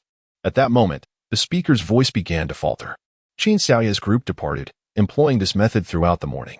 By the end of it, 50 or so vehicles trailed behind them. Observing the ever-lengthening convoy, Qin Xiaoya suggested they return to the base, as rescuing too many individuals could pose challenges for accommodations at the base. Don't worry, they can figure it out, was Xiaochen's reassuring response. Xiao Chun believed that the base must have made arrangements, for the opportunity to save lives was still present. However, as time passed, the relentless consumption by the zombies rendered the possibility of rescuing any further individuals uncertain. Upon their return to the base, Qin Xiaoya and her companions sparked envy among other teams. Although those teams had also utilized loudspeakers, their devices were unique and thus could not be discarded at will. Ultimately, they had rescued a total of 3,500 individuals, earning 35,000 points. The personnel at the mission hall credited their points accordingly. Xiao Chun distributed the points among the team, as there had been no zombie encounters that day, making it impossible to differentiate contributions. Therefore, the points were shared equally. Apart from Qin Xiaoya, each of the 13 members received 3,000 points, while the others were allocated 2,500 points. To put this in perspective, 2,500 points was quite substantial, given that a single steamed bun cost 5 points, and a bottle of water also required 5 points. It was noteworthy that their team had rescued such a significant number of people, while other teams had barely managed to bring back a handful. After lunch, Qin Xiaoya and her team decided to venture out once more, this time in a different direction. They employed the same method as in the morning. using sound to attract the attention of zombies and subsequently guiding individuals to a different location. In the afternoon, as they set out, they encountered an increased number of participants. From the 3,000 who returned in the morning, they had assimilated over a dozen new members into their team, the Yushao Squad. Additionally, 3 trucks had been acquired along with their drivers, who became their dedicated operators. The inclusion of these drivers drew envy from surrounding teams. Whether it was joining the Yushao Squad or acquiring trucks, they became objects of admiration. As they returned in the afternoon, the number of rescued individuals surged, and everyone who participated was awarded 3,000 points, including the new recruits. Despite the envy expressed by some who wished to join the Yushao Squad, it was not a team that accepted just anyone. Qin Xiaoya, having observed many candidates, noted that the names of formidable individuals from the books were not prevalent among them. In the following days, the Yushao Squad continued their rescue efforts, yet the number of individuals saved dwindled. As time passed, after a week, they returned one afternoon with merely 2 new individuals. The number of survivors outside was steadily declining. Meanwhile, the mission hall had begun to post numerous new tasks, some of which involved rescue missions in distant lands. Furthermore, various bases could now communicate via satellite, heralding good news for everyone. As Qin Xiaoya examined the tasks in the mission hall, she furrowed her brow upon spotting a collection task that required a species of plant known as Roland vine. This newly mutated plant possessed the unique ability to contract at will. The reward for completing this task was substantial, offering a direct bonus of 10,000 points to anyone who succeeded. However, the question remained, what was the true utility of the Roland vine? Qin Xiaoya could not recall having encountered such a thing in any book. The Roland vine, recently discovered by the southern base, is a plant beneficial for pregnant women. At that moment, Shang Guanyin approached Qin Xiaoya and began to address her inquiry. How do you know this? Qin Xiaoya turned to him, finding this man increasingly enigmatic. Such information must surely be a military secret, particularly since it was mentioned in the literature that after the apocalypse, women rarely became pregnant. Who, then, had conducted research on this Roland vine to establish its benefits for expectant mothers? I learned this from Huang Xin, Shang Guanyin replied with a light chuckle, surprised that Huang Xin still held some merit even now. Isn't she currently in the military's custody? Qin Xiaoya frowned. Indeed, but the military has not restricted her freedom. And I can still meet with her, Shang Guanyin remarked, leaving unsaid the fact that he was still the honorary father of Huang Xin's unborn child. Could they really prevent them from meeting? As Qin Xiaoya conversed with Shang Guanyin, Zhao Qi entered the room. Upon seeing the two engaged in conversation, she rushed over. Qin Xiaoya, how could you be so disloyal to Brother Chen? At the sound of her voice, Qin Xiaoya couldn't help but frown. Here comes the mad dog. Shang Guanyin chuckled. Since you know she's a mad dog, why bother with her? Qin Xiaoya, Shang Guanyin, how can you speak so disrespectfully? Zhao Qi's face displayed an expression of unforgivable outrage. At that moment, a Hua rushed in, attempting to grab Qin Xiaoya's hand, but was swiftly kicked away by Shang Guanyin. Indeed, a mad dog. A Hua quickly regained his footing. You shall not treat the young lady with such disrespect. His demeanor was particularly fierce, especially when facing Qin Xiaoya. One ought to pick on the soft fruit, shouldn't they? Why not take a look in the mirror and consider whether you have disrespected others? Qin Xiaoya coldly regarded them. Shang Guanyin observed Qin Xiaoya with a peculiar expression. Aren't you afraid of them? Why should I be afraid of them? Qin Xiaoya inquired. Indeed, why fear them? Shang Guanyin raised an eyebrow. At that moment, Zhao Qi's expression darkened considerably. Qin Xiaoya, do you believe you have treated Brother Chen fairly? Qin Xiaoya shot her a cold glance. I recall that Miss Zhao was said to resemble a pure white lotus. When did your thoughts become so muddied? I was merely chatting with Captain Shangguan, and you twisted it into something else. In fact, I have been pondering a question. How many times do you and a Hua share a bed each day? Qin Xiaoya's words drew laughter from Shang Guanyin. I would guess at least 10 times. Perhaps 5 times. Sometimes, strength doesn't equate to prowess in bed. Miss Zhao, why not let me give it a try? Just then, Lu Zi from the Yushao squad approached, grinning. Zhao Qi's tears began to flow, and she cried as if on the verge of collapse. Oh dear. Look at this little person, crying so pitifully. At that moment, a robust woman entered the room. She appeared quite imposing, and upon seeing Zhao Qi in tears, she couldn't help but adopt a pitying expression. You are too cruel, Ahua exclaimed, seemingly struck by a sudden insight. He pointed at Qin Xiaoya, declaring you, with the surname Qin, you shall see that General Zhao will not spare you. Just as his finger pointed at her, a bolt of lightning struck his fingertip. scorching it black. Ah! Ah Hua screamed, reaching to touch his finger, only to discover it had been severed. My finger! He cried out in agony. But on a brighter note, no blood flowed from the severed digit. Extraordinary ability. Some in the hall displayed astonished expressions. Since the apocalypse, few had exhibited such powers, making the sightings exceedingly rare. Xiaochen. Shang Guanyun glanced at the assailant, narrowing her eyes slightly. At that moment, Xiaochen stepped inside and addressed Ah Hua. Next time you point at the moon, it won't just be your finger that gets severed. Brother Chen. Upon seeing Xiaochen, Zhao Qi immediately cried out in distress. Her attention completely diverted from Ah Hua. Her expression was one of such pitiable innocence that it prompted the burly woman to comment. Look at her. Poor thing. Oh dear. That someone must be interested in your husband. No wonder she clings to you. Qin Xiaoya understood that the someone referred to her, yet she remained silent, watching Zhao Qi's forthcoming performance. As Zhao Qi noticed that Xiaochen was ignoring her, tears began to flow once more. Someone could not restrain themselves from commenting, women are indeed made of water. So quick to shed tears, it truly tugs at the heartstrings. If you feel so sympathetic, why not go comfort her? The woman replied, clearly lacking in consolation. The bystander's words made Zhao Qi's hands tremble again. At this moment, Ah Hua stood up once more, declaring, just wait. General Zhao will not let you off easily. Come then, summon General Zhao. I wish to see how he intends to deal with me, Xiaochen retorted coldly. Zhao Qi immediately interjected, Ah Hua. You mustn't speak of Brother Chen that way. Ah Hua nearly choked on his indignation, wondering if the young lady even understood his intentions. As he was trying to assist her, why did he find her increasingly difficult to manage since the apocalypse?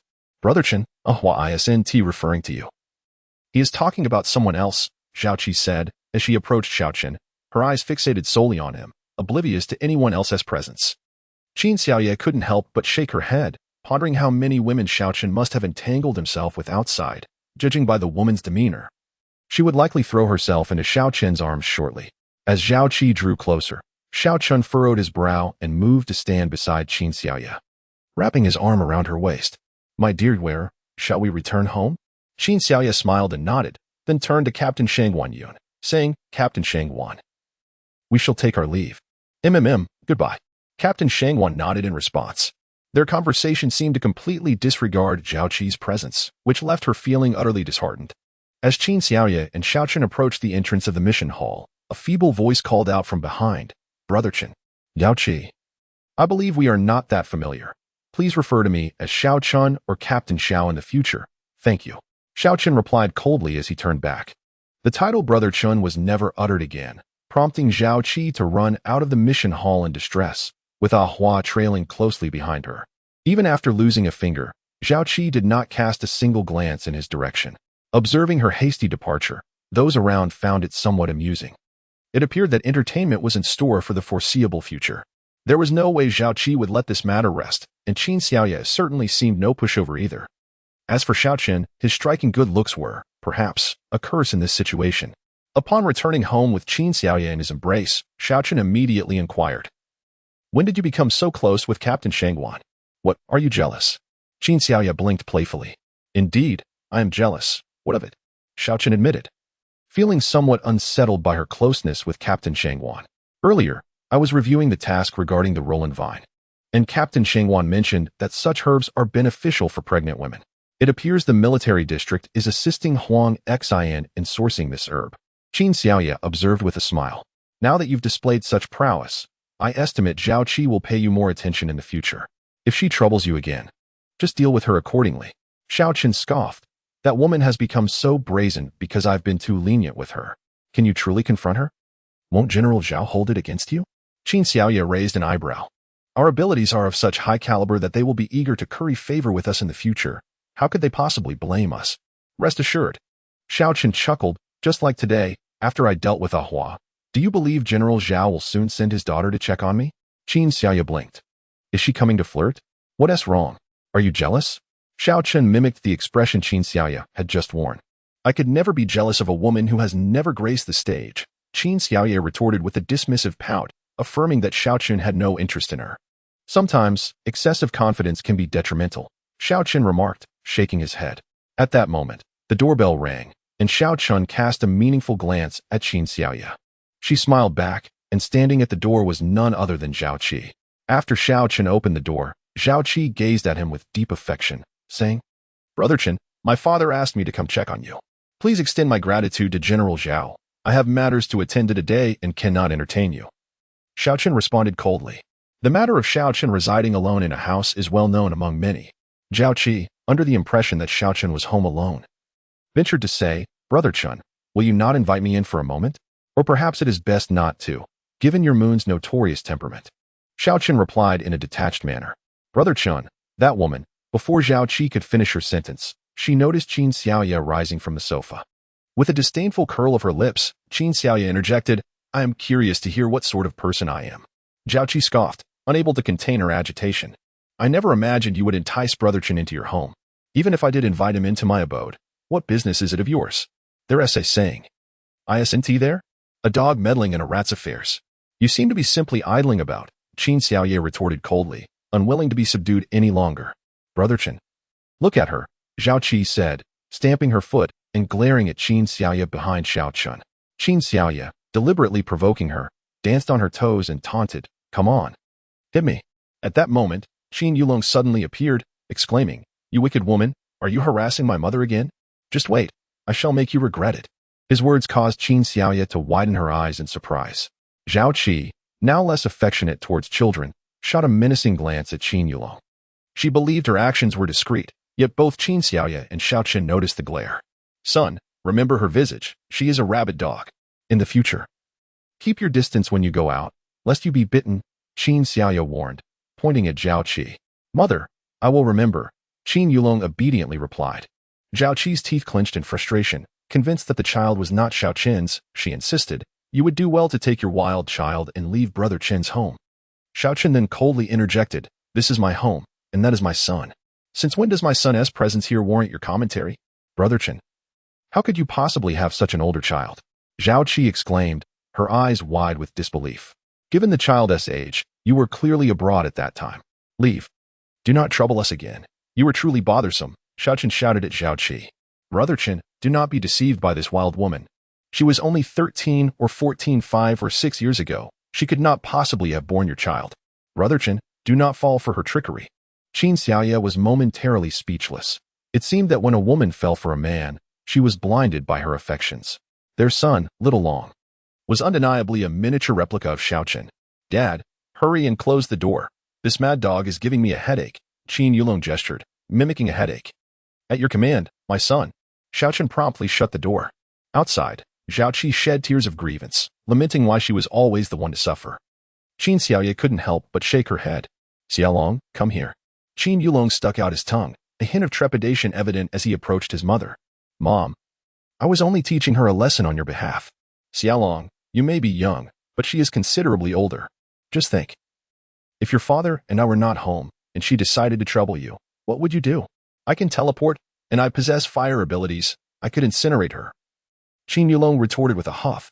"Teleportation should not be recklessly displayed in front of others. While your fire abilities can be showcased, they are still rather weak. Even if you were to set her ablaze, there's no guarantee it would be fatal. The moment she makes a sound, your cover would be blown," Qin Xiaoye explained patiently. "So what if I get exposed? Mom, didn't you say that in the face of absolute power, everything else is illusory?" Qin Yulong replied earnestly, blinking. "While that may be true, you are still quite young. Are you certain you can truly contend with an adult? You must understand that her father is quite influential. Can you be absolutely certain that none of his subordinates can stand against you?" Qin Xiaoye asked seriously. Qin Yulong was left speechless. "Mom, I will be more cautious in the future. I can simply avoid her from now on. It may be too late. She has already taken a dislike to you," Qin Xiaoye said, shaking her head. In the mission hall, the number of tasks was increasing. Xiao Chen accepted a rescue mission followed by a gathering task, and then set off with his team. Their rescue mission was to a neighboring province of the capital. Although the journey was somewhat distant, the rewards were substantial. It was said that this rescue was to save the elderly mother of a certain general from a base. He had initially dispatched troops, but for some unknown reason, there had been no news, prompting him to send a second team. As the fate of the individual remained uncertain, the task had two possible outcomes. If the person was deceased, bringing back the body would yield a reward of 20,000 points. However, if they managed to rescue a living person, the reward would be 50,000 points. This time, Xiao Chen's team was small, consisting of him, Qin Xiaoya, and 5 other members. Although Qin Xiaodong wished to join, Qin Xiaoya disagreed, as they would be away for several days, and someone needed to look after the home. Additionally, he could keep the Yushao team occupied with nearby tasks. Throughout the journey, Qin Xiaoya kept a vigilant eye for Roland vines, but to her dismay, none were found. The military had only provided a rough sketch, making it exceedingly difficult to identify them. Initially, they traveled on the highway, but soon discovered that it was not as passable as regular roads. Abandoned vehicles littered the route, making direct passage challenging. The group was compelled to disembark, and Qin Xiaoya stowed the car away. They navigated around the wreckage on foot, occasionally engaging in combat with the zombies that lunged at them. Isn't this a bit too slow? Qin Xiaoya frowned, voicing her concern. Captain, I too find the pace somewhat sluggish. Lu Zi concurred with Qin Xiaoya's remark. Xiao Chun furrowed his brow. At that moment, he noticed a truck lying nearby, laden with geared bicycles. A smile broke upon his face as he exclaimed, "Let us assemble several of these bicycles." Although traversing the highway may pose challenges for vehicles, it remains effortless for bicycles. Thus, the 7 individuals set about constructing 7 geared bicycles, while Qin Xiaoya stored the remaining items in her spatial compartment, deeming it prudent to avoid waste. With their newfound speed, the group swiftly advanced, even as zombies attempted to disrupt their journey. However, with Xiao Qin's lightning powers, these undead foes were reduced to ash before they could draw near. Chapter 63. Cycling on the highway in the pre-apocalyptic world. Such a notion would have been deemed preposterous, yet in this new reality, it had become commonplace. Their progress was commendable. After a morning's ride, they arrived at a gas station, only to find a considerable number of zombies congregating at the entrance. However, the gas station's doors were securely shut. Qin Xiaoya glanced around and remarked, "There are still living souls inside. Should we assist them?" Lu Zi inquired. "Since we need to rest here, we might as well lend a hand," Xiao Chun replied as he dismounted his bicycle. The 7 of them commenced their assault on the zombies. Aside from Xiao Chun's extraordinary abilities, Qin Xiaoya and the other 5 relied solely on their physical strength, resulting in a rather bloody confrontation. Once they had cleared the zombies surrounding the gas station, a head cautiously emerged from within. "Are you merely 7 individuals?" the figure questioned. Xiao Chun responded, gazing curiously at the person. "We have 30 people inside," the individual stated, surveying the area. "Have you dealt with all the zombies around here?" "We have eliminated them," Lu Zi replied. "Is there still gasoline available? Did you not arrive on bicycles?" the person inquired, perplexed. "If there were fuel, would we require bicycles?" Lu Zi retorted. The person hesitated, then handed over half a barrel of gasoline. Lu Zi accepted it, grumbling, "Is this all? This is quite a substantial amount." The individual countered, shaking his head. "Previously, those who requested fuel exchanged it for food. You expect us to barter food after we eliminated the zombies for you?" Lu Zi scoffed, appalled by the individual's expectations. "Lu Zi, let it go. We should rest a moment before departing," Qin Xiaoya interjected. Having already set up a table outside and placed the boxed meals prepared by the elderly from her spatial compartment upon it. As the 7 began their meal, the individuals inside the gas station cautiously emerged, their eyes drawn by the appetizing sight. It had been a long time since they had savored a delicious meal. Some felt compelled to approach, yet the memory of the brutal battle they had witnessed through the windows caused them to retreat in hesitation. "Why are so many of you gathered here instead of heading to the base?" Lu Zi inquired, gazing curiously at the crowd. "Base?" the group responded, bewildered. "There are bases established by the military. If you head along the highway that way, you'll reach the Kyoto base, and if you go this way, you'll find the North China base," Liu Zi directed them. Yet, the confusion remained evident on their faces, causing Liu Zi to feel disheartened. Were they truly a bunch of fools? "We live quite well here," murmured the individual who had first spoken to them. "Surely, your food will eventually run out, won't it? What will you do if more zombies surround you?" Liu Zi scoffed. Despite the apocalypse, their clothing, though soiled, was free from rips. Clearly, they had not encountered battles. It was likely that the supplies near the gas station had been nearly depleted by them over time. "Do you have any surplus food? We can purchase it with money." A man in a suit ventured, sensing Liu Zi's willingness to converse. Liu Zi scrutinized him. "Do you think money still holds any value now?" The man swallowed hard, his gaze drawn to the enticing aroma of their boxed meals. The 30 individuals had primarily been subsisting on porridge for quite some time, and the scent of the delectable meals stirred their appetites. "Liu Zi, hurry and eat. Once we're done, we must set off immediately," Xiao Chen interjected, feeling that Liu Zi was speaking too much. They had already informed them of the location of the base. If they chose not to go, that was their own affair. They could not blame others if they starved.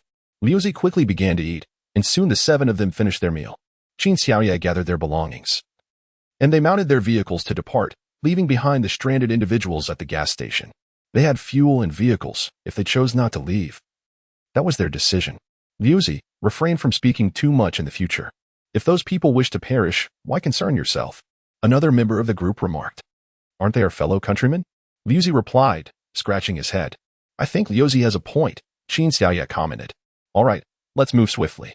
Otherwise, we may find ourselves stranded without shelter come nightfall, and that would spell disaster. Xiao Chen shouted ahead, prompting everyone to quicken their pace.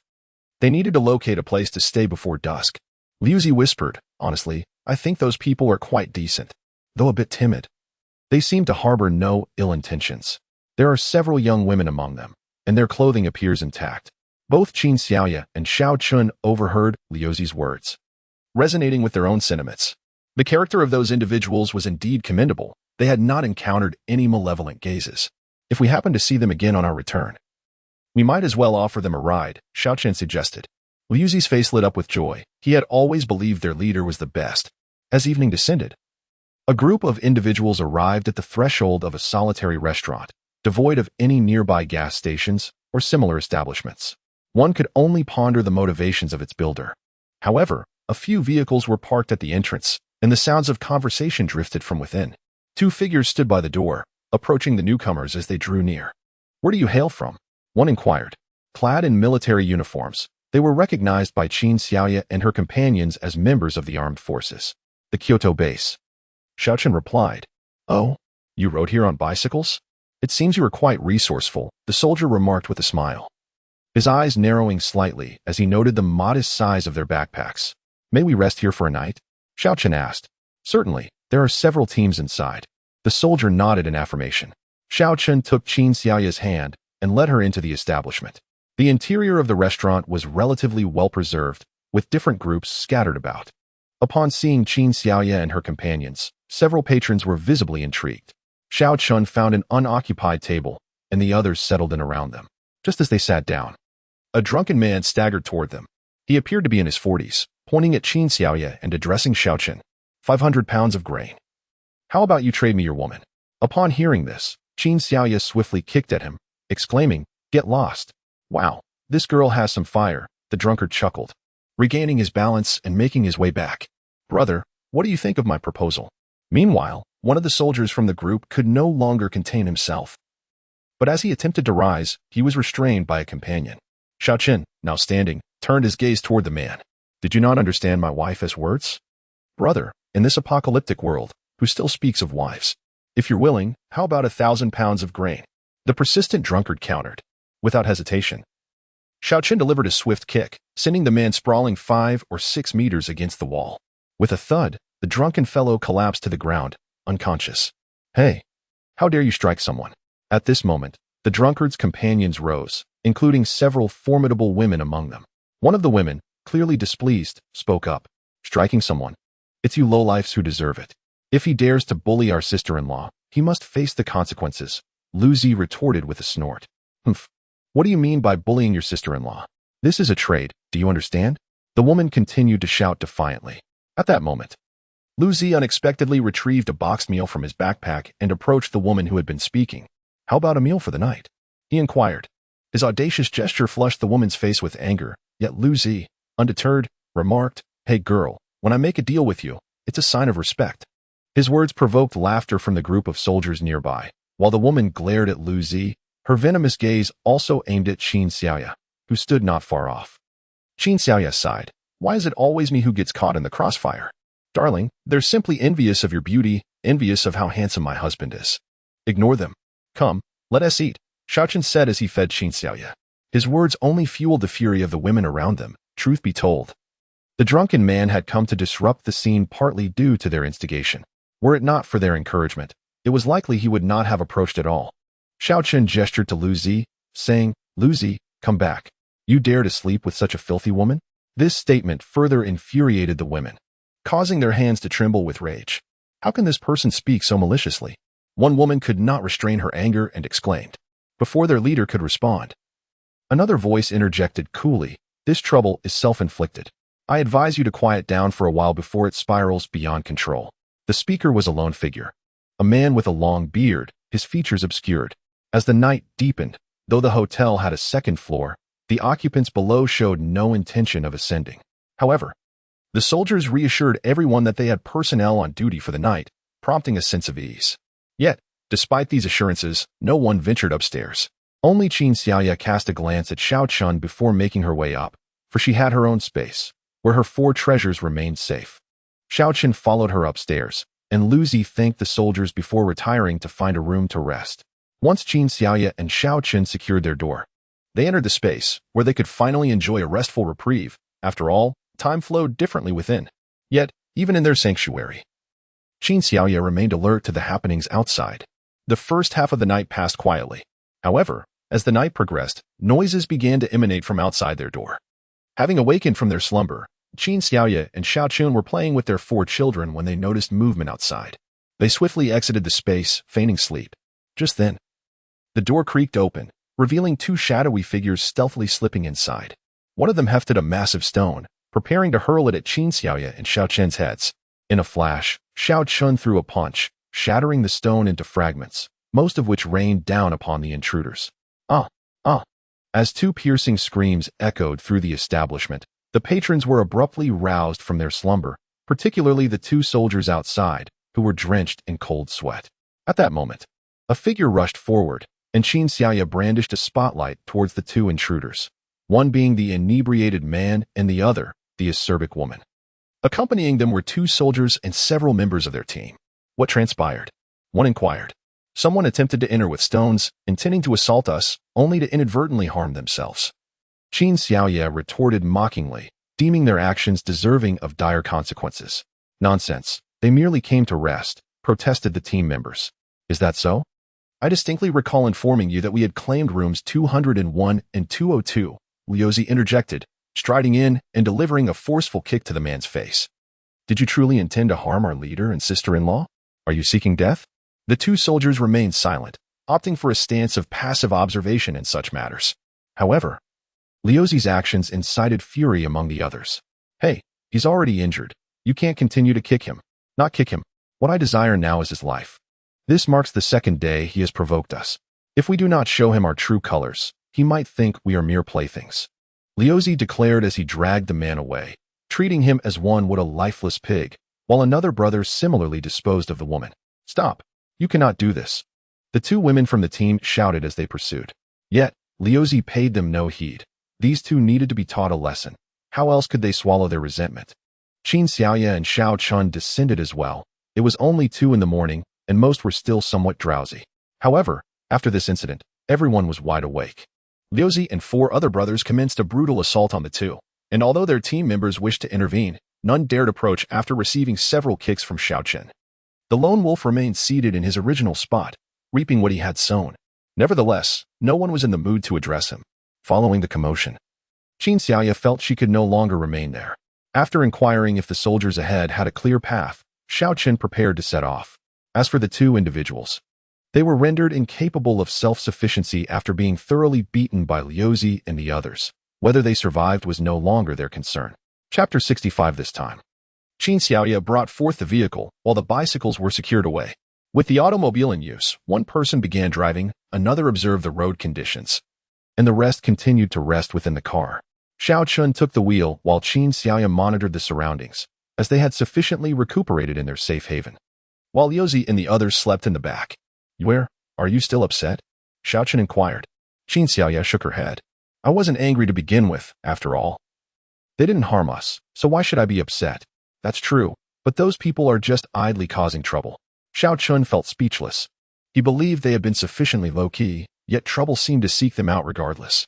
Boss, you can only blame your enchanting looks and your wife's allure. Liu Zi murmured from behind, though both Xiao Chun and Qin Xiaoya heard him. What nonsense are you spouting? Xiao Chun turned around and shot him a fierce glare. Liu Zi stuck out his tongue, surprised that his soft mutterings had caught the boss's attention. He quickly begged for mercy. Boss, I promise I won't do it again. Is there going to be a next time? Xiao Chun threatened, eyeing him sternly. I assure you there won't be a next time, Liu Zi hastily replied. I'll remember this. Liuzi, if you make such a mistake again, be prepared to face the consequences. Xiaochen warned, shaking his fist. Liuzi promptly closed his eyes, pretending to sleep, which made Qin Xiaoya laugh. Qin, Liuzi is right. Your face is too conspicuous. Since the apocalypse, water has been the most scarce resource, however. Qin Xiaoya and her companions were never short of it, so they appeared clean and well-dressed, making them stand out even more. As they approached the exit to the highway, they were close to the village. Qin Xiaoya studied the map. Despite the surrounding darkness, it did not hinder her navigation. Oh, there's a gathering of zombies at the exit up ahead, she quickly observed. Do we need to fight? Xiaochen also looked toward the commotion. It shouldn't be necessary. We can detour around them. Qin Xiaoya assessed the situation. Wait, there is something wrong there. What is the issue? Xiaochen, whose mental acuity was not as sharp as Qin Xiaoya's, had to approach closer to discern the situation. In the midst of the zombie horde was a car, around which stood an elderly woman and a soldier. The elderly lady had already fainted, while the soldier was still struggling. Fortunately, their vehicle was sturdy enough. Although it was being battered by zombies, the doors had yet to be breached. The group quickly disembarked. Xiaochen unleashed a torrent of lightning upon the zombies, and in no time, several of them were reduced to mere remnants. Sensing the fresh scent of life, the horde began to surge toward them. Qin Xiaoya activated her wood-based abilities to ensnare them, while Liuzi and the others charged in wielding axes. Though the sky remained dim, they were able to see their surroundings clearly thanks to Xiaochen's lightning powers. In less than half an hour, they had cleared the area of zombies. After rescuing the soldier and the elderly woman, Xiaochen felt a surge of joy upon realizing that the elderly lady was indeed the one they had set out to save, thus simplifying their mission significantly. Qin Xiaoya assisted the two individuals with their wounds, and through conversation, they learned that these two had been trapped there for 2 days. They were fortunate that the vehicle was indeed sturdy.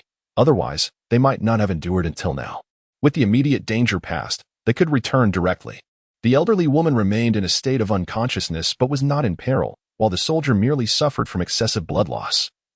After consuming the nourishing porridge provided by Qin Xiaoya, he fell into a deep slumber. Upon arriving at the hotel where they had stayed the previous night, they found it engulfed in flames. A group of soldiers stood outside, observing the unfolding chaos. Qin Xiaoya and her companions halted their vehicle, curious about the events that had transpired, given that they had also sheltered there the night before. Hey, why are you back? One soldier inquired upon spotting them. The mission is complete. We are returning to the Kyoto base, Liuzi replied with a smile. Wow, you were quite fortunate, the soldier remarked with a grin. What happened here? Liuzi asked, intrigued. The Lone Ranger clashed with that group. They all possessed special abilities, which led to the hotel being rendered unusable, the soldier shrugged. Then why aren't you leaving quickly? The commotion will surely attract numerous zombies, Qin Xiaoya interjected, unable to hold back her concern. Ah, I almost forgot. Assemble, we are retreating, the soldier shouted to his team. Shortly after Qin Xiaoya and her companions drove away, the group of soldiers departed from the scene, leaving the situation within the hotel uncertain. They had been engaged in a fierce battle, and it was likely that even if ordered to leave, they would be reluctant to do so. I sense that the Lone Ranger bears a grudge against that group, Qin Xiaoya speculated. It's hard to say. The individuals in that group are certainly not virtuous. Having harmed countless people along the way, perhaps they themselves have lost count, Xiaochen responded, shaking his head. We completed this mission in just a day and a half. I wonder if we will be envied upon our return, Qin Xiaoya said with a cheerful smile. Who knows? But what will we do about the obstacles on the road ahead? Xiaochen glanced at the two unconscious individuals in the back, unable to restrain his inquiry. I will disembark to clear the path. My binding technique can also remove those abandoned vehicles. Qin Xiaoya had already devised a strategy. They soon arrived at a heavily congested area.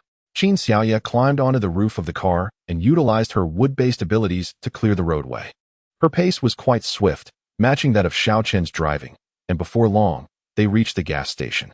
A few zombies had gathered at the entrance, though not as many as they had observed the previous day, and the gas station's doors remained firmly shut. Liuzi and the others exited their vehicle and approached the gas station. After dispatching a few zombies outside, the people inside the gas station emerged. You returned so quickly? The individuals who emerged were the same ones who had spoken to them first yesterday. Liuzi observed them and began. We are returning to the base.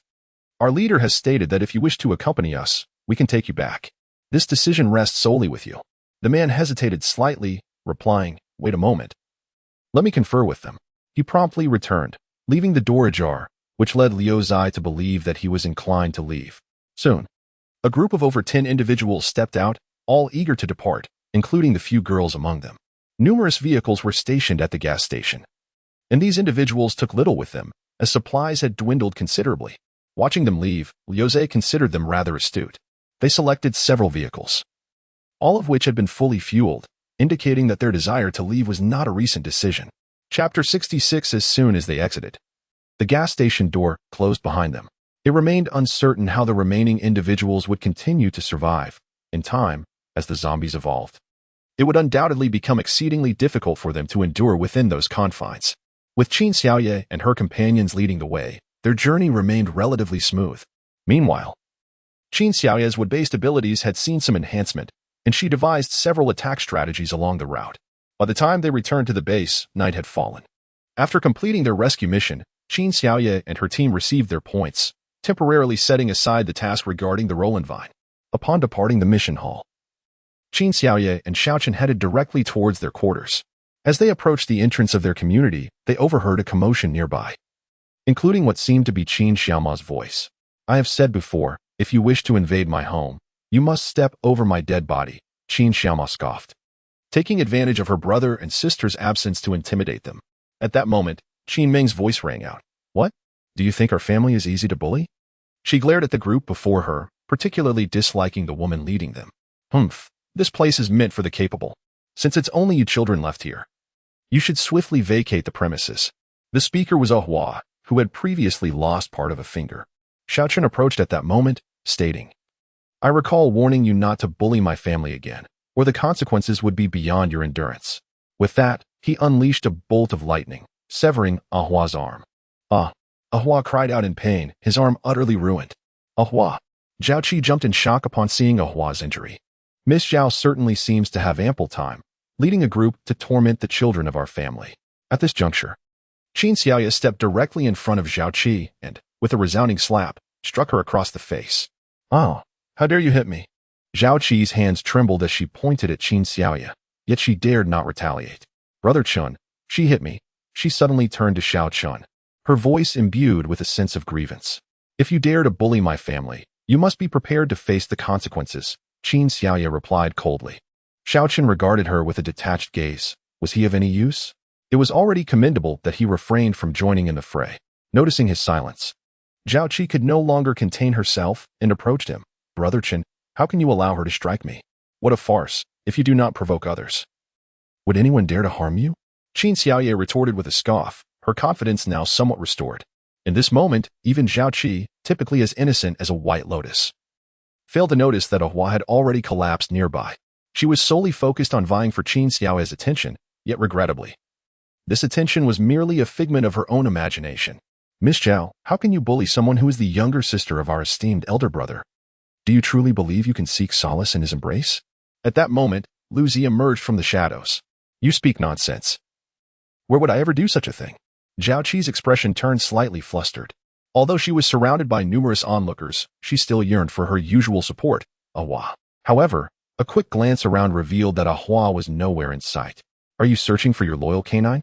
Lu Zi chuckled softly, motioning for others to step aside, revealing the unconscious Ahua on the ground. Lu Zi shook his head in pity. "It seems your pet has been abandoned by its master." "Ahua, what has happened to you?" Zhao Qi exclaimed, as if just noticing his plight. Qin Xiaoye let out a cold snort. "Did you not see when his arm was broken?" Such a performance was truly pitiable. Her master, who usually embodied the purity of a white lotus, now appeared more akin to a green tea vixen. Although Zhao Qi did not grasp the meaning of green tea vixen, she understood it was no compliment.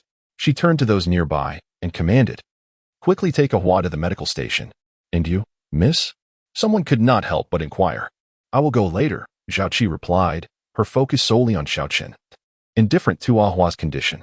As others attempted to voice their concerns, they were silenced by another, hastily escorting Ahua away, leaving Zhao Qi behind. "Brother Chun, I did not come here to seize your home." Zhao Qi sought to clarify her intentions. "Then what are you here for?" Qin Xiaoye questioned with a dismissive scoff. "I merely saw that your household consists of only a few children, so I thought to bring someone to protect you." Zhao Qi's voice was soft, as if this were her true intention. "Stop pretending. What did those people say?" She had initially claimed they intended to share living quarters while the elders were away. Yet now she feigned innocence. Who do you think you're deceiving? Qin Xiaoye retorted angrily, her voice rising. Nearby, someone chimed in. Indeed. They did say they were coming to share living space. It seems that Miss Zhao possesses quite the talent for distorting the truth.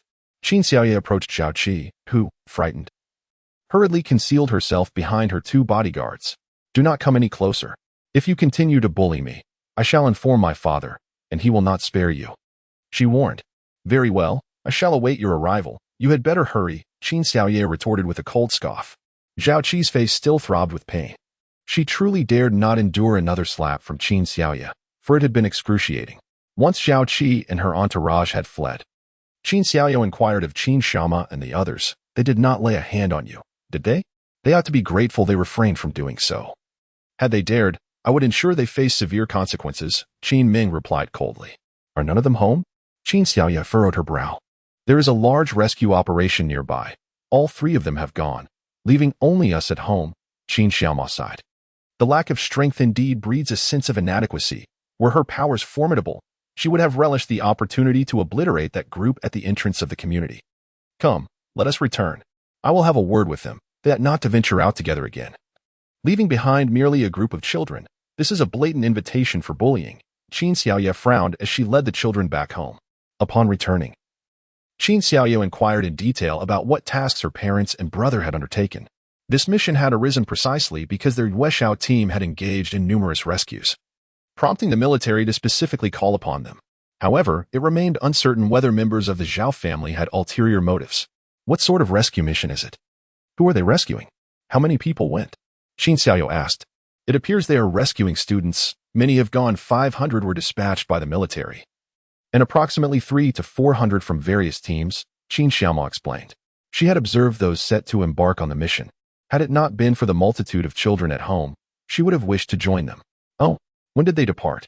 Qin Xiaoye inquired. This morning. My brother mentioned they might not return today. Qin Xiaoma speculated that this mission would likely prove challenging. Not returning today? Qin Xiaoye's eyes widened. Is that school particularly dangerous? Why will they not return? Well, my brother said not to worry. They will stick together, and there should be no issues. Qin Xiaoma relayed her brother Qin Xiaodong's reassurances. Xiao, do you think they will be safe? Qin Xiaoye furrowed her brow, concerned that there might be gray-skinned individuals lurking within that school. Xiao Chen looked gently at Qin Xiaoye. You err. If you are worried, perhaps we should go see for ourselves. Mo, do you have the map to that school? Qin Xiaoye turned to Qin Xiaoma. Originally, there was no map, but today, Xiao infiltrated the base's computer and procured one. Qin Xiaoma replied as she produced the map. Qin Xiaoye scrutinized the map, noting that the school's location was in close proximity to the laboratory where Shang Wanyun and the others were. However, she was aware that Shang Wanyun's laboratory was not engaged in experiments on the gray-skinned individuals. Rather, it stood in opposition to them. Has Shang Wanyun also gone? Qin Xiaoye inquired. Indeed, he has, replied Qin Xiaoma with a nod. This man had captured her attention specifically. If he were present, it should, in theory, offer a measure of safety. Qin Xiaoye raised an eyebrow.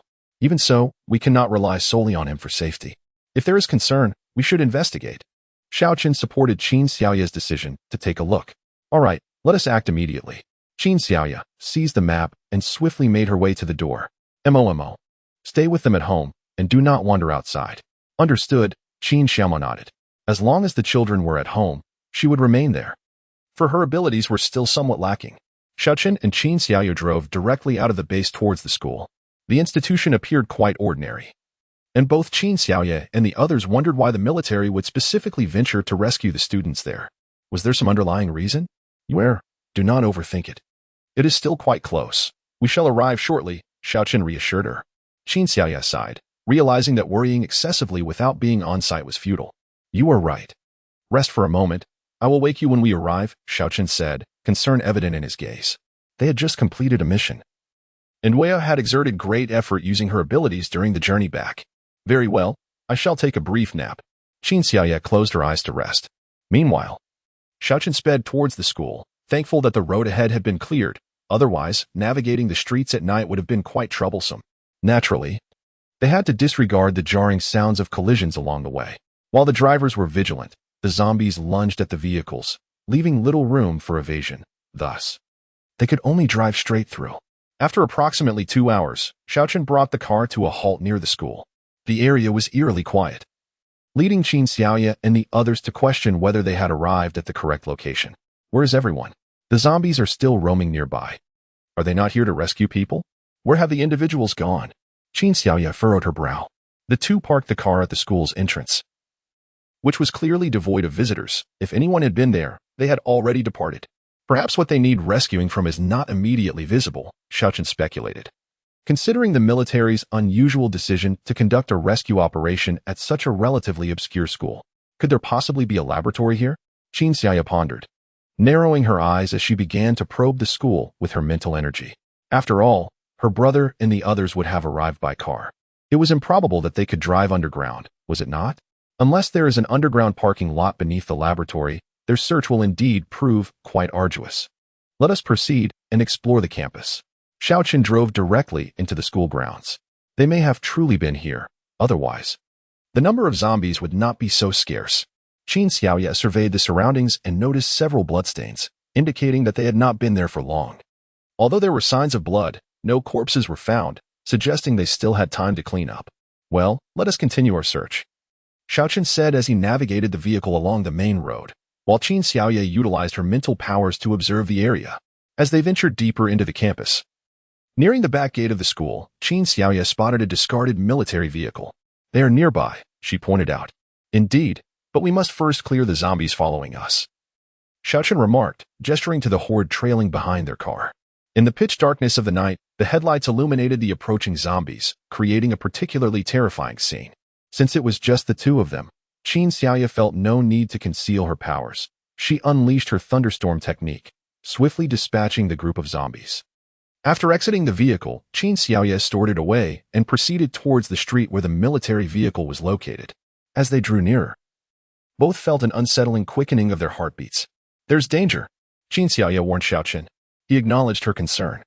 Being able to sense such a presence was a rarity for them, as they were both endowed with special abilities, unless they encountered someone significantly more powerful. As they passed the military truck, nothing seemed amiss. It was empty, devoid of any occupants, with only minimal bloodstains present. Continuing onward, after traversing several hundred meters, they arrived at the entrance of an underground garage, the door ajar. They cautiously descended the passageway, both wearing hats equipped with searchlights. The underground garage was eerily quiet, and Qin Xiaoya spotted numerous vehicles, including her family's car, though it too was devoid of life. The absence of blood on the vehicles provided her with a slight sense of relief. As they walked deeper into the garage, the silence was palpable. Not a single zombie was in sight. Where? Something feels amiss, Xiaochen whispered. Be cautious. I suspect there is a high-level zombie here. Or otherwise they would have already infiltrated this place. Qin Xiaoya concurred, sensing the same unease. They slowed their pace, moving cautiously with their backs against each other.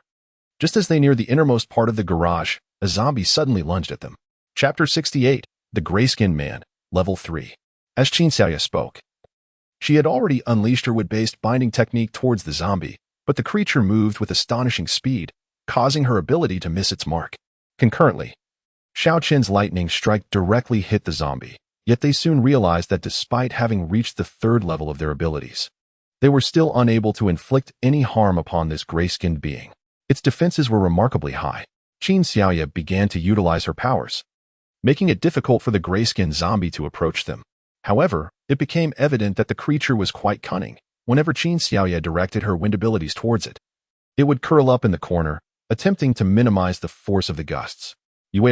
Continue to use your wind abilities to obstruct it, Xiaochen instructed, already drawing a knife from his shoe and attacking the gray-skinned creature with the aid of the wind.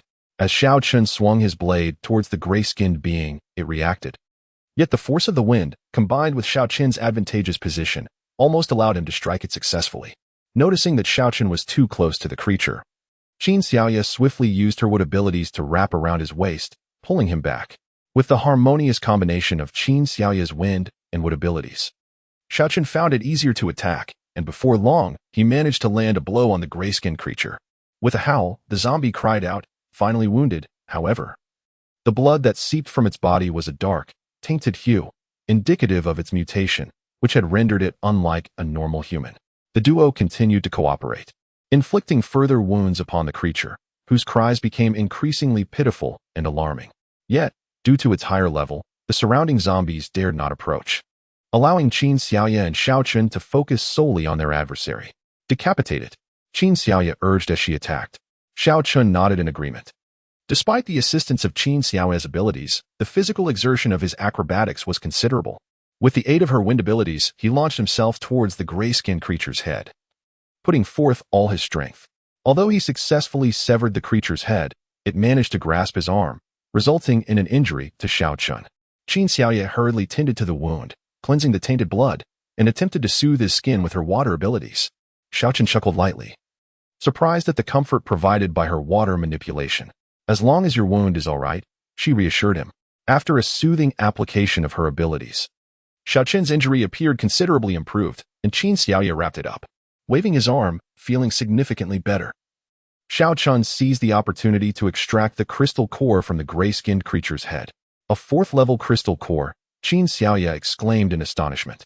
They had managed to defeat a 4th-level gray-skinned zombie. To her surprise, it had concealed its true strength. She stored the crystal core in her space, recognizing its significant allure to other zombies. Outside, she genuinely worried that it would attract more zombies. The entire underground garage fell into silence once more. In a corner of the garage, they spotted a small door, securely locked. With a knife, Xiao Chun pried it open. Upon opening the door, a staircase leading downward was revealed. They descended cautiously, listening intently, but silence enveloped them. Were they not here? Why was it so quiet? Qin Xiaoya furrowed her brow. The door had been locked. They should be below. Xiao Chun frowned, pondering why there were no guards at the door if they were indeed down there. Doubt lingered in his mind as well. Qin Xiaoya closed the door once more, and the two began to descend the staircase slowly. After approximately 40 steps, they reached the bottom and followed a long corridor, where they noticed a flickering light ahead. Qin Xiaoya and Xiao Chun tucked their hats away and stealthily approached the light. The underground felt eerily quiet, so much so that they could only hear the sound of their own footsteps, which were remarkably soft. Eventually, they arrived at a well-lit area, a hall that appeared somewhat disordered, as if it had recently been the scene of a struggle. Qin Xiaoya felt her heart race. The atmosphere was chilling. Be cautious. There may still be the gray-skinned beings, Xiao Chun whispered, offering a warning. Qin Xiaoya nodded, and they began to survey the surroundings of the hall. 3 corridors branched out from the hall, flanked on either side by a series of closely adjoining rooms. To her dismay, Qin Xiaoya realized that this place was cloaked in a mental barrier, rendering her unable to discern the conditions within those rooms. At that moment, she turned her attention to one of the corridors, where she detected faint noises, although she could not ascertain whether it was her brother and the others. Any source of sound could potentially indicate their presence. Taking the lead, Qin Xiaoya ventured down the corridor, with Xiao Chun closely following. She focused ahead while he remained vigilant of their rear. Given the mental barrier enveloping the underground, they dared not recklessly open any doors. Instead, they advanced in the direction of the sounds, soon arriving at the door from which the commotion emanated. They could even hear voices inside. "Brother Yun, what should we do now?" inquired a woman's voice. Silence. Came the familiar tone of Shangwan Yun, someone they knew well. Qin Xiaoya knocked on the door, prompting an inquiry from within. "Who is it?" "It's me," she responded. The door swung open swiftly, and she was pulled inside, with Xiao Chun hastily following suit. The room was illuminated, packed with around 10 individuals, yet her brother and his companions were conspicuously absent. "What brings you here?" Shangwan Yun asked. "I heard that my brother and the others were on a mission, and I grew concerned," Qin Xiaoya replied, raising an eyebrow. "There are quite a few gray-skinned beings in here," Shangwan Yun remarked, his expression tense. "You are hiding here. What about my brother and the others?" Qin Xiaoya inquired. Shangwan Yun shook his head. "This place is rather ominous. Given the late hour, we have no choice but to take refuge in this room. The others have scattered to hide, and since there has been no sound of conflict, it seems we are not in immediate danger." "Ominous?" Qin Xiaoya looked at Shangwan Yun. "This feels akin to a breeding ground for gray-skinned beings."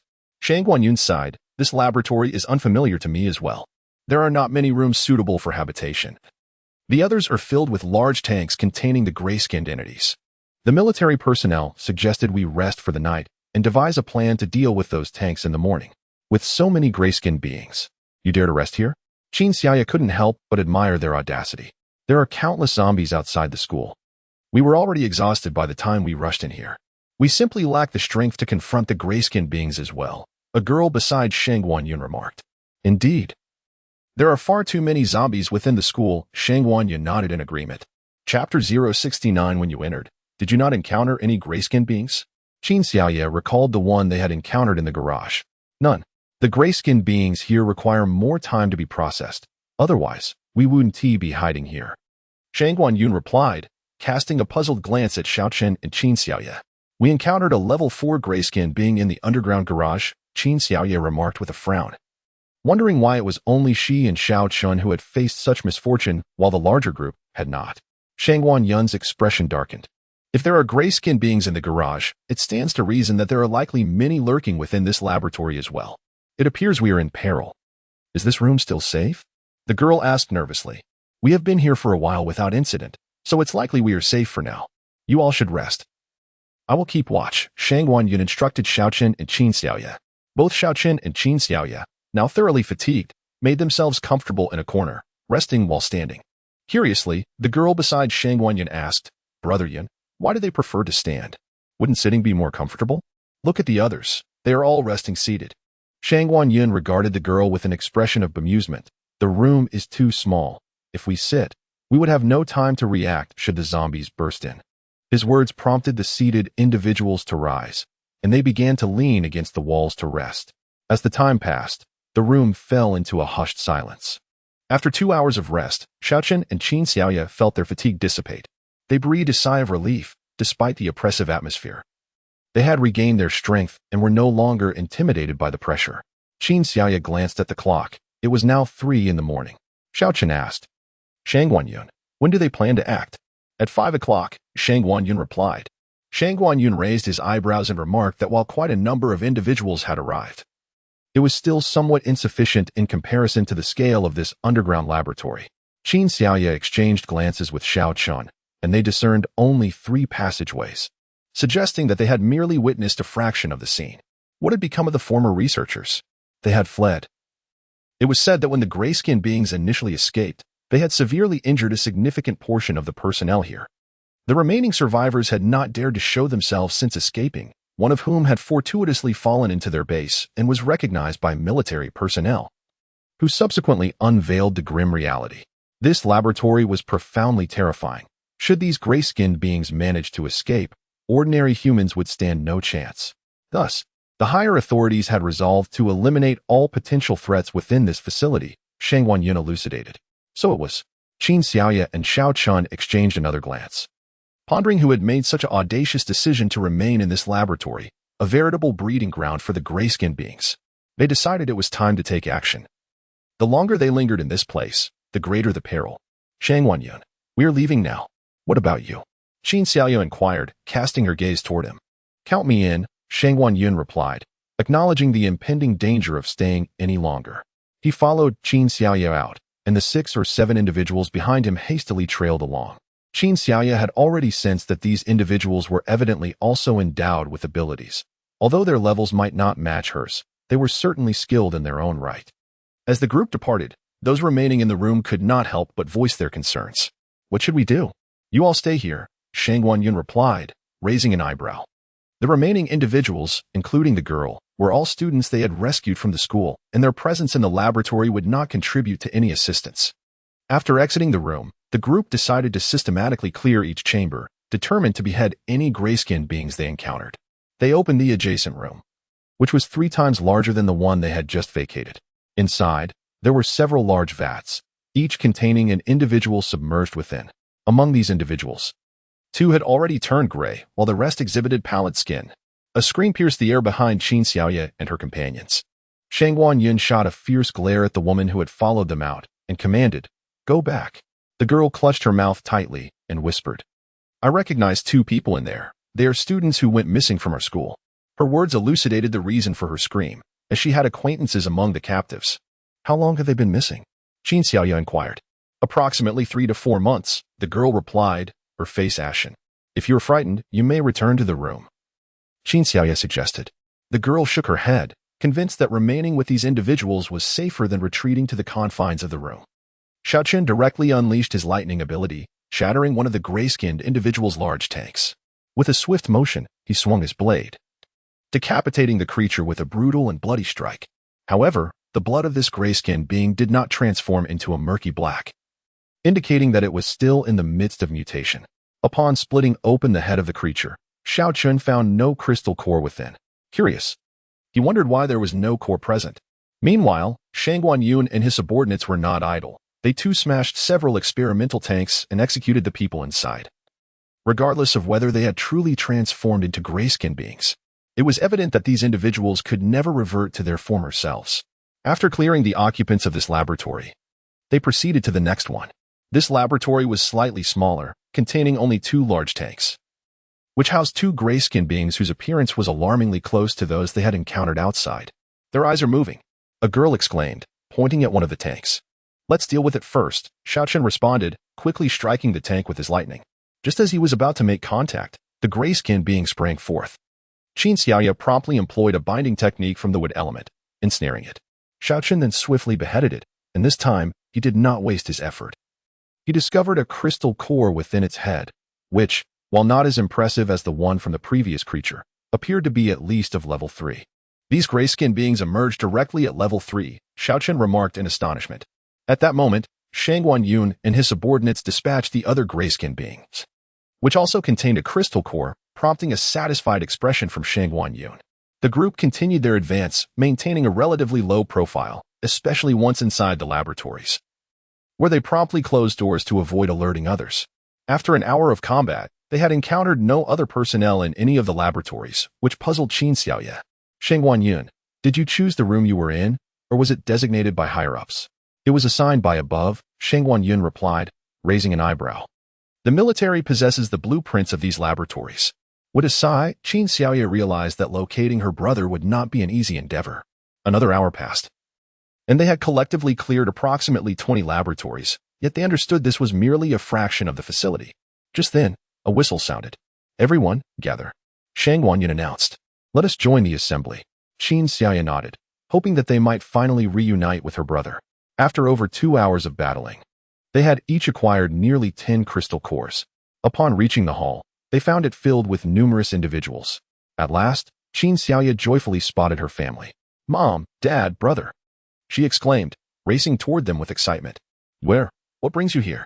Has your rescue mission concluded? Anlin inquired, gazing at her daughter. Qin Xiaoya nodded, affirming that it was indeed complete. Why have you come here? This place is perilous, Qin Xiaodong remarked, his brow furrowed. It is precisely because of the danger that we came. If there were no peril, we wouldn't have come at all, Qin Xiaoya retorted, casting a glance of disdain at her brother. Were it not for their presence, she would have declined the invitation. The assembly gathered in the grand hall, where military personnel began organizing the situation. Qin Xiaoya and their family were directed to the left corridor, while Shang Guanyun and his group occupied the central passage, and another team was assigned to the right corridor. Their task was to sever the electrical connections to all rooms, as the gray-skinned beings within the large vessels depended on electrolytic fluid for survival. Thus, cutting off the electricity would alleviate any immediate concerns regarding them. Of course, this was merely the assertion of the team leader. Qin Xiaoya exchanged a glance with Xiao Chun, harboring reservations about the leader's claims. However, they remained silent, quietly surveying their surroundings. Each corridor appeared to host around 30 to 40 individuals, prompting Qin Xiaoya to sense something amiss. Brother, weren't there soldiers accompanying you? Where are they? She queried. I have no idea. Once we were assigned our rooms, I lost track of them, Qin Xiaodong replied, raising an eyebrow, equally perplexed by the soldier's absence. Qin Xiaoya locked eyes with Xiao Chen, a nagging feeling creeping in. This did not feel like a mission to confront the gray-skinned beings. Rather, it seemed more akin to offering them sustenance. At that moment, Shang Guanyun and his team stealthily approached. Qin Xiaoya turned to him. Aren't you supposed to be in the center? I sense something amiss. It would be prudent for us to remain together. Shang Guanyun shared her unease, lamenting the scarcity of abilities among his group, which consisted of merely 10 individuals. Aside from those stationed at the base, only 5 remained by his side. Notably, both Qin Xiaoya and Xiao Chen exhibited superior prowess. I too perceive something is off. Could it be that we have been deceived into becoming fodder for the gray-skinned beings? Qin Ran couldn't help but voice his concern. Surely, that cannot be true, murmured some students in their midst, their faces paling. Everyone, stay close. Caution is advisable, Qin Xiaoya urged. She and Xiao Chen moved to the forefront, methodically opening one room after another, encountering scenarios akin to their previous encounters. After dispatching the gray-skinned beings, they pressed onward. Didn't the leader say that cutting off the power would suffice? One student whispered, "Humph, if we heed his words, we shall meet our doom." Qin Xiaoya mused, having discerned the underlying truth. "Yuer, what on earth is happening?" Qin Xiaodong inquired. The gray-skinned beings were on the verge of success. A sudden power outage would stimulate their revival in the short term. Qin Xiaoya gestured towards a large vat before them. "Try turning off the power to this vat." Qin Xiaodong switched off the power to the vat, and to their astonishment, the gray-skinned creature's eyes opened immediately. Electricity can incapacitate them, but once the power is cut, they regain consciousness. Qin Xiaoya sighed. At that moment, Xiao Chen struck the zombie with a bolt of lightning and swiftly executed it. The followers behind gasped, realizing they had already dealt with 5 laboratories. If they merely cut the power, the gray-skinned beings would soon be reviving. What about those 2 passages? If too many gray-skinned beings are released, we won't be able to handle them, someone exclaimed. It is too late to discuss that now, Qin Xiaoya sighed again. Let us quicken our pace. The other passages may not have as many vats, a member of their group suggested. Have you been here before? Someone inquired. I used to know a senior who secretly brought me along. Of the 3 passages, the one on our left contains the most laboratories. The right has several, while the middle has very few, the individual replied. Qin Xiaoya and the others felt a slight relief. They had previously visited the right passage and had already destroyed many laboratories there. It seemed that the left passage housed the majority of the gray-skinned beings. Hurry up. At this point, most had found weapons and, now aware of the danger posed by the gray-skinned beings, attacked with greater ferocity, reducing many to mere pulp. Fortunately, the core crystals inside remained intact, which was a stroke of luck. Soon, they heard distant screams and the sound of chaotic footsteps. However, this did not deter their actions as they continued to dismantle one laboratory after another. Upon reaching the passage's end, the student who had previously visited informed them that inside were the researchers' lounge and various mixing rooms. Qin Xiaoya and the others deemed it unnecessary to proceed further. They needed to reach the other 2 passages swiftly. Even if those laboratories were fewer in number, a single large one could harbor 10 gray-skinned beings. They dashed into the central passage, which appeared eerily quiet, lacking any semblance of danger, yet this only heightened their apprehension. Something is amiss in this central passage.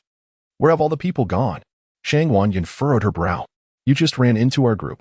Have the people here also fled? Qin Xiaoya recalled that Shang Wanyan had been from the central passage. That is a possibility. Let us head towards the right passage. Shang Wanyan nodded, quickly making her way towards the right passage. Soon, they arrived at the right corridor, which was in utter disarray. People were shrieking as they dashed from one laboratory to another, only to emerge screaming once more. Most of these laboratories had been ravaged by us. Why were they still in such a frenzy? Shang Wanyan furrowed his brow. Let us go take a look. Chapter 071. Having said that, the group ventured deeper into the chaos. The majority of the laboratories had been demolished by Qin Xiaoya and her companions in the early hours. Yet the terrified individual continued to flee from room to room. Someone couldn't help but exclaim, "Isn't that the leader?" Qin Xiaoya and her companions glanced over, realizing that the frantic figure was indeed their leader. Ah, my gray-skinned beings. How could they all have been killed? As he drew closer, they finally discerned the frantic cries escaping his lips. We were indeed sent here to serve as fodder. Qin Xiaodong's expression darkened. How deeply involved are the military personnel in this? Shang Guanyun's countenance also soured. I think I finally understand why Zhao Qi dared to bully Momo and the others yesterday, Qin Xiaoya mused, convinced that Zhao Qi must have received some alarming news to act so brazenly. That possibility cannot be dismissed, Xiao Chen nodded. What do they intend to do? Is the world not chaotic enough? Shang Guanyun couldn't restrain his anger. At that moment, the screaming individual had run up to them, and Xiao Chen promptly seized him, demanding, "Who sent you to bring us here?" You. You are an ability user. My laboratory was destroyed by you, wasn't it? The man immediately recognized Xiao Chen's powers. Indeed, it was I who caused the destruction. Now, tell me, who ordered you to bring us here? Xiao Chen pressed. Ah, you actually destroyed my laboratory. Don't you realize how invaluable this research is? This is a crucial experiment for advancing human evolution. Advancing human evolution? More like hastening humanity's demise, Qin Xiaoya scoffed. If it weren't for these gray-skinned beings, how could the human world have plunged into an apocalypse? Didn't you all awaken your abilities? Isn't that a sign of human evolution? Sacrificing a portion of lives to facilitate the advancement of others, Isn't that progress? He seemed convinced of his own rationale. Slap. Xiao Chun delivered a resounding blow to him. Do not elevate your words to such grandeur.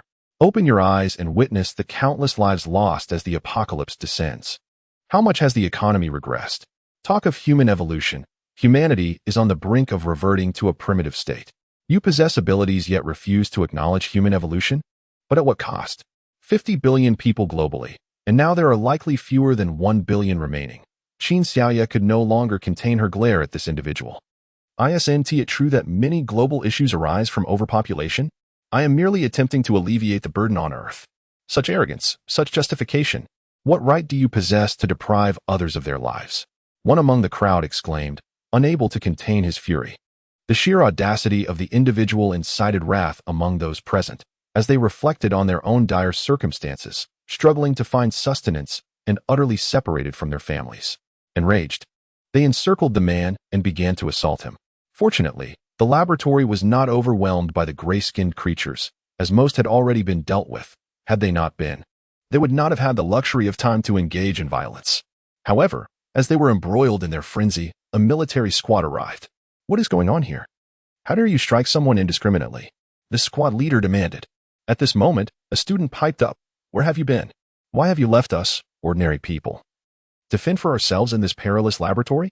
The squad leader furrowed his brow. There is a chemical plant at the school. We were engaged in hazard mitigation. Was it this individual who sent you away? As the assailant stepped back, the beaten man was revealed. Oh, it's Professor Fong. How could you lay a hand on Professor Fong? The squad leader's displeasure was palpable. Yet, as the crowd began to recount the events, the leader's expression soured. He turned to Professor Fong. Is what they say true? The professor's complexion had notably waned, and he lamented, my experiments are all ruined. My experiments are all ruined. In a swift motion, the squad leader drew his firearm and aimed it directly at the professor's head. Alas, why did you have to kill him? Someone exclaimed, unable to restrain their shock. If I do not eliminate him, shall we permit him to return to the base for further experimentation? The squad leader scoffed.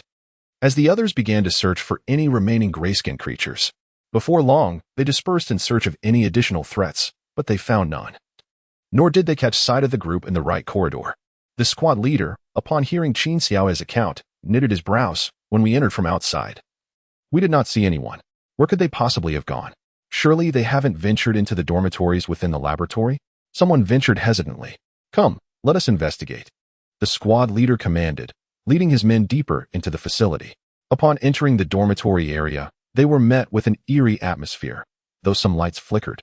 They cast a dim glow. What a haunting sensation. Is this truly the residence of researchers, or a haunt for specters? One muttered under their breath.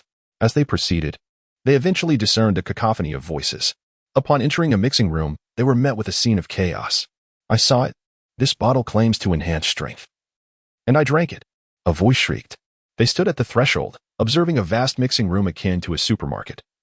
Where the two previously vanished groups were rummaging through the shelves, some even partaking in the concoctions.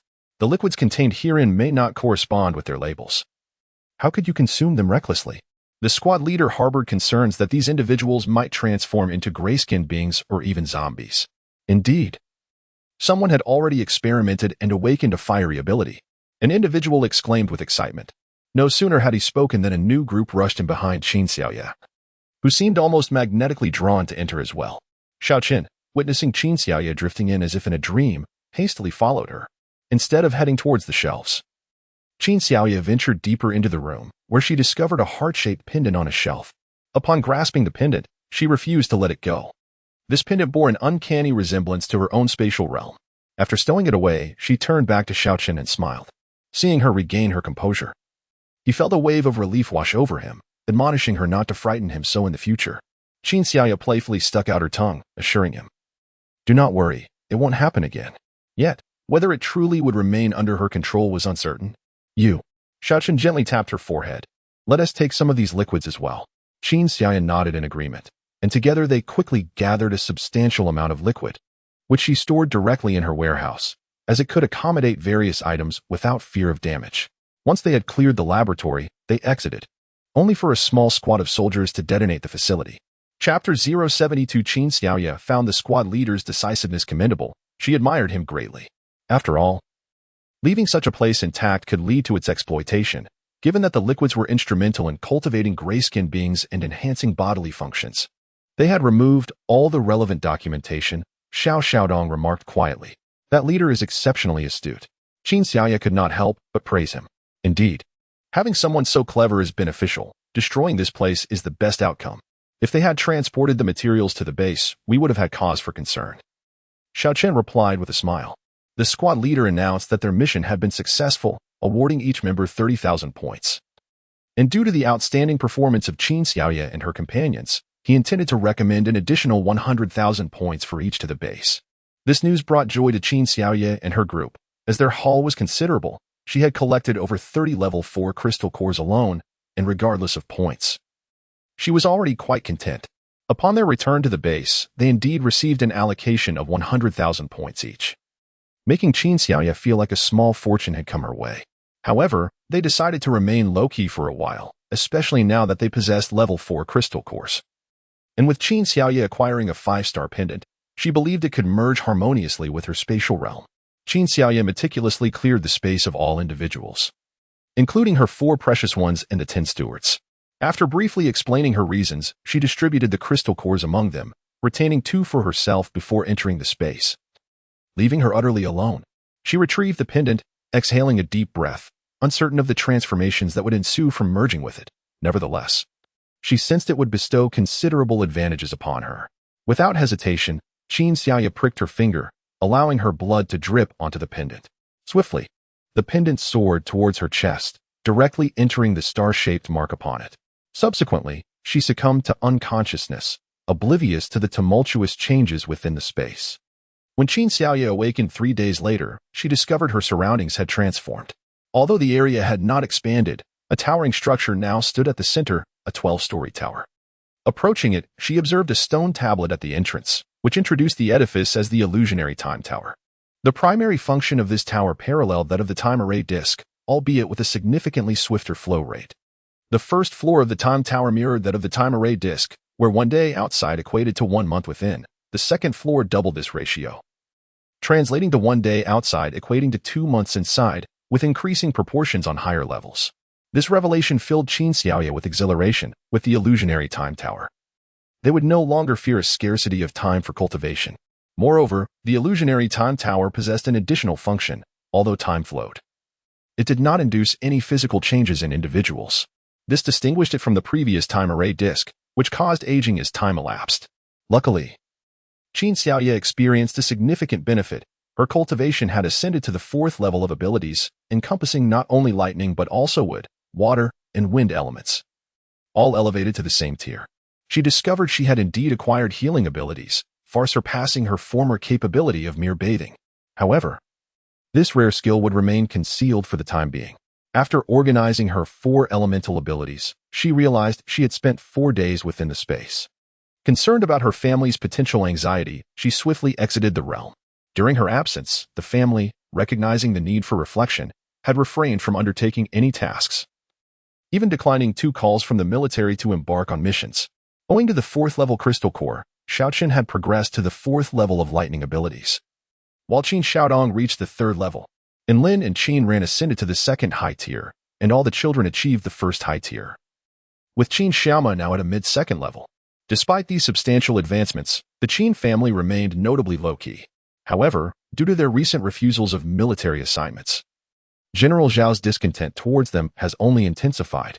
Although General Zhao's motivations stem from a desire for vengeance for his daughter, the rejection from the Qin family has left him feeling humiliated, thus deepening his animosity towards them.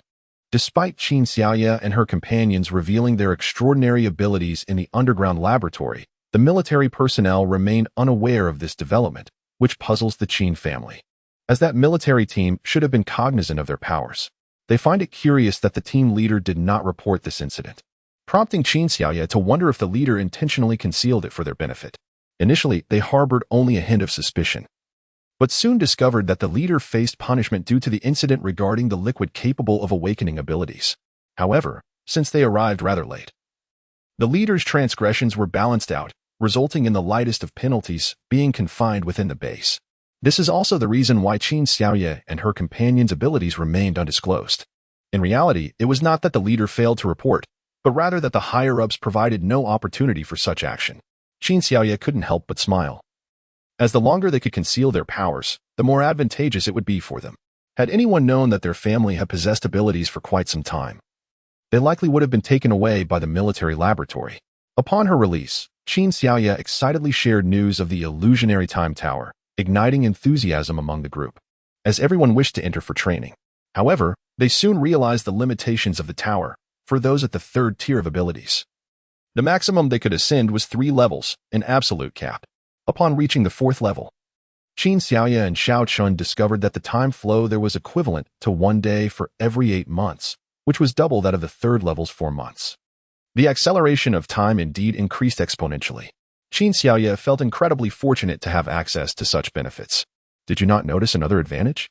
Xiao Chen gazed at her with intrigue. What other advantage? Qin Xiaoye inquired, puzzled about any potential undiscovered aspects of the space. Do you not sense a change in your control over the space?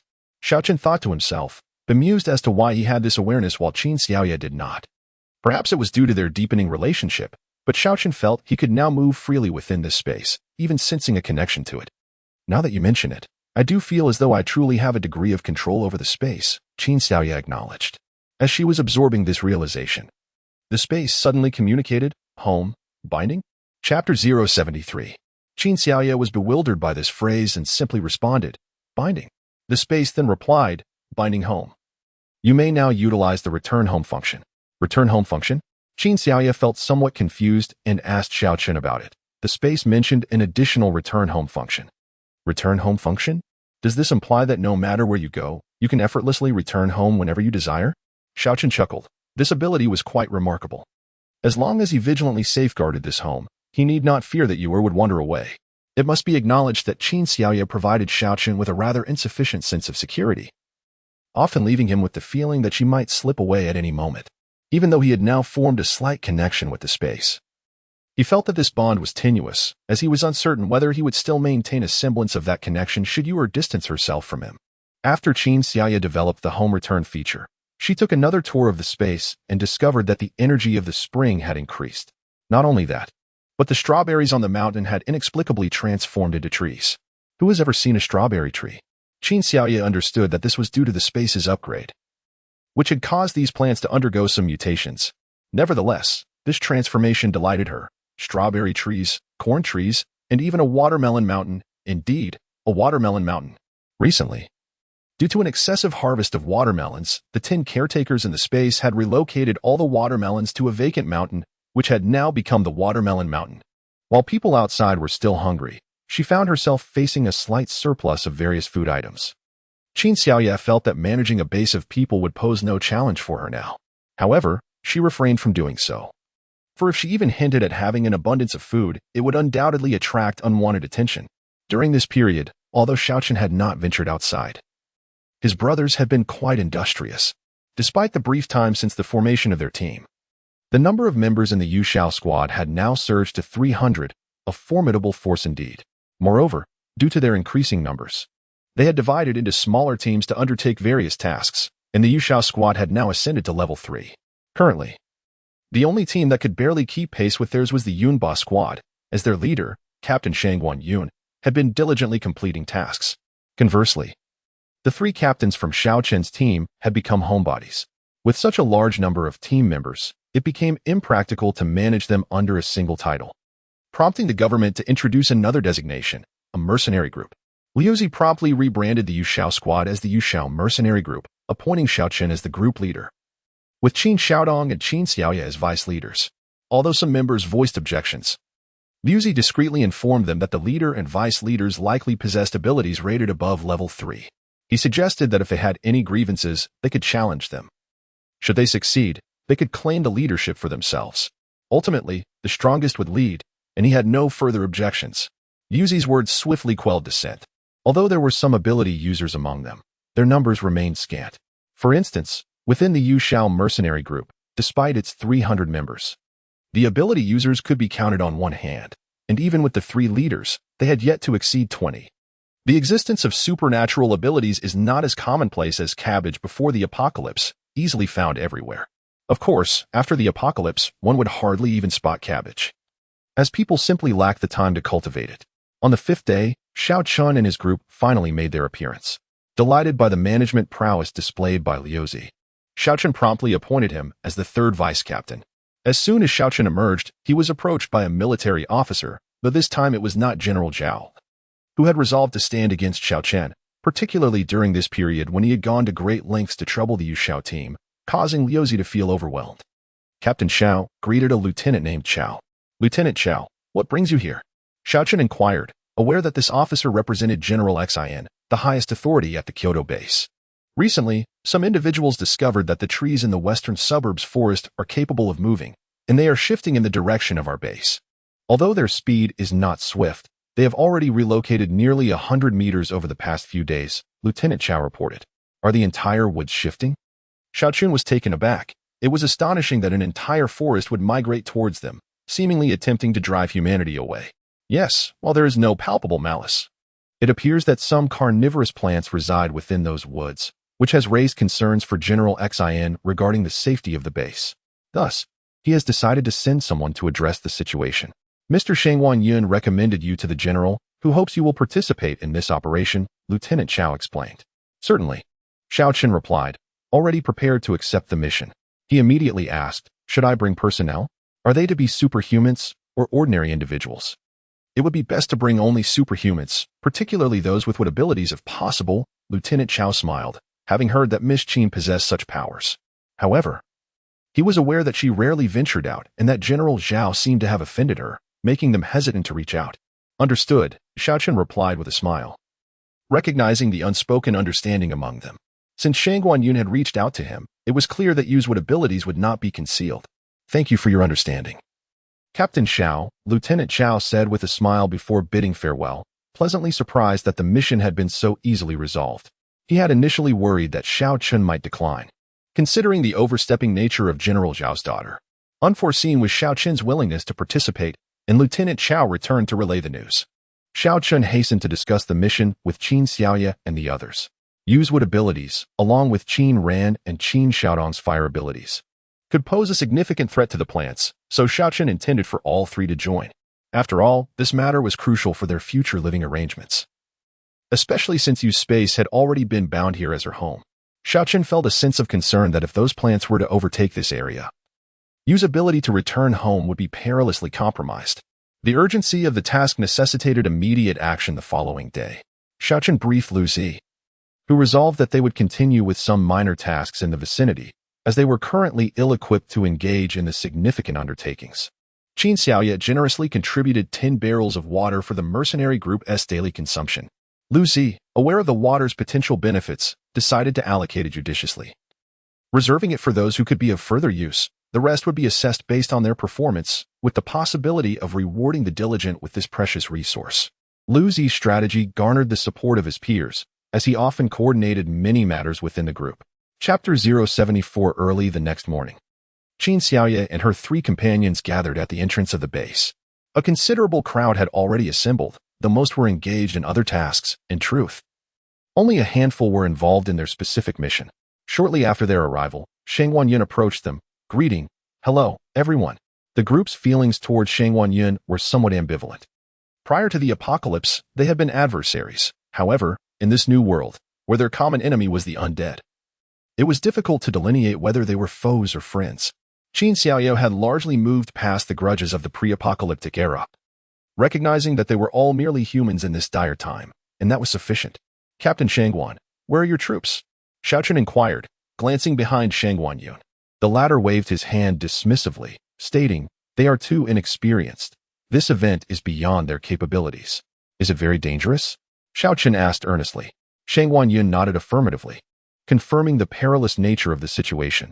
Otherwise, he would not have summoned them specifically. "Captain Shangguan holds us in high regard," Qin Xiaodong remarked, furrowing his brow, feeling a slight disdain towards him, particularly due to past grievances involving Ulala. He knew that even if Ulala were to appear now, Shangguan Yun would not recognize her, as Qin Shuer was now over 4 years old, no longer the small child she once was. "I am aware that Brother Qin harbors some reservations about me. However, in this post-apocalyptic world, I have forgotten the events of the past. Are those memories so difficult for you to let go of, Brother Qin?" Shang Guanyun raised an eyebrow, clearly confident that Ulala was in the hands of these siblings.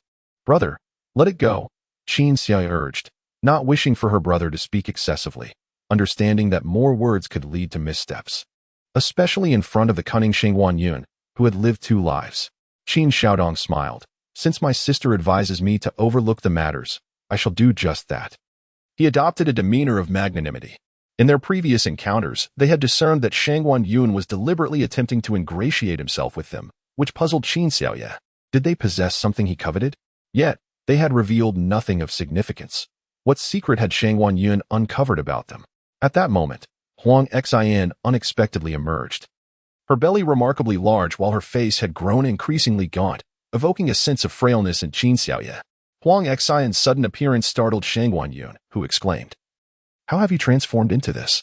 Ignoring the question, Huang Xian fixed her gaze on Shang Guanyun and demanded, "Did you not promise me that you would not engage with the Qin family?" Shang Guanyun shrugged off her hand, retorting, "I never made such a promise." Suddenly, Huang Xian recalled that indeed, she had expressed her wishes, yet this man had never fulfilled them. "How did you manage to come out? Did they permit your release?" Shang Guanyun regarded Huang Xian, her enlarged abdomen a terrifying sight. She pondered the normalcy of the child within. "I am here to undertake a mission with you. I too belong to the wood element." Huang Xian raised an eyebrow, asserting her independence from Shang Guanyun's opinions henceforth. "Oh," Shang Guanyun furrowed her brow, scrutinizing Huang Xian's substantial belly. "What on earth does General Zhao intend to do with someone in such a condition on the battlefield?" The moment Huang Xian appeared, Qin Xiaoye sensed that something was amiss. A woman in such an advanced state of pregnancy either came with ulterior motives or had been manipulated into appearing. Just then, Zhao Qi dashed over, cheerfully calling out to Xiaochen, "Brother Chen." Xiaochen frowned and glanced at Shang Guanyun, inquiring, "What is happening?" "I have no idea," Shang Guanyun replied, her expression darkening. The arrival of these 2 women could only bode ill. Qin Xiaoye stood coldly aside, convinced that their presence heralded trouble. "Zhao Qi, what brings you here?" Xiaochen asked as Zhao Qi approached him. "I'm here to join you on your mission." Zhao Qi blinked innocently, believing herself rather charming. "Nonsense. Return at once." Xiaochen firmly dismissed her. They were already stretched thin and could hardly tend to another. "Brother Chen, I came with Sister Xin. She possesses healing abilities." Zhao Qi asserted, "I am responsible for taking care of her." Xiaochen shot her a cold glance, stating, "Then keep your distance from me." He had a wife and child to look after and did not wish to be encumbered by others. Zhao Qi positioned herself beside Huang Xian, her expression darkening. Her true intention was to draw closer to Qin Xiaoye and, if the opportunity arose, to ensnare her. Shang Guanyun interjected coldly, "If you cannot protect yourself, you ought to return home." Her tone was harsh, showing no regard for Zhao Qi's feelings. At that moment, military personnel arrived and, upon noticing Huang Xian and Zhao Qi did not comment, Shang Guanyun turned to the commanding officer, asking, "What is their situation? I do not wish to be burdened." "They claim they can take care of themselves," the officer replied with a hint of resignation. "Let us hope that is the case, should they encounter any danger." "We will not intervene," Shang Guanyun stated earnestly. The commanding officer, accompanied by a smile, repeatedly expressed his agreement. Qin Xiaoye and her companions drove their own vehicle, with Shang Guanyun also joining them. This group of 5 could be deemed the elite of the entire team. However, this was not the sentiment shared by the officer, who held himself in high regard. If he were firmly opposed, how could General Zhao possibly allow anyone to join? "You 2 should keep your distance from them," the officer instructed Huang Xian and Zhao Qi. Although General Zhao had stated that they need not concern themselves with the 2 women, such a notion was impractical. As their own team members, it was their duty to look after them. Why? Zhao Qi was particularly keen on getting closer to Xiao Chun and his group. After all, they were not affiliated with the military, and if any danger arose, their prior declaration of non-assistance would surely stand. The officer raised an eyebrow, having made his point. And it was no longer his concern whether the 2 women heeded his words. After an hour of travel, the convoy arrived at the edge of the forest, accompanied by an individual who had discovered the moving woods. Upon disembarking, he exclaimed in shock, "It advanced about 10 meters last night." "What do you mean?" an officer inquired. "Do you see that road? It's been swallowed halfway. Just yesterday, it was 3 or 4 meters away from the road." The discoverer now bore a look of terror.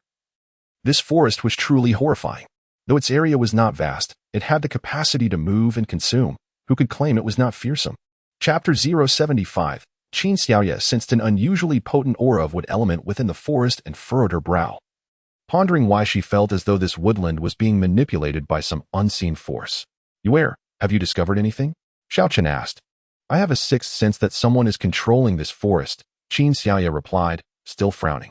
It's merely a feeling, unsubstantiated, and I cannot yet articulate it. Oh, can you be certain? Shang Guanyin inquired. It's just a feeling. Certainty eludes me, Qin Xiaoya said, pouting slightly, acknowledging that mere intuition would not suffice to convince anyone. At that moment, the officer directed 2 soldiers to approach the forest. Both soldiers wielded fire abilities, which could prove crucial for self-preservation in a critical moment. As they observed the soldiers advancing, Qin Xiaoya and her companions prepared to intervene, ready to rescue them should an unseen force act as they drew near. Controlling her vine magic, Qin Xiaoya slowly followed the 2 soldiers. They were positioned approximately 50 meters from the forest.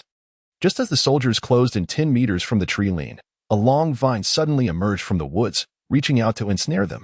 In a swift motion, Qin Xiaoya employed her binding technique to pull the 2 soldiers back. The extending vines missed their targets and retreated into the shadows. What did you feel? The officer asked the returning soldiers. The tension was palpable.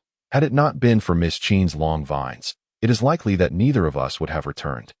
One soldier wiped the cold sweat from his brow, nearly meeting his demise. Those very vines, he remarked, I witnessed them swiftly engulfing small creatures. The discoverer pointed towards the forest in terror. Oh, has Miss Qin uncovered something? The officer inquired. I sense that this forest is under some form of manipulation. Qin Xiaoya remarked, her intuition becoming increasingly pronounced.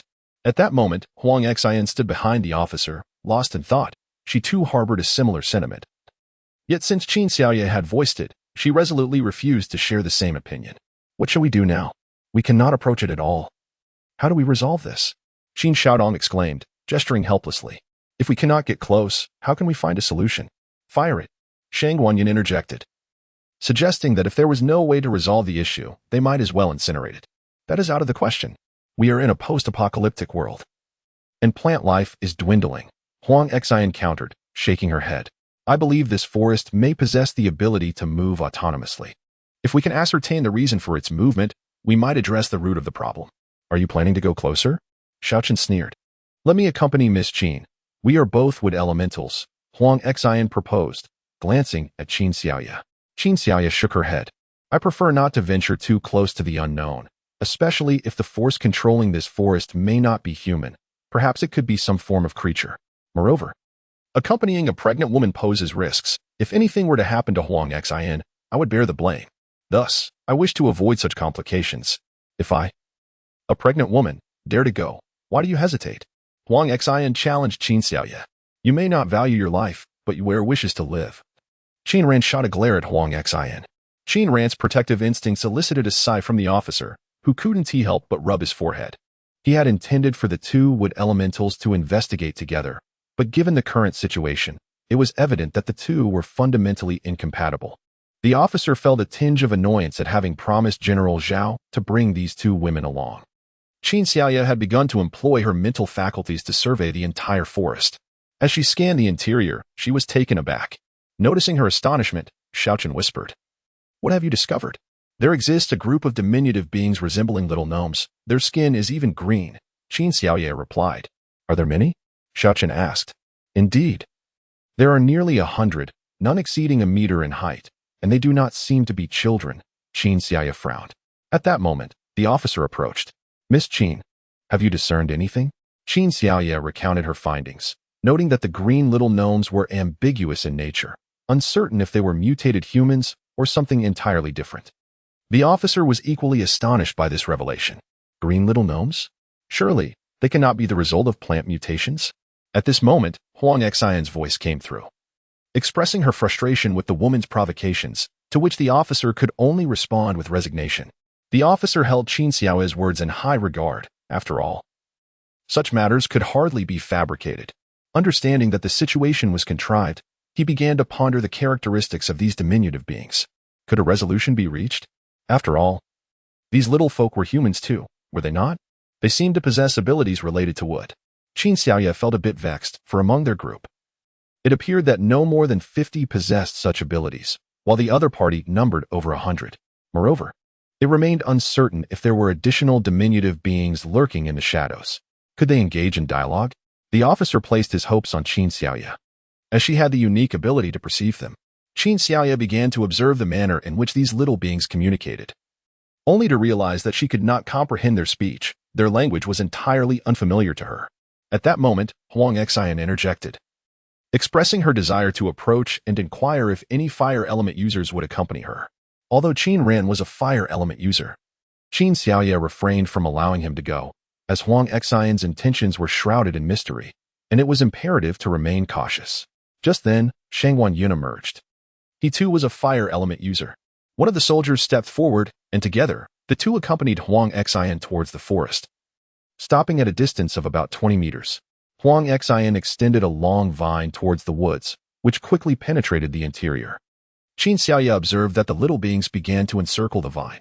She recalled that Huang Xian, the protagonist, seemed capable of communicating with plant life, albeit in a rudimentary fashion, sensing their joy and suffering. However, these little beings were alive, and Qin Xiaoya doubted Huang Xian's ability to converse with them, especially since she herself could not decipher their language. As the little beings clustered around the vine, one of them suddenly wielded a curved dagger and severed the vine into several segments. At that moment, Huang Xian spoke up, saying, "Captain Yan, the little beings inside have agreed to negotiate with us, but they request for Miss Qin to come forward for the talks." Qin Xiaoya let out a cold laugh. Had she not been monitoring the situation with her mental acuity, she might have been deceived. Nevertheless, Captain Yin looked at Qin Xiaoya with eager anticipation. "Miss Qin, are you telling me that the little beings cutting the vine was their way of communicating? That they summoned me?" Qin Xiaoya's words nearly turned Captain Yan's face a shade of green.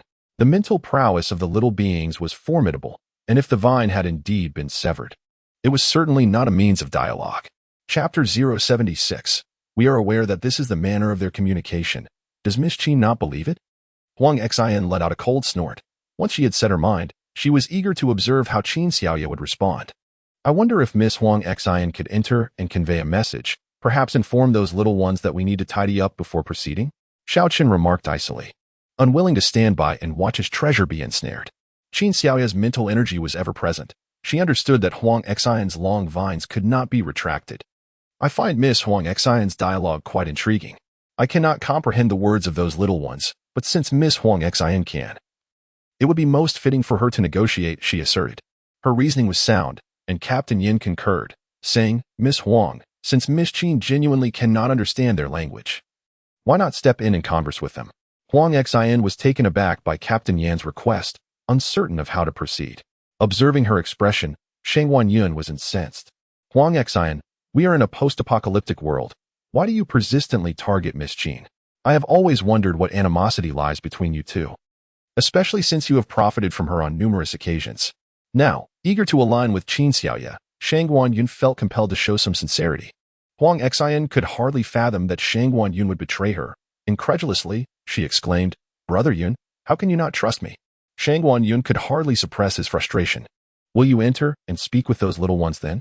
He understood Huang Xian too well, even if she could sense the feelings of those plants. Communication was utterly beyond her. Huang Xian fell silent. Her intention was merely to ensnare Qin Xiaoya, not to ensnare herself. "Since you all do not believe me, so be it. They haven't summoned me to enter, and I shall not go," she declared. It was evident to all that she had not conversed with those plants. Her earlier words were merely a ploy to implicate others. Captain Yan's expression darkened as he said, "I hope such incidents do not recur." Upon Huang Xian's return, Zhao Qi's countenance was equally grim. She pulled Huang Xian aside. "How did you fail? Can't you take this more seriously? Am I not serious enough?" Huang Xian shot her a glare. "Were it not for the child in my womb, I would not accompany you, Miss Zhao, to perpetrate harm." This Huang Xian truly harbors ill intentions, Qin Xiaodong remarked, furrowing his brow, feeling that this woman had crossed his threshold of tolerance. "I have long been aware of her nefarious designs," Qin Xiaoye retorted, hoping the military would not heed her words. If the military were to press her, she genuinely feared what action she might resort to. "They will strike again," Qin Ran warned, frowning in concern. "Indeed, we must exercise greater caution henceforth." Xiao Chen nodded in agreement. Subsequently, Captain Yin found himself at a loss. It had become evident that the forest was under the control of a group of diminutive beings. their intentions pointedly directed towards their base. As for what these little folk planned to do, Captain Yin was uncertain, particularly since neither he nor Huang Xian understood their language. He approached Commander Shangguan and Commander Xiao to solicit their opinions. Under ordinary circumstances, Captain Yan's pride would have precluded him from seeking counsel from them. But the complexity of the situation compelled him to do so. I believe that engaging them in combat is preferable.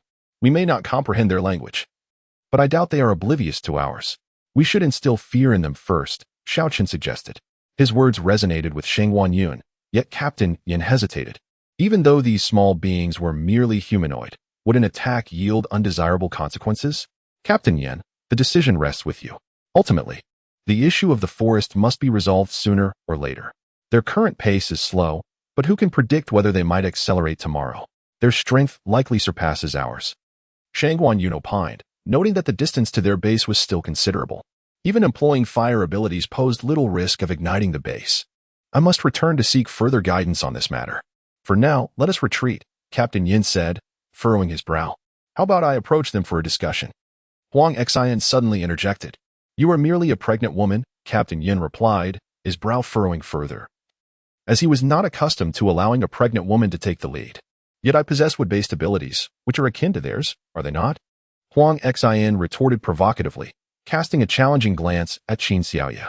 Qin Xiaoya recognized Huang Xian's ulterior motives and was wary. She had no intention of being dragged into danger. Akin to their abilities? Captain Yin glanced towards Qin Xiaoya. Realizing that Huang Xian's involvement would be far less advantageous than Qin Xiaoya's, especially since she lacked a noticeable pregnancy. Thus, he called out, Miss Qin. Before he could finish, Xiao Chen erupted in anger. No. How dare you suggest sending my wife into peril? This is preposterous. If anyone is to go, let her do it. Our wear will not be involved. Now, not only was Xiao Chen furious, but so were Qin Ran and Qin Xiaodong. Qin Xiaodong turned to Huang Xian, stating, My sister may not possess the cleverness of Miss Huang, but do not underestimate her. She lacks the ability to communicate with them. Unlike Huang Xian, the Qin family could not help but contemplate Huang Xian's cunning nature.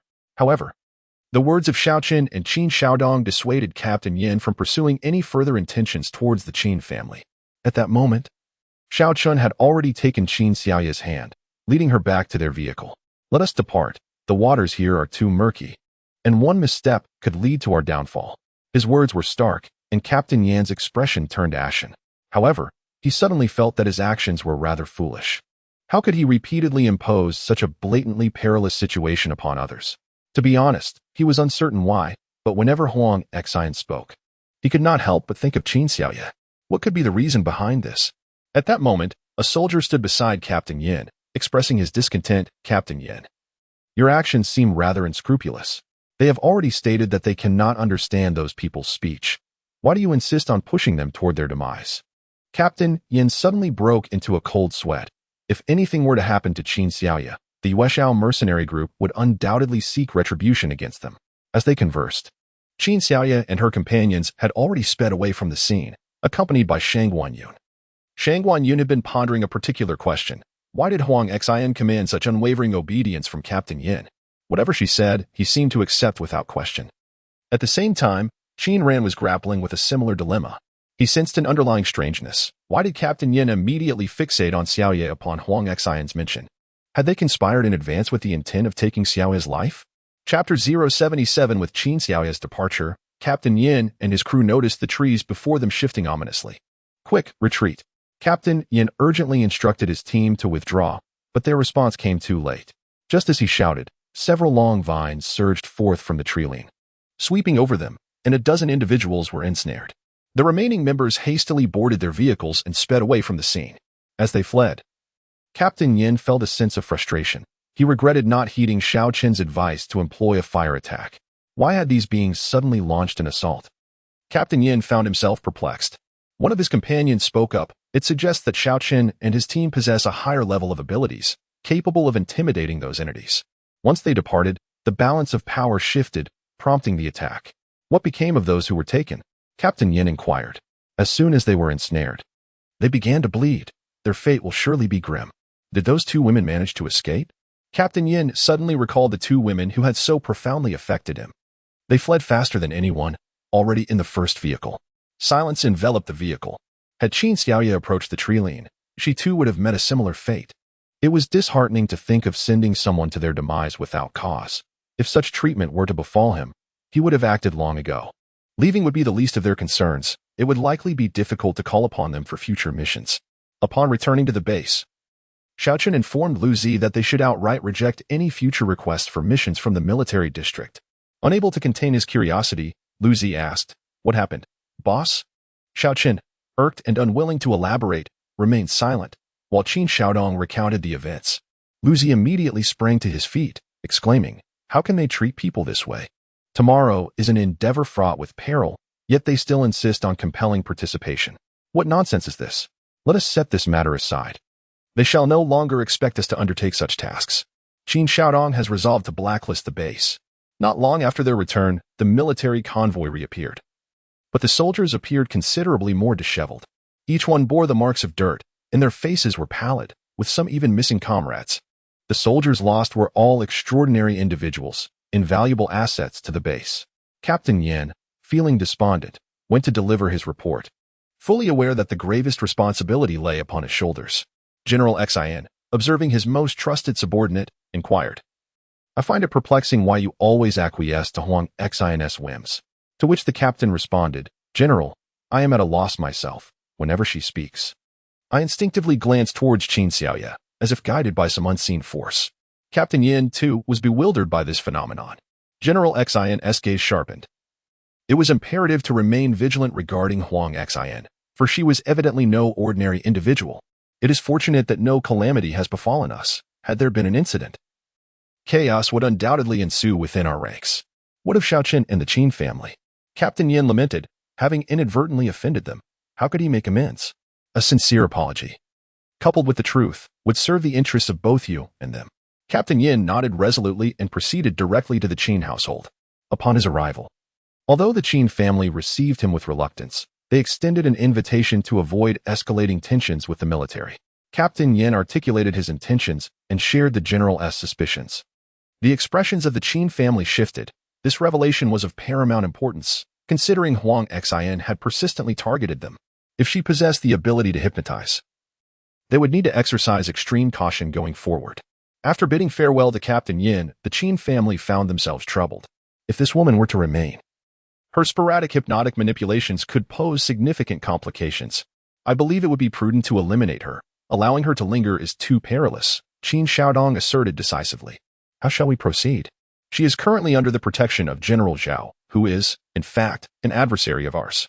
Without his indulgence, would Huang Xin dare to confront you so brazenly? Qin Ran sighed, lamenting their insufficient strength. Had they been more formidable, no one would dare to target them so overtly. I believe it is time to reveal my fourth-level abilities, Xiaochen declared, resolving to no longer remain in the shadows. Remaining silent has rendered us akin to soft fruit for others to squeeze. And I shall disclose my third-level fire abilities, Qin Xiaodong decided, opting to temporarily withhold his wind abilities for now. The extraordinary abilities of both of you should be announced. I believe that the number of individuals seeking to join our Yueshao mercenary corps will increase significantly. Qin Xiaoya perceived this as an opportune moment. Currently, most people are in a phase of observation, and with the presence of formidable ability wielders, it stands to reason that many would be eager to align themselves with us. After all, a larger number translates to greater strength. Xiaochen swiftly instructed Lu Zi to publicize his level 4 thunder ability and Qin Xiaodong's level 3 fire ability. The news spread like wildfire, igniting a fervor throughout the entire base. They had always assumed that Xiaochen and his associates possessed only level 2 abilities, so the revelation of their actual levels was astonishing. Consequently, the Yueshao Mercenary Corps garnered even more attention, attracting a multitude of prospective members. Although the standards for entry had also risen considerably. Previously, individuals sought out the Mercenary Corps. Now, it was the Corps that was selective in its recruitment. With the increase in personnel, the Yueshao Mercenary Corps had grown to 800 members, now recognized as the foremost mercenary group in Kyoto. Particularly, with the increasing distribution of spring water by Qin Xiaoya to Lu Zi, over 100 ability wielders had emerged within the ranks of their corps. In contrast, the Yunba Mercenary Corps had not experienced such a phenomenon. Although they had some ability wielders, only a mere dozen had manifested, much to Shang Wanyun's frustration. He pondered how his luck could be so dismal, especially considering that 5 of those who had awakened their abilities had done so due to the liquids he provided. The liquids brought back by Qin Xiaoye were studied by Qin Yulong and his companions. Initially, she doubted that the 4 little ones could yield any significant findings. However, to her surprise, they managed to uncover certain insights, such as the similarity in activity between those liquids and the spring water. The spring water exhibited neutral activity, while the liquids leaned towards a specific attribute. Activity? Qin Xiaoye gazed at her 4 precious children. Indeed, mother. It is precisely this activity that determines whether one can awaken their abilities. Qin Yulong stated earnestly. In fact, there is a certain probability of awakening abilities if one is bitten by a zombie. Qin Xiaoye was aware of this possibility, although the chances were infinitesimally low. I discovered that within those zombies resides a form of activity that possesses considerable power. This was a realization Qin Yulong had made secretly. Only able to observe such phenomena while his mother and the others were engaged in combat with zombies. You are still young. Conducting such experiments is far too perilous. Mother, I will be cautious, Qin Yulong replied with sincerity. Though merely 5 years old, he already exhibited the demeanor of a scholar. At that moment, Qin Yujie approached, offering reassurance. Yes, mother, you can trust us. Just be careful. Do not cause your mother undue worry, Qin Xiaoye said, affectionately ruffling Qin Yujie's hair. At this moment, Qin Kuer and Qin Shuer approached, saying, Mother, our abilities have reached the pinnacle of level 2 and could potentially ascend at any moment. You need not worry about us. The rapid advancement of the children's cultivation stemmed from the spatial spring water. Ever since Qin Xiaoye integrated the second star-shaped pendant, the vitality of the spring water had increased. Coupled with Qin Yulong and the others' continuous research, their exposure to these elements had unwittingly led to significant enhancements in their powers. Qin Xiaoye resolved to spend her free time in the space, playing with the quadruplets. Although the 10 nannies had returned to the realm, they could never replace the comfort of parental care. Nonetheless, Qin Xiaoye recognized their earnest efforts, for the children were exceptionally well cared for, a testament to their dedication. In the following week, Qin Xiaoye and her companions undertook only minor tasks, returning home each day with ease. Upon arriving, Qin Xiaoye hurried to attend to the quadruplets, which caused them considerable frustration. Since her involvement in their care, their experimental activities had diminished significantly. Mother, you need not worry about us. We are fully capable of looking after ourselves, Qin Yulong reassured her. He then added, Mother, may we conduct an experiment on those in the mercenary group who have not awakened their abilities? What kind of experiment? Qin Xiaoye squinted her eyes. It's quite simple. Qin Yulong smiled. We recently developed a reagent, and we wish to test if it can help awaken people's powers, and I assure you, it has no side effects. Qin Xiaoye regarded her son skeptically. Even the seasoned scientists in the laboratory could not guarantee their reagents were entirely free of side effects. How could this young boy be so certain? Mother, I assure you, it is absolutely true. At that moment, Qin Yujie emerged, holding a vial of pink liquid. Mother, this is it. The pink liquid is designed to awaken water or wood abilities, and it is particularly suitable for girls. Oh? Qin Xiaoye raised an eyebrow. Have you already conducted experiments? Of course. Shuer and Kuer have taken it and successfully awakened their water abilities, Qin Yujie inadvertently revealed. Qin Xiaoye's eyes widened in disbelief. You 2 little rascals actually had your sisters undergo such an experiment? Are you seeking a beating? She raised her fist, ready to chase after the 2 boys, who promptly fled. Mother, didn't we agree not to resort to violence? Qin Yulong called out while escaping. I never said that. No, I must punish you today. My mood will not be right until I do. Qin Xiaoye began to pursue them. At that moment, Xiao Chun happened to enter the space. Ah, Yuer, what is happening? Why are you bullying my sons? Ask them what they did. Inquire why I am pursuing them. Qin Xiaoye glared fiercely at the 2 boys, who had run far away. Be good. Don't be angry. If they truly wished to evade you, they would have already vanished in an instant or taken flight. Rather than waiting for you to approach slowly, Xiao Chun said, pulling Qin Xiaoye into his embrace. You 2 rascals, come here and apologize to your mother. Qin Yulong and Qin Yujie cautiously approached Qin Xiaoye. Mom, please don't be upset. We promise we won't let our sisters participate in experiments again. What did you just say? At this moment, Xiao Chen's eyes widened in disbelief, prompting the 2 boys to slap their foreheads and exclaim, Run. Dad's going to get angry. Thus, the space erupted into a scene of 2 little ones fleeing while Xiao Chen pursued them from behind, with Qin Xiaoye leisurely munching on sunflower seeds, observing the commotion. She had just advised him not to be angry, yet he appeared to be quite irked himself. Eventually, Xiao Chen caught up to the two little rascals, delivering 5 playful swats to each of their behinds. Nevertheless, he was reluctant to strike too hard, knowing that not only would it hurt him, but it would also pain his wife.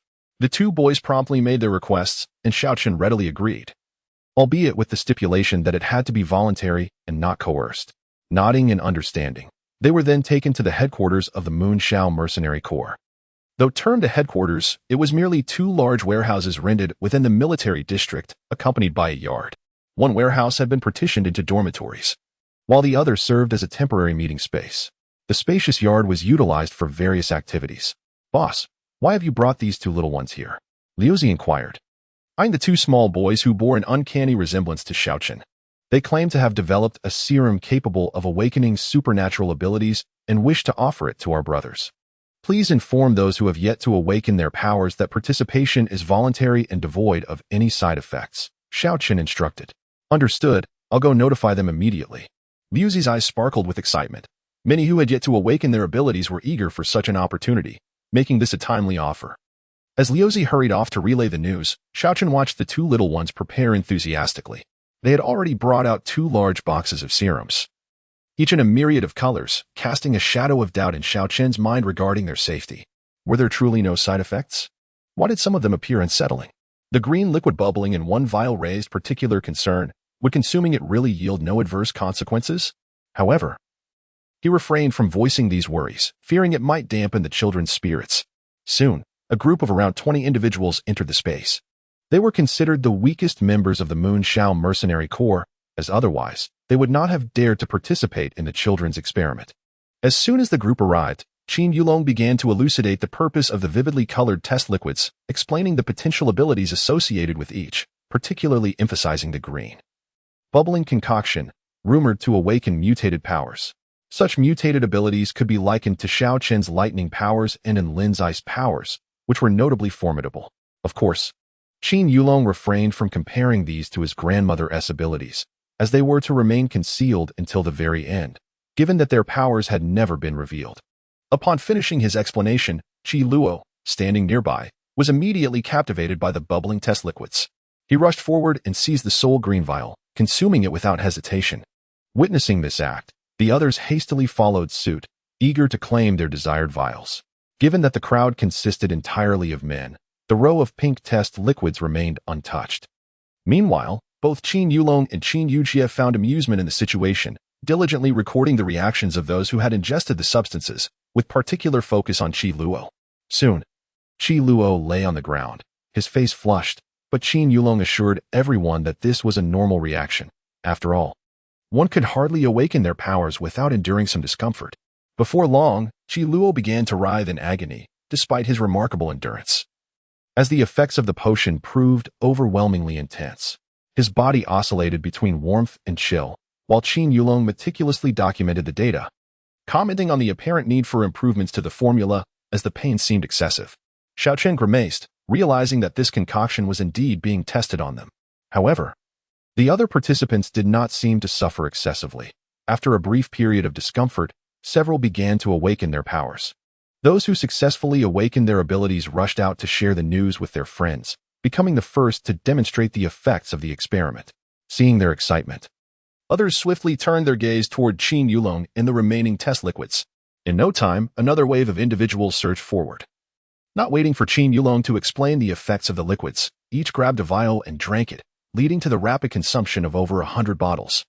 Throughout this time, Qi Luo continued to endure, while approximately 40 individuals had already awakened their powers and departed, leaving others still in the process of awakening.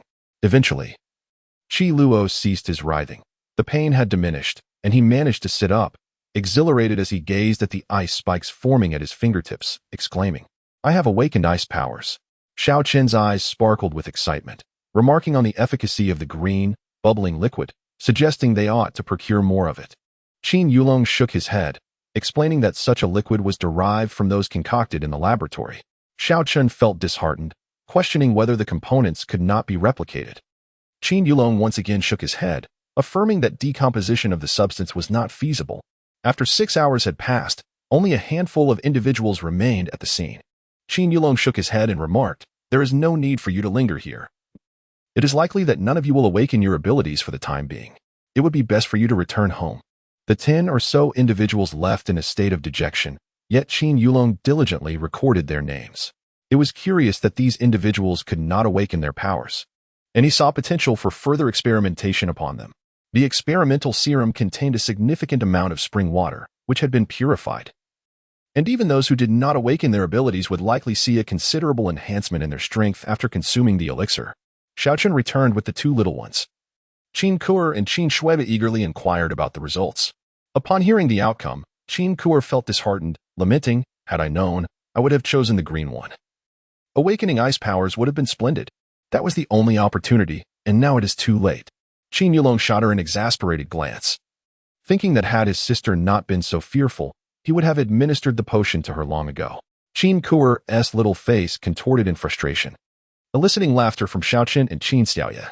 "All right, you two should return to the space and rest. Continuing to meddle with these matters will only make you targets in the future," Qin Xiaoye sighed, pondering whether someone might come to their home to seize them. Having exceptionally clever children was not always a blessing. Xiaochen and Qin Xiaoye exchanged a determined glance and promptly placed the 4 children into the safety of the space. For it was indeed the most secure haven. With just the 2 of them remaining, Xiaochen felt a sense of joy. He cherished their intimate moments together, free from the interruptions of adults and children, allowing them to enjoy their peaceful little lives. Of course, this tranquility was limited to today, as they still had numerous tasks to attend to each day. "Chen, what do you suppose the little dwarf's intentions are?" Xiaochen mused. Although the dwarfs appeared to pose no threat, it was shocking to realize that after their departure, they had engaged in a bloody confrontation with the soldiers. "Perhaps they seek to occupy this place, or maybe they wish to collaborate with us," he speculated, raising an eyebrow. "If their aim is to take control, they are outnumbered here, so it remains unclear whether they intend to strike with lethal force or enslave the populace. I suspect the military will organize an expedition within the next couple of days," Qin Xiaoye remarked, contemplating whether they should involve themselves in this endeavor. "We will not participate this time," Xiao Chun stated resolutely. "Are you truly not going to join?" Qin Xiaoye inquired. "Indeed, they must bear the consequences of their misguided decisions," Xiao Chun replied, still irate over Captain Yan's reckless suggestion that Yue should risk her life. As anticipated, the following morning, there was a knock at their door. Military personnel sought their participation in the upcoming operation, but Xiao Chun flatly declined. The soldiers felt quite frustrated. Yet there was nothing they could do if the duo chose not to participate. At this moment, Zhao Qi had already heard rumors at home that the experimental liquid produced by the Yueshao Mercenary Corps could awaken extraordinary abilities. She felt anxious, her eyes practically gleaming with eagerness, especially upon learning that a certain bubbling green liquid could actually awaken mutated powers. She began to plead with her father, "Father, I want that experimental liquid as well." General Zhao, observing his daughter who seemed more of a hindrance than a help, could only shake his head in resignation. "You have already offended the Yueshao Mercenary Corps quite severely. How could they possibly grant you access to the experimental liquid?" If she had not antagonized them, he might have attempted to procure some, but her troubles with them were far from infrequent. Chapter 080. Don't you possess authority? Can't you simply use it to pressure them? Zhao Qi pouted. Didn't you say you were aware of the situation? There is only a limited supply of that experimental liquid, and it has already been exhausted, General Zhao responded, having received confidential reports. But didn't they mention that the experimental liquid was developed by Xiao Chen's son? Zhao Qi, though reluctant to admit it, recognized that the 2 children bore an uncanny resemblance to Xiao Chen. Can we be certain they are indeed Xiao Chen's sons? General Zhao inquired. Yes, that can be confirmed. Father, do you think we could perhaps seize those 2 children? If we manage to take them, wouldn't all the experimental liquid they produce belong to us? Our family would then be filled with extraordinary ability users. And wouldn't our power outshine that of the entire base? Of course, many others harbored similar intentions. Even Shangguan Yun contemplated seizing Qin Yulong and Qin Yujie for himself. However, none of them anticipated that the situation would unfold within the confines of the laboratory. Qin Xiaoye observed the group of individuals in white coats in her son's laboratory and couldn't help but sigh, knowing that these matters could not possibly have been accomplished solely by her son and his friends. It turned out that 5 of the 10 caretakers were assisting them in the laboratory. Qin Yulong and the others were drawn to the experiments primarily because one of these caretakers was a professor from the Chemical Engineering Institute. who had initially set up the laboratory to entertain the 4 children. Unexpectedly, after Qin Xiaoye and her group managed to acquire some experimental liquid, they produced a batch that could awaken extraordinary abilities. Uncle Lin, just let them play, Qin Xiaoye remarked, unable to contain herself. You couldn't be more mistaken. They are not merely playing. This is serious research, and many of the ideas stem from Little Dragon. Uncle Lin expressed his satisfaction with Qin Yulong. Xiaochen, embracing Qin Xiaoye, declared, our children have important matters to attend to. It's time for us to undertake our mission. What if someone intrudes while we are out? Qin Xiaoye furrowed her brow in concern. Father, mother, I have a plan. I possess some discarded liquid that closely resembles that green substance, Qin Yuji announced, approaching with several bottles of experimental liquid, all bubbling green. Is this truly different from that? Xiaochen questioned, feeling that it resembled the one he had previously encountered. It is indeed different. That bottle contains test liquid, while this one holds wastewater. I placed them in the study. After Qin Yuji finished speaking, he swiftly exited. Xiaochen couldn't help but shake his head. Surely drinking wastewater would cause stomach pains. His own son was quite the troublemaker. Let them be. If someone breaks in and takes the medicine, they will have only themselves to blame, Qin Xiaoye remarked with a light laugh. The two departed to undertake a mission. As every day, Liuzi would bring back numerous tasks. Xiao Chun and Qin Xiaoye led a team to perform a cleanup operation, which was near the agricultural market.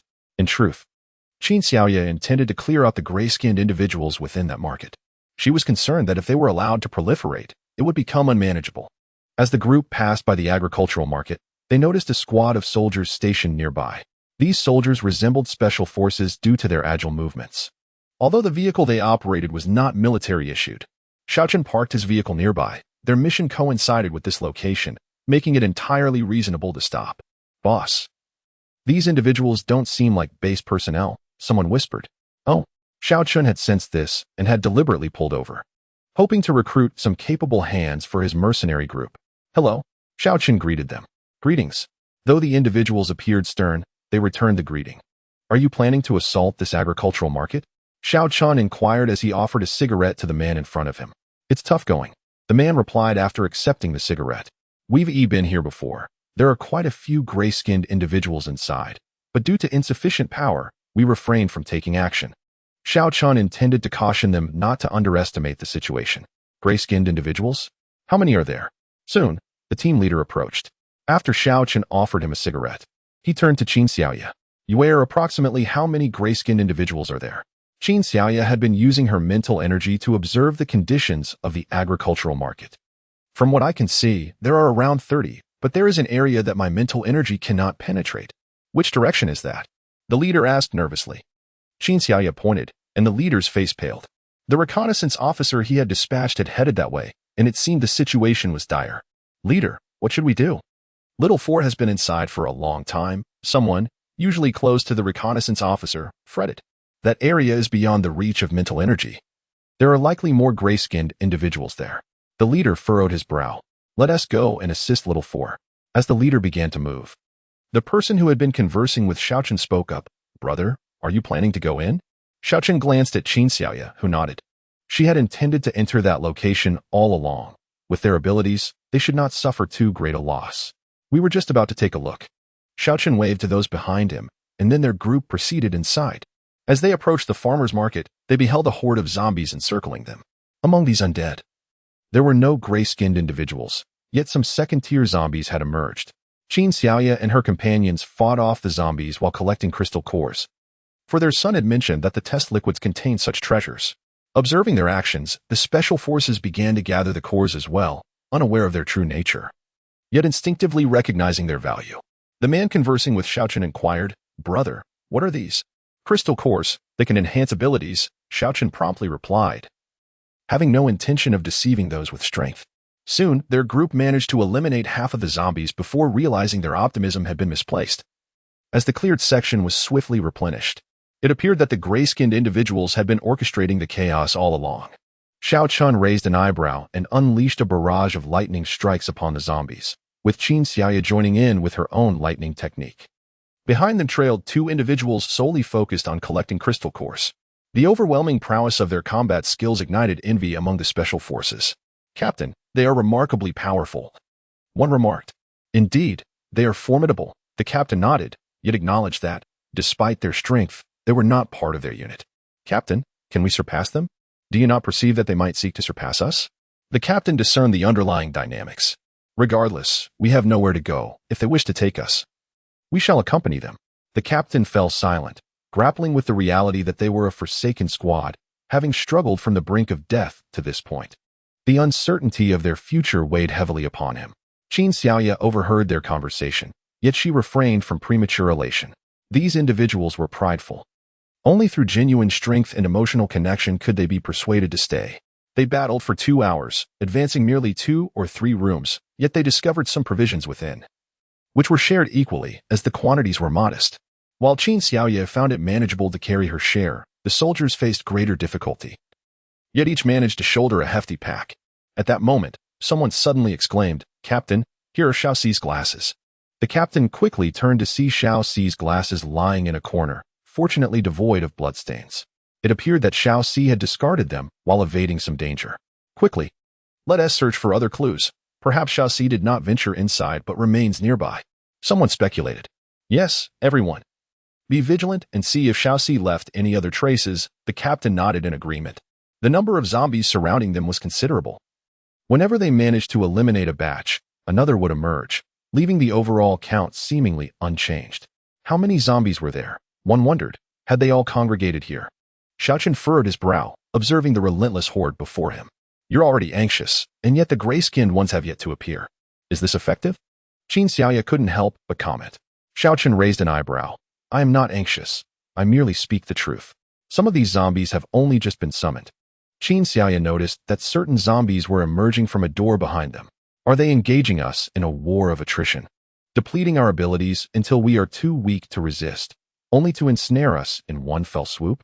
Xiao Chun articulated the gray-skinned being's intentions. Clearly, they have that in mind. We must remain vigilant.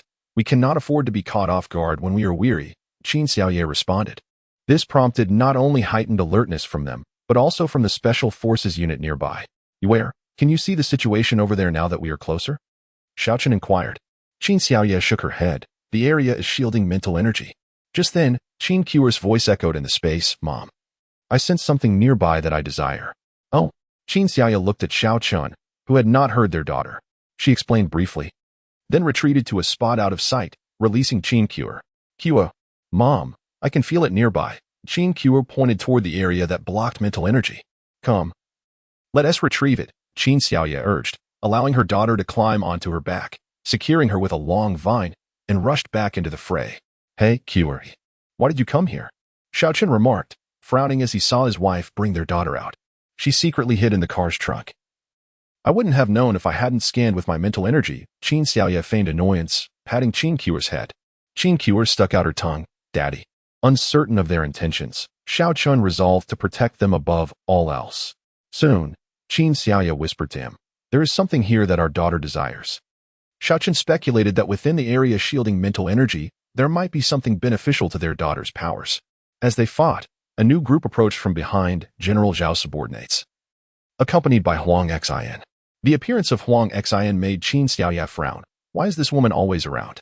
Mom, she's here to steal from me, Qin Qiuer declared. Having recognized Huang Xin as a fellow mental energy user, rest assured, my dear, mother will not allow her to take it away. Qin Xiaoya thought to herself, even if she were to seize it, she would ensure it was returned. At that moment, in the space, Qin Yulong spoke up, Mother, let me go out and help my sister retrieve that item. No, it is too perilous, she replied. Do not worry, I will handle this matter. Qin Xiaoya whispered a few words to Xiao Chen before she set off in another direction, planning to utilize her own abilities to navigate around this area. Then approach from behind the region that shielded mental powers, thus acquiring the object. Of course, with Qin Xiaoya's departure, Xiao Chun could no longer leave. He still needed to lead his team. Their group had sustained no losses thus far, and they could not afford any. Watching Qin Xiaoya vanish, Huang Xin felt a surge of anxiety, believing that the woman was indeed after what she desired. Though she wished to follow, her considerable pregnancy hindered her from acting independently. You too, follow that woman, Huang Xin commanded the 2 soldiers, directing them to pursue Qin Xiaoya. The 2 soldiers dashed towards her direction upon receiving the order. However, Qin Xiaoya moved with remarkable speed, aided by her wind abilities, and in the blink of an eye, she left them far behind, especially since zombies blocked their path.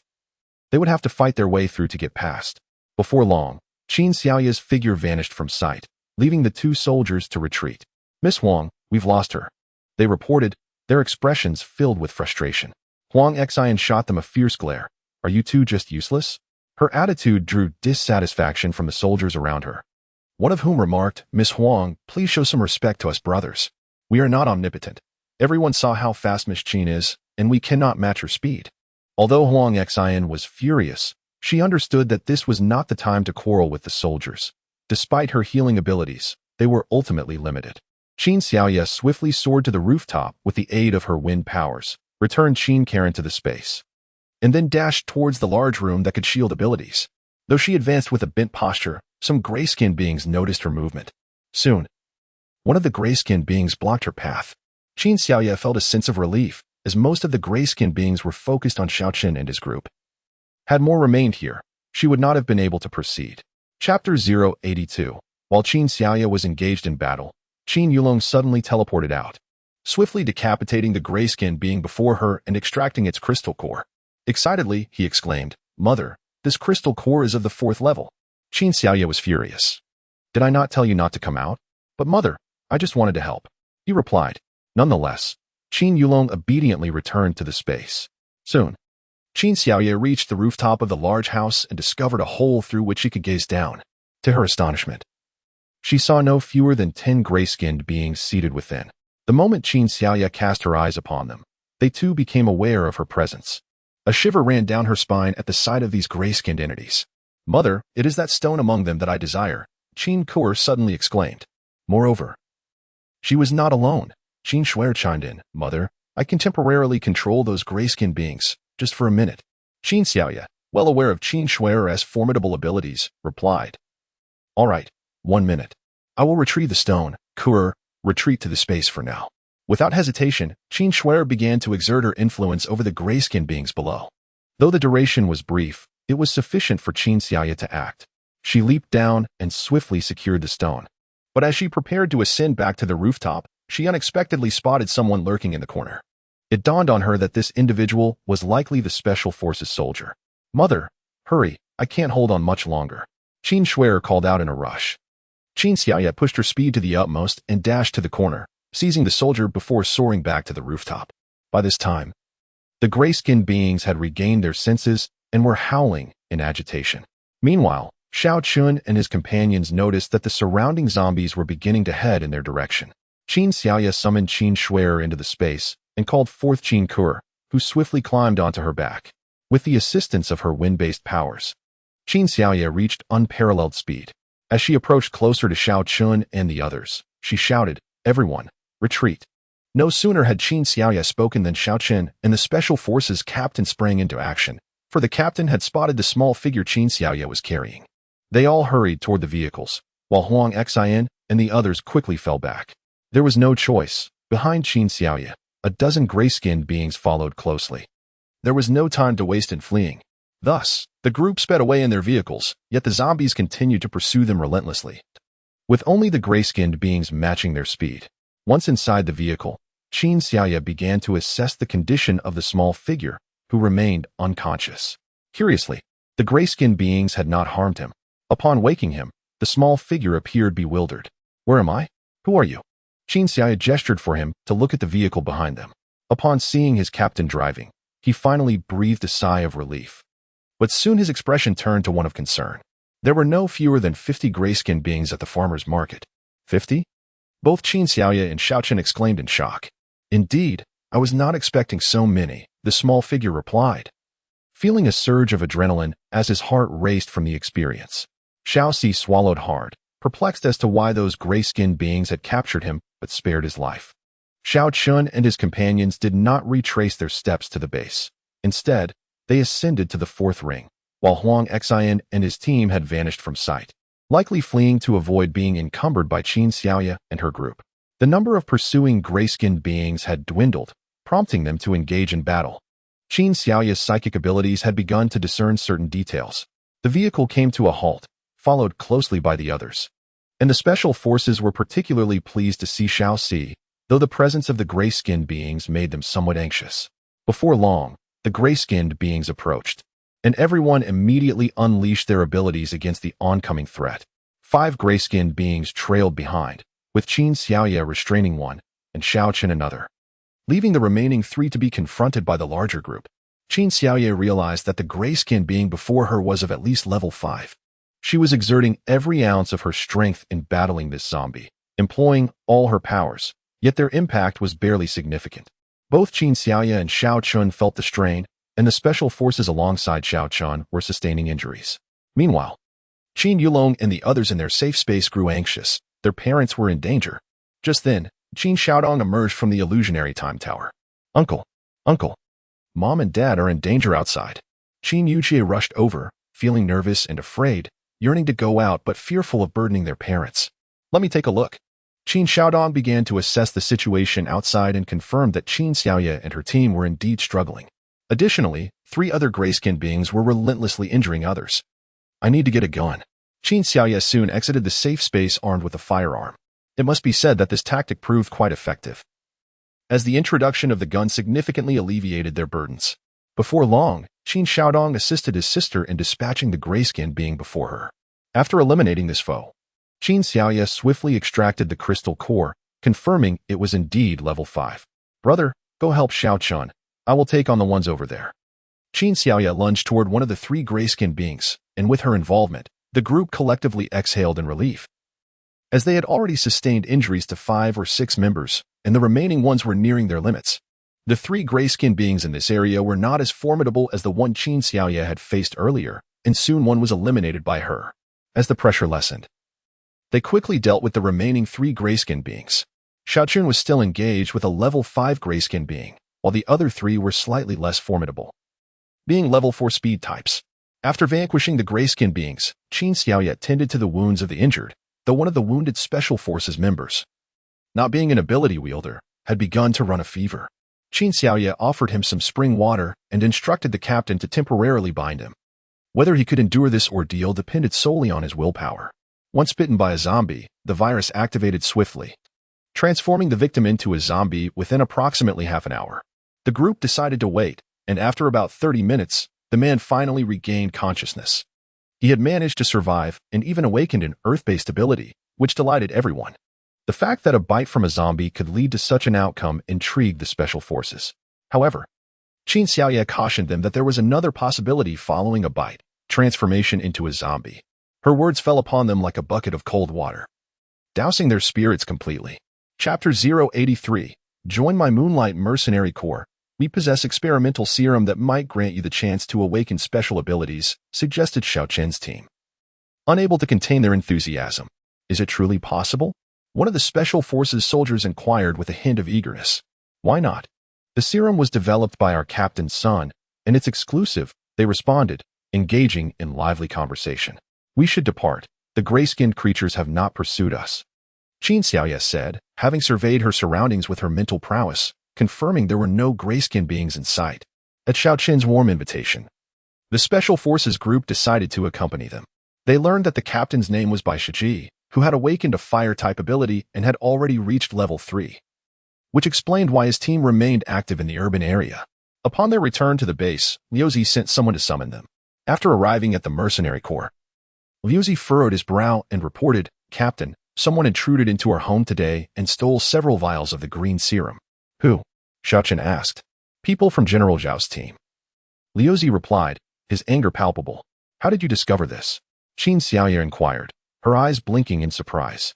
Initially, we were unaware, but Qi Luo noticed a group carrying several vials of green liquid, claiming it resembled the serum he had previously consumed. I quickly dispatched someone to check at the captain's residence, only to find the door had been forced open. The tracker returned and informed us that those individuals had entered General Zhao's home. Liuzi felt a twinge of frustration towards his leader, questioning why such potent substances were left carelessly at home instead of securely stored in the headquarters. Xiao Chun exchanged a knowing smile with Qin Xiaoye, who explained, those were specifically placed outside. They are not experimental serum, but rather waste liquid. Waste liquid? Liuzi blinked in confusion. Indeed. That green liquid was the only one produced and cannot be replicated, Qin Xiaoye added with a light chuckle. Oh, So, what will happen to them after consuming it? Liu Zi asked excitedly, eager to witness their fate. That remains unknown. The green liquid is a chemical waste product, and I cannot predict the outcome, Qin Xiaoye replied. Shaking her head, she pondered whether her son would face repercussions from General Zhao if his subordinate suffered severe consequences. Sixth brother, have you dispatched anyone for surveillance? Xiaochen inquired. Indeed, sixth brother replied with a smile. A comrade resides in the building across, and I have sent 2 individuals to monitor the situation. I wonder what kind of spectacle we shall witness. At that moment, someone hurriedly entered, exclaiming, Boss, big sister, sixth brother, you're all here. Dogsy. Do you bring good news? Sixth brother asked. They took the green liquid over, and those individuals eagerly consumed it. However, it seems they encountered some issues. Miss Zhao's face is covered in welts, while several others are suffering from stomach troubles, Dogsy excitedly reported. You all missed quite the scene. Just how entertaining was it? Dushare, Qin Xiaoye's curiosity piqued, and the others leaned in to listen. The comrade mysteriously produced a camera, stating, I captured it on film. Big sister. Could you bring out a laptop for everyone to see? Qin Xiaoye, during her time in the Moonshao Mercenary Corps, had shared her space with a few acquaintances.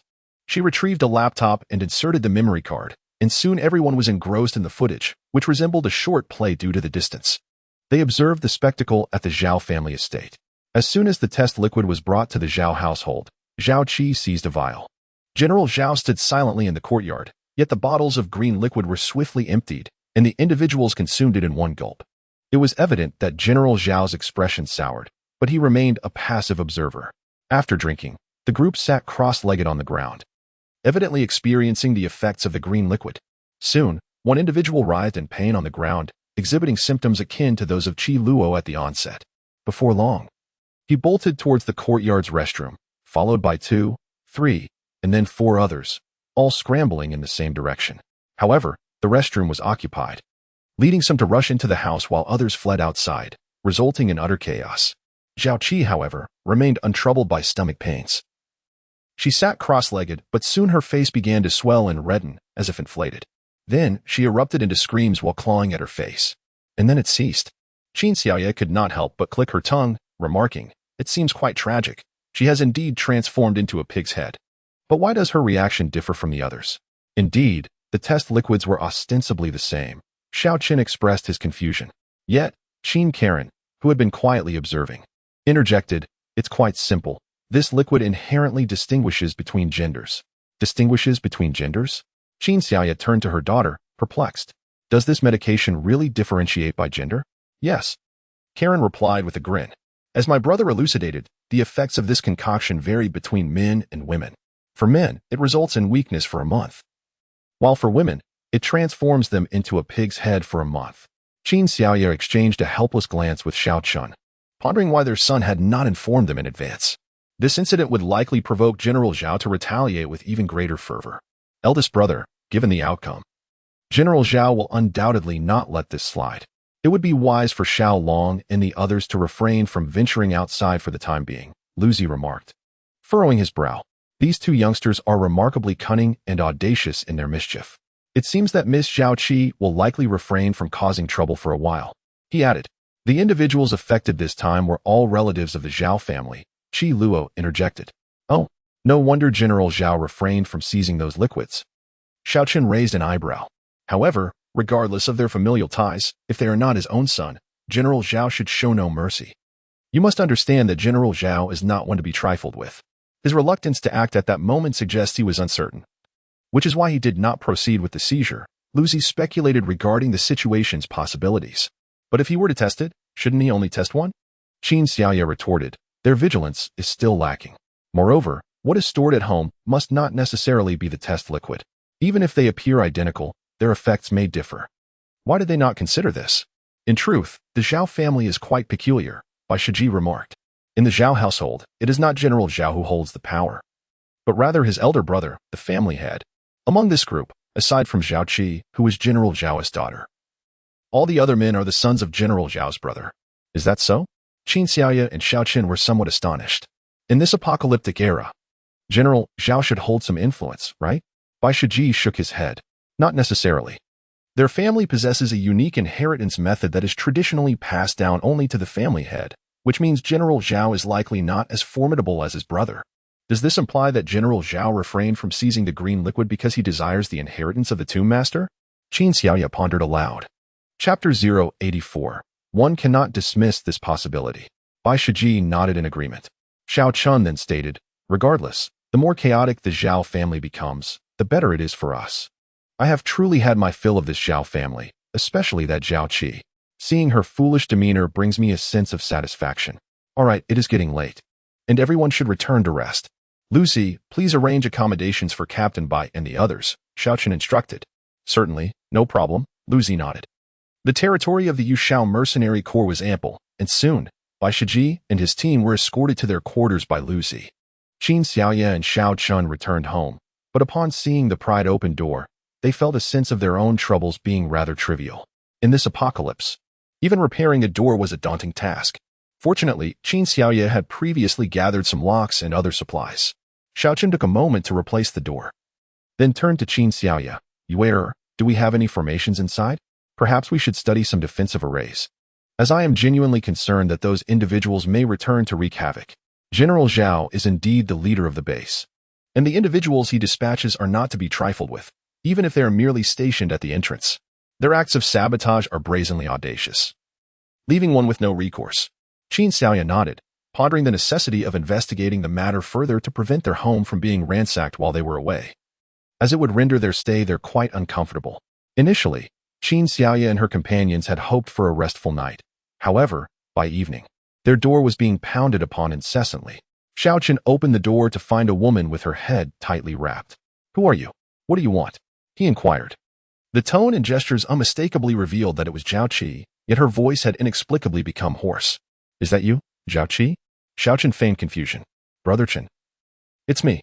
You must help me. That woman surnamed Qin has set me up, Zhao Qi exclaimed, revealing that even after her misdeed involving the green liquid, the consequences had befallen Qin Xiaoya. This left Qin Xiaoya, seated in the living room, utterly speechless. She couldn't help but question the heavens. Why is it always me who ends up as the scapegoat? Set you up?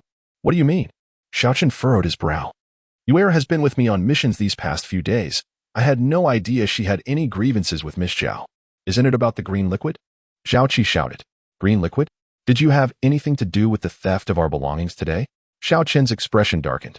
Zhao Qi fell silent, realizing her injury had prompted her to confront Qin Xiaoya, yet she had forgotten that the item in question was something she had taken without permission. Miss Zhao, how amusing it is that you, having stolen our half-finished green liquid, dare to accuse us first. Shall we take this matter to the military tribunal? Qin Xiaoya stood up, coolly delivering her biting remarks. Those green liquids are half-finished products, requiring further processing before they can be utilized. Do you understand that your actions have cost our Yushao Mercenary Corps several superpowered individuals? Xiao Chen's agitation was palpable as he pointed at Zhao Qi, eager to settle the score. Zhao Qi covered her face, retreating hastily. It wasn't me, I swear. It was my cousins who took it, she exclaimed before bolting down the stairs. Xiao Chen shut the door, a cold smile creeping onto his face. I suspect this is General Zhao's scheme to eliminate us through others, redirecting animosity towards his elder brother and nephew, hoping to provoke us into action. Qin Xiaoya scoffed, recognizing the naivety of such a thought. Had they been oblivious to the circumstances of Zhao's family, perhaps they might have acted differently. However, now that they were aware, it was improbable they would take the bait. Yuer, let's retreat to the space for training. We now possess 2 level 5 crystal cores. It would be prudent to attain level 5 as swiftly as possible. With that, Xiao Chen took Qin Xiaoya's hand, leading her back to their sanctuary. For their home was but a temporary waypoint. The Qin family members are diligently honing their skills. Qin Xiaoya and Xiao Chen ascended directly to the 4th level of the illusory time tower. Their training time, however, pales in comparison to that of Qin Xiaodong, who has been tirelessly cultivating in the spatial realm, preparing to elevate to the 4th level of his abilities. With the time afforded by the illusory time tower, Qin Xiaoya and Xiao Chen found their training considerably facilitated. By the time dawn broke, both had ascended to the 5th level of their abilities, albeit at the cost of consuming a significant amount of 4th level crystal cores and the only 2 5th level cores they possessed. Qin Xiaodong, brimming with excitement at the prospect of finally reaching the 4th level, was dismayed to see his sister and brother-in-law making their way to the 5th level. He felt a wave of despair wash over him, pondering the rapid pace of their progress. Could it be attributed to their innate talents? Meanwhile, and Lin and Qin Ran had also advanced to the third level of their abilities, and even the group of children, including Qin Xiaoma, had reached the same level. Only Qin Yulong and his 3 companions lingered at the second level due to their ongoing experiments. Early the next morning, Qin Xiaoye and Xiaochen emerged from the spatial realm, their abilities firmly established at the initial stage of the 5th level. They resolved to address the issue at the agricultural market that day, deciding that their presence alone sufficed and that others need not accompany them. Before departing, they entrusted the house to Qin Xiaoma and the other children, who agreed to forego their training at home in favor of practicing in the corridor between the 2nd and 3rd levels, ensuring they could respond to any intrusions at a moment's notice. As Qin Xiaoye and Xiao Chun ventured out, they refrained from disclosing their destination to others, as they preferred to keep their mission to the agricultural market under wraps to prevent anyone from coveting their supplies. Rising early, they arrived near the agricultural market to find it deserted. However, the zombies were notably agitated, trailing nearly 100 behind them. Despite numerous prior cleanups, the undead persisted, including some zombie dogs and cats. Upon disembarking, they swiftly employed a thunderstorm technique to eliminate the pursuing zombies before entering the agricultural market. Their efficiency was remarkable, and soon they reached the location of their previous battle. Qin Xiaoye promptly gathered the supplies from several rooms, while Xiaochen engaged in continuous combat outside. Grayskin creatures are approaching, Qin Xiaoye announced. Soon, no fewer than 10 grayskin beings surrounded them, prompting the 2 to unleash their thunderstorm techniques with abandon. Additionally, Qin Xiaoye conjured a wind shield using her wind-based abilities, preventing the surrounding zombies and grayskin beings from encroaching upon them. Chapter 085. After enduring a barrage for several minutes, 2 of the grayskin creatures were struck down. Qin Xiaoye, utilizing her lightning abilities, entwined the grayskin beings with her wood powers. The 2 worked in perfect harmony, swiftly dispatching a dozen of these creatures. However, these grayskin beings were predominantly of the 3rd and 4th tiers, from which they collected 5 4th-tier crystal cores and 6 3rd-tier ones. Qin Xiaoye felt somewhat dissatisfied with these lower-tier cores. While lower tiers were preferable, if they were of a significantly higher level, humanity would face extinction. Xiaochen could not resist playfully tapping her nose. Indeed, it seemed there were no more grayskin creatures around. It was peculiar, considering there had been so many the previous day. Qin Xiaoye found this odd. Among those pursuing us yesterday, there were 2 5th-tier grayskin beings. I suspect they were the leaders. Typically, these creatures are under some form of control, with their leaders eliminated. The rest are bound to scatter. Additionally, there should still be grayskin beings trailing Huang Xin and her team, as it appeared they had not returned to the base last night. Xiaochen blinked, yet he was aware that Huang Xin was not easily defeated. He wondered where they had been chased to. Qin Xiaoye felt somewhat vexed at having missed the action, but she quickly added that the loss of that stone might also be pivotal. She knew Huang Xin was also after that stone. She recalled reading about it, though she might not have thought of it had she not gone through these experiences. That stone was a meteorite, greatly beneficial for enhancing mental power. Qin Xiaoye felt she should seek out her daughter to borrow the meteorite soon. Let us get moving. There is plenty of goods at this farmer's market, Xiaochen urged, as he cleared the area of ordinary zombies. Although referred to as ordinary, these zombies were largely of the 1st and 2nd tiers. By now, it was morning, and there was always the possibility of others arriving. By the time Qin Xiaoye and Xiao Chen finished clearing the entire farmer's market, it was midday.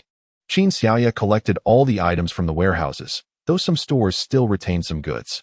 Just as they were preparing to depart, the sound of approaching vehicles reached their ears.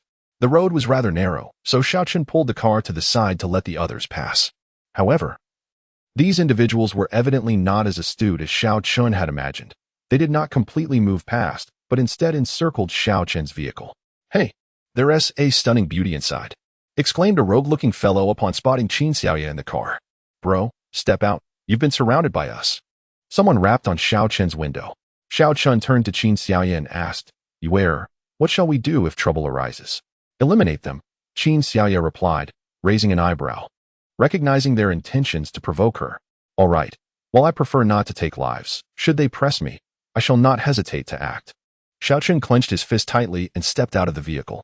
Observing his descent, Qin Xiaoye chose to remain inside, while the individual who had knocked on the door smiled and remarked, "You're quite astute, leaving both the car and the enchanting beauty to our boss, Brother Jie." Xiao Chen coldly surveyed the group and said, "You have 1 minute to leave. If you do not depart, do not blame my subordinates for being merciless." "Ah, a tough nut, are we?" You're just one, while we are a multitude, they retorted, clearly not intending to confront him individually. To deal with your lot. One of me suffices. Xiaoqun had never encountered these individuals at the base and was uncertain of their affiliations, yet this time he vowed to show no mercy, regardless of their origins. Hey, brothers, he calls us scum. What shall we do? Someone shouted.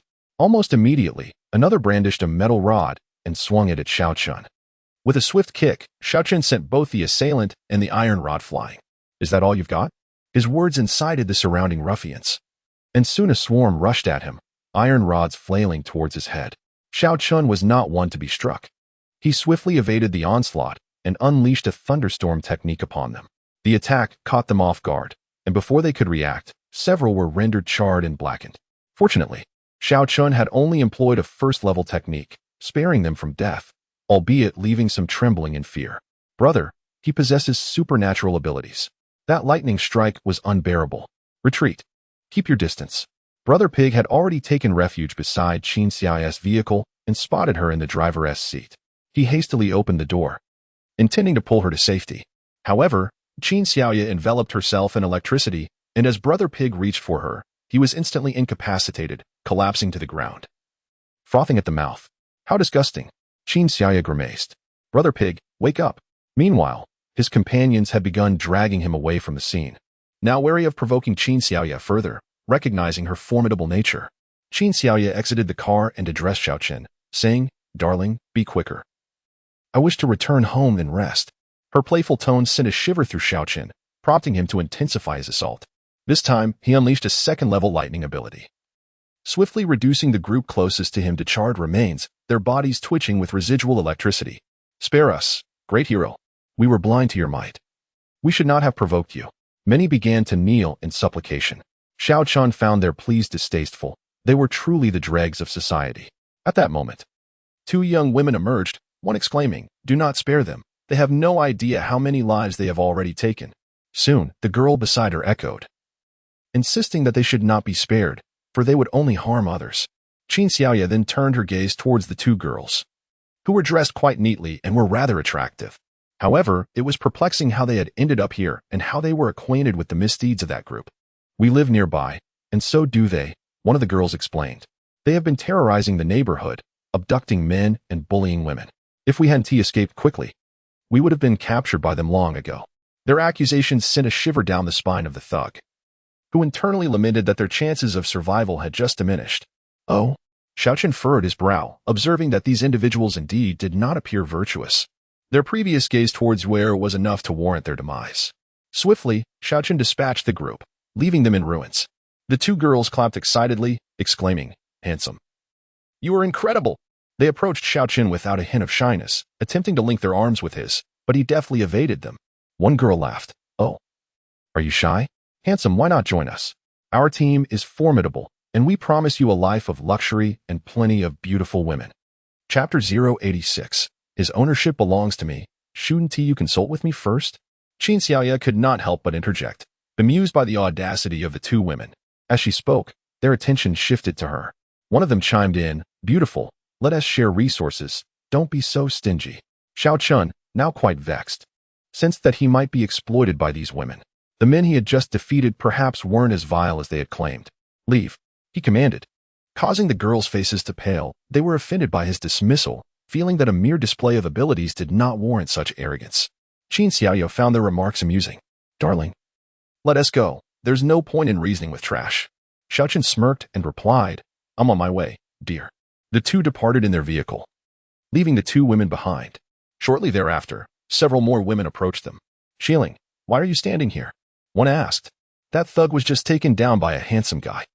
Shieling exclaimed excitedly, though her expression soon soured. I invited him, and he even scolded us. Just ask Yalan. Indeed, the worst part is that she was so venomous. Yalan nodded fervently. He has an owner. You don't intend to steal him away, do you? The woman regarded them with suspicion. While it might be unlikely for others, these two would certainly attempt something if they laid eyes on a truly handsome man. That's not what we meant. We merely wanted him to join our team. Yalan clarified, exchanging a knowing glance with Shieling. The elder sister raised her eyebrows but refrained from commenting. Had that fool truly perished? Indeed. The ash strewn across the ground serves as undeniable evidence of their demise, for the man's supernatural abilities were exceedingly formidable. A single bolt of lightning struck, and those individuals were reduced to mere remnants. This group of women chattered away, yet soon the elder sister sensed something amiss. Curious, she mused. Typically, if we linger here for an extended period, we would encounter zombies. So why is this marketplace so eerily quiet? Could it be that those two have cleared the zombies within? Ling voiced her suspicions. Before long, Ling's doubts were corroborated, as the elder sister gazed at the two of them, exclaiming, "Fortunately, they did not intend to harm you. Otherwise, you would have been reduced to ash by now." Her words instilled a sense of trepidation in both Ling and Yalan, for they resided not far from this place, and they possessed a vague understanding of the conditions within this agricultural market. Meanwhile, not far away, Qin Xiaoya and Xiaochen sat in their vehicle. Qin Xiaoya found herself pondering. That name, Ling, seemed hauntingly familiar. Why was it so? Suddenly, she recalled why it resonated. Ling was, after all, the only supporting character in the narrative who was utterly devoted to Huang Xin, seemingly owing her life to her, having been saved in this very agricultural market. Now that she and Xiao Chun had resolved matters here, she wondered if this would sever the bond between Ling and Huang Xin. "What are you thinking?" Xiao Chun inquired, noticing Qin Xiaoya's silence. "Nothing in particular, just contemplating how perplexing these individuals are." Qin Xiaoya sighed before turning to Xiao Chun. "Darling, with such a striking visage, you truly attract attention." With a sudden screech, Xiao Chun slammed on the brakes and embraced Qin Xiaoya tightly. You know how much I despise being called beautiful. I am utterly helpless against you. What should I do?" Qin Xiaoya pouted. "Did I say something wrong?" Xiao Chun, with a hint of resignation, replied, "My dear, you are not at fault. It is I who should not be so captivating." His words elicited a melodious laughter from Qin Xiaoya. "All right, cease that woeful expression.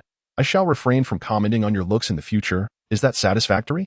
At last, Xiao Chun smiled, wrapping his arms around Qin Xiaoya for a kiss. My love for you grows by the day. What shall we do?" "Sweetheart, I have no intention of leaving you," Qin Xiaoya said, unable to suppress a frown. Xiao Chun, moved, pressed his lips to hers, acknowledging that opportunities for intimacy had been scarce since the onset of the apocalypse.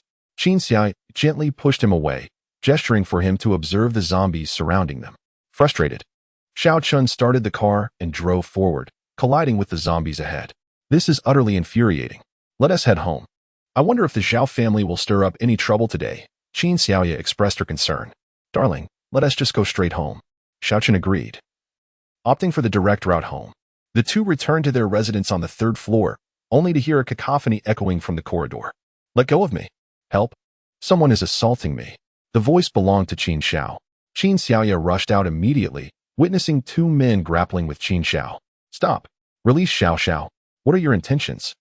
Upon seeing Qin Xiaoya arrive, Qin Xiao hurried over, exclaiming, "Someone is bullying us. There are a few more people harassing Momo and the others downstairs." As Qin Xiaoya appeared, the two assailants fled towards the lower floor. Qin Xiaoya swiftly employed her wood-based abilities to bind their legs, causing them to tumble down the stairs. Hearing Qin Xiao's words, those below prepared to escape, but were caught off guard by the two rolling down, which knocked them over as well. Qin Xiaoya descended the stairs and observed that Qin Xiaoma appeared quite disheveled, while Qin Ming, Qin Seer, and Qin Yuer were not faring much better. All five girls were in a precarious state. "Where are Yufeng and Yuhua?" Qin Xiaoya inquired. "They went to find someone in the group," Qin Xiaoma replied. "Sister, these people came to capture us, claiming they wanted us for some kind of experiment." "How long have they been gone?" Qin Xiaoya sensed something was amiss. "It's been a while. Logically, they should have called for help by now," Qin Xiaoma remarked, puzzled. "They've likely been taken," Qin Xiaoya surmised.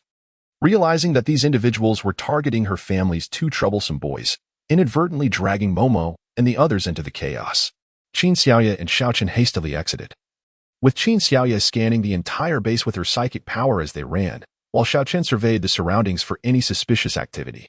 At that moment, a cleaning lady approached nervously, saying, "Miss Qin, Avan just took your two children away." Qin Xiaoya sighed, realizing they had indeed arrived too late, though fortunately, they had captured a few individuals. Her psychic energy swept through the area, yet she found no trace of Yuhua or Yufeng. The two returned to the staircase, bringing the captured individuals into a room to interrogate them about their identities. However, the captives remained tight-lipped. Their resilience left Qin Xiaoya and Xiao Chun at an impasse.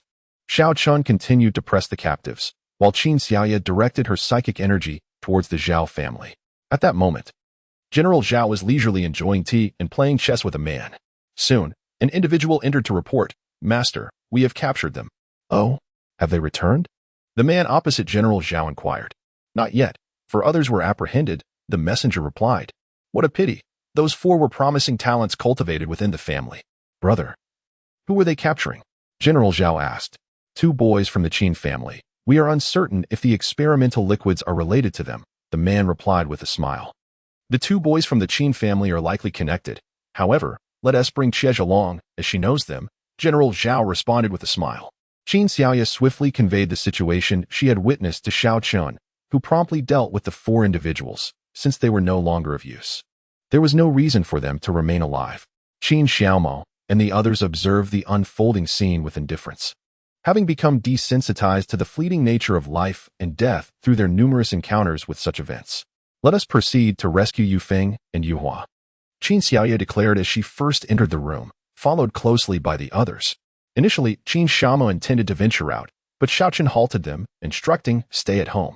If anyone comes, confront them directly with your abilities. There is no need to hide." His words nearly brought Qin Xiaomao to tears.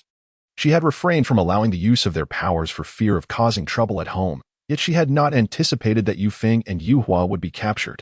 Had they utilized their abilities sooner, the situation would undoubtedly have been different. "Little aunt, do not worry. Yu Feng and Yu Hua will be rescued by our aunt and uncle."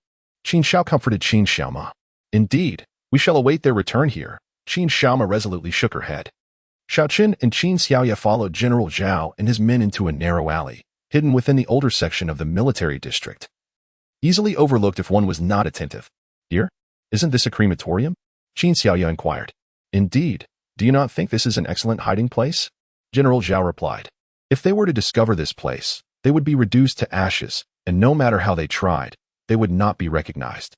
His words ignited Qin Xiaoya's fury. How could this man be so ruthless? Yu Hua and Yu Feng were merely children of about 10 years, and he was capable of such cruelty. Before long, they entered the crematorium, with two individuals leaping onto the roof, where they suspected a multitude of General Zhao's men were present. Through the roof, Qin Xiaoya spotted Qin Yu Hua and Qin Yu Feng bound within a small room below.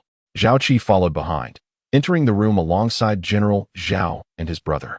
"Brother, are these the two little brats? They seem a bit off in age," he remarked. Zhao Qi, having entered, expressed her confusion, noting, "They do not resemble those two little brats at all. The actual children are quite beautiful." "We have been deceived," General Zhao's brother growled. "Since they are of no use, let us incinerate them." The Zhao family members were all cut from the same cloth. They had captured the wrong individuals and now blamed others, claiming two children had tricked them.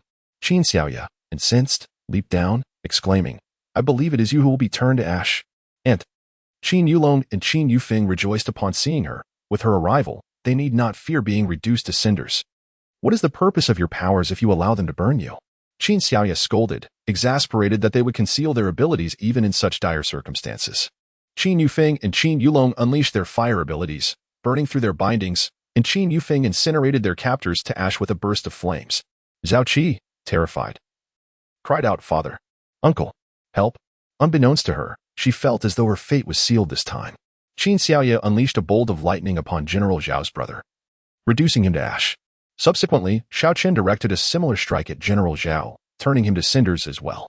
The two then turned their gazes towards Zhao Qi. Zhao Qi, trembling with anxiety, pleaded, "Do not kill me. I can assist you in acquiring the Zhao family's power." Her words piqued Qin Xiaoya's interest. "Is that truly possible?" she inquired. "I assure you, as long as you spare my life," Zhao Qi responded. Her thoughts consumed not by vengeance for her father, but by the desperate desire to preserve her own existence. Xiao Chen summoned Liuzi, who swiftly brought a contingent to seize control of the crematorium, after which he accompanied Zhao Qi to the Zhao residence. Regarding the Zhao family's strength, Qin Xiaoya believed that having Bai Shiji take charge would be ideal. After all, the strength of their Moonshao mercenary corps was formidable. Even if the military district had reservations, they were not intimidated. General Zhao's demise was far too swift. The military district had yet to react before his influence was overtaken by the Moonshao mercenary corps. Any opposition from the military was rendered futile, especially since Xiao Chen and Qin Xiaoya had both achieved level 5 abilities, establishing them as the benchmarks of the entire base. As for Zhao Qi, her assistance to the Moonshao mercenary corps spared her from execution. However, While her life was spared, she could not escape punishment. The base was in dire need of wives, and ultimately, Zhao Qi was handed over to a smaller mercenary group by Liu Zi. In the matter concerning the Zhao family, the base surprisingly chose to support Xiaochen. After all, he had attained level 5 abilities, a resource they desperately lacked, particularly with the unresolved issues in the forest that continued to trouble the military. However, now that Xiaochen had assumed control over General Zhao's power, they were obliged to address this pressing challenge for the entirety of the base. In the days that followed, the base convened a meeting. When the base's chief leader noticed Bai Shiji in attendance, he felt a twinge of dismay. He was well acquainted with Bai Shiji, and it was he who had sanctioned Bai Shiji's dismissal. I hope General Bai does not harbor resentment towards us, he thought. General Xin was compelled to lower his head. You jest, General Xin. There is no animosity between us, is there? Bai Shiji replied with a smile, indifferent to past grievances. That is a relief, General Xin exhaled, feeling a sense of ease. The discussion then shifted to the matters concerning the forest and the dwarfs, and he sought input from the assembly. Bai Shiji interjected. Why exclude the mercenary corps from this meeting, General Xin? I believe that including them would foster a sense of involvement, naturally leading them to care more about the base. His words prompted General Xin to reconsider. He had indeed wished for the mercenary corps involvement, yet the leaders of the two most formidable groups were notoriously difficult to engage. The general had contemplated this issue previously.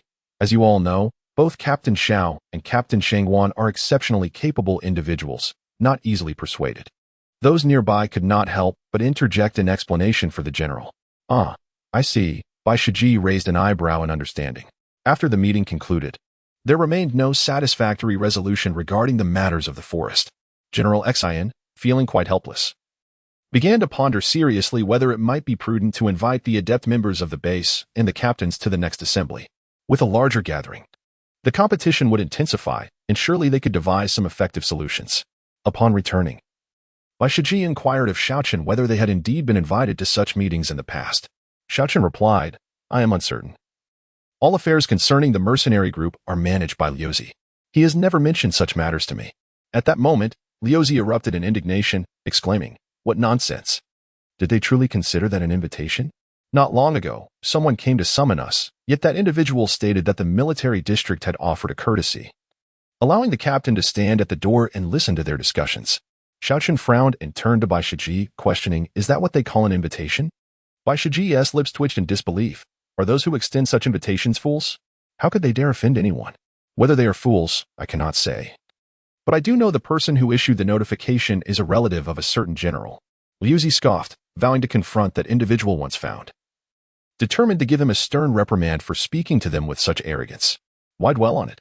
There will inevitably come a time when they will seek our assistance. Qin Xiaoye remarked with a smile. I believe that General will soon learn to treat them well. Qin Xiaoye's words proved prophetic. Bai Shiji's predicament captured General Xin's attention.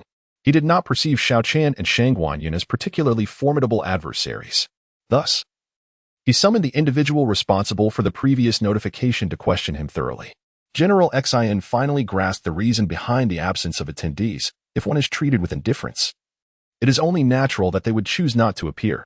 The utter lack of basic respect meant that Xiaochen and Shangguan, having endured such humiliation, were fortunate not to retaliate. General Xin felt dejected. The first time he extended an invitation, it resulted in such blunders. How could he extend future invitations under these circumstances? With General Zhao now deceased, he feared that repeated incidents of this nature might lead to his own downfall. Resolved to enhance the treatment of high-level supernatural beings at the base, General Xin swiftly implemented a series of policies aimed at those above the third tier. Daily subsidies would be provided for individuals of this caliber, and the military hoped that, when necessary, these high-level supernatural beings would lend their assistance in tackling challenging tasks. However, upon the introduction of these policies, General Xin discovered a troubling issue. The only eligible individuals appeared to be Xiaochen and his associates from the Qin family, along with Shangguan and one of his subordinates. The remainder, including Bai Shiji, while ostensibly affiliated with the military, were essentially part of Xiaochen's group. Our military influence is woefully inadequate, General Xin lamented, observing the members of the Xiao family, one at level 5, one at level 4, and 8 at level 3, wondering if this was mere happenstance. Had General Zhao not attempted to abduct the Qin family's child, we might have been able to negotiate more favorable terms.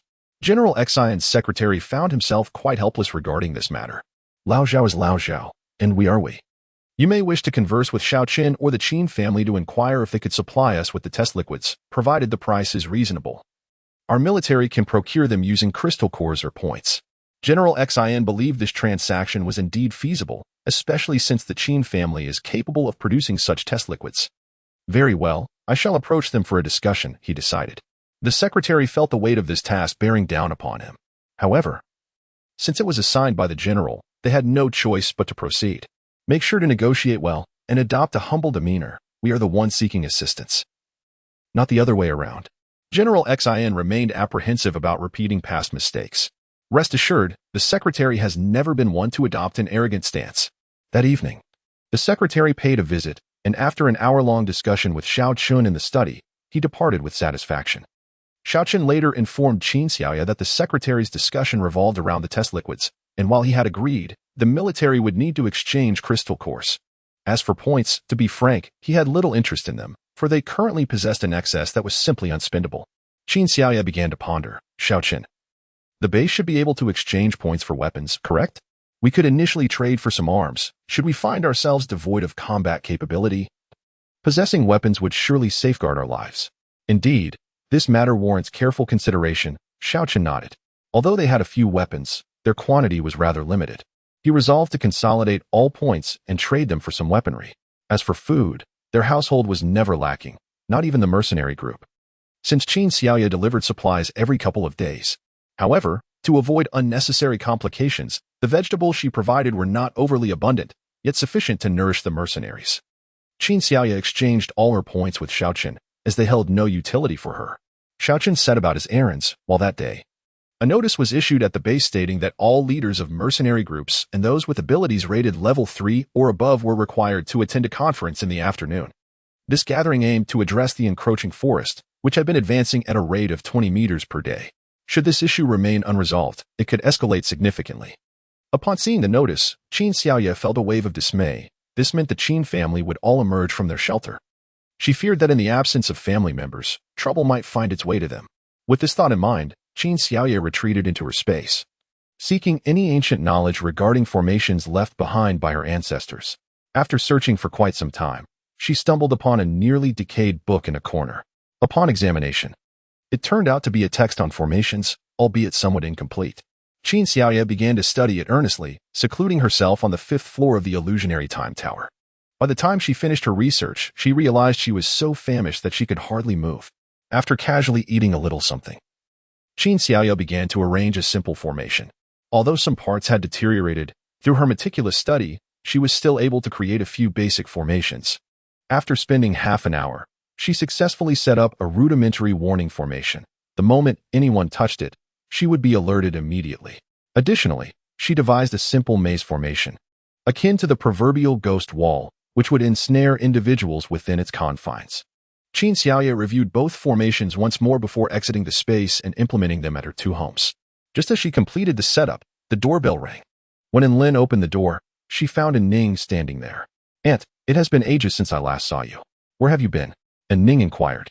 "I just returned to fetch my grandfather," she sighed. "I had no choice. My father-in-law's situation at the base is quite dire.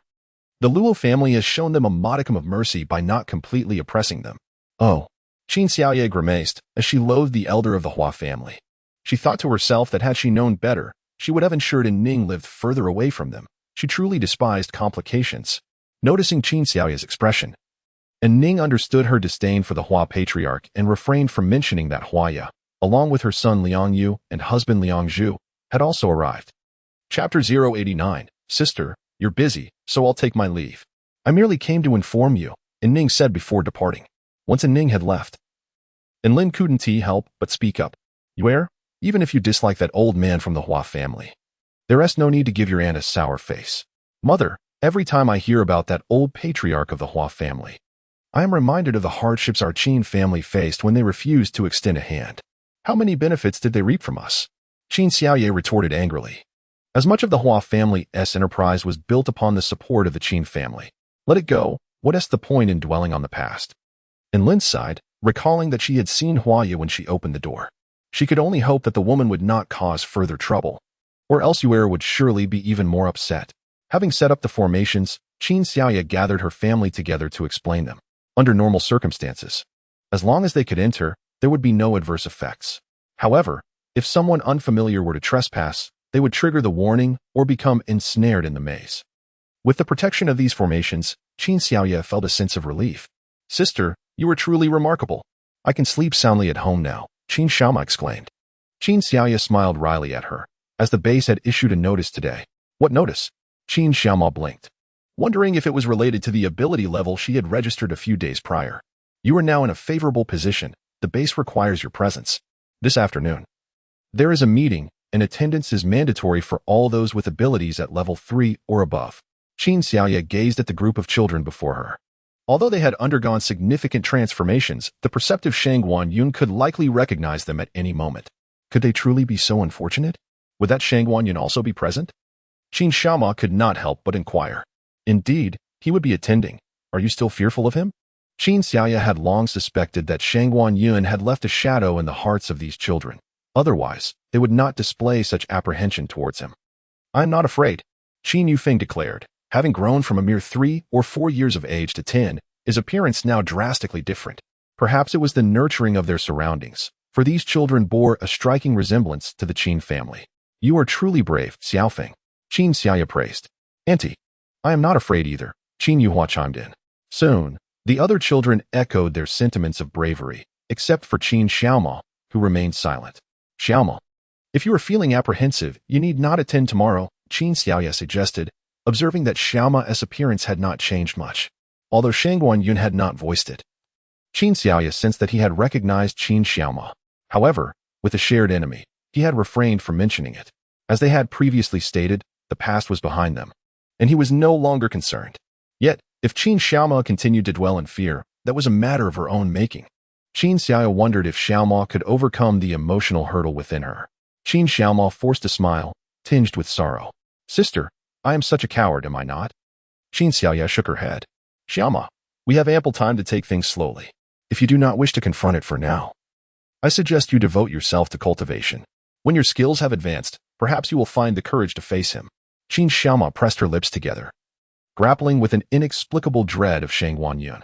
She could not fathom the origin of this fear, despite her efforts to convince herself otherwise. Her subconscious urged her to flee at the mere sight of him. Under the watchful eyes of her peers, Qin Xiaoma retreated to her space for cultivation. Realizing that this inner battle was one she must face alone, her demeanor left the others speechless. Qin Ming resolutely stated, "Auntie, I do not fear that man. Although I have endured considerable hardship, I know it pales in comparison to what cousin Xiaoma has suffered. Though we were not confined in the same cell, I could hear her cries daily." The anguished cries of Aunt Momo vividly illustrated the torment she endured. The other children, all around the age of 10, nodded in agreement. The Mirage Tower, despite its capacity to impart knowledge, could not facilitate their growth. They yearned to mature swiftly, to reach a stage akin to that of Guanyun, so that they might possess the strength to confront similar adversities in the future. In truth, Aunt Momo missed her father dearly. I noticed a small bear clutched in her hand, a keepsake she claimed her father had left for her. Qin Yuer sighed, recognizing the precociousness of such a young child. Despite having changed her surname and name, deep down, she did not wish to forget her father. Perhaps she wished for him to remain far away from Guanyin. Qin Ming nodded in agreement. "That child is truly unfortunate," and Lin remarked, unable to contain her sympathy. "All right, everyone, let us not dwell on this too much. It's time for lunch. What would you like to eat? I'll ask Annie to prepare something for you," Qin Xiaoya said, looking at them. "No. We'll find something to eat in the warehouse ourselves," the children chorused. The warehouse was stocked with an abundance of warm meals, and they preferred to choose for themselves. "Very well, hurry and eat. After lunch, I will take you to the meeting," Qin Xiaoya said with a smile. Just then, Qin Xiaodong and Qin Ran returned. The two often spent their time at the mercenary group, where numerous recreational facilities awaited them. Although time could be saved within the space, they were keen on building relationships with the members of the mercenary group. It is worth noting that Qin Xiaodong held the position of vice captain, while Qin Ran was an elder within the group. Their daily activities included communicating with the mercenaries and providing guidance on their training. Qin Xiaodong wore a grim expression. Qin Xiaoya raised an eyebrow. "Brother, who upset you? Isn't it the Hua family?" Originally, Yunxiang intended to join our Weishao mercenary group, but after a quarrel with Hua Ya, He joined Guanyun's Yunba mercenary group instead. Qin Xiaodong was displeased with this outcome and somewhat irked by Hua Yunxiang's actions. The Hua family had relied on their lineage to awaken their abilities, yet they chose to ally with another. Brother, let them be. I actually prefer they keep their distance from us, Qin Xiaoye replied, finding solace in the thought. If Huaya were to hover around her daily, she might be driven to violence. Indeed, it is better for them to remain distant. We never wish to entangle ourselves with them, Qin Ran concurred, deeming the matter inconsequential. In Lin's side, Xiaodong, in any case, there is no significant animosity between us and Yunba.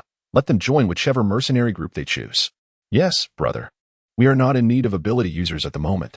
According to Xiao Long, within 5 days, they will have produced another batch of experimental serum, which will bolster our mercenary group with a new cadre of ability users. Qin Xiaoye chuckled and remarked that, to outsiders, those with extraordinary abilities were exceedingly precious, akin to cabbages that could be easily obtained. Isn't that Huaya an ordinary person? Her joining Yunba conveniently saves us the trouble of testing liquids. If they become part of us, and we refuse them usage, they will undoubtedly become agitated with us, Qin Ran interjected in agreement. Hearing her father's words, Qin Xiaoye smiled. If they truly joined, life would become quite challenging for them, for being ensnared by familial ties was the most distressing predicament, was it not? Meanwhile, as they discussed Hua Yunxiang's potential affiliation with Yunba, a heated argument was unfolding in the neighboring household. Yunxiang, why don't you join Yuexiao? And Ning reproached her son with a discontented gaze. Mom, please don't ask about this. Frankly, I am relieved that I didn't join Yuexiao before. Hua Yunxiang replied with a furrowed brow. He felt a sense of duty towards his aunt, yet he knew that their arrival would disrupt the tranquility of their home, and such matters would inevitably encroach upon his cousin's life. Truth be told, Hua Yunxiang was aware of why his family of 3 had awakened their extraordinary abilities.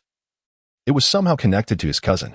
However, if his aunt were to discover this, he could only imagine the chaos it would wreak upon his cousin's life, especially since his aunt harbored disdain for her. Who could predict whether her newfound powers would bring calamity upon others?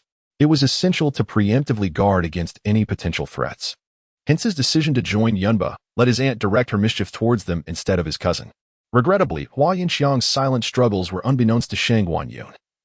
If she had been aware, tears of despair might have fallen from her eyes.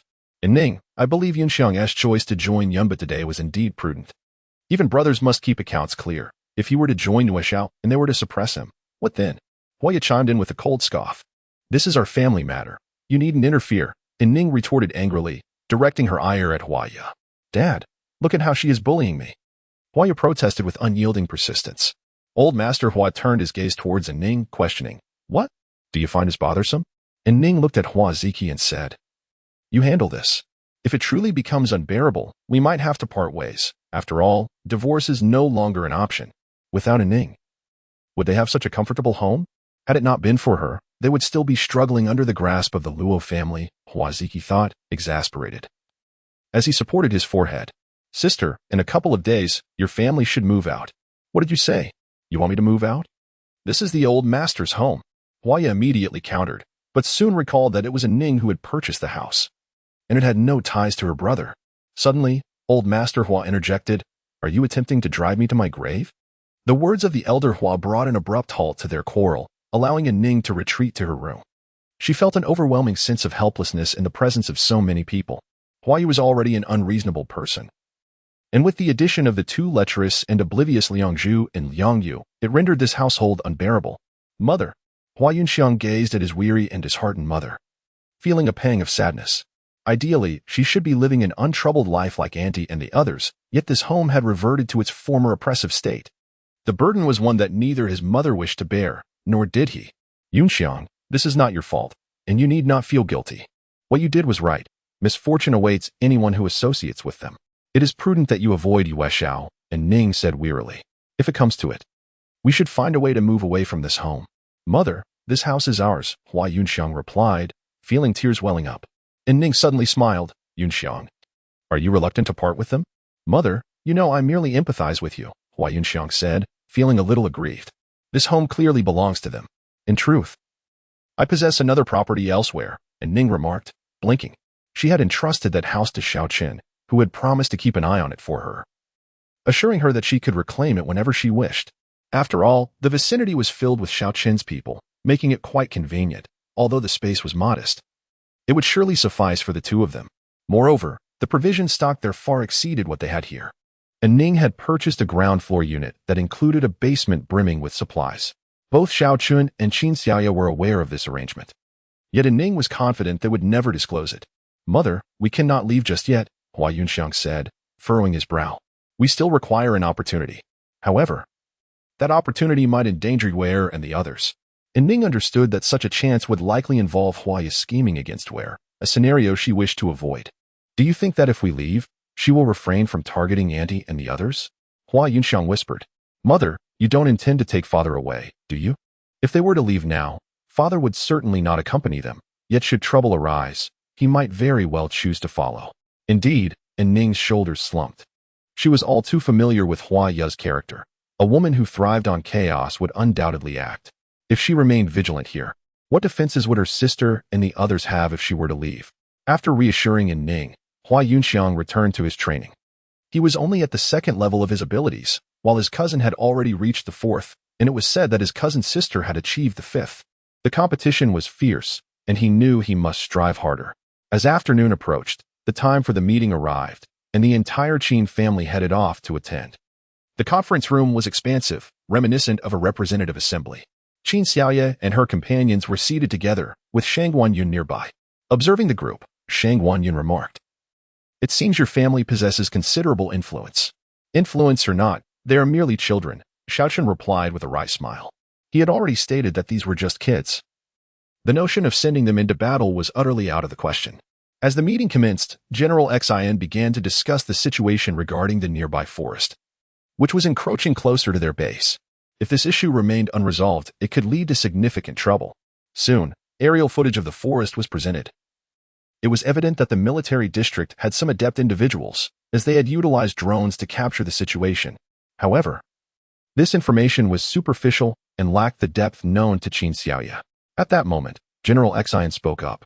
"I have heard that Miss Qin Xiaoya is a psychic ability user. During her last observation, she noted the conditions within. I wonder what insights she might have regarding this matter." Chapter 091. Qin Xiaoya raised an eyebrow. This matter had not been previously communicated to her. Yet she had much to say. "I believe the general is already aware of the circumstances from the last incident. It is not that we are unwilling to assist. But as everyone has seen from the aerial footage, the diminutive green figures in that forest are Wood-type ability users, numbering potentially over 100. I must reiterate, I do not comprehend their language, nor know how to communicate with them. If you still insist that I enter alone to negotiate, then I shall withdraw from this operation." Upon hearing her words, the room erupted in chaos. To send a single person to confront those who spoke a foreign tongue was tantamount to a death sentence. Furthermore, it was their territory, populated entirely by Wood-type ability users. Entering would be akin to a grain of rice being tossed into a rat's nest, bound to be torn apart within moments. "Miss Qin, I am fully aware of the previous incident. I have addressed it with great seriousness. And I trust you understand that the individual responsible was misled. That person has since vanished, and I assure you that such an occurrence will not happen again." General Xin pledged. At this, everyone began to comprehend the gravity of the situation. Their curiosity piqued about the individual capable of deception. Those familiar with the base soon began to eliminate suspects, and it was too long before someone pointed out the suspiciously rotund woman who had been absent for several days.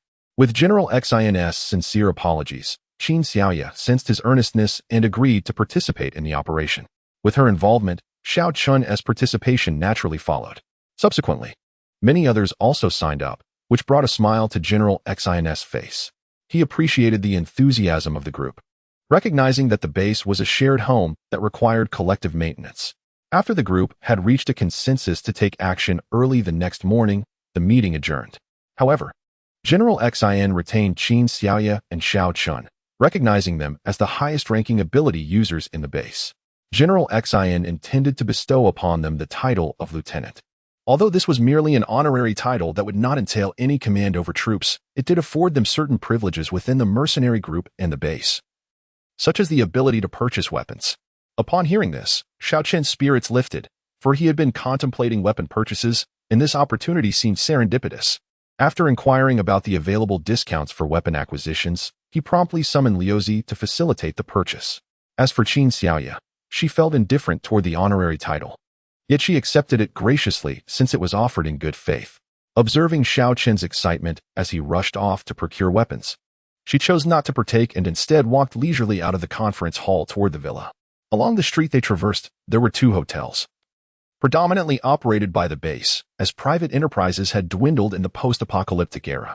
Given the number of cooks in their mercenary group, Qin Xiaoye deemed it necessary to discuss this matter with Liuzi. She resolved to first assess her surroundings, strolling down the main thoroughfare, and soon discovered a narrow alley beside one of the hotels bustling with street vendors. Upon entering, she was struck by the sheer number of vendors, most of whom appeared ragged and emaciated, evoking a sense of sorrow within her. "Miss, would you like some trinkets? 1 bun for each piece, or 2 points will do," called a frail child who blocked her path.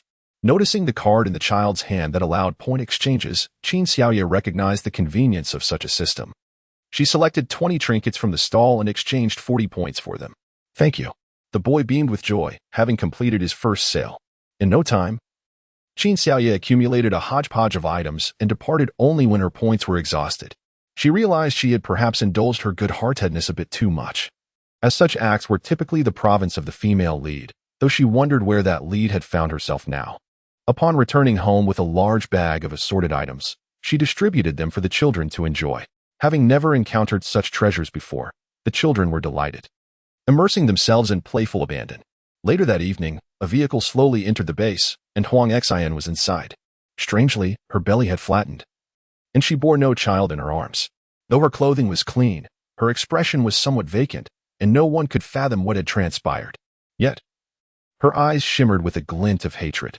Throughout this journey, regardless of who it was, anyone who caught sight of her gaze instantly felt a sense of dread. The peculiar situation surrounding Huang Xian was swiftly gathered by the members of the mercenary group.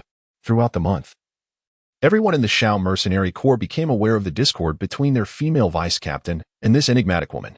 Thus, upon her return, they promptly reported it, including her somewhat uncanny demeanor. Upon receiving this news, Qin Xiaoye was taken aback.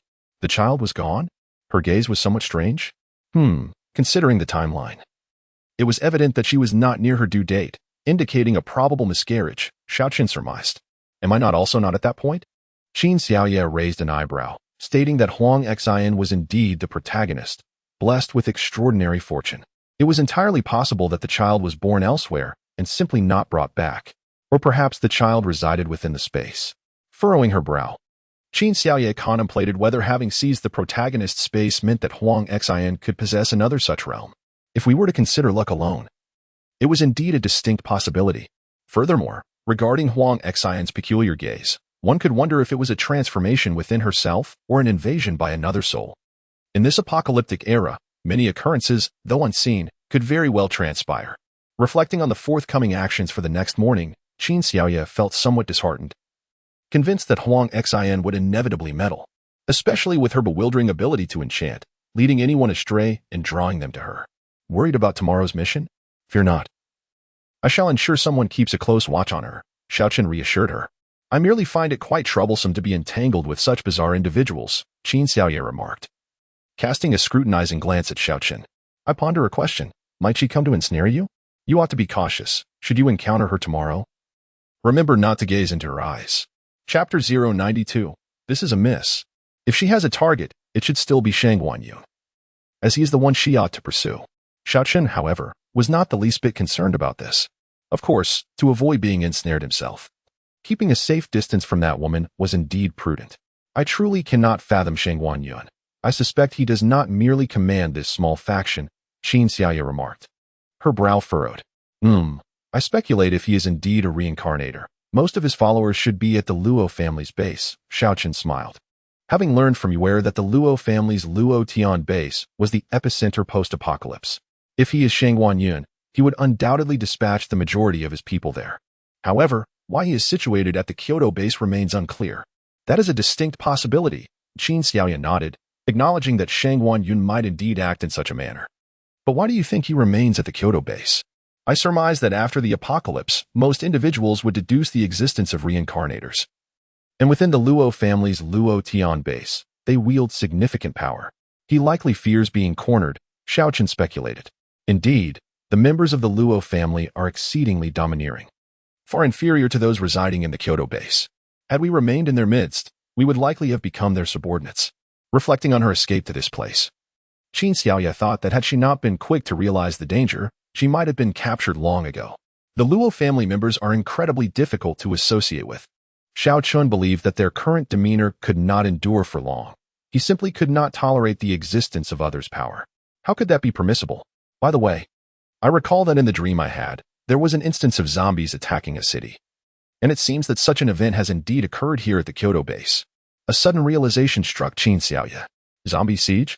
Xiao Chun felt the gravity of this situation. Did Shang Wanyan know about this? If he had perished early, he probably remained oblivious. Qin Xiaoya pursed her lips, noting that this event transpired a year after the apocalypse began. At that time, conditions at all bases were rather dire, except for the Luo family's Luo Tian base, which, due to Huang Xian's spatial abilities, had not suffered from food shortages. In this lifetime, without Huang Xian and her spatial powers, how would the Luo family fare? I suspect they might be unaware of their predicament. Xiao Chun raised an eyebrow, contemplating that if he were aware, he likely would not have remained at the Kyoto base. Yes, that is quite plausible. By the way, Qin, I would like the mercenary group to open 1 or 2 hotels. After all, we have ample food supplies. And the mercenary group also requires a dining facility. Qin Xiaoya envisioned establishing a canteen and a hotel, one catering to ordinary people and the other to those with abilities. Yes, that is feasible. I will inform Liuzi. Xiao Chun suddenly brightened, noting that Liuzi is now a level 2 ability user. Yet he is currently unable to leave the base due to the overwhelming responsibilities within the mercenary group. Liuzi must be feeling somewhat strained.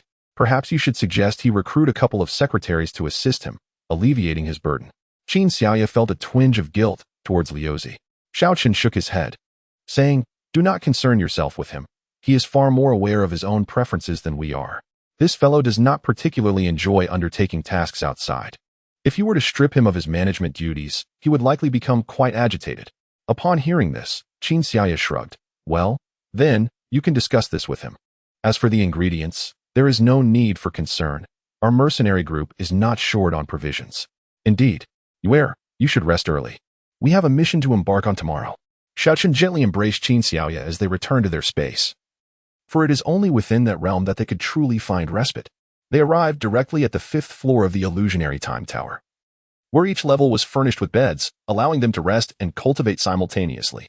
Upon entering the space, they spotted Qin Yulong and Qin Taijia excitedly standing at the laboratory's entrance. "Mom, Dad, our experimental solution has been completed. This time, there are 500. Qin Xiaoya furrowed her brow, realizing that even 500 could not be taken out all at once. Given their collaboration with the military, any amount they procured would require them to allocate 40% to the authorities. They decided to initially take out 100 units. Subsequently, among the ordinary members of our mercenary group, those who perform exceptionally well may be rewarded with 1. It is important to note that this resource cannot be supplied indefinitely, as we have already conducted experiments on it." Xiao Chun nodded, acknowledging that he needed to discuss this matter with the 6 others. The 2 individuals entered the illusion tower to rest. Qian Yulong and Qian Yujia felt that their cultivation levels were somewhat inadequate, so they also ventured into the 2nd level of the illusion tower for training. Upon entering, they encountered Qian Karen and Qian Shuer, both of whom had an empty test tube beside them. "Brother, it seems that they have consumed another vial of pink solution," remarked Qian Yujia with a furrowed brow. "They have already awakened once. Drinking more now won't cause any issues, will it? Rest assured, there should be no problems. I believe they are attempting to awaken their wood element. The wood element combined with the water element likely grants them healing capabilities," Qian Yulong replied. "Let us not concern ourselves with them.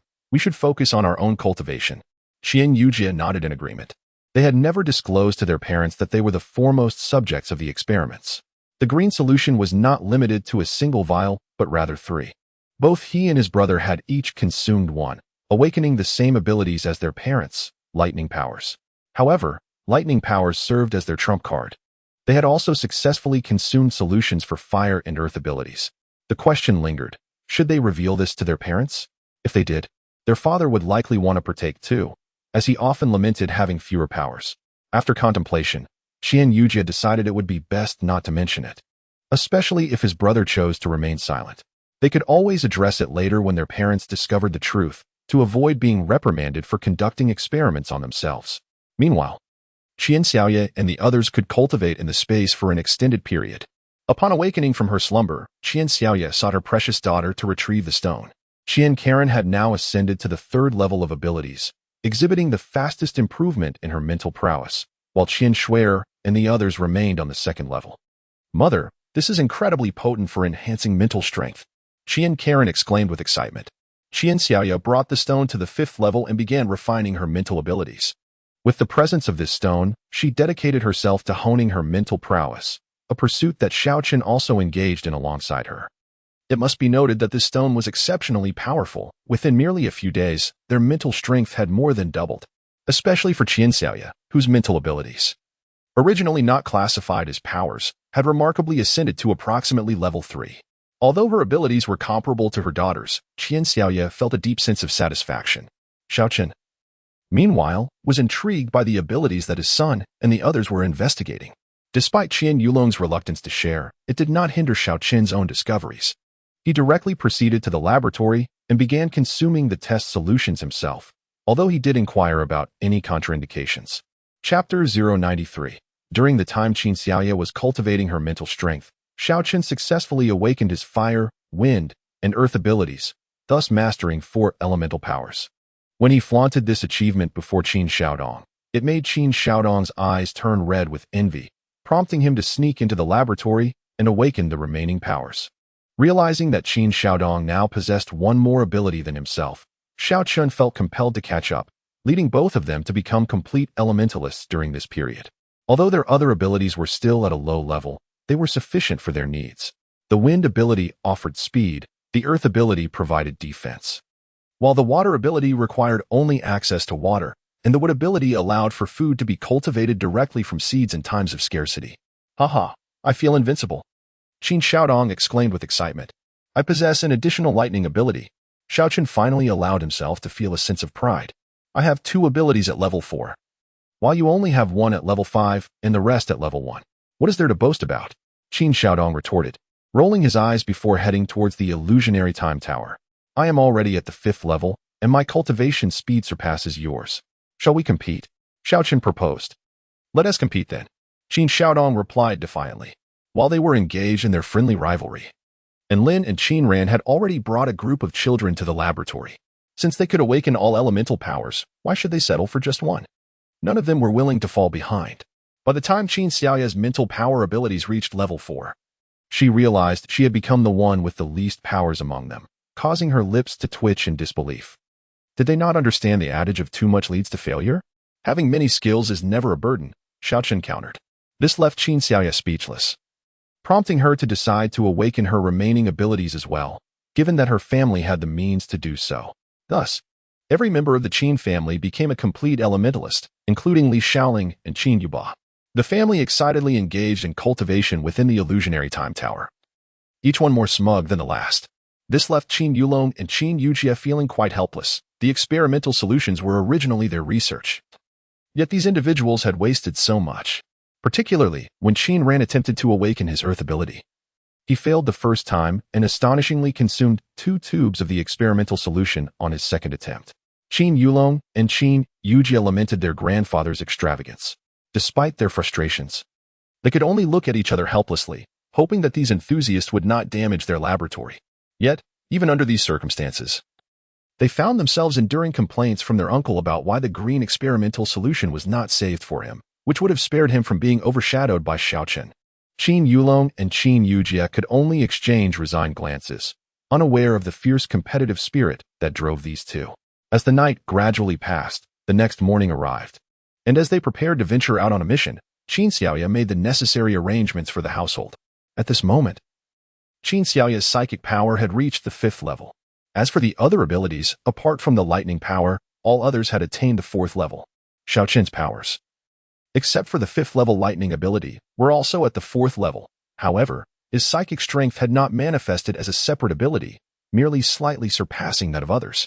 Qin Xiaodong possessed wind and fire abilities at the 4th level, while the rest were at the 3rd level. Currently, they lacked sufficient crystal cores, making it quite challenging to elevate to the 5th level. The Qin couple had primarily reached the pinnacle of the 3rd level and were expected to advance within a day or 2, while the children had also achieved the 3rd level. It must be said that their family was becoming increasingly formidable. Qin Xiaoyao instructed Qin Shama and several children to stay behind to guard the house. They had already created a passage between the second and third floors, allowing the children to oversee from within the house. Especially with the formation in place, it would not be easy for outsiders to intrude. Meanwhile, Qin Ran and his wife, along with Qin Xiaodong, had also embarked on a mission. The five of them stood at the base's entrance early in the morning, still driving their own vehicles.